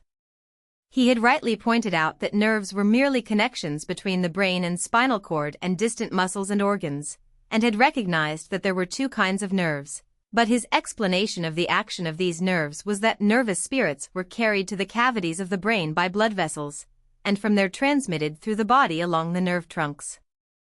In the human skull, overlying the nasal cavity, there are two thin plates of bone perforated with numerous small apertures. These apertures allow the passage of numerous nerve filaments which extend from a group of cells in the brain to the delicate membranes in the nasal cavity. These perforations in the bone, therefore, are simply to allow the passage of the nerves. But Galen gave a very different explanation. He believed that impure animal spirits were carried to the cavities of the brain by the arteries in the neck and from there were sifted out through these perforated bones, and so expelled from the body. He had observed that the skin played an important part in cooling the body, but he seems to have believed that the heart was equally active in overheating it. The skin, therefore, absorbed air for the purpose of cooling the heart, and this cooling process was aided by the brain, whose secretions aided also in the cooling process. The heart itself was the seat of courage, the brain the seat of the rational soul, and the liver the seat of love. The greatness of Galen's teachings lay in his knowledge of anatomy of the organs, his weakness was in his interpretations of their functions. Unfortunately, succeeding generations of physicians for something like 1,000 years rejected the former but clung to the latter, so that the advances he had made were completely overshadowed by the mistakes of his teachings. 11. A retrospective glance at classical science. It is a favorite tenet of the modern historian that history is a continuous stream. The contention has fullest warrant. Sharp lines of demarcation are an evidence of man's analytical propensity rather than the work of nature. Nevertheless, it would be absurd to deny that the stream of history presents an ever-varying current. There are times when it seems to rush rapidly on, times when it spreads out into a broad seemingly static current, times when its catastrophic changes remind us of nothing but a gigantic cataract. Rapids and whirlpools, broad estuaries and tumultuous cataracts are indeed part of the same stream, but they are parts that vary one from another in their salient features in such a way as to force the mind to classify them as things apart and give them individual names. So it is with the stream of history. However strongly we insist on its continuity, we are none the less forced to recognize its periodicity. It may not be desirable to fix on specific dates as turning points to the extent that our predecessors were wont to do.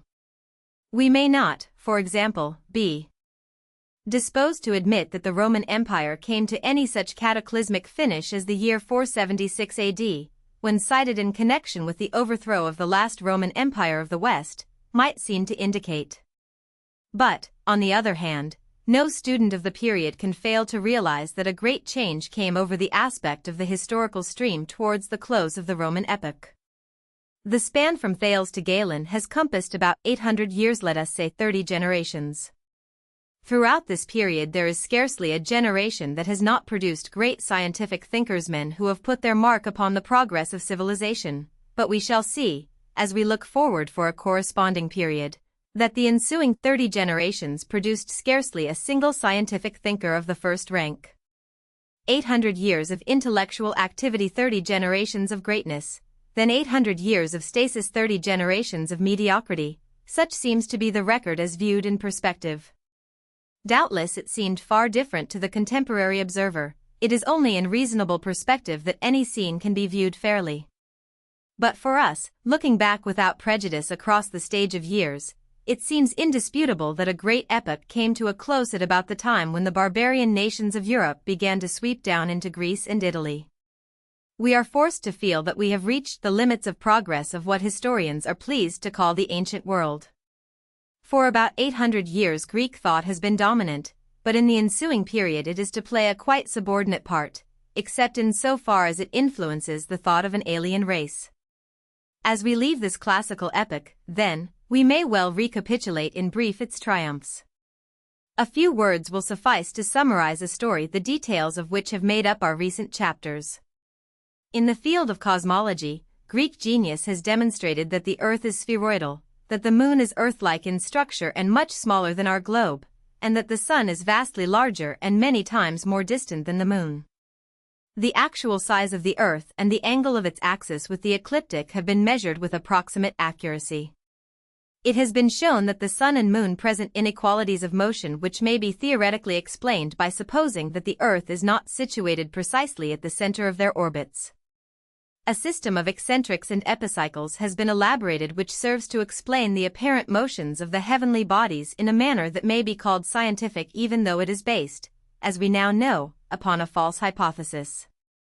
The true hypothesis, which places the Sun at the center of the planetary system and postulates the orbital and axial motions of our Earth in explanation of the motions of the heavenly bodies, has been put forward and ardently championed, but, unfortunately, is not accepted by the dominant thinkers at the close of our epoch. In this regard, therefore, a vast revolutionary work remains for the thinkers of a later period.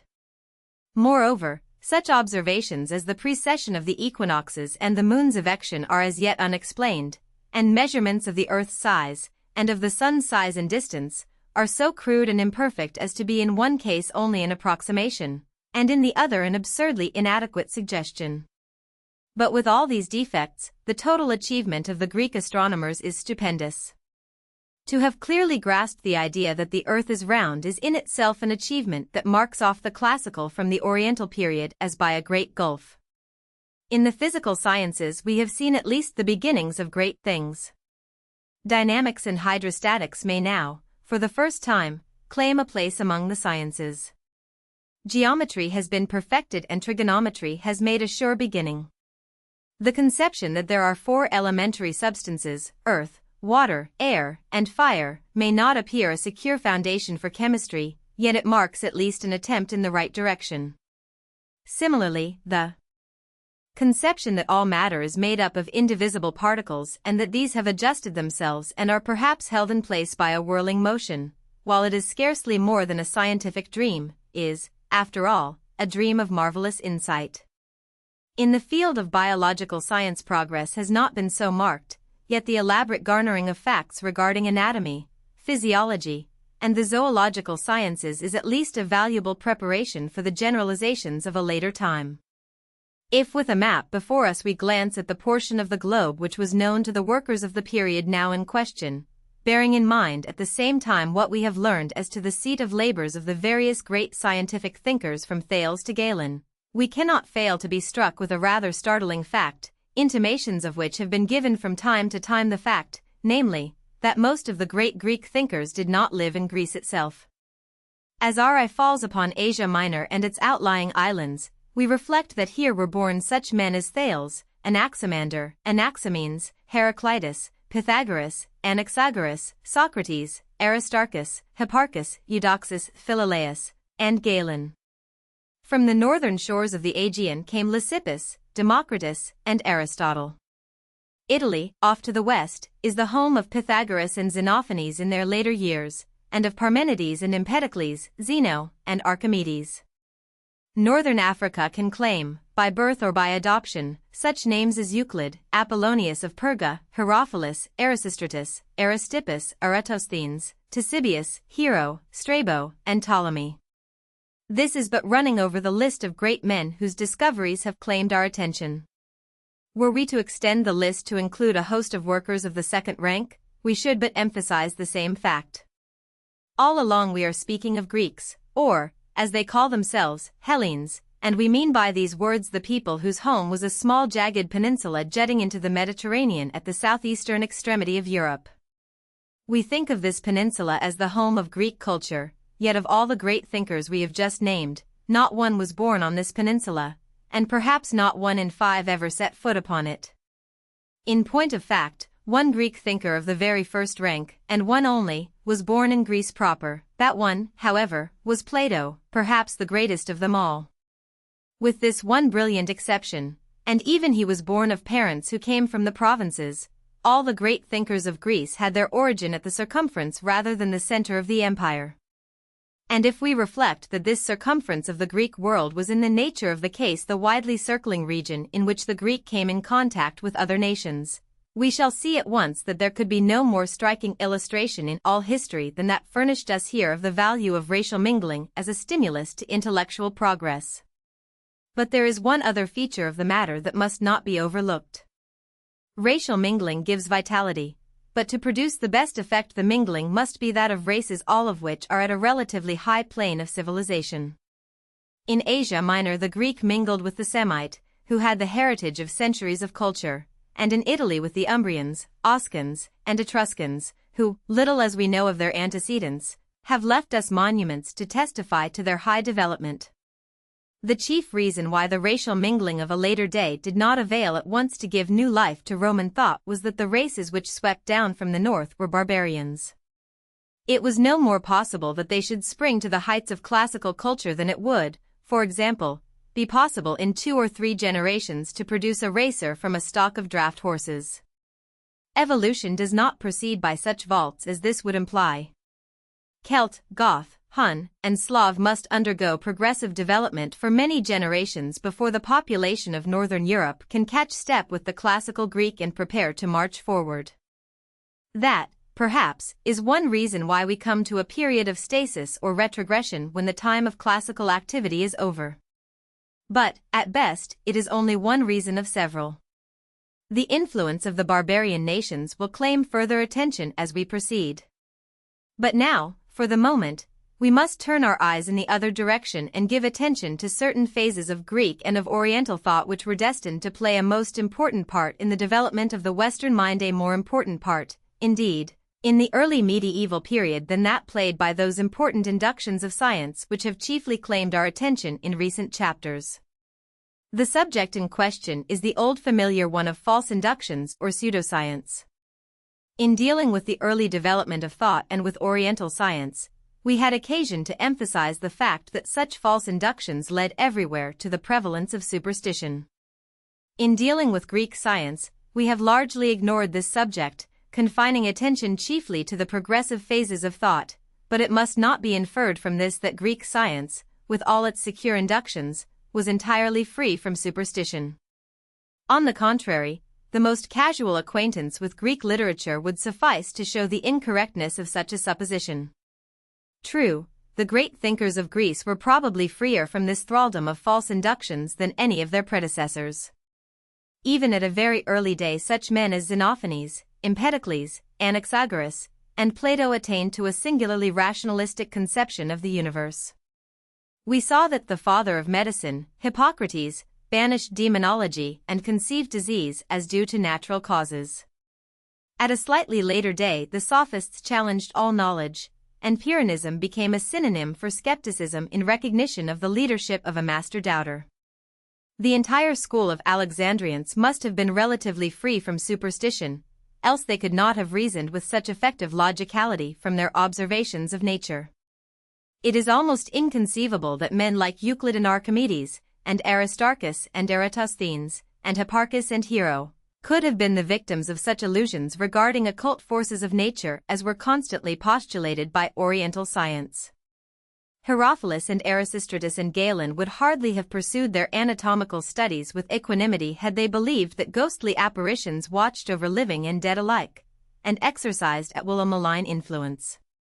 Doubtless the Egyptian of the period considered the work of the Ptolemaic anatomists an unspeakable profanation, and, indeed, it was nothing less than revolutionary, so revolutionary that it could not be sustained in subsequent generations.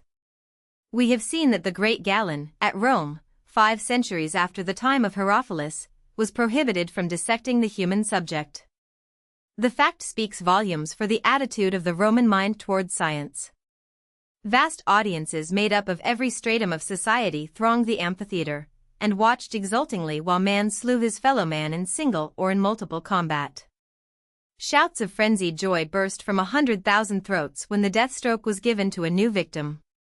The bodies of the slain, by scores, even by hundreds, were dragged ruthlessly from the arena and hurled into a ditch as contemptuously as if pity were yet unborn and human life the merest bauble. Yet the same eyes that witnessed these scenes with ecstatic approval would have been averted in pious horror had an anatomist dared to approach one of the mutilated bodies with the scalpel of science. It was sport to see the blade of the gladiator enter the quivering, living flesh of his fellow gladiator. It was joy to see the warm blood spurt forth from the writhing victim while he still lived. But it were sacrilegious to approach that body with the knife of the anatomist, once it had ceased to pulsate with life. Life itself was held utterly in contempt, but about the realm of death hovered the threatening ghosts of superstition.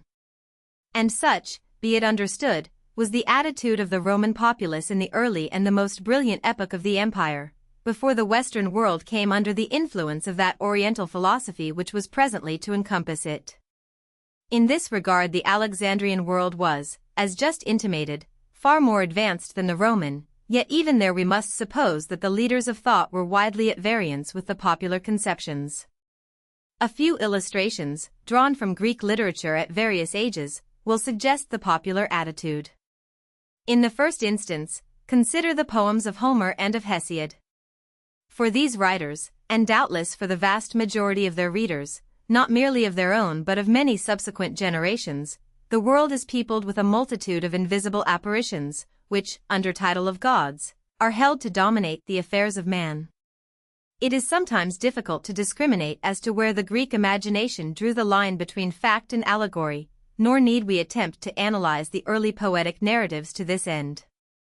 It will better serve our present purpose to cite 3 or 4 instances which illustrate the tangibility of beliefs based upon pseudo-scientific inductions.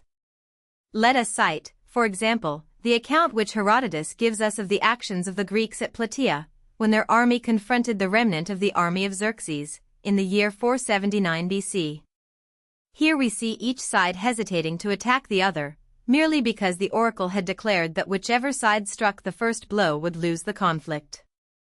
Even after the Persian soldiers, who seemingly were a jot less superstitious or a shade more impatient than their opponents, had begun the attack, we are told that the Greeks dared not respond at first, though they were falling before the javelins of the enemy, because, forsooth, the entrails of a fowl did not present an auspicious appearance.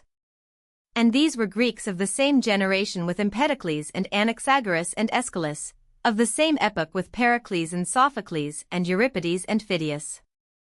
Such was the scientific status of the average mind, nay, of the best minds, with here and there a rare exception, in the golden age of Grecian culture. Were we to follow down the pages of Greek history, we should but repeat the same story over and over. We should, for example, see Alexander the Great balked at the banks of the Hyphasis, and forced to turn back because of inauspicious auguries based as before upon the dissection of a fowl. Alexander himself, to be sure, would have scorned the augury. Had he been the prey of such petty superstitions he would never have conquered Asia. We know how he compelled the oracle at Delphi to yield to his wishes, how he cut the Gordian knot, how he made his dominating personality felt at the temple of Ammon in Egypt. We know, in a word, that he yielded to superstitions only in so far as they served his purpose. Left to his own devices, he would not have consulted an oracle at the banks of the Hyphasis, or, consulting, would have forced from the oracle a favorable answer. But his subordinates were mutinous and he had no choice. Suffice it for our present purpose that the oracle was consulted, and that its answer turned the conqueror back. One or two instances from Roman history may complete the picture. Passing over all those mythical narratives which virtually constitute the early history of Rome, as preserved to us by such historians as Livy and Dionysius, we find so logical an historian as Tacitus recording a miraculous achievement of Vespasian without adverse comment. During the months when Vespasian was waiting at Alexandria for the periodical season of the summer winds, and a safe navigation, many miracles occurred by which the favor of heaven and a sort of bias in the powers above towards Vespasian were manifested. Tacitus then describes in detail the cure of various maladies by the emperor, and relates that the emperor on visiting a temple was met there, in the spirit, by a prominent Egyptian, who was proved to be at the same time some 80 miles distant from Alexandria. It must be admitted that Tacitus, in relating that Vespasian caused the blind to see and the lame to walk, qualifies his narrative by asserting that persons who are present attest the truth of the transaction when there is nothing to be gained by falsehood. Nor must we overlook the fact that a similar belief in the power of royalty has persisted almost to our own day. But no such savor of skepticism attaches to a narrative which Dion Cassius gives us of an incident in the life of Marcus Aurelius, an incident that has become famous as the episode of the Thundering Legion. Xiphilinus has preserved the account of Dion, adding certain picturesque interpretations of his own. The original narrative, as cited, asserts that during one of the northern campaigns of Marcus Aurelius, the emperor and his army were surrounded by the hostile Quadi, who had every advantage of position and who presently ceased hostilities in the hope that heat and thirst would deliver their adversaries into their hands without the trouble of further fighting. Now, says Dion, while the Romans, unable either to combat or to retreat, and reduced to the last extremity by wounds, fatigue, heat, and thirst, were standing helplessly at their posts, clouds suddenly gathered in great number and rain descended in floods, certainly not without divine intervention, since the Egyptian Mage Arnulphus, who was with Marcus Antoninus, is said to have invoked several genii by the aerial Mercury by enchantment, and thus through them had brought down rain. Here, it will be observed, a supernatural explanation is given of a natural phenomenon. But the narrator does not stop with this. If we are to accept the account of Xiphilinus, Dion brings forward some striking proofs of divine interference. Xiphilinus gives these proofs in the following remarkable paragraph. Dion adds that when the rain began to fall, every soldier lifted his head towards heaven to receive the water in his mouth, but afterwards others hold out their shields or their helmets to catch the water for themselves and for their horses. Being set upon by the barbarians, while occupied in drinking, they would have been seriously incommoded had not heavy hail and numerous thunderbolts thrown consternation into the ranks of the enemy. Fire and water were seen to mingle as they left the heavens. The fire, however, did not reach the Romans, but if it did by chance touch one of them, it was immediately extinguished, while at the same time the rain, instead of comforting the barbarians, seemed merely to excite like oil the fire with which they were being consumed. Some barbarians inflicted wounds upon themselves as though their blood had power to extinguish flames, while many rushed over to the side of the Romans, hoping that their water might save them. We cannot better complete these illustrations of pagan credulity than by adding the comment of Xiphilinus himself. That writer was a Christian, living some generations later than Dion. He never thought of questioning the facts, but he felt that Dion's interpretation of these facts must not go unchallenged. As he interprets the matter, it was no pagan magician that wrought the miracle. He even inclines to the belief that Dion himself was aware that Christian interference, and not that of an Egyptian, saved the day. Dion knew, he declares, that there existed a legion called the Thundering Legion, which name was given it for no other reason than for what came to pass in this war, and that this legion was composed of soldiers from Miletus who were all professed Christians. During the battle, continues Xiphilinus, the chief of the Praetonians, had said at Marcus Antoninus, who was in great perplexity at the turn events were taking, representing to him that there was nothing the people called Christians could not obtain by their prayers, and that among his forces was a troop composed wholly of followers of that religion. Rejoiced at this news, Marcus Antoninus demanded of these soldiers that they should pray to their God, who granted their petition on the instant, sent lightning among the enemy and consoled the Romans with rain. Struck by this wonderful success, the emperor honored the Christians in an edict and named their legion the Thundering. It is even asserted that a letter existed by Marcus Antoninus on this subject. The pagans well knew that the company was called the Thunderers, having attested the fact themselves, but they revealed nothing of the occasion on which the leader received the name. 1. Peculiar interest attaches to this narrative as illustrating both credulousness as to matters of fact and pseudoscientific explanation of alleged facts. The modern interpreter may suppose that a violent thunderstorm came up during the course of a battle between the Romans and the so-called barbarians, and that owing to the local character of the storm, or a chance discharge of lightning, the barbarians suffered more than their opponents. We may well question whether the philosophical emperor himself put any other interpretation than this upon the incident. But, on the other hand, we need not doubt that the major part of his soldiers would very readily accept such an explanation as that given by Dion Cassius, just as most readers of a few centuries later would accept the explanation of Xiphilinus. It is well to bear this thought in mind in considering the static period of science upon which we are entering. We shall perhaps best understand this period, and its seeming retrogressions, if we suppose that the average man of the Middle Ages was no more credulous, no more superstitious, than the average Roman of an earlier period or than the average Greek, though the precise complexion of his credulity had changed under the influence of Oriental ideas, as we have just seen illustrated by the narrative of Xiphilinus. Appendix Reference List, Notes, and Bibliographies Chapter 1, Prehistoric Science. Length of the prehistoric period. It is of course quite impossible to reduce the prehistoric period to any definite number of years. There are, however, numerous bits of evidence that enable an anthropologist to make rough estimates as to the relative lengths of the different periods into which prehistoric time is divided. Gabriel de Mortillet, one of the most industrious students of prehistoric archaeology, ventured to give a tentative estimate as to the numbers of years involved in each period. He of course claimed for this nothing more than the value of a scientific guess. It is, however, a guess based on a very careful study of all data at present available. Mortillet divides the prehistoric period, as a whole, into 4 epochs. The first of these is the preglacial, which he estimates as comprising 78,000 years. The second is the glacial, covering 100,000 years. Then follows what he terms the Solutrine, which numbers 11,000 years, and, finally, the Magdalenian, comprising 33,000 years. This gives, for the prehistoric period proper, a term of about 222,000 years.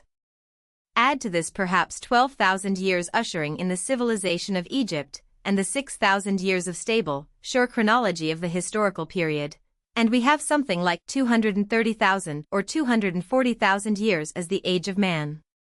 These figures, says Mortillet, are certainly not exaggerated. It is even probable that they are below the truth. Constantly new discoveries are being made that tend to remove farther back the date of man's appearance. We see, then, according to this estimate, that about 250,000 years have elapsed since man evolved to a state that could properly be called human. This guess is as good as another, and it may advantageously be kept in mind, as it will enable us all along to understand better than we might otherwise be able to do the tremendous force of certain prejudices and preconceptions which recent man inherited from his prehistoric ancestor. Ideas which had passed current as unquestioned truths for 100,000 years or so are not easily cast aside. In going back, in imagination, to the beginning of the prehistoric period, we must of course reflect, in accordance with modern ideas on the subject, that there was no year, no millennium even, when it could be said expressly, "This being was hitherto a primate, he is now a man." The transition period must have been enormously long, and the changes from generation to generation, even from century to century, must have been very slight. In speaking of the extent of the age of man, this must be borne in mind. It must be recalled that, even if the period were not vague for other reasons, the vagueness of its beginning must make it indeterminate. Bibliographical notes, a great mass of literature has been produced in recent years dealing with various phases of the history of prehistoric man. No single work known to the writer deals comprehensively with the scientific attainments of early man. Indeed, the subject is usually ignored, except where practical phases of the mechanical arts are in question.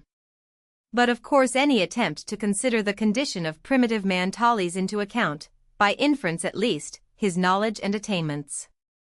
Therefore, most works on anthropology, ethnology, and primitive culture may be expected to throw some light on our present subject. Works dealing with the social and mental conditions of existing savages are also of importance, since it is now an accepted belief that the ancestors of civilized races evolved along similar lines and passed through corresponding stages of nascent culture. Herbert Spencer's descriptive sociology presents an unequaled mass of facts regarding existing primitive races, but, unfortunately, its inartistic method of arrangement makes it repellent to the general reader. E.B. Tyler's Primitive Culture and Anthropology, Lord Avebury's Prehistoric Times, The Origin of Civilization and the Primitive Condition of Man, W. Boyd Dawkins' Cavehunting and Early Man in Britain, and Edward Clodd's Childhood of the World and Story of Primitive Man are deservedly popular. Paul Topinard's Elements d'Anthropologie Générale is one of the best-known and most comprehensive French works on the technical phases of anthropology, but Mortillet's Le Préhistorique has a more popular interest, owing to its chapters on primitive industries, though this work also contains much that is rather technical. Among periodicals, the Revue de l'École d'Anthropologie de Paris, published by the professors, treats of all phases of anthropology, and The American Anthropologist, edited by F.W. Hodge for the American Anthropological Association, and intended as a medium of communication between students of all branches of anthropology, contains much that is of interest from the present standpoint. The last-named journal devotes a good deal of space to Indian languages. Chapter 2. Egyptian Science 1, page 34. Sir J. Norman Lockyer, The Dawn of Astronomy, A Study of the Temple Worship and Mythology of the Ancient Egyptians, London, 1894. 2, page 43. G. Maspero, Histoire ancienne des peuples de l'Orient classique, Paris, 1895. Translated as 1. The Dawn of Civilization, 2. The Struggle of the Nations, 3. The Passing of the Empires, 3 volumes, London and New York, 1894 to 1900. Professor Maspero is one of the most famous of living Orientalists. His most important special studies have to do with Egyptology, but his writings cover the entire field of Oriental antiquity. He is a notable stylist, and his works are at once readable and authoritative. 3, page 44. Adolphe Erman, Life in Ancient Egypt, London, 1894, page 352. Translated from the original German work entitled Ägypten und Ägyptisches Leben in Alterthum, Tilbingen, 1887. An altogether admirable work, full of interest for the general reader, though based on the most erudite studies. 4, page 47. Erman, Op. Cit., pages 356, 357. 5, page 48. Erman, Op. Cit., page 357. The work on Egyptian medicine here referred to is George Eber's edition of an Egyptian document, discovered by the explorer whose name it bears. It remains the most important source of our knowledge of Egyptian medicine. As mentioned in the text, this document dates from the 18th dynasty, that is to say, from about the 15th or 16th century, BC, a relatively late period of Egyptian history. 6, page 49. Erman, Op. Cit., page 357. 7, page 50. The History of Herodotus, pages 85 to 90. There are numerous translations of the famous work of the Father of History, one of the most recent and authoritative being that of G. C. Macaulay, M.A., in 2 volumes, Macmillan and Company, London and New York, 1890. 8, page 50. The Historical Library of Diodorus the Sicilian, London, 1700. This most famous of ancient world histories is difficult to obtain in an English version. The most recently published translation known to the writer is that of G. Booth, London, 1814. 9, page 51. Erman, Op. Cit., page 357. 10, page 52. The Papyrus Rind is a sort of mathematical handbook of the ancient Egyptians. It was made in the time of the Hyksos kings, about 2000 BC, but is a copy of an older book. It is now preserved in the British Museum. The most accessible recent sources of information as to the social conditions of the ancient Egyptians are the works of Maspero and Erman, above mentioned, and the various publications of W. M. Flinders Petrie. The Pyramids and Temples of Gizeh, London, 1883, Tanis I, London, 1885, Tanis H. Nebesha, and Diefnell, London, 1887, 10 Years Diggings, London, 1892. Syria and Egypt from the Tel El Amarna Letters, London, 1898, etc. The various works of Professor Petrie, recording his explorations from year to year, give the fullest available insight into Egyptian archaeology. Chapter 3. Science of Babylonia and Assyria 1, page 57. The Medes. Some difference of opinion exists among historians as to the exact ethnic relations of the conquerors. The precise date of the fall of Nineveh is also in doubt. 2, page 57. Darius. The familiar Hebrew narrative ascribes the first Persian conquest of Babylon to Darius, but inscriptions of Cyrus and of Nabonidus, the Babylonian king, make it certain that Cyrus was the real conqueror. These inscriptions are preserved on cylinders of baked clay, of the type made familiar by the excavation of the past 50 years, and they are invaluable historical documents. 3, page 58. Berosus. The fragments of Berosus have been translated by L. P. Corey, and included in his Ancient Fragments of Phoenician, Chaldean, Egyptian, and Other Writers, London, 1826, 2nd edition, 1832. 4, page 58. Chaldean learning. Recent writers reserve the name Chaldean for the later period of Babylonian history, the time when the Greeks came in contact with the Mesopotamians, in contradistinction to the earlier periods which are revealed to us by the archaeological records. 5, page 59, King Sargon of Agade. The date given for this early king must not be accepted as absolute, but it is probably approximately correct. 6, page 59. Nippur. See the account of the early expeditions as recorded by the director, Dr. John P. Peters, Nippur, or Explorations and Adventures, etc., New York and London, 1897. 7, page 62. Fritz Hommel, Geschichte Babyloniens und Assyriens, Berlin, 1885. 8, page 63. R. Campbell Thompson, Reports of the Magicians and Astrologers of Nineveh and Babylon, London, 1900, page 19. 9, page 64. George Smith, The Assyrian Canon, page 21. 10, page 64. Thompson, Op. Cit., page 19. 11, page 65. Thompson, Op. Cit., page 2. 12, page 67. Thompson, Op. Cit., page 16. 13, page 68. Sextus Empiricus, author of Adversus Mathematicos, lived about 200 AD 14, page 68. R. Campbell Thompson, Op. Cit., page 24. 15, page 72. Records of the Past, editor, Samuel Birch, volume 3, page 139. 16, page 72. Ibid, volume 5, page 16. 17, page 72. Quoted in Records of the Past, volume 3, page 143, from the Translations of the Society of Biblical Archaeology, volume 2, page 58. 18, page 73. Records of the Past, volume 50, page 131. 19, page 73.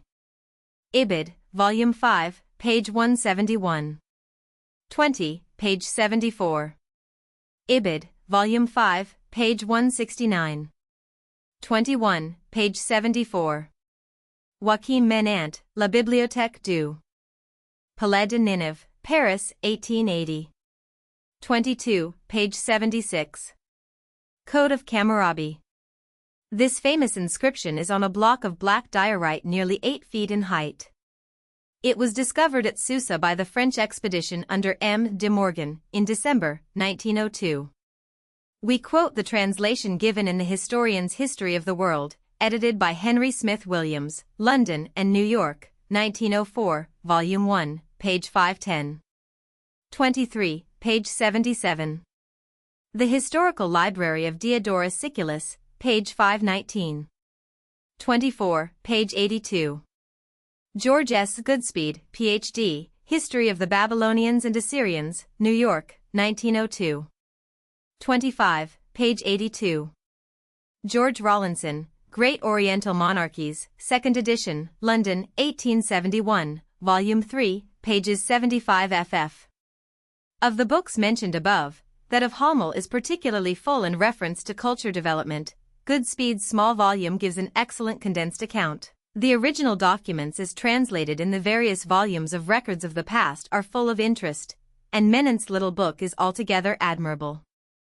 The work of excavation is still going on in Old Babylonia, and newly discovered texts add from time to time to our knowledge, but A. H. Layard's Nineveh and its remains, London, 1849, still has importance as a record of the most important early discoveries. The general histories of antiquity of Dunker, Lenormant, Maspero, and Meyer give full treatment of Babylonian and Assyrian development. Special histories of Babylonia and Assyria, in addition to these named above, are Tiela's Babylonische-Assyrische Geschichte, Zwei Tiela, Gotha, 1886–1888, Winkler's Geschichte Babyloniens und Assyriens, Berlin, 1885–1888, and Rogers' History of Babylonia and Assyria, New York and London, 1900, the last of which, however, deals almost exclusively with political history. Certain phases of science, particularly with reference to chronology and cosmology, are treated by Edward Meyer, Geschichte der Altertum, Volume 1, Stuttgart, 1884, and by P. Jensen, Die Kosmologie der Babylonier, Strasbourg, 1890, but no comprehensive specific treatment of the subject in its entirety has yet been attempted. Chapter 4. The Development of the Alphabet 1, page 87. Vicomte de Rouge, Mémoire sur l'origine égyptienne de l'alphabet phénicien, Paris, 1874. 2, page 88. See the various publications of Mr. Arthur Evans. 3, page 80. Aztec and Maya writing. These pictographs are still in the main undecipherable, and opinions differ as to the exact stage of development which they represent. 4, page 90. E. A. Wallace Budge's First Steps in Egyptian, London, 1895, is an excellent elementary work on the Egyptian writing. Professor Ehrman's Egyptian Grammar, London, 1894, is the work of perhaps the foremost living Egyptologist. 5, p. 93. Extant examples of Babylonian and Assyrian writing give opportunity to compare earlier and later systems, so the fact of evolution from the pictorial to the phonetic system rests on something more than mere theory. 6, page 96. Friedrich de Litzk, Assyrisch Gleichstück mit Grammatisken Tabellen und Vollständigem Glosser Einführung in die Assyrisch und Babylonisch Kielschrift Literatur bis hinauf zu Hammurabi, Leipzig, 1900. 7, page 97. It does not appear that the Babylonians themselves ever gave up the old system of writing, so long as they retained political autonomy. 8, page 101. See Isaac Taylor's History of the Alphabet, an account of the origin and development of letters, new edition, 2 volumes, London, 1899. For facsimiles of the various scripts, see Henry Smith Williams' History of the Art of Writing, 4 vols, New York and London, 1902–1903. Chapter 5, The Beginnings of Greek Science 1, page 3. Anaximander, as recorded by Plutarch, Volume 8 – See Arthur Fairbank's First Philosophers of Greece, an edition and translation of the remaining fragments of the pre-Socratic philosophers, together with a translation of the more important accounts of their opinions contained in the early epitonks of their works, London, 1898. This highly scholarly and extremely useful book contains the Greek text as well as translations. Chapter 6. The Early Greek Philosophers in Italy 1. Page 117. George Henry Lewes, A Biographical History of Philosophy from its origin in Greece down to the present day, enlarged edition, New York, 1888, page 17. 2. Page 121. Diogenes Laertius, The Lives and Opinions of Eminent Philosophers, C. D. Young's translation, London, 1853, 8, page 153. 3. Page 121. Alexander, Successions of Philosophers. 4. Page 122. All over its center. Presumably this is intended to refer to the entire equatorial region. 5. Page 125. Laertius, Op. Cit., pages 348 to 351. 6. Page 128. Arthur Fairbanks, The First Philosophers of Greece, London, 1898, pages 67 to 717. 7. Page 129. Ibid, page 838. 8. Page 130. Ibid, page 109. 9. Page 130. Heinrich Ritter, The History of Ancient Philosophy, translated from the German by A. J. W. Morrison, 4 volumes, London, 1838, vol. I. page 463. 10. Page 131. Ibid, page 465. 11. Page 132. George Henry Lewes, Op. Cit., page 81. 12. Page 135. Fairbanks, Op. Cit., page 201. 13. Page 136. Ibid, p. 234. 14. Page 137. Ibid, page 189. 15. Page 137. Ibid, p. 220. 16. Page 138. Ibid, page 189. 17. Page 138. Ibid, page 191. Chapter 7. Greek Science in the Early Attic Period 1, page 150. Theodor Gompers, Greek Thinkers, A History of Ancient Philosophy, translated from the German by Laurie Magnus, New York, 191, pages 220, 221. 2. Page 153. Aristotle's Treatise on Respiration, ch. 2. 3. Page 159. Fairbanks' translation of the fragments of Anaxagoras, in The First Philosophers of Greece, pages 239 to 243. Chapter 8. Post-Socratic Science at Athens 1, page 180. Alfred William Byrne, The Philosophy of Greece Considered in Relation to the Character and History of Its People, London, 1898, page 186. 2. Page 183. Aristotle, quoted in William Wool's History of the Inductive Sciences, 2nd edition, London, 1847, volume 2, page 161. Chapter 9. Greek Science of the Alexandrian or Hellenistic Period 1, page 195. Tertullian's Apologeticus. 2, page 205. We quote the quaint old translation of North, printed in 1657. Chapter 10, Science of the Roman Period 1, page 258. The Geography of Strabo, translated by H. C. Hamilton and W. Falconer, 3 volumes, London, 1857, volume 1, pages 19, 20. 2, page 260. Ibid, page 154. 3, page 263. Ibid, pages 169, 170. 4, page 264, Ibid, pages 166, 167. 5, page 271. K0. Miller and John W. Donaldson, The History of the Literature of Greece, 3 volumes, London, volume 3, page 268. 6, page 276. E. T. Withington, Medical History from The Earliest Times, London, 1894, page 118. 7, page 281. Ibid 8, page 281. Johann Hermann Bass, History of Medicine, New York, 1889. Chapter 11. A Retrospective Glance at Classical Science, page 298. Dion Cassius, as preserved by Xiphilinus. Our extract is quoted from the translation given in the Historian's History of the World, edited by Henry Smith Williams, 25 volumes, London and New York, 1904, Volume 6, page 297 ff. For further bibliographical notes, the reader is referred to the appendix of Volume V. By Henry Smith Williams.